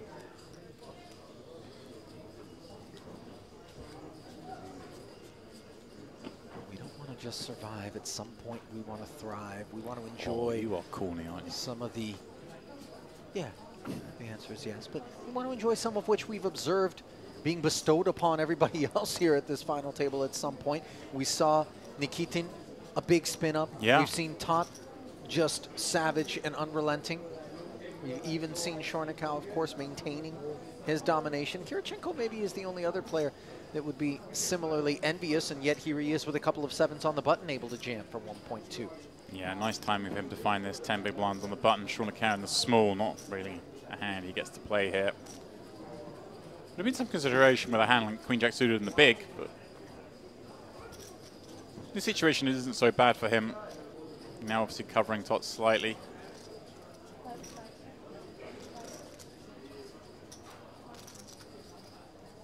Kirichenko's turn to survive. 2 in a row for the short stacks. Nikitin sat in the middle, the least enjoying that. They both get a little closer to him. It becomes a 3 at the bottom affair.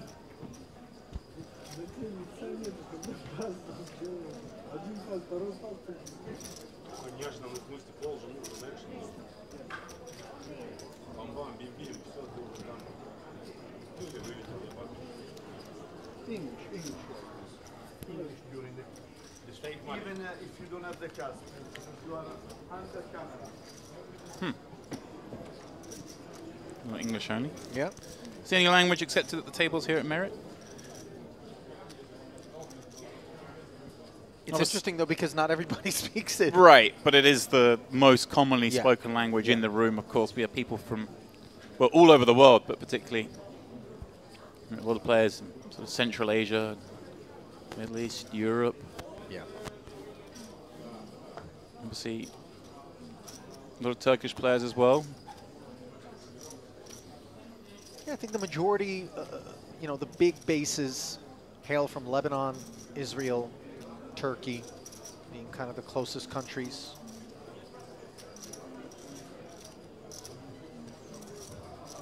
Fair number of Cypriots as well, of course.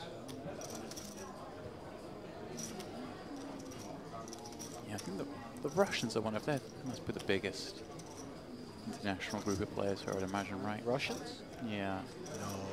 No. No, I'd take Turkish. Yeah, I meant outside of Turkish players. Okay. Yeah. Outside of Turkish players, yeah. No, Lebanon and Israel are well represented. Yeah. I would say.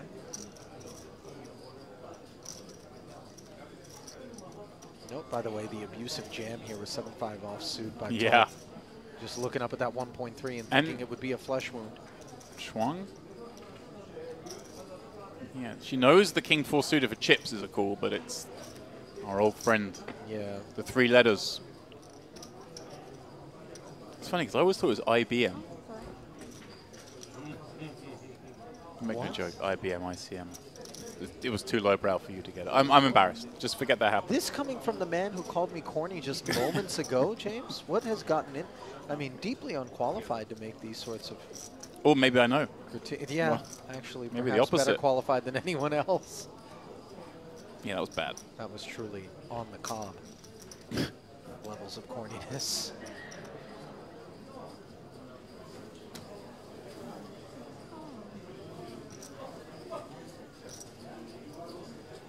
King Salmon for Kirichenko here.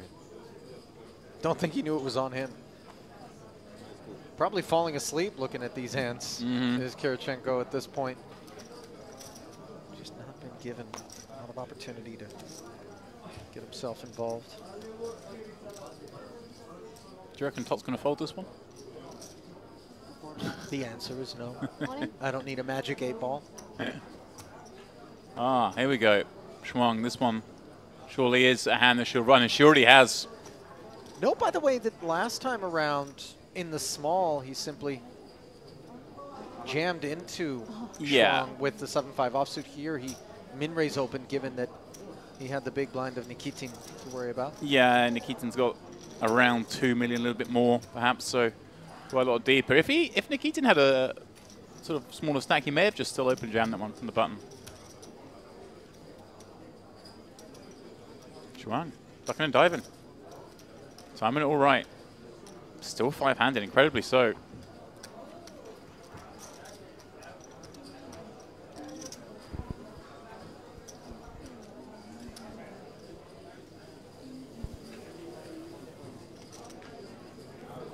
Sean O'Carroll.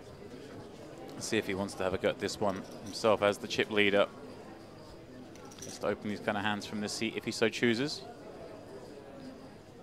I guess part of it is he kind of knows when he does fold that his teammate, if you will probably pick up the slack. And that's what he's done. He has folded, but top, I don't think will pick up the slack this time with 9-4. Meaning it gets round to Nikitin in the small, who has 2 million chips, and will imagine look to jam this. He definitely don't want to be inducing action. And there it is. What is Kivichenko got to work with? Not much. King 6. Again, you know, chip-wise, it's fairly close, but with ICM, we just don't want to be calling off this kind of spot.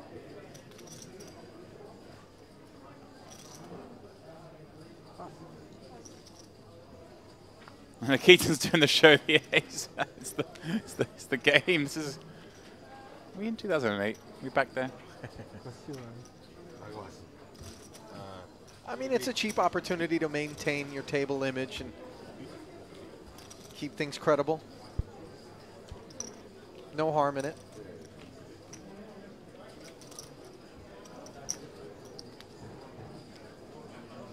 Boy, things are really in a grindy state at present here. Gridlocked.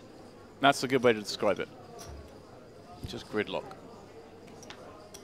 What is this, the M1 at about 5 p.m. out of central London? You've got to get to the M1 first. Yeah, that's true. Just getting to it is a bit of an ordeal. It once took me over 2 hours to get from the east end of London in traffic to Heathrow. Oh, well, I mean, that would be it's 2 hours at the best of times from the east to the west. It's crazy.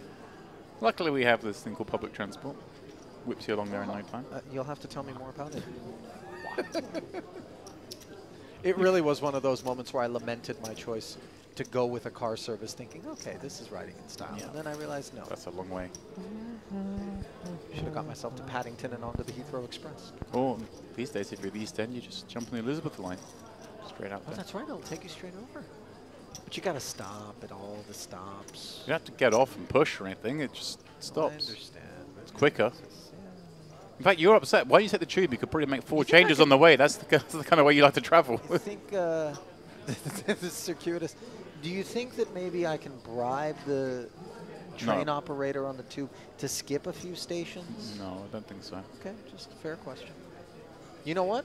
I bet you put enough in his pocket, he'd probably be fired instantly. You're not going to get there any quicker. There's a train in front of you. That's the problem. That's a good point. And they come so often, too. They really do. Anyway, from British public transportation in Greater London to the transportation from short stack to competitive stack, which Shuang Lo is hoping to complete, and she's using a6 in the hijack with which to do so. It's all in declared. I think it's a few too many chips to do this, especially because Kirichenko's on the button with 10 blinds.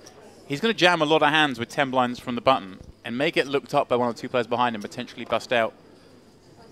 I think you want to increase the chance of that happening. As it happens, she's got away with this one, but that's a little wide. That's actually kind of an astute. So never mind just, you know, it not passing the sniff test in terms of first to open the pot, but that presence of a 10 big blind stack on the button, which is going to be so incentivized to get after it, and then 2 massive stacks which can well afford to make the call, could secure the pay jump in perhaps a less risky manner. Collision equity. Yeah. I've never heard that term, but I like it. Collision equity. I'm not sure. I think I just made it up on the spot there. But you know, it's... I'm not sure. Maybe it's appropriate. Maybe I didn't.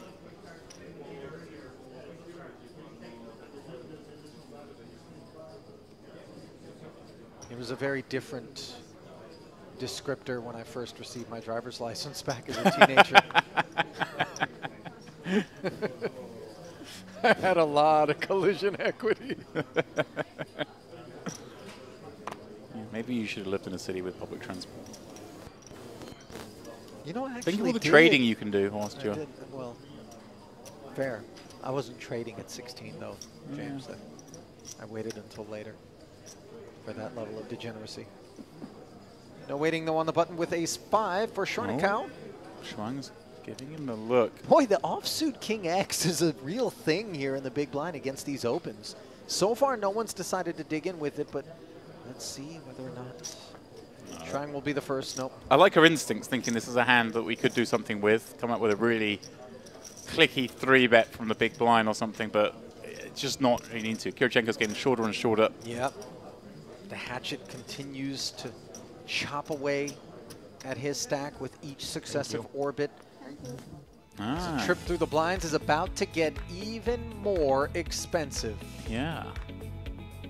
Up to 75, 150 they go. That means Kirichenko will sit with 8 big blinds.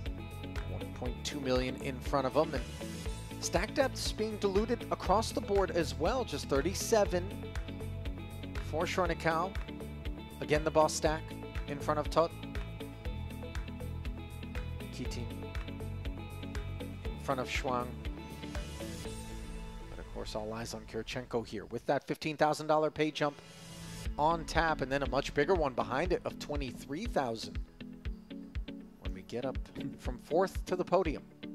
Yeah, this rates to be a big level, Ali. Of course, the average dropping to 20 bigs, but we see 2 stacks having considerably more than that. Means we really should see some action this level. It can't continue 5-handed for much longer. Certainly not without some double ups anyway. Schroenikau. He's 4 in the cutoff. Just going to fold up like this. He's folding it because he's seen Tot play so many hands and thinks Tot's just going to punish these 2 short stacks anyway. Thinking he's best served with letting him do that.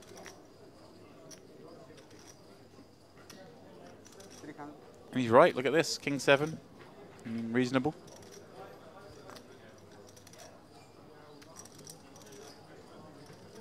Ace 7. Yeah, Nikitin, I feel like it's going to pass the test here and jam over the top range, which looks a lot wider to these guys than it does in reality. Not to be overlooked, of course, though, is that Kirichenko ever-dwindling stack, James. There's nothing more disastrous than choosing. That's true, and there's a thought here that if Tot had like a mediocre hand, like the medium strength hands, he might just open rip because they are 2 short stacks behind. So when he does raise like this, it kind of looks a bit more like the junk and the premiums. That's what he's doing. He's standing, checking out Kirichenko's stack. Wow, look at that. He just folds for exactly that, Ali.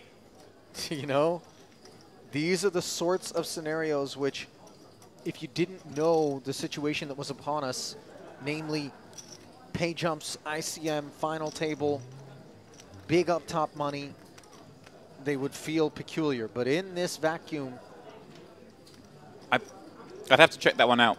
I'd imagine, I think if the short stacks were on sort of 4 and 7 blinds, I'll be much more inclined to do that than where they are on sort of 8 and 10. Makes me feel like...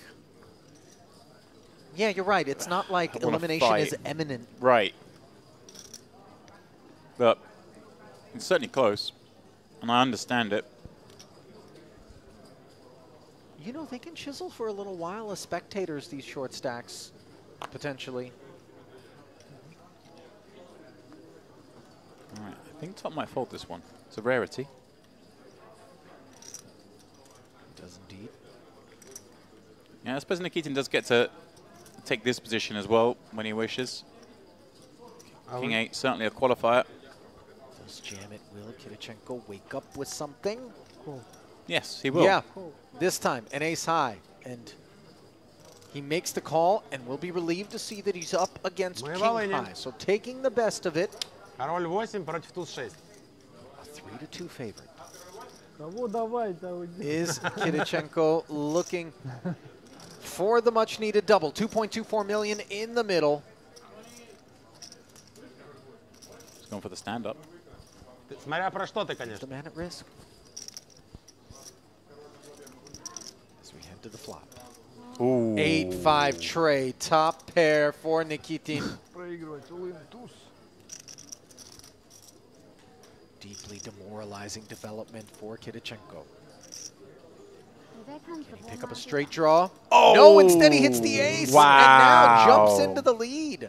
Ali, cruel on Nikitin. Not over yet. 8 or a king would spoil the party. Instead, the 10 of spades, and Kirichenko can take his seat and do so with a decent chunk of Nikitin's chips being transferred over, and in a sense, it actually is a nice development for the remainder of the field. Would have been nicer to see him bust, but Nikitin is even shallower after losing that one to Kirichenko than Kirichenko was coming into that pot. Yeah, I mean, barely though. I mean, if they jammed and got it through, I think Kirichenko would be in that same spot. So effectively, they're just kind of swapping stacks. But yeah, I mean, but just the fact that a few more hands have gone on, a player has got shorter. That's how dangerously short these players all are now. Yeah, he's now just got 6 blinds left. But, you know, sometimes that double comes through a stack that's unblemished by it. Yeah. And now you're going, well, great. Now we no longer have that short stack. Yeah, exactly that. Yeah, you haven't moved chips from the silos out to the field, and Shuang obviously would rather they see the bust out there, but it's great that he has doubled through the other short stack, exactly as you mentioned.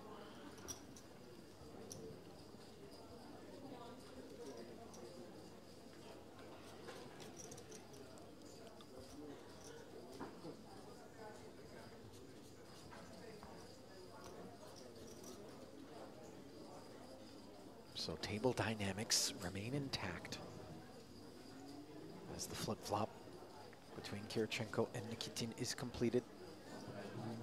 And a rare stretch of Tot being a spectator here.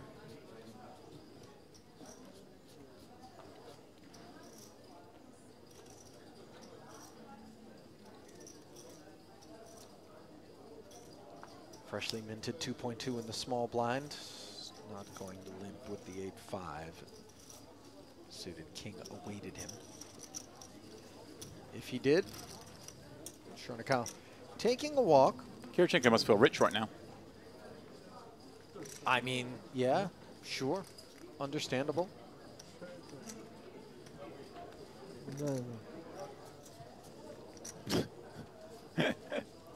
Nikitin looks like a fun guy. Well, he'd be having a lot more fun if it was four-handed and he won that last pot. Yeah. With the king 8, especially the tees flopping Yeah. top pair. The 8 was just cruel. Put the ace out there first. Shuang, 2 7s, 12 blinds. Kind of scary. I would like her to see maybe not do just the instant all-in here. This is a great spot to make it like 800K or $1 million, just in case a lot of carnage does break out behind her. She could potentially fold, and then she isn't even the shortest stack if she does that because Nikitin has fewer. It's a small thing, Ali. It's very rare those things ever come to fruition, but when they do, they can pay big. I'm thinking Chris Brewer in the 250K at the World Series last year, I believe, did something similar with Jacks, got away from it, ended up winning the tournament. Anyway, no people call I only. Only. Easy business. But when I said oh, sorry? people call.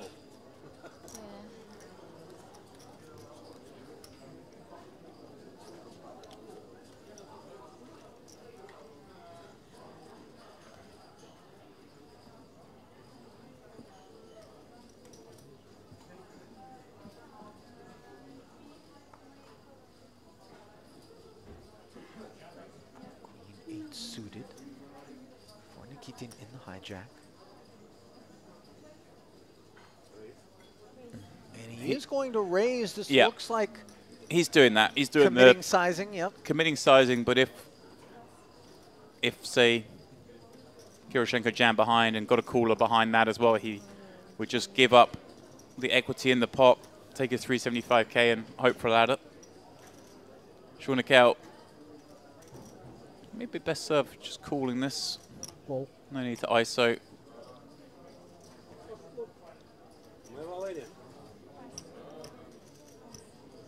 So they will head to a flop with Nikitin holding 375K back. Yeah, it's a little bit awkward as you see Nikitin advising his rail that this could be the moment. We're in. We're involved.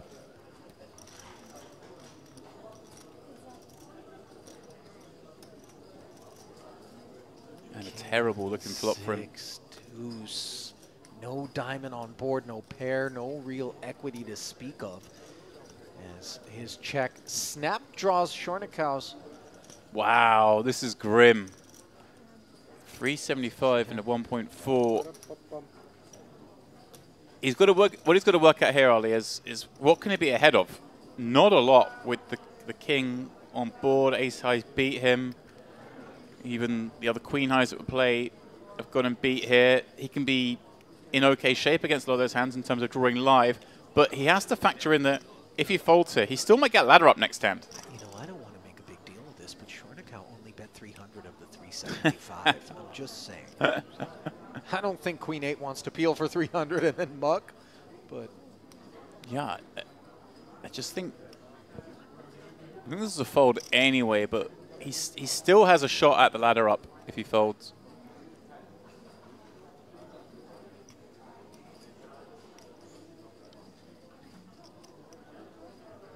You see here he's 20%, not even getting the price with this hand. This is a realistic scenario to be in. Up against a king, you're dead.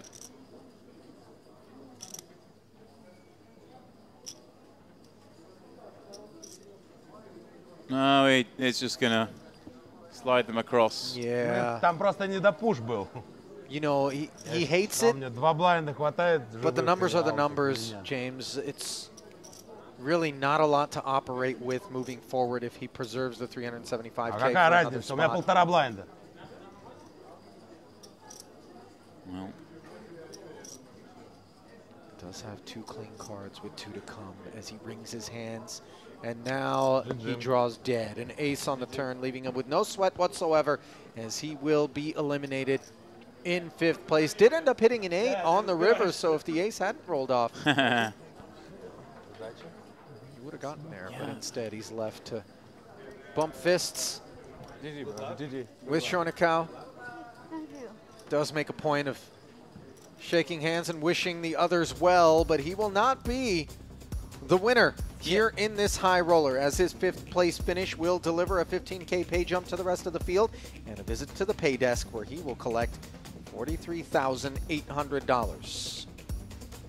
yeah, I liked his sort of presence at the table there. It seemed like he's enjoying himself and obviously making sure to shake everyone's hand on the way out of the door. He will add that sum of $43,500 to his already over $800,000 in career tournament earnings, but unable to best his best ever career live cash of $104,000. Schwang and Kidichenko now 2 shorter stacks, but both over 10 big blinds, so some playability. Yeah, some playability, Ali, but 2.5 blinds every 4 hands. You're going to get ripped apart here if you don't catch some cards. Shornikau now, of course, the big lead. Yeah, some runway between he and Todd. And look at this, he just, the very first hand, he'll get to open and apply some more of that pressure. Price 300.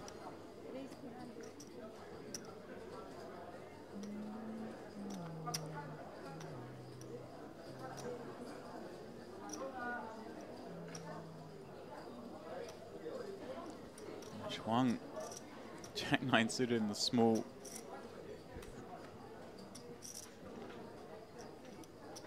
Seemed to be tempted, perhaps to make a move on the wide range, but thinks better of it. Well, she is in 3rd with a couple of big blind lead. Kidichenko going to defend with the queen against this super wide range. This is one of the worst hands he's going to be able to defend with, I think. The spades are smothered, by the way. Spade free is the flop. 10-8-8, ace high in the lead as Kidichenko fails to improve. Middling flop, like I say, always a little bit concerning, but a paired board and the ICM the way it is, I think Shornikau can just bet 1 blind or 1.5 blinds here. No, he does like to check back, fair enough.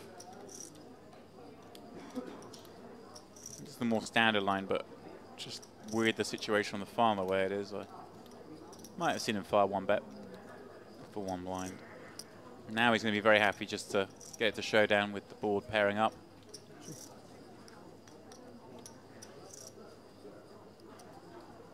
Backdoor hearts and a coordinated river. I think Shornikau will be very happy just to take this one to showdown. Yeah. Kirichenko knows he's not going to win the spot by checking, but working out whether he can bluff, whether he can rep a river 9 or 10 or an 8, certainly up to now would be in there. Hi.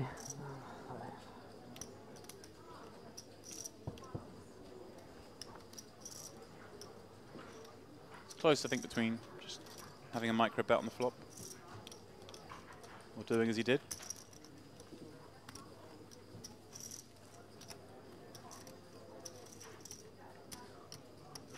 Shortacao adding to his chip lead now.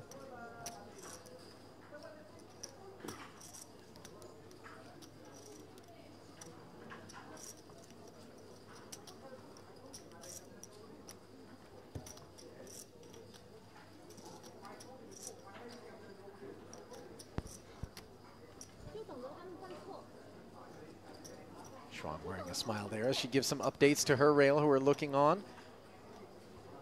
As we've mentioned on multiple occasions now throughout the broadcast, a good bit of representation coming from the Chinese delegation here at this specific series. And a good bit of kit here for Tot. Ace King back to his old ways.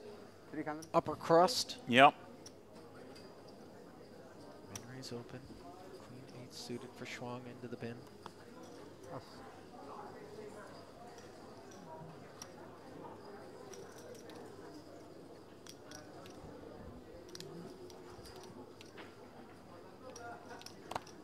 He's happy, you know, he's wanting to get jams from the other two, but also very happy when he gets around to Shornacao and Shornacao just folds.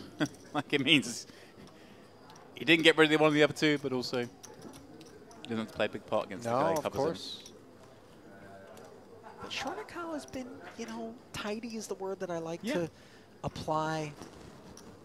Maybe too often, but I think he and Tot have actually approached it fairly similarly. It's just that Tot's had a lot more of the cards. Yeah, Like, yeah. watching Distribution this- has been heavily in his corner in terms of pre-flop holdings. If you're at the table, you think, hey, Tot's the really aggro guy and Shornacao's like keeping it tight. Yeah. But actually, I think there was one hand I thought Shornacao could have opened and he elected not to, and then Tot opened anyway for him. And he did fold the ace-10 in the small and potentially could have 3-bet bluff, but we haven't seen Tot do that either, though, so... Now, this is where I like to see him make quite a big raise, like a 4x, because Tot just doesn't want to play pots against this man.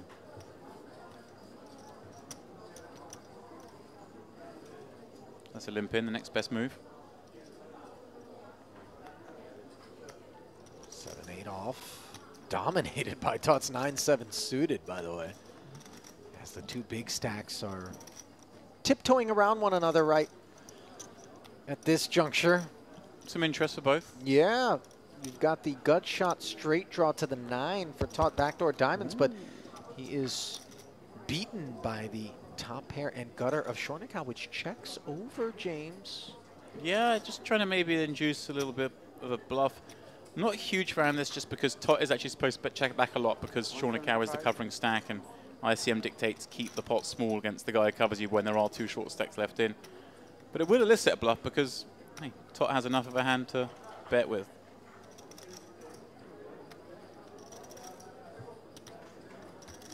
But of course a bet would have got called as well, so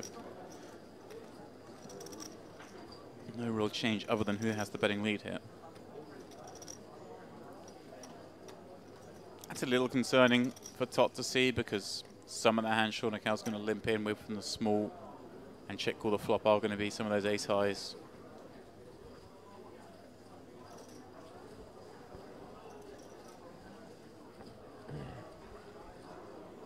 But he may expect him to bet an 8, so he could fire a second barrel here. Checking once more, and Tot put the check back. Yeah, I like it. Doesn't hit the needed 6, which, by the way, would have been an incredible card because you'd be playing the straight to the 9 versus a straight to the 8. Instead, it's a king on the river, and Shornacao just proceeding with 3 streets of caution. Tot can still rep some decent stuff. He can still rep an 8 as played. Betting the flop, checking back turn. Bet this river, try and bet small and try and make a 5 or a 4 fold. Just waves the white flag, though. Yeah. This is third and final check back. We'll get them on their backs, and top pair shown for a winner.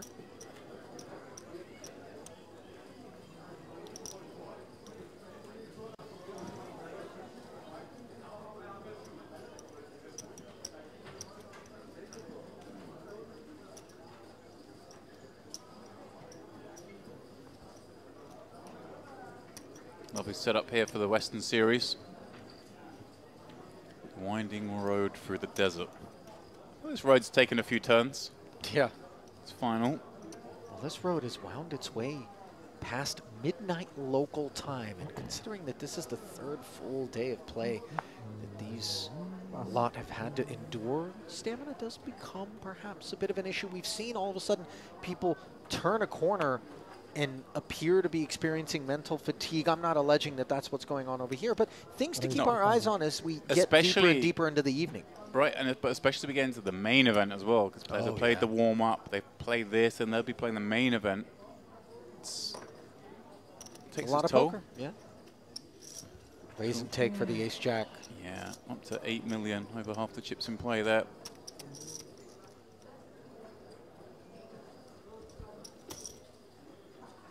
Really capitalizing on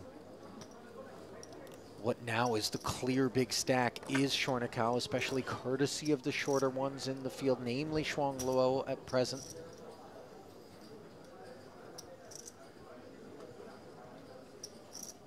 It's just amazing we haven't had more collisions. Yeah.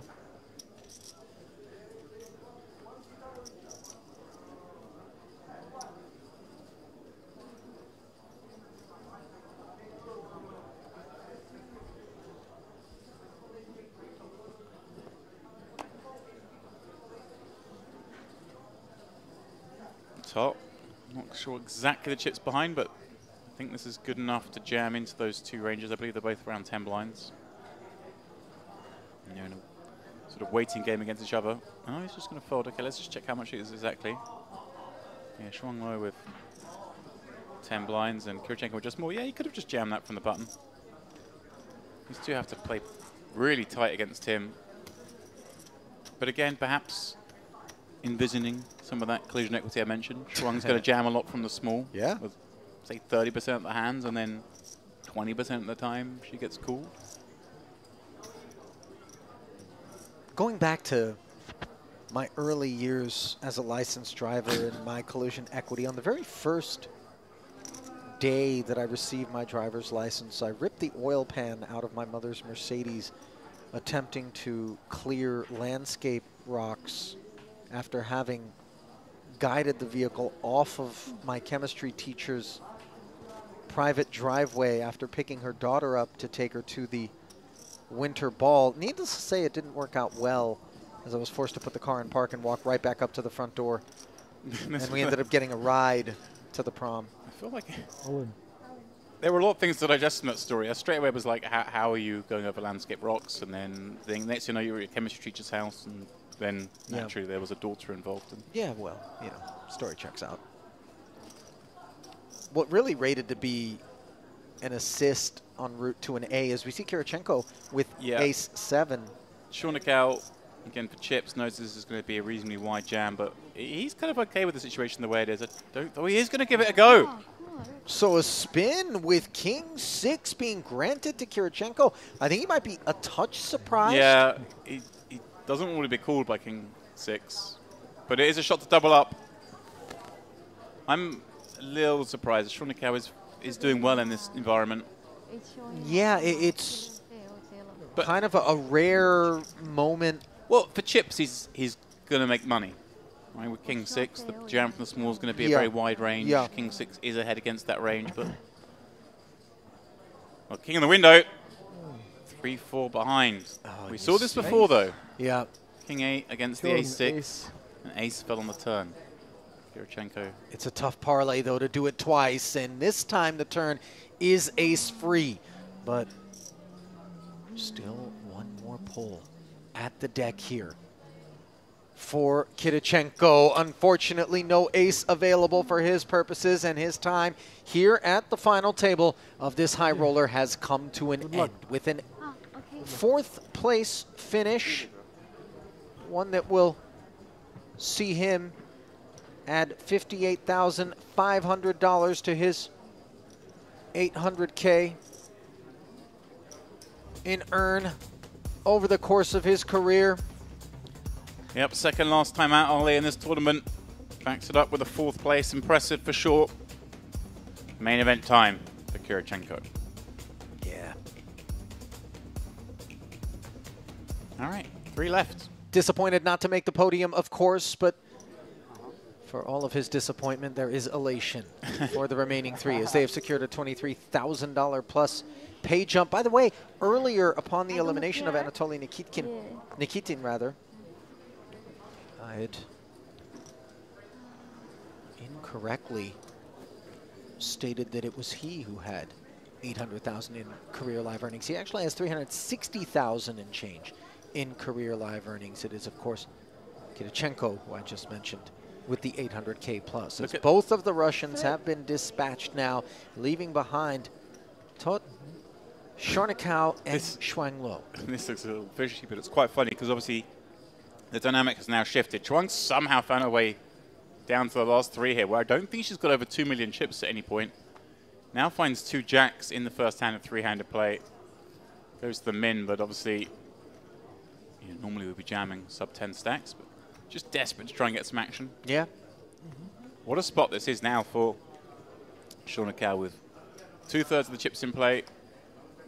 Having done the dirty there. $81,500 is the 3rd place payout. The jump, James, to second, $44,000. That'll do. 125 and change going to second, and of course the 177,000 plus up top to the eventual champion here.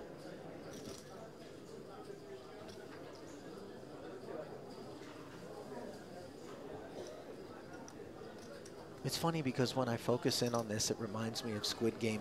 Each person eliminated, we all get that much more money. They bring the little piggy bank down from the sky and they dump bundles of cash into it. I really, personally, I would love to see us innovate and include that. With each bust out in the money, the piggy bank comes down, and that much more remains somehow.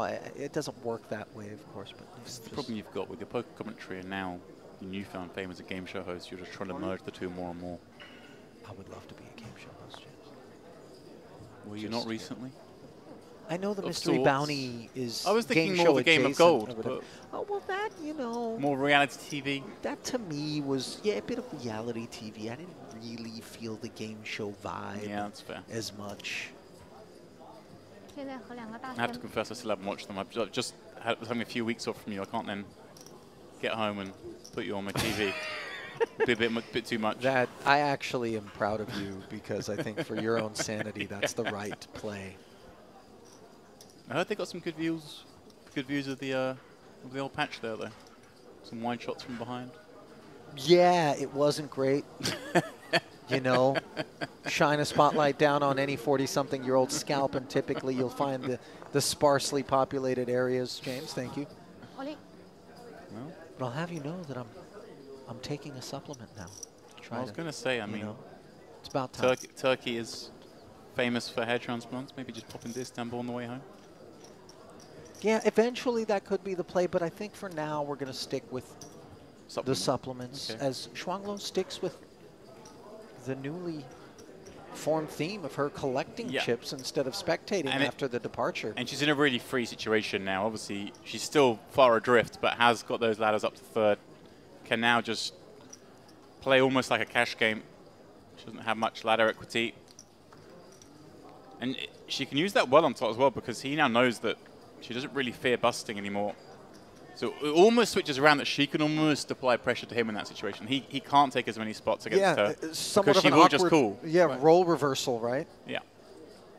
There you go There again. She is jamming once more. King 7. And neither blind. Yeah, especially look at this. As this goes on, I mean, she's up to 2. Tot's got 4, so she is closing in on him. Won't take long at this blind level to get that close. She cobbles, a handful of these together, and all of a sudden she's in the hunt.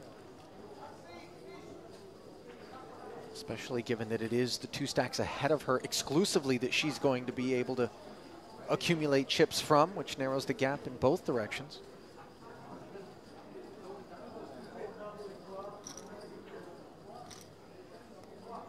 I'll tell you what, she has been very impressive.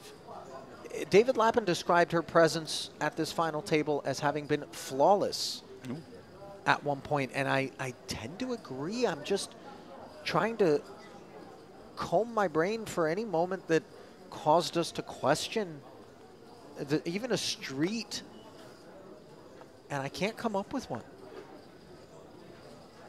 Case in point here, top with queen 6 off in the small. When Kirichenko was still in, he would have found a fairly easy jam here against her, but now the handcuffs are off. Shuang Luo knuckle back with the 9-7. See if you can't find a little piece on this flop. King, Jack, deuce. No piece for either player. Taut with queen high and the lead. Out of position though. Yeah, he probably has the best hand here with queen high, but I don't mind if he just decides to stab, try and knock out a hand like this. You don't want to give 9-7 a free look because something like that might happen. There it is, a pair for Shuang Luo to take the lead. Now she's performed very well since the onset of three-handed play. And she's more than happy to check that back now. Look to perhaps get the bet on the river. Driest of rivers, by the way. Yeah, whether it be by calling a bluff or by betting herself. Well, that's be the ladder. No, she's just happy to check.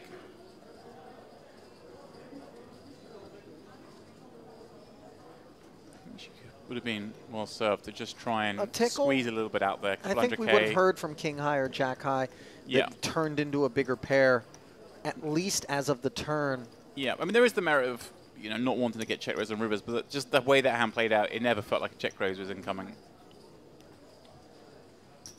You can bet there, get called by some ace high, maybe some queen high. Of course, not much ace high in there, given that he didn't just jam pre. Wow, they really are getting close, those 2 in chips. Remarkably.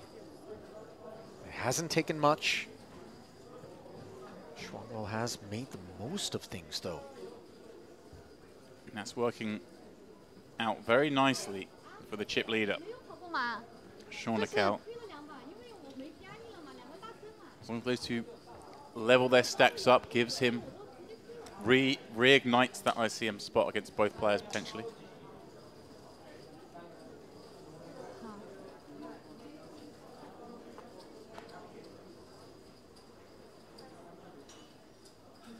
Queen 4.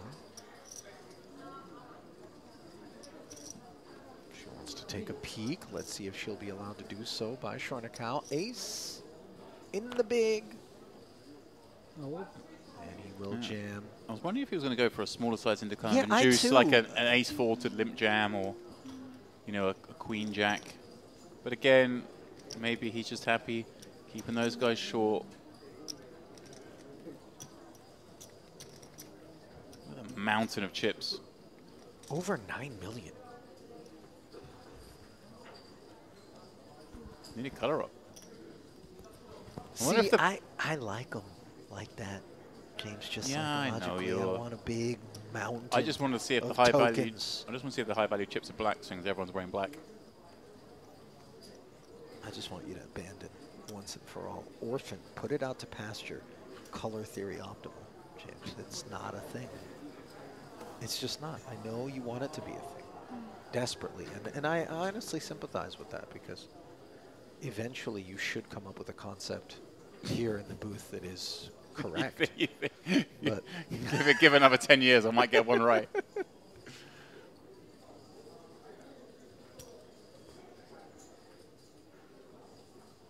Schornekow's turn to limp a small blind, and another ace-9, this time suited. Yeah, again, I'd much rather see him just come out with a raise here, make it like 500K, because Tot just doesn't want to call. And look at this, Tot just knuckling back ace-9 suited. Doesn't want to build a pot. And it's nice because when he gets flops like this, Shonikau is going to be encouraged to bluff into him.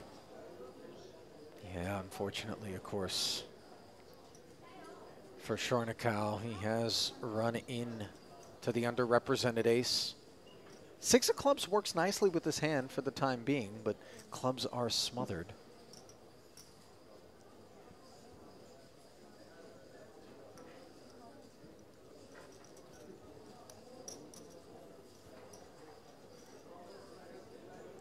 Ooh, here we go. There's the flush draw, picked up by both parties. Clubs, as we can see, would be no escape for Shonikau. In fact, it would be disaster. Yeah, and this is when I think he just gets to size up, really go after the 10x. Any 6x is going to fold as well.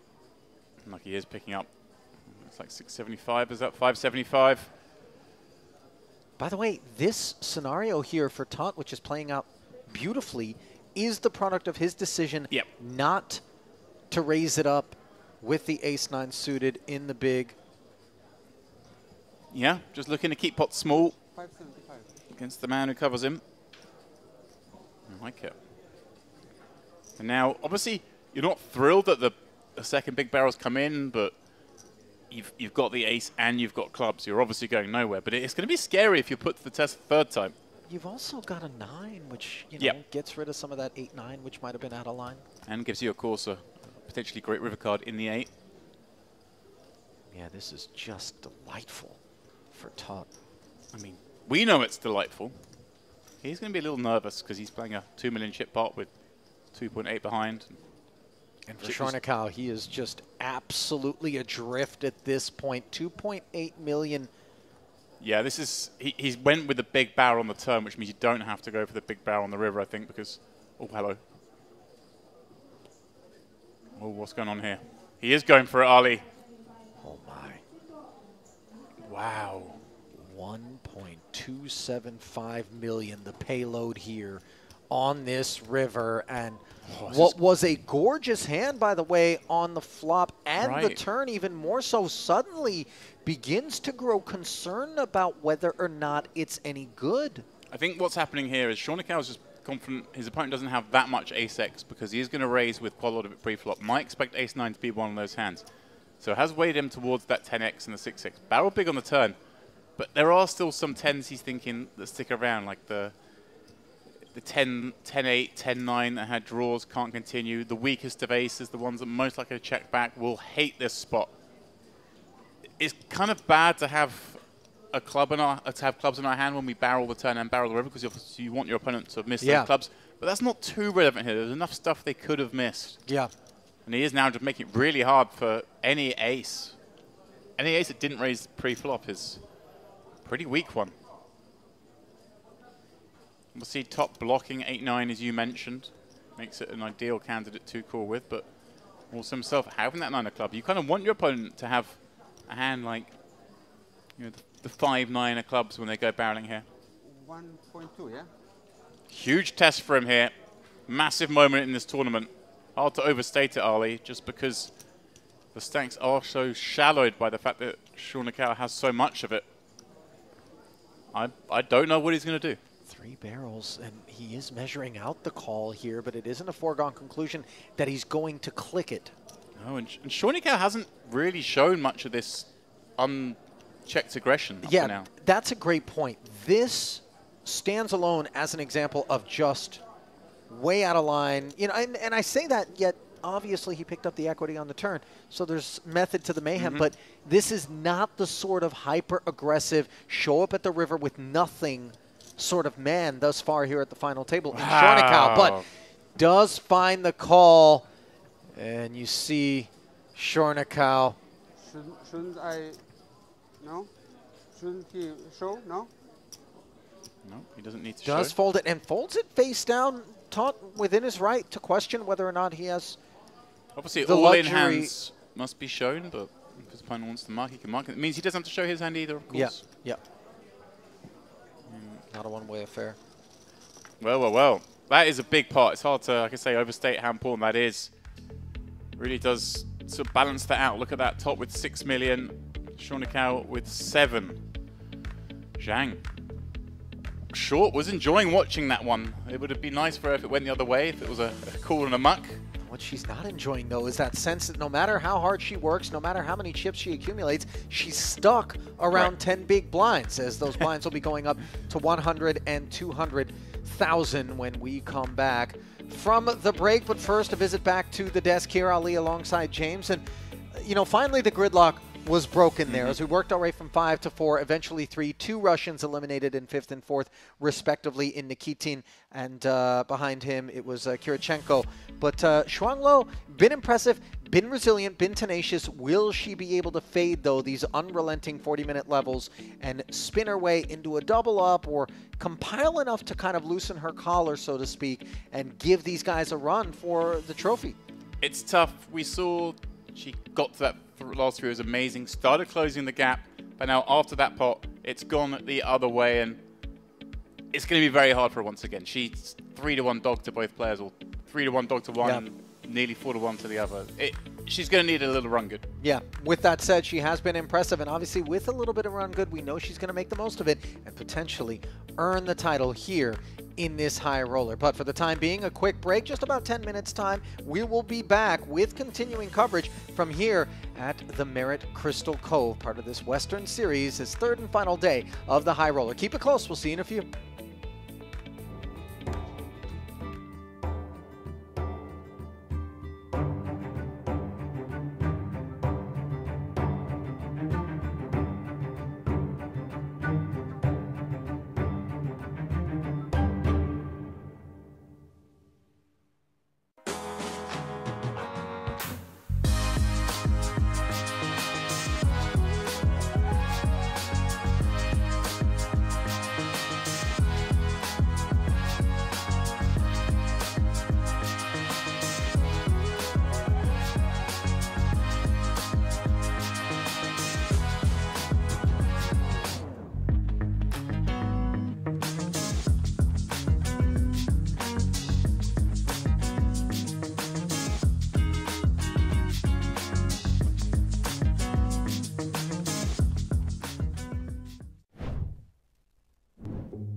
For Maher of Tunisia, $17,500 will be collected, and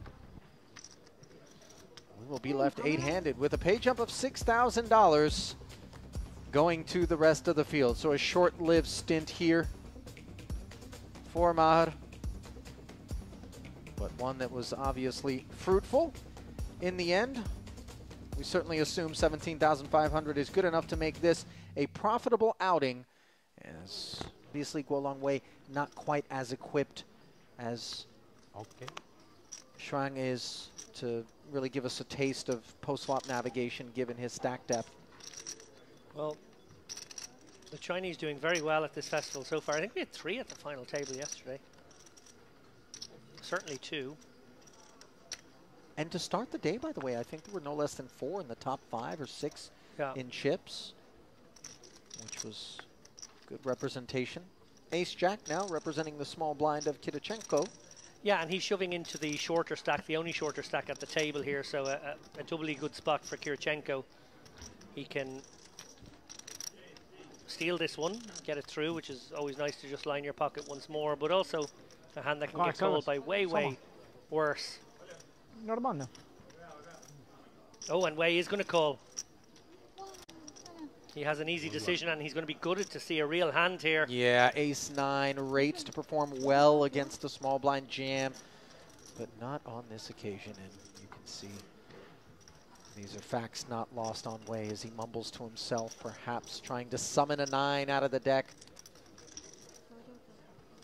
Will it be available? Not as yet, as the board of Jack-10-4 leaves him with just 3% equity. 5 doesn't give him any of the needed hopes.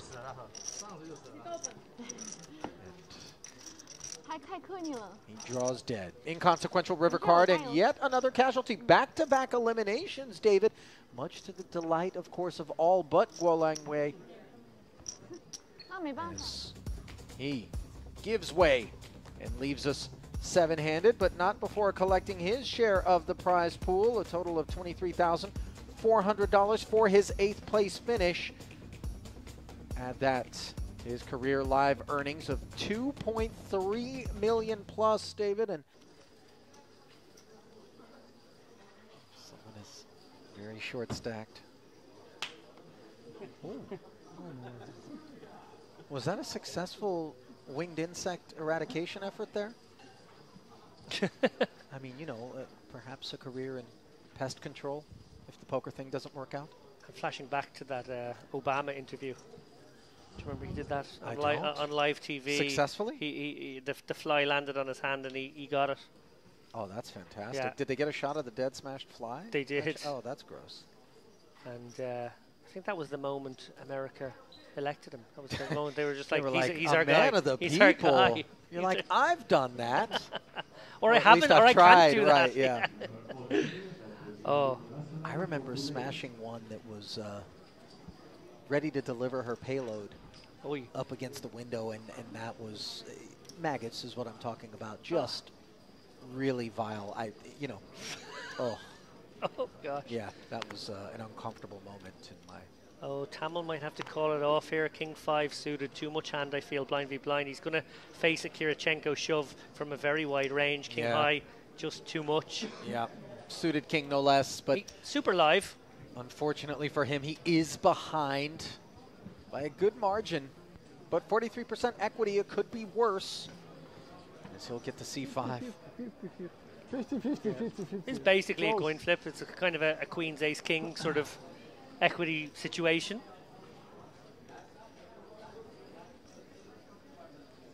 So to the flop we go, 1.15 million, and the hopes of the Estonian hanging in the balance. 7-7-9, not the board he had in mind.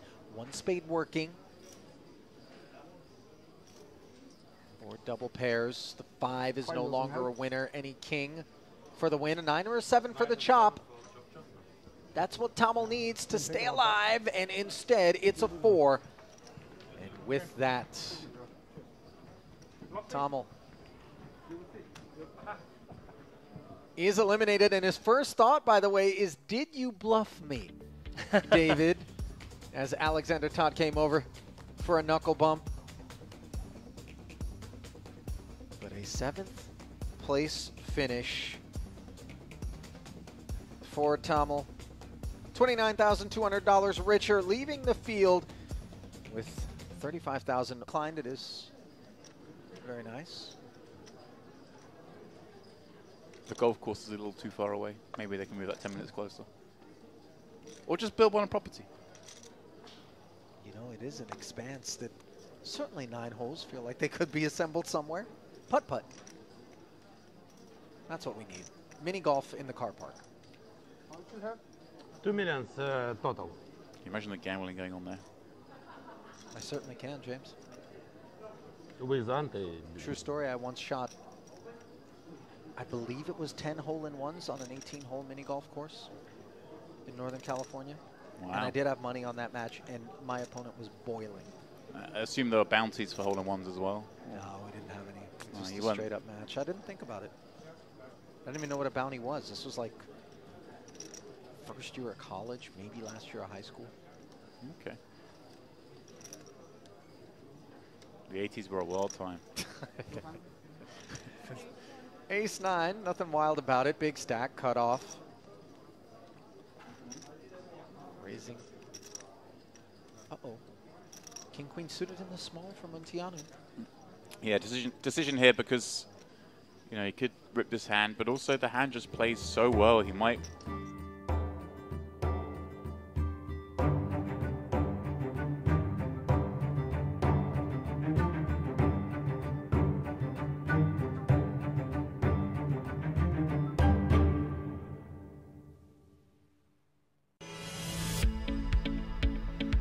Normally a 3-day event. The Merit Poker Western Series High Roller has entered its 4th day by virtue of the clock striking midnight. The last frame was a busy one, James, as we bid farewell to 4 tributes. Their dreams dashed by the capricious poker gods. 3 players remain, all of whom have their sights firmly set on that 177k first prize and the title of High Roller Champion. Please, James Dempsey, pick me a winner from here. Have you been on ChatGPT in the break? That's AI. That's an AI reference. I don't know what he's talking about here, guys. I can't pick your winner. It's anyone's game, sort of. I mean, we're in the business of picking winners. This is what we're supposed to do. Fine. If you're going to force me, the man who's been most impressive up until now, Shauna Cow, but that last pot going the way of top, picking off the Shauna Cow bluff. He was doing most of the front running during that frame. I expect to see him kick on from here, and I'd probably make him the favorite. What's the dynamics? Because from what I saw, admittedly in a more ring game, 8-handed, 7-handed scenario earlier on today, Top was kind of like off the hook aggressive. Oh, really? Shauna Cow was much more selective, but very effective in his selectiveness. And then Shuang, a little bit more snug, but very, very astute. Willing to pick off bluff. She actually played one hand particularly brilliantly against Shauna Cow, where she called twice while she was ahead, got filthily rivered, and found the fold on river. So somebody I rate very highly. I know she's the short stack here, but I think she's in with a shot too. All I've seen her do is basically play a ICM scenario here, and all she's done is shove pre or fold. Yeah, ladder. So I haven't seen that side of it yet. This man was really impressing me, and he just ran a big bluff after not really making any aggressive plays and ran into, not top of range and top, but a good hand. And Tot nearly folded. I think he took a long time to call. 2-1. But did call and has sort of re-established himself now as a very big stack himself. And in the mid-stage of this final table really was the one pushing the envelope and putting players under pressure. Tot just going to jam into... Oh, snap. Oh, Shuang Low with the real hand. Wow, all the work he just did there. Unless he catches a 10, he will go back to an equalizing stack with Shuang Low. I noticed on the way in, Shuang with quite a big rail actually, and an enthusiastic one at that. Yeah. Ooh, queen, high, flop, no use to top. Let's pick up. Maybe the potential for a backdoor straight. That's not going to be it. Only a 10 will do it for him. Otherwise, suddenly, things really favour Shauna Cow again with 2 4 million chip stacks, as we see here. And then he with the sort of 7 million chips. But that's all still pretty close. 2 4 millions and a 7 million when we're playing 100, 200. It's no runaway lead, that's for sure. Absolutely not. The reality is, in these sort of shallower stack scenarios, card distribution will play an enormous part in what happens here. These players obviously will fancy each other as having skill edges over one another, and perhaps they can actualize those in key spots on maybe some turns, maybe some bluffs that others wouldn't find, maybe some hero calls that others wouldn't find. But in reality, a spot like that one very demonstrative of the fact that, you know, just sometimes 10 big blinds, queen 10 runs into ace queen, blind v blind.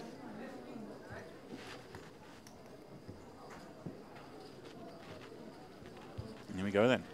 The dynamic changes once again. Little news, little preview of tomorrow. I hear the decision has been made not to play.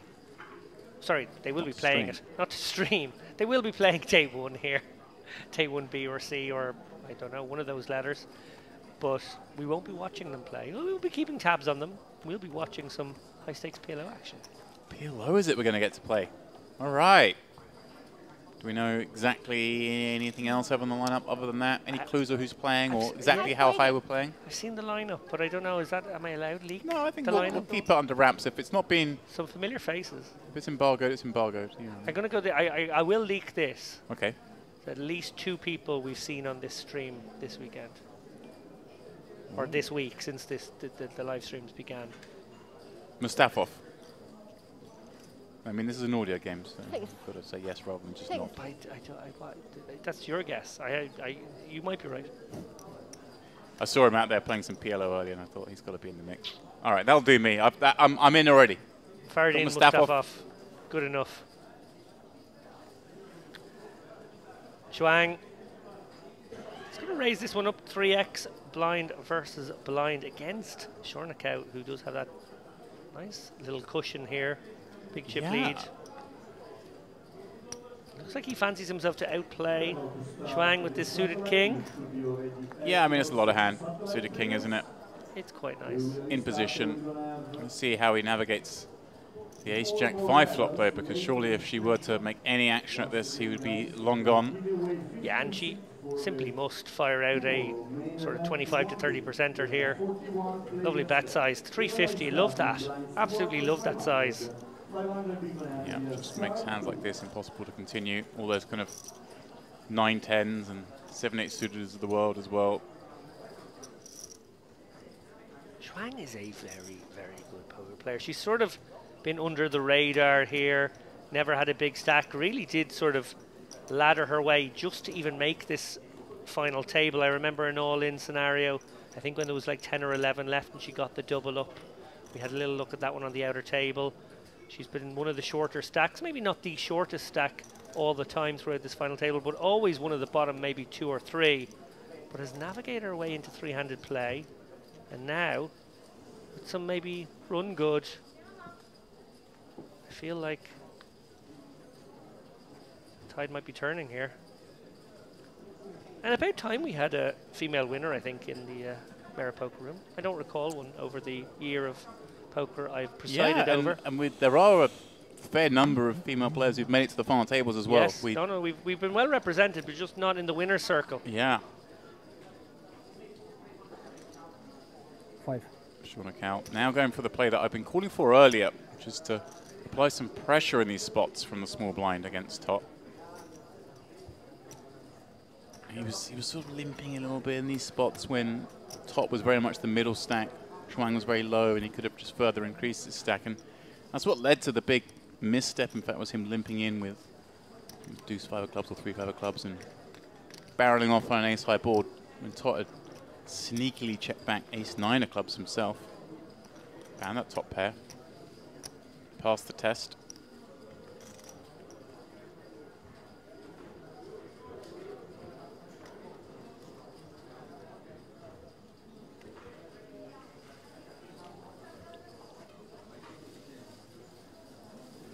Stacks are getting very shallow as we play this 100-200 level.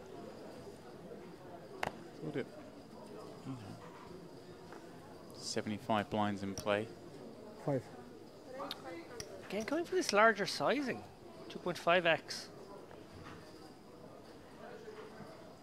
Going to get a few more folds with that sizing. I guess because these two are fairly similar in chips, he knows they do want to fold a bit, but Chuang with 7-8 of clubs. Just so much playability this hand, isn't it? Yeah. But it looks like she's considering stuff other than just flatting because she's taking her time here. Spicy.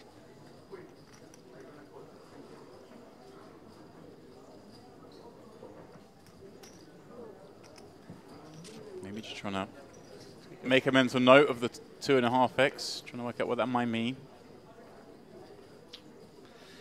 Backdoors, but not much else for Chuang as Shornikau makes top 2 here.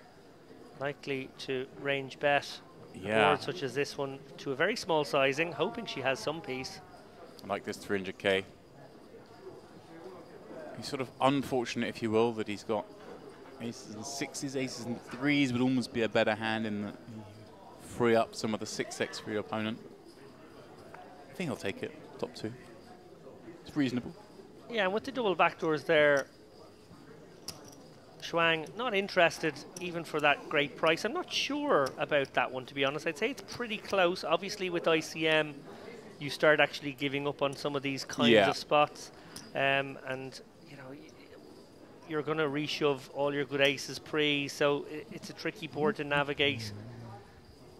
You're going to face a second barrel, whether your opponent has it or not. A lot of the time, it's going to be a bit of a guessing game, a bit of a dark tunnel. Don't mind that you let that one go, but just wanted to point out there the double backdoor potential being passed. Toth, well, he was the man in the ascendancy from ball one at this final table. Really took the final table by the scruff of the neck at a time when everyone else was sort of sitting back. There were a couple of short stacks around. Obviously, players looking to outlast those and more people besides. He seemed to be the person most willing to put his chips at risk. I thought because I saw how she played earlier, she might make this move. I'd much rather see a limp jam a hand like this here, blind on blind, against a player who is going to try and punish our limps.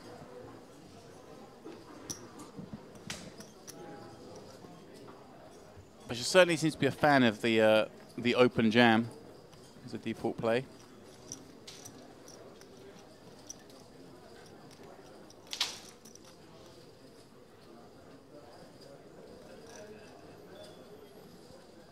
Ali may have left the booth, but the game of finding the Merit Mosquito has not ended. Mr. Lappin is now in the... Was he doing this at the last frame? He was having a look around the very first thing this morning. Because it was this stop last year where I was attacking one with my shoe. I'm so bad at getting mosquitoes as well. I feel embarrassed at how bad I am at it.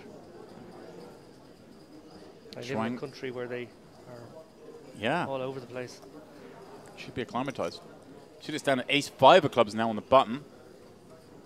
Having jammed the small blind last time with ace-6 of clubs.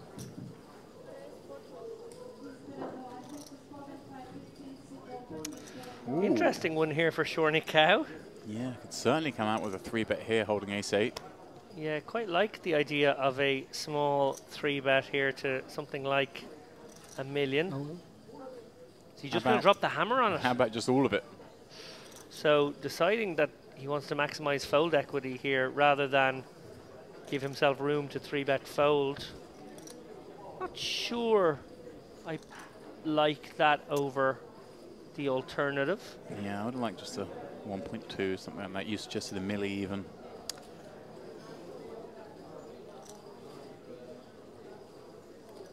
He does actually have the best of it here, but I don't think he's folding out any hands that are better. Right, if he is, it's ace-9 and maybe some ace-10 off. Yeah. Very, very small amount. Obviously, one of those hands, ace-5 suited, that has that little bit of extra equity. Even in a situation where you're calling it off, will have a little bit more equity. Might have 34, 35% in a disaster scenario. Like the fold, though, obviously. Yeah, can't be calling it off with ace-5. He will be in there with the king queens and king jacks. One feels given that he's in there with the ace-8, but it's just way too much ahead of you versus the stuff that you're virtually flipping with.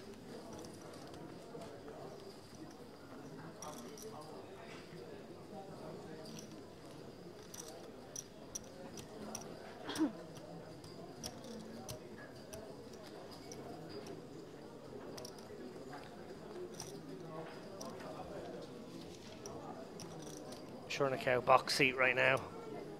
Life's good, sitting on half the chips in play. He's still got his cards from last hand. So good they are. Have a misdeal.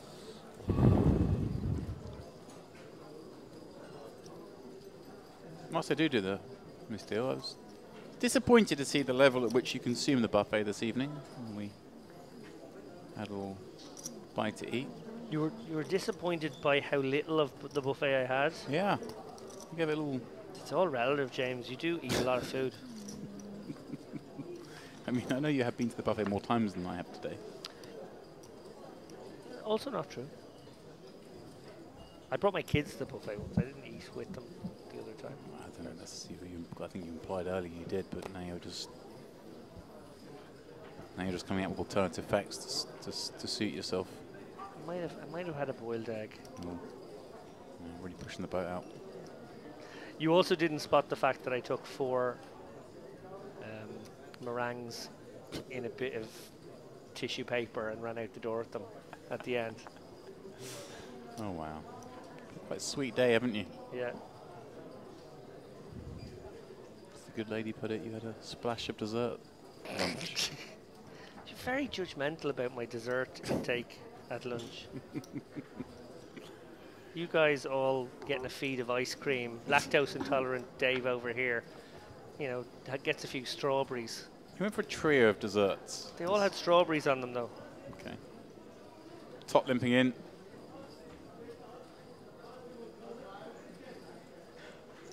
Shuang Lo checking her option with King 3 and top, finding the best of it.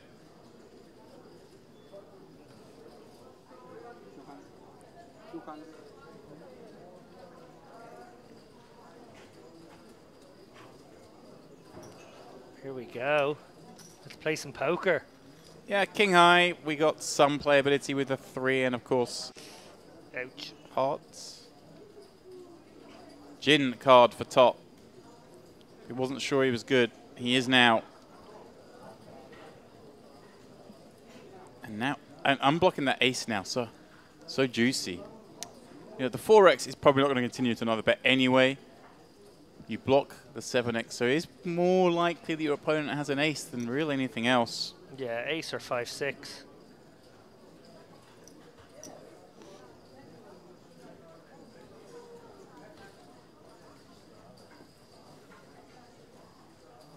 And Shuang, as in the hand against Shornikau earlier. Oh, hello. Little check over to her. Let's see if she takes the bait. Oh, wow. What a dream run out for him. He just can't have this. As played. Oh, can he ever check it back over again? Now feels like you're up against a 7. Yeah, and if he does check it, would she not just check back a lot of hands like this, thinking they're just good? So yeah, I think he's got is credit to him for the sneakiness. She's like, there's the smile. I was waiting for it. That's good enough. That's good enough. I'm surprised because Tot's shown so much aggression that when he actually has the full-on goods, and when it's gone check, check, turn. I don't know. I think I just like to keep firing there. I can see why he's done it. He thinks, hey, if I'm up against an ace, the ace is going to bet anyway. And then once it goes check, check, turn, feels like the only way is to get the sort of 5-6s, the 6-8s of the world to fire out a bet. And if his opponent does have a 7 and decides to bet and then faces a check raise, maybe they get super sticky. Maybe. Ace the same. I do agree with you, though. I think the bet would have. I think betting turn is good, but as played, the river check does have some merit to it after checking turn. Ollie. All you can eat now, blindy blind. This is her move. Oh! This is her move, and she's done it with such frequency that Shornikau surely is going to call, and he wastes no time in doing so. Lao Shuang at risk of elimination. What a huge moment in this tournament.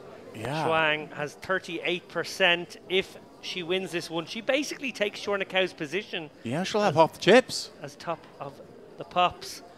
But also, if Shornikau can do a hold here, which he will 62% of the time. Ooh! That's the 3rd time we've seen this in quick succession where the ace bit has got it in good against the king bit, but being out-flopped. 10 produces a chop. I think an ace will do it for Shornikau in terms of eliminating Shuang. Wow, huge double up for Shuang. She came back after the break with, what, 2 million in chips. Now here we are, just a couple of orbits later, and she has half the chips in play. Yeah, a huge moment about 2.5 hours ago against Shornikau. where she finished the hand with just $1 million, called him twice when good, folded on river when no longer good, and from that 1 million, what a spin. It's sort of been, James Dempsey, the week of the comeback. Right. Yesterday we obviously saw an insane comeback from Simone Andrian. Yeah. Something none of us expected. Well, the flavour in that one was, I left you guys, he just doubled up from his 4 big blinds, and I was like, wow, this tournament's going to be over soon. I was due to come back in 2 hours. I thought, I don't think the tournament's making it that far, and I sort of checked in on you guys, and I was like, hang on a second, Andrian's heads up. Yeah. Like, how has this happened? Yeah, it was an extraordinary day of poker. Guys, if you're tuning into this one and you fancy watching some more tournament poker, mark it down. If you didn't see last night's coverage, you can watch it. Maybe pick things up around the final table time. You get about 4.5, 5 hours of absolutely scintillating poker. Plenty of drama. All of these videos, of course, archived on our YouTube channel, all available to watch. As we see our new chip leader, Shuang, put what I assume is around about an 8 million pile together there. Yeah, I think it was 7.5, which is basically right on the hard chips in play mark. Incredible stuff. Now, question of how quickly she was going to apply pressure on these guys. 10-7 off. Not a contender, she says. Shauna Cow's loving life with his King Jack suited from the small.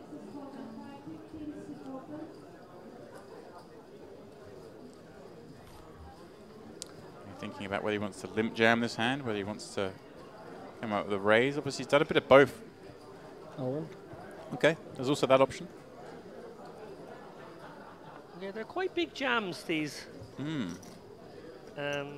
Yes. I'm kind of with you. I think you want to have a lot of limps here when the big blind ante is so large. And therefore, I think you can actually limp call it off with King Jack suited. Certainly could there, I think. You can limp jam it. You can, you know, it's just one of those hands that's just going to be, yeah, okay, occasionally you'll be behind, but all those hands would call anyway the shove. Right. So why not induce or get in there against hands that you dominate and maybe can win bigger pots from? You could also exploit some hands. You could open and maybe, or I should say, you could limp and maybe a weak ace-x opens and you jam over the top and get some folds. Right, imagine you get ace-3 to fold. It's a big win. Yeah. Also, you can limp, have it go check behind, and lots of good things happen when you flop top pair with such a premium holding blind on blind. Yeah, I would prefer to see a recognition of the strength of those sorts of hands in heads-up situations, but obviously it's going to make money to jam with King Jack suited long term. It just doesn't make the most. Top going to continue to play his game, not fall into the flow of the table with these big jams from the small. Just complete with Queen 8. Oh, look at this. Wow. She's taken one of her worst ones and she's going to turn it into a bluff here. Yeah, really putting pressure on the 16 remaining blinds. I would like it to be slightly larger, but it doesn't have to be. Yeah, I actually think it's okay because we're playing so shallow here, 16.5 deep or whatever it is. I think it's sort of, it's fine. Yeah. I think 3 functions like 3.5 does if they were 10 bigs deeper. He's going to call it. Obviously, Queen 8 connected. Not the worst holding in the world. That's what I'm wondering if the 3.5 against exactly this part of the range might hit the folds. But then she does have the I'm a betting coward. lead, and if he misses and she stabs, she's going to take this away from him But quite I'm a often. coward, David. I don't want to see flops. I want to just maximize my folding pre. Ace 9-7. Here's a case in point. Yeah, she's going to take this one away beautifully, I suspect. And he just doesn't get to have an ace here. So often we say this blind on blind, but he is limp jamming them. And again, she can go so small. She's probably going to go 300k, 400k. Here we go. It's lovely poker from Shuang. Really is. And also, I think getting credit too, because she hasn't been, you know, wild with her hand selection. She's, okay, maybe played some of these hands a bit clunkily going for big shoves. That's sort of okay way to play your poker. No real issue with that. But what's nice now is she's starting to pluck some more bluff candidates now that she's the chip lead, and they're going to sort of believe her for a while at least. Yeah. Yep. Lovely gear switch, lovely recognition of the spot these guys find themselves in now. She's trying to create that race for second. It's so beautiful if you can do it. If you can whittle them both down to 10 bigs each, you can create that race for second. It's so nice, especially with the extra ICM pressure that comes with three-handed poker in the mirror poker room. Top. Now with 14 bigs on the button. Good enough to induce this one, but may just elect to jam 14.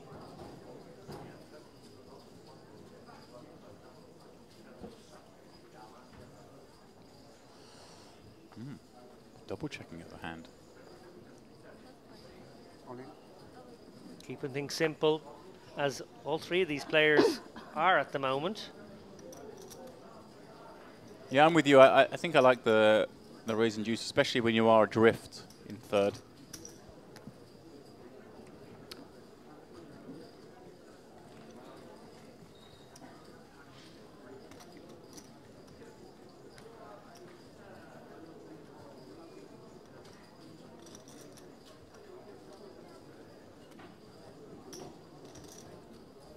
Top.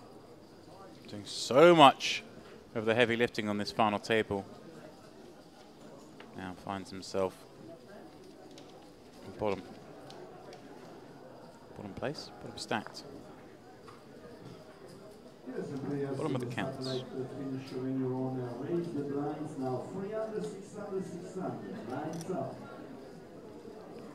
Some other tournament going off in the background? Yeah, I think we might have a mystery bounty. There's always something There's always something. going on here. Let me have a look at my little schedule here, but of course the main event has bagged. So you have going on this evening. Okay. We have some fun stuff. We have the Texas split, 7-handed, and of course a qualifier, a satellite to the main event. Didn't get to play that Texas split last time I was here, but I gather it's a format they trialed where, now this is going my memory going back 2 months and not playing in it, but I think you get dealt 4 cards and you split them into 2 hold'em hands and you put them sort of either side of your stack, and then you basically play hold'em with 2 hands and you can choose one of them to be your hand, if that makes sense. Okay. Kind of a curious format. Not a split pot game. It's a scoop game, but Shauna out. Going for the 2.5x again with his 20 bigs. 10-8, getting 2 swift folds behind.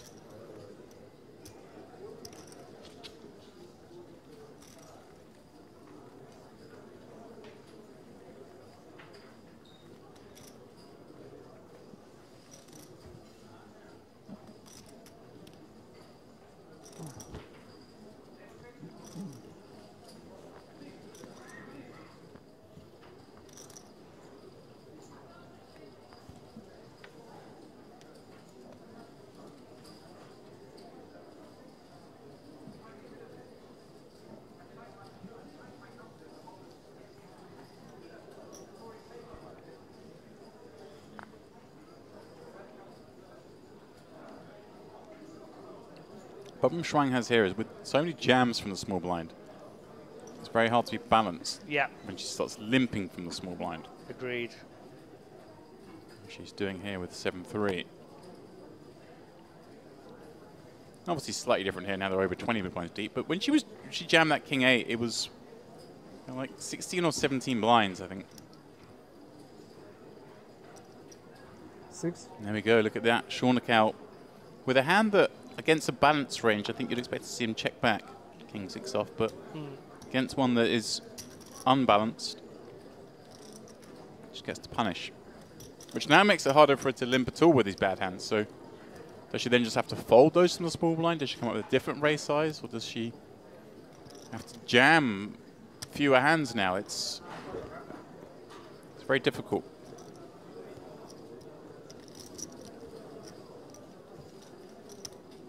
It's all well and good when you're playing full ring and players might not pick up on it, but you're going to get a lot of these blind on blind situations where the only other player at the table folds, and You're going to play these out. Schwang with the king on the button.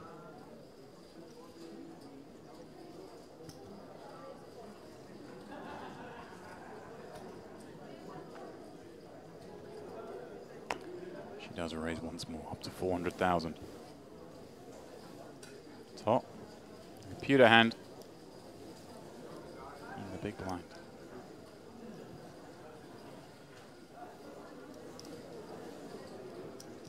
Running the numbers.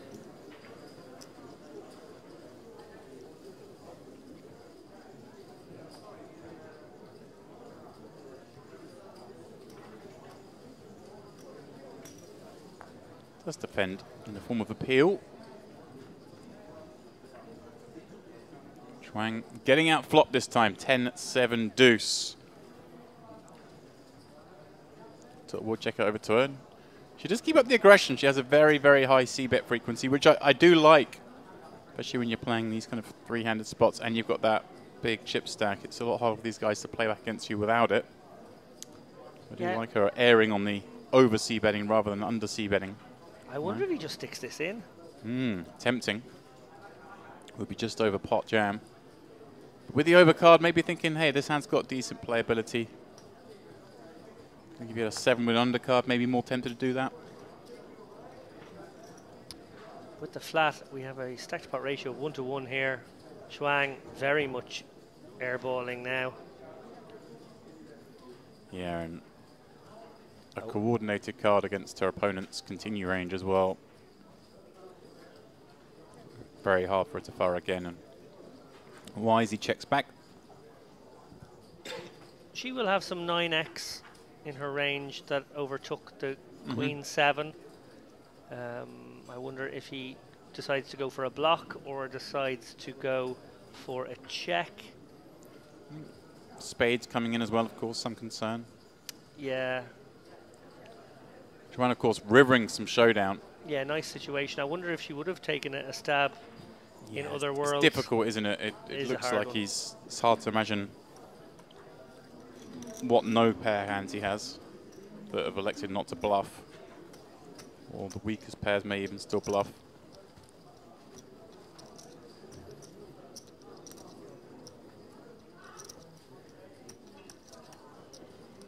So, we continue. 3 of our high rollers left.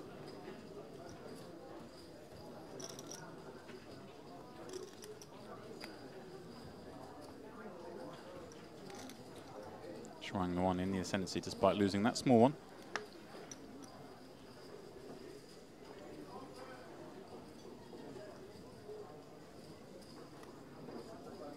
Schornikau, suited king on the button.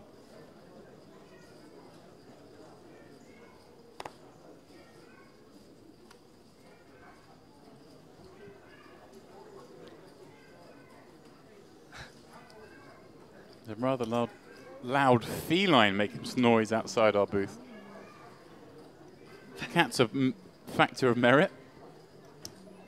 We do love the cats, but that cat seems like it's in distress. Do you want to go check, James, just in case? Could be trapped in something.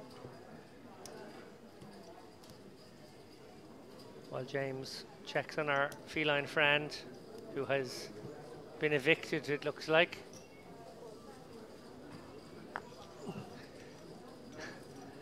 We watch Schwang and Schornikau battle as they have been doing. Schornikau picking up flush draw.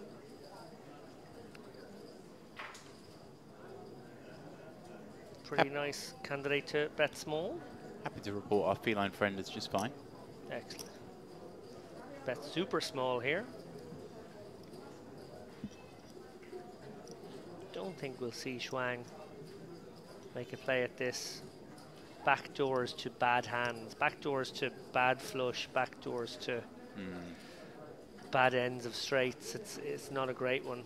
I love the fact that she's always thinking about fighting though. And here we go. Here we go indeed. Sort of paired board representation here coming up. Uncomfortable now for Schornikau. Wow, it's a big, very uncomfortable. Big bet as well, wasn't it? Has she kind of created a situation where maybe he needs to jam now? He does. He passes the test. Yeah, I think a smaller size there would have, well, may have caused them more trouble in fairness. Just would have, I think, had to continue.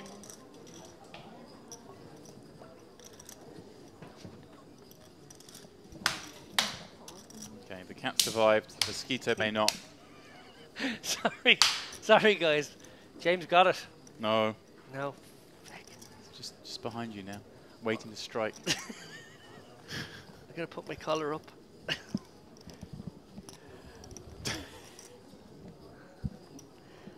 don't want to get bitten.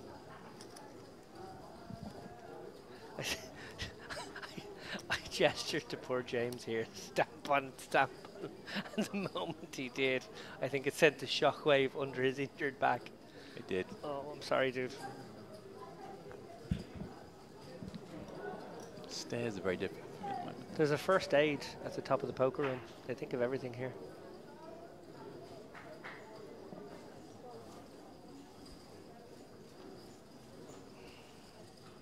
Well, Schwang limping in again, this time with an ace. Look at this. Chip stack's gone the other way again. Schornikau now the covering stack between these two. Oh, well.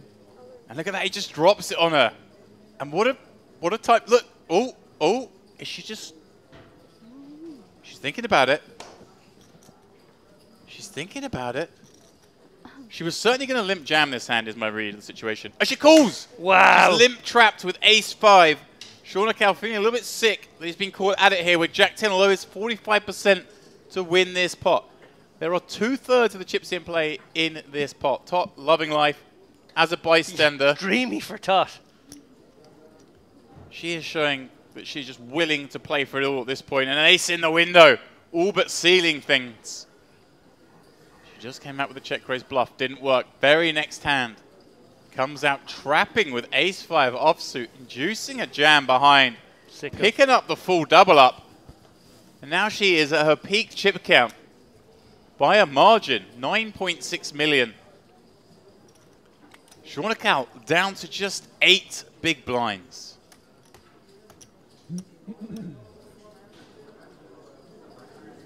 Wow. How much is Tot loving seeing these two swing punches at each other? Yeah, incredible spot for Tot to rail that one. Either gets the ladder or sees the dangerous Schornikau. I don't want to say crippled. He has some chips here, 1.6 left, but 8 bigs. He now gets to be in second place.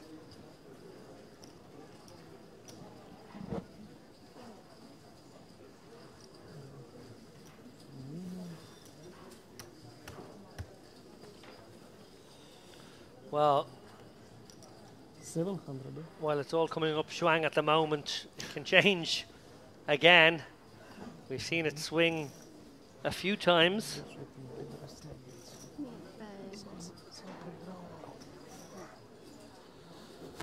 Poker's pendulum rarely stays in one direction for long. Taking a moment, just count down just because of the sheer volume of chips involved in this one. Massive, massive moment there.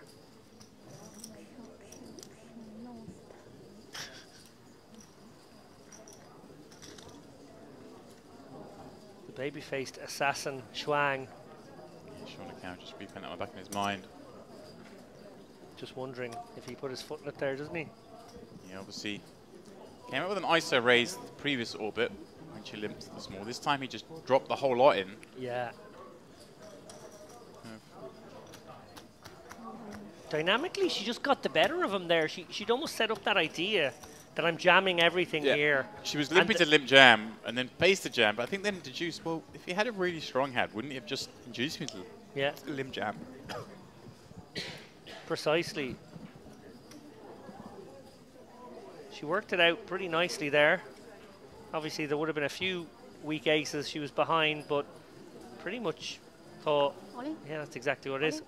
Is that an all-in with the Jack-3 here on the button? Oh, she's dropping the hammer on both of these guys now. ICM Masterclass is in. Ooh, Schornikau with an ace as the shortest of the two short stacks. Oh, he does give it up though. I like the fold. I think it's... Oh. I don't think this is ever a call either because he's obviously much more in the ICM bin, much more in the coffin. So I think I might have played the ace deuce because I don't think Tot's going to be overcalling against those jams.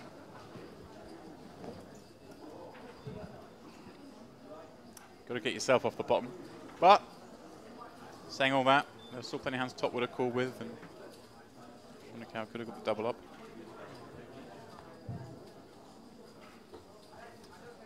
Just look down at ace queen, he's going to call 40% of the time or so. 35, jack 3 will get there. Shonekow himself now with a king, creating the action with 7.5 blinds. Wants to give a chance for something like this to happen, perhaps. The old collision equity.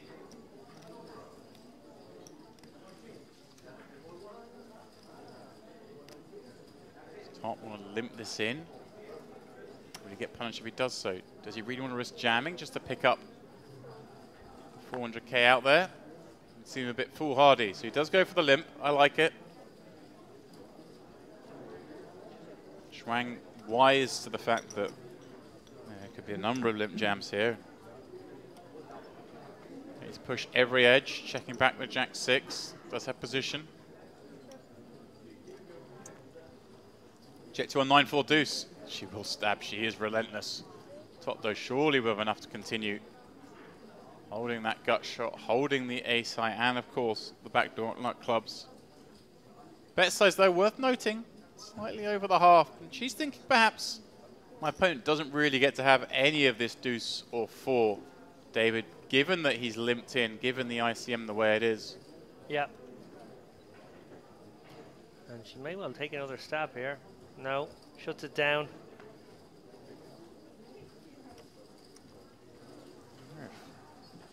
Tot ever wants to open up the betting here. Feel a little risky.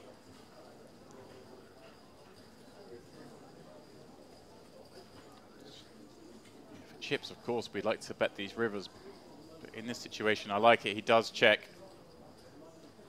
Oh, she thought about it for a second. Obviously, she did get shown a full house in a not dissimilar situation earlier. Get some sneaky checks. Nicely played, I think, there by Tot.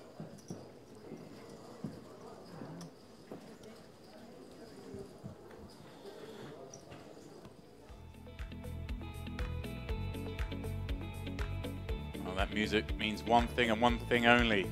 Blinds are going up yet again. 125, 250. Maxime Shonekow will therefore be down to just 6 big blinds. Tot with 18. Lao Shuang with the rest. 38 big blinds. This may well be the level, David. 40 minutes to play at this level.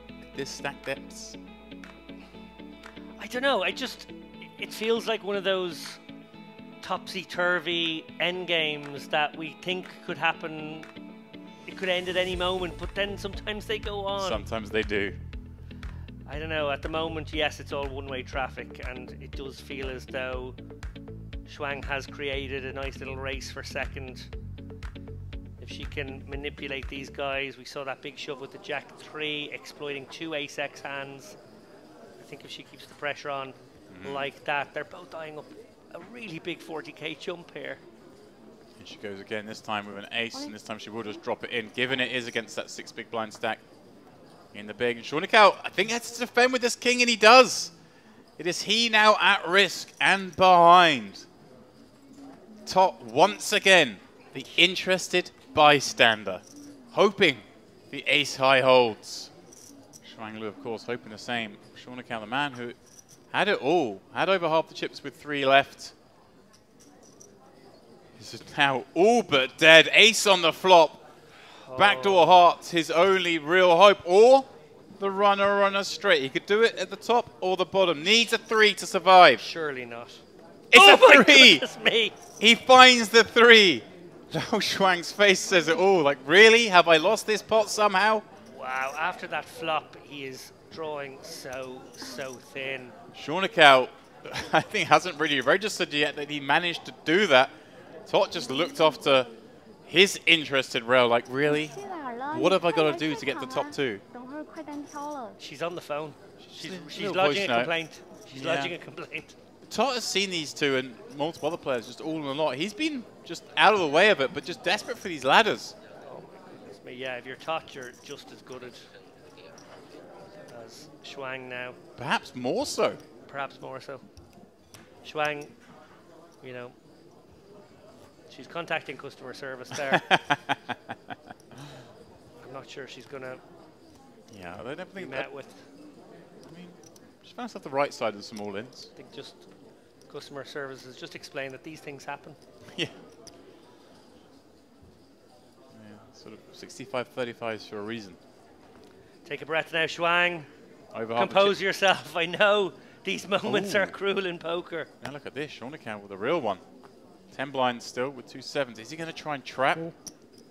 He is going to trap with the 2 7s. Oh, he doesn't need to trap. Whatever happens, this is going in. So, Shuang, now the interested bystander, is she about to go heads up Yeah. against Tot? Or is Shornikau going to get the double and flip places with Tot? This reminds me somewhat of 650. Okay, he's gone for an induce. I like it. Your hand's so strong as ace-queen. Doesn't even mind if his opponent limp calls here because the ace-queen just plays so well post-flop in these wide-range battles. Sean account, going to burn a time bank chip. I mean, fine. I think most players know at this point that with 10 bigs you're kind of limping to jam or you're limping to fold for the most part. Limping to call it off, but you've got plenty of time banks left. We are at the business end. I suppose he's wondering, is there much of an induce range here, and is he actually a bit worried about it? I don't know. It just seems so standard. I don't know why the chips aren't in already. And they are now. It will get snapped. Sean account, given that action, won't mind seeing it to flip. Once again, an all-in in this three-handed battle.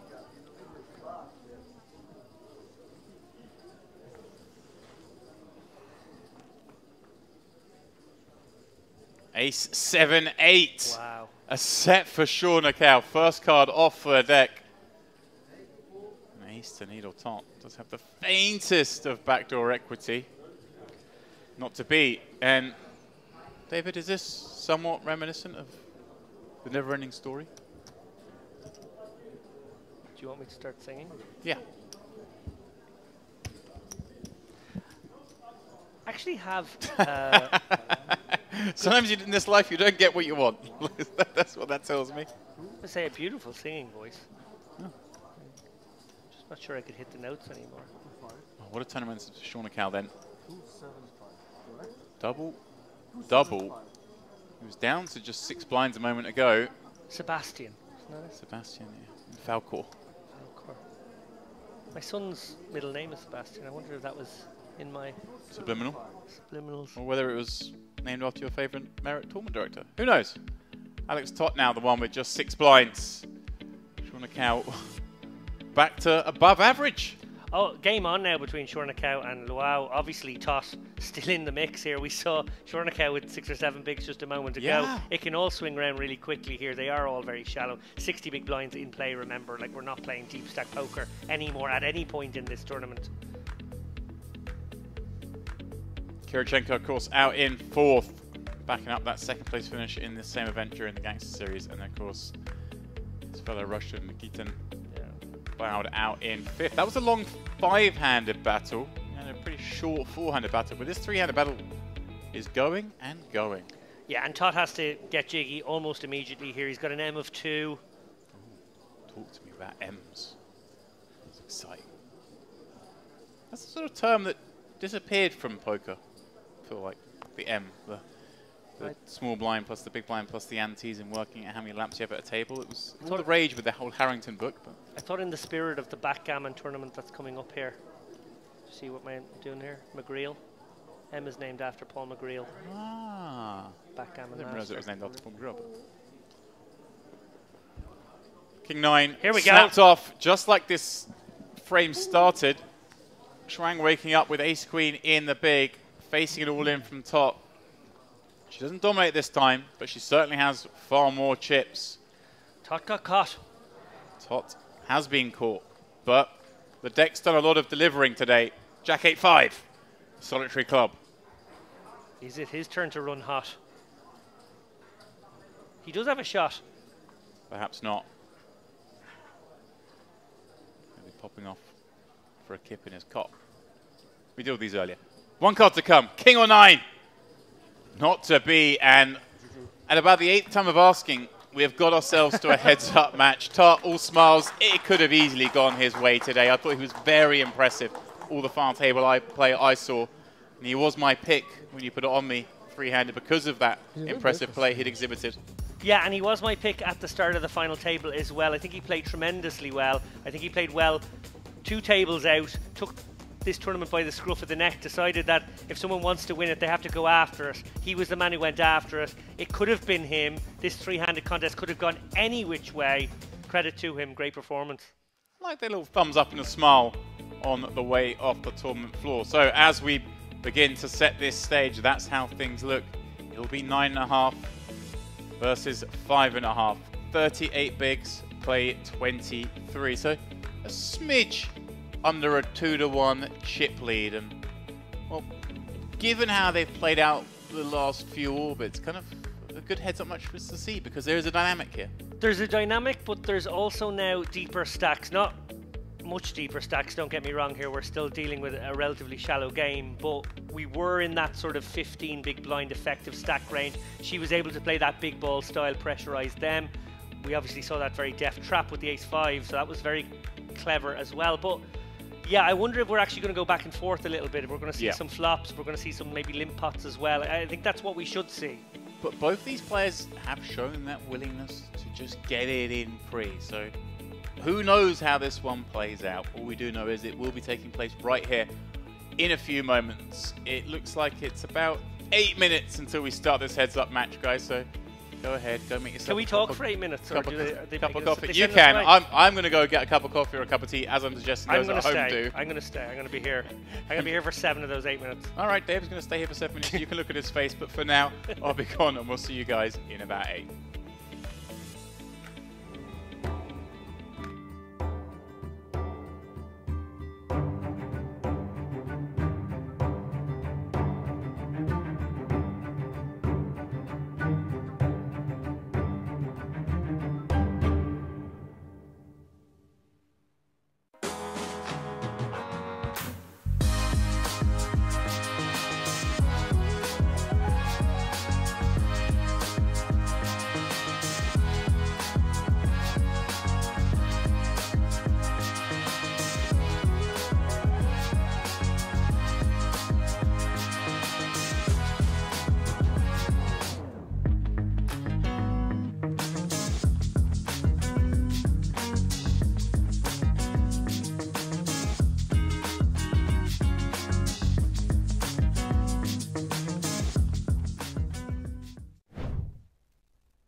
The moment America elected him. That was the moment they were just like, he's our man guy. of the he's people. Our guy. You're like, I've done that.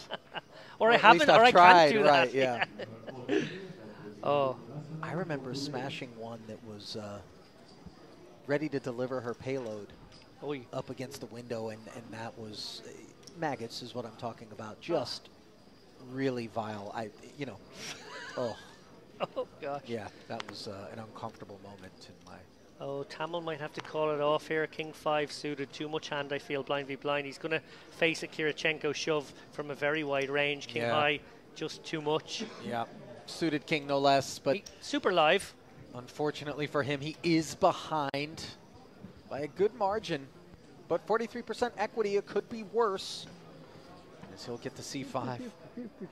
50-50. It's basically a coin flip. It's a kind of a queen's ace king sort of equity situation.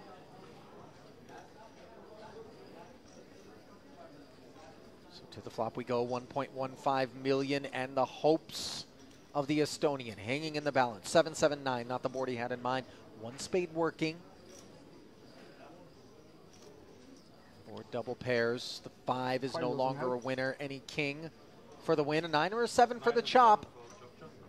That's what Tamil needs to stay alive, and instead it's a 4. And with that, Tamil is eliminated, and his first thought, by the way, is, did you bluff me, David? As Alexander Todd came over for a knuckle bump. But a 7th place finish for Tamil. $29,200 richer, leaving the field with $35,000 declined. It is very nice. The golf course is a little too far away. Maybe they can move that 10 minutes closer. Or just build one on property. You know, it is an expanse that certainly 9 holes feel like they could be assembled somewhere. Putt-putt. That's what we need. Mini golf in the car park. How much you have? 2 million total. Can you imagine the gambling going on there? I certainly can, James. With Ante. True story, I once shot, I believe it was 10 hole-in-ones on an 18-hole mini golf course in Northern California. Wow. And I did have money on that match, and my opponent was boiling. I assume there were bounties for hole-in-ones as well. No, we didn't have any. No, Just you a weren't. straight-up match. I didn't think about it. I didn't even know what a bounty was. This was like first year of college, maybe last year of high school. Okay. The 80s were a wild time. Ace-9, nothing wild about it. Big stack, cut off. Raising. Uh-oh. King-queen suited in the small for Munteanu. Yeah, decision here because, you know, he could rip this hand, but also the hand just plays so well. He might elect to take a flop, try and get some value if he were to hit something, but he has just gone all in. Certainly the more standard line. And oh no! Pocket queens for Nikitin just behind Munteanu, who really hasn't done much of this, James. He's kind of kept things conservative, clean and tidy. Yeah, this is just unfortunate. His hand just does play best as a jam over a wider range opening. Sure. And he just ran into it here. And of course, given it's 1.9, Nikitin doesn't need the posture at all. He jams promptly over the top. He's live, Ali. He has a king. Yeah, but he's got a real issue on his hand for the time being, as he is covered by the man who was the short stack moments ago and could vault up to almost 4 million in chips if his queens hold here. Here comes the flop. Not the one that Munteanu had in mind. One club on the board. Yeah, very faint backdoor equity. And the 3 of diamonds vanquishes all of that. As he's down to just one of 3 kings remaining in the deck to stay in the hunt here. Not available, as the ace of hearts will seal Munteanu's fate as the 6th place finisher here in the high roller, unable to notch his 2nd victory No difficult decisions. No difficult decisions. in a merit event. There's Nikitin. Says no difficult decisions, but a difficult outcome there for Munteanu. Didn't do anything wrong. King-Queen suited, jamming over the top of a very active Alexander Todd. And in doing so, winds up out the door, leaving behind 5 combatants, but not before paying a visit to the cash desk.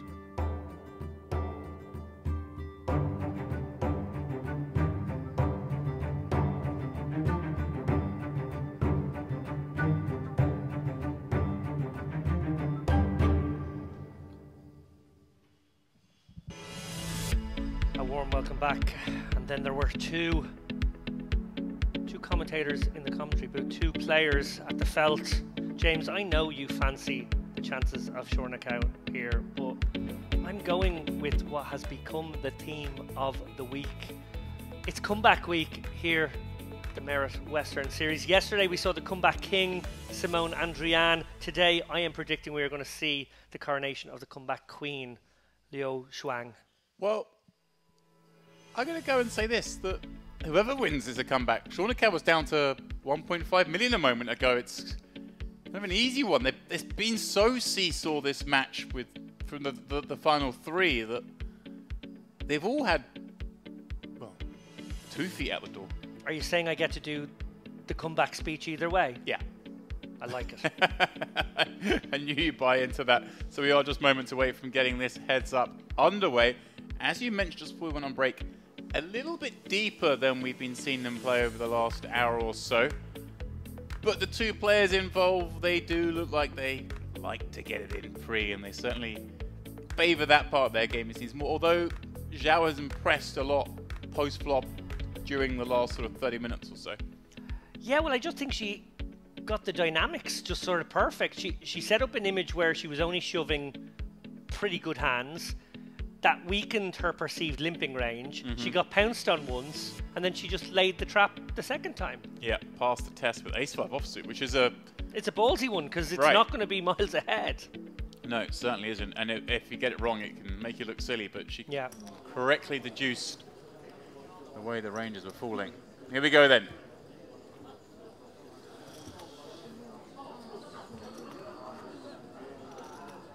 Liu Shuang. Little sing-song. Been recording her own exploits as they've gone down. Obviously very much enjoying the moment. Sending messages to well-wishers. Yeah, she's got a rail and she's got a virtual rail by the looks of things. She's probably got a rail in our YouTube chat as well. Yeah, there are some Chinese letters in the chat. Also, some Russian in the chat. What I'm saying is, I've got no idea what the chat's saying.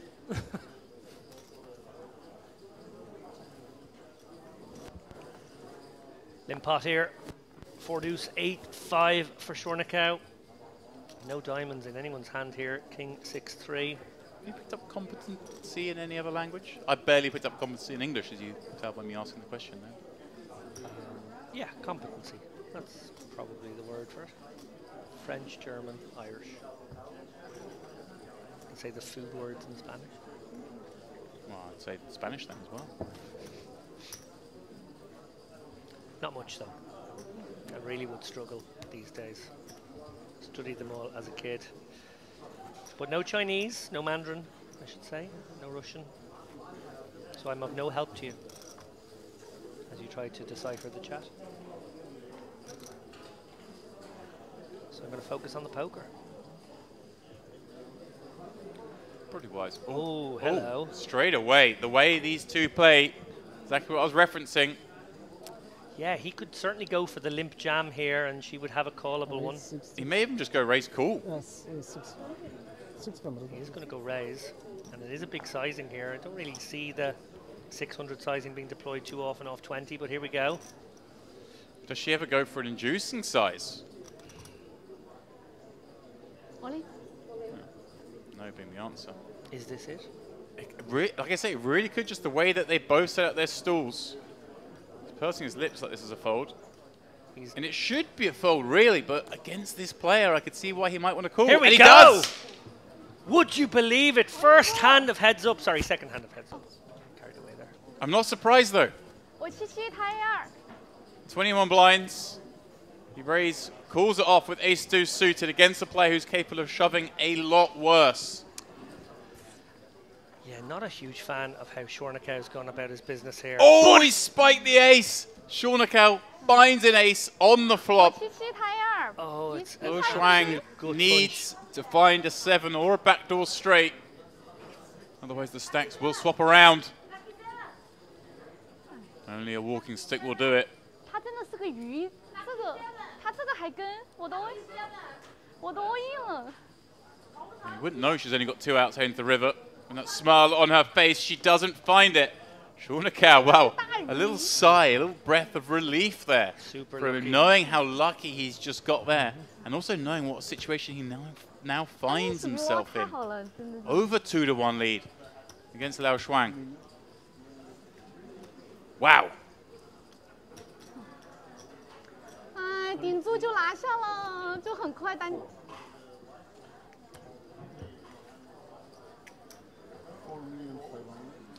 So now looks to be about maybe 11 million to 4 million.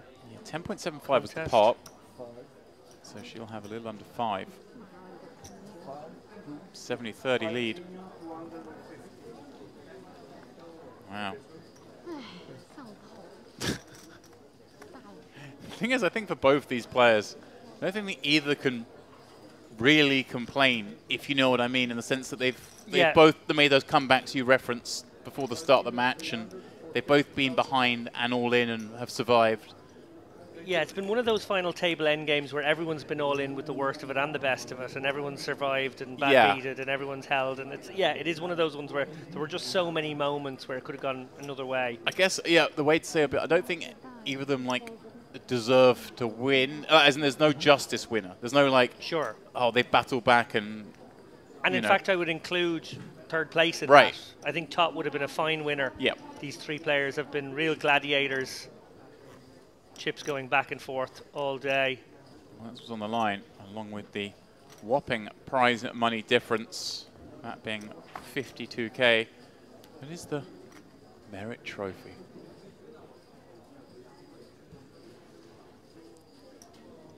I think it needs a little cowboy hat on it, but, you know. They don't consult me on these things. So, Zhuang, sub 20 blinds, going to limp in.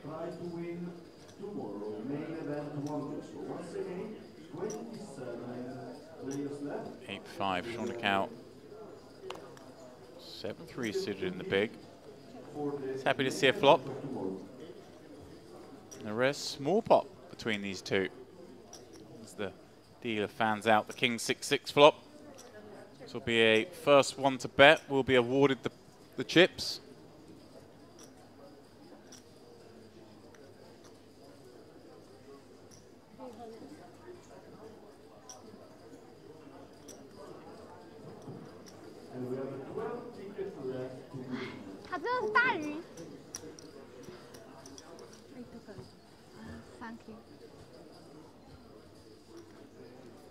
She is all smiles. A2接了20多 BB all in， 他是接的哦，还不是推的。他一直犯错，真的。Certainly be a very likable winner, David, should she pull off the comeback. Absolutely.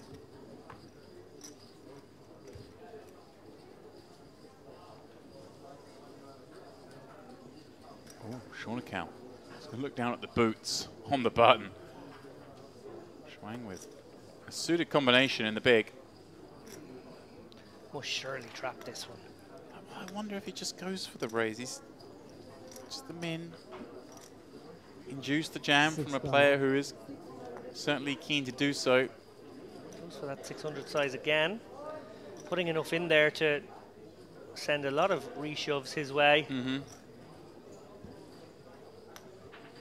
She wants to take a look. If she catches a piece, this could be it. Yeah.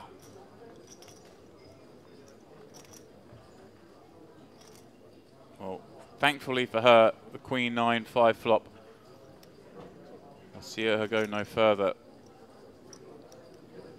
Again, in some games, you may expect to see a little trap once in a while with a hand like this, but these two heavyweights You just got to put the chips out and let her make the move on you. Yeah.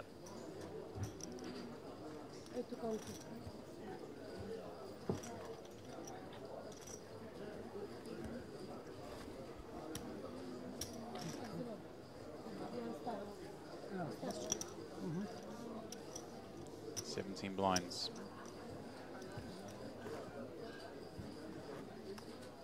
You have 3-1 dog. I've actually lost count the number of times these two have had their cards on their backs against each other.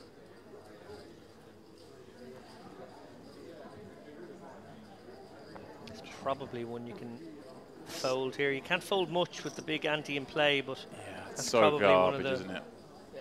But yeah, I'm with you. I mean, it's hard to even fold that one for just 125k more.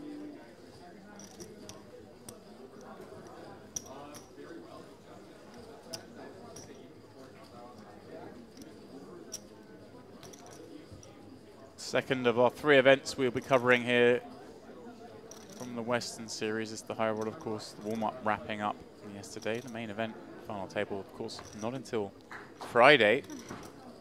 The next couple of days, we're going to have certainly at least a cash game tomorrow.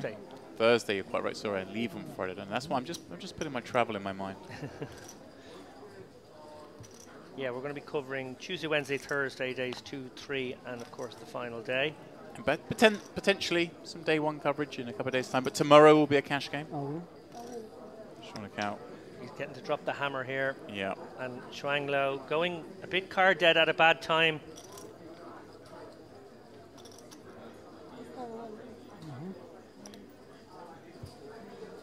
This one can turn around very quickly again. 你先跑出他2把了。 But 好，刚刚他都没要死 she 牌 will need 哦 to see 就是那个 some more 退伍 favourable 那一把。 holdings, one presumes. 不然早就把他清掉了。 I would love to get the translation of what she's, because it feels like she's actually talking about the players. She is, She's definitely.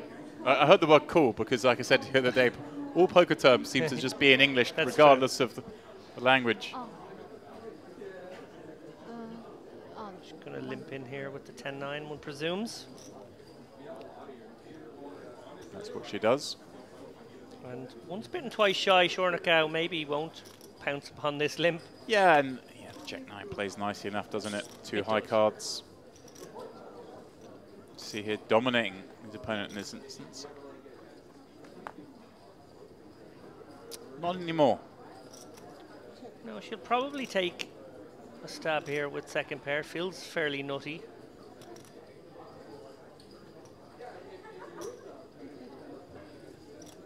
He will be cognizant of the fact that his jack high is good sometimes and he has some backdoors. Wow, he's going to have a little look. Sticky. Very, call very here. speculative, isn't it? She can go ahead and bet again here. There's a decent amount of 5x here that will call a small bet again. Oh, okay. That's also Whoa. a thing. I guess, is she kind of eliminating a lot of the ace-x, given that she limped in and trying to level her opponent into maybe calling off with worse? I'm just trying to figure out if she could ever get like a jack 10 or queen 10 to fold. Right, or is it to try and get a 10-8 and 10-7 to call? Yeah. Mergy.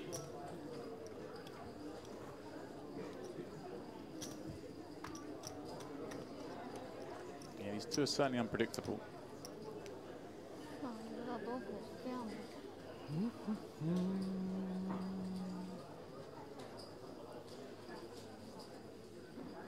Trying to count. Now with a slightly better hand on the button. Is he going to limp this one in, do we think? 6 down. So she can certainly call the jack 8 here.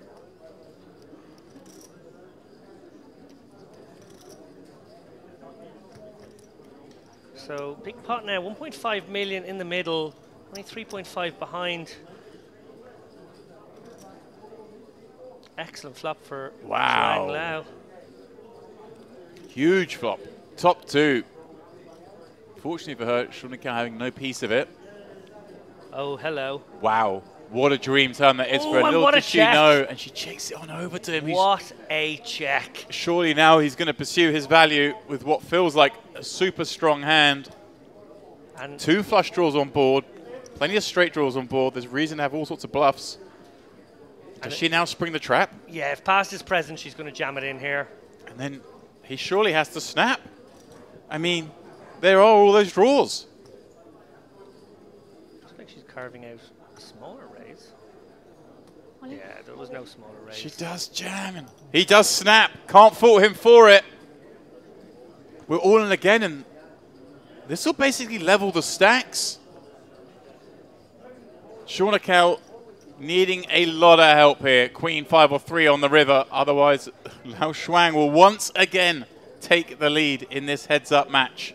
What an extraordinary tournament this has been. Is there a twist in the tail? There is! I cannot believe it. That is the end. I was ready for more heads-up poker. She has been incredibly unlucky right here in the end game. But that is brutal. Oh. Obviously, we mentioned before, both players riding their luck somewhat to get to the heads-up. Once they got there, the luck was certainly the side of Shauna Kell. 2 big all-in encounters against her where he was the underdog, and both times he came out with all the chips. He is the high roller champion. He sure is. 3.5 million chip leader when this final table began. He played superbly well, it's got to be said. Early stages, tussling with that man Alexander Toth at the top of the chip count. Later on, obviously, 3-handed. Game kind of went off the rails in a way. We just had so many all-ins, so many confrontations, as James alluded to. It was really anyone's game with all those showdowns. And, you know, it generally went with the short stack, except there at the end. Right, yeah, and a cruel amazing way to go. I'm just seeing Shauna Kell walk around the stage there, and he does look a bit like he's in shock. He's like, how have I managed to get lucky twice? I say get lucky, I don't mean that in a disparaging way. No, like the cards are over their backs. He had to play them the way he had to play them. Happened to be on the wrong side of it both times, and Lady Luck shining down on him. She trapped him brilliantly in that last hand. She let him catch up to enough that he would call it all off. But unfortunately, wow, runner. Brutal stuff, brutal stuff. Well, that is the end of our second event here for this Western Series. As we were just mentioning a few moments ago, we'll be back tomorrow with a cash game. Slated to start, I believe, 4 p.m. for the players. So we'll be on some sort of delay based around that. Keep an eye on the socials. Keep an eye on our YouTube page here for exactly when that'll be. But for now, we will throw things down to Ali Nejad, who is going to have a little word with our high roller champion, Maxim. See you guys tomorrow. Well, somewhere out there, all of Belarus is celebrating this gentleman's first ever victory in a live tournament. Of course, I'm talking about Maxim Chornyakov, who fought his way to the summit here at this high roller to take down this $177,000. And my first question is simply, given that this is Maxim's first victory, Antonio, how does it feel? Но как вы себя чувствуете, Максим, после этой победы, что успели наконец-то выиграть свой первый лайв-турнир, большой, попасть на сам верх, хай-роллера здесь? Да все хорошо прям, я так не то, что там это как, ну я счастлив, да, что получилось выиграть. У меня много было ситуаций до финального стола, но не получалось. Ну, сейчас я рад. Все хорошо. Everything is good. Все хорошо, they say. So he said that he had in previous tournaments a lot of situations where it didn't just click for him before the final table, but this time finally everything clicked and he's feeling very, very happy about it. In life in general, we know that success is not always the product of oneself. Even in an individual sport like poker, we often have a little bit of help along the way. And I know that Mikhailai Baskoboynikal, another Belarusian poker player, is good friends with Maxim. And I'm curious as to whether or not Mikhailai may have helped him with some tutoring, mentoring, or if there's other people that maybe can take pride in this victory here today. Значит, покер, как бы он не спорт команды, он спорт одного человека, но все равно кто-то помогает по дороге вот этом. Если Миколай ваш друг или кто-то другой вам помогал, с вами работал немножко на вашей игре, или просто как по разговорам, по опыту и так далее, как это получилось, что ваша игра стала лучшим и лучшим, что наконец-то вы выиграли? Ну, мы с Николаем Воскобойниковым знакомы очень давно, хорошие друзья, и мы вместе начинали там, в лет 20. Ну и все, за счет практики я нигде не тренировался, но играл в онлайне много. И за счет практики, ну, получился такой результат. So Nikolai and I are friends since we were 20 years old. We started playing together and we played. We started together. We learned together. I played a lot of online, which gave me a lot of experience. I didn't practice per se somewhere, but online really helped me to get my practice and to bring my game to higher. Well, I'll tell you what, this victory was incredibly impressive considering how difficult this final table was. In particular, Alexander Toth being directly to Maxim's left and, of course, eventually being heads up against Xuan Lo. Talk me through what the experience was like here at this final table. Так, скажите, пожалуйста, немножко о вашем финальном столе. Это был очень тяжелый финальный стол. Вам, Александр, был прямо на вашем левом, и после того хедзап с очень сильным игроком. Шено, как это получилось? Как проводите нас сквозь ваш там процесс думания, как вы это решили играть просто так?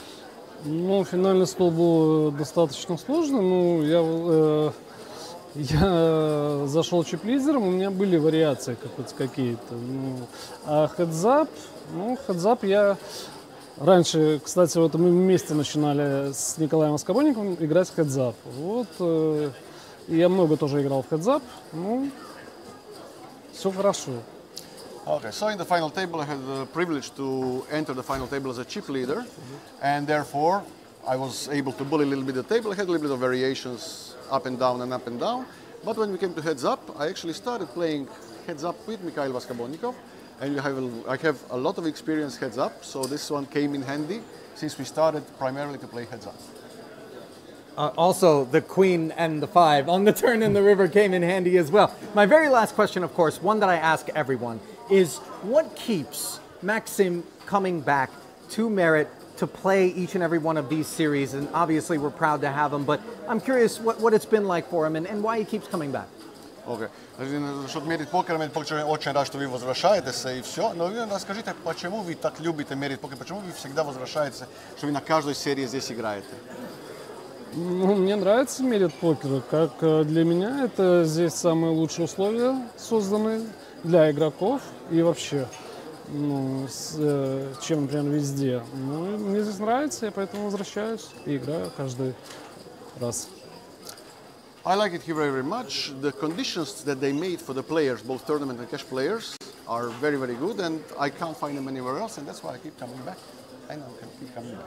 Well, plain and simple, even though it was a difficult process to earn his first ever victory in a live event, ladies and gentlemen, I give you our champion here at the Merit Western Poker Series 2024 High Roller, none other than Maxim Chornyka. Maxim, congratulations. Thank you.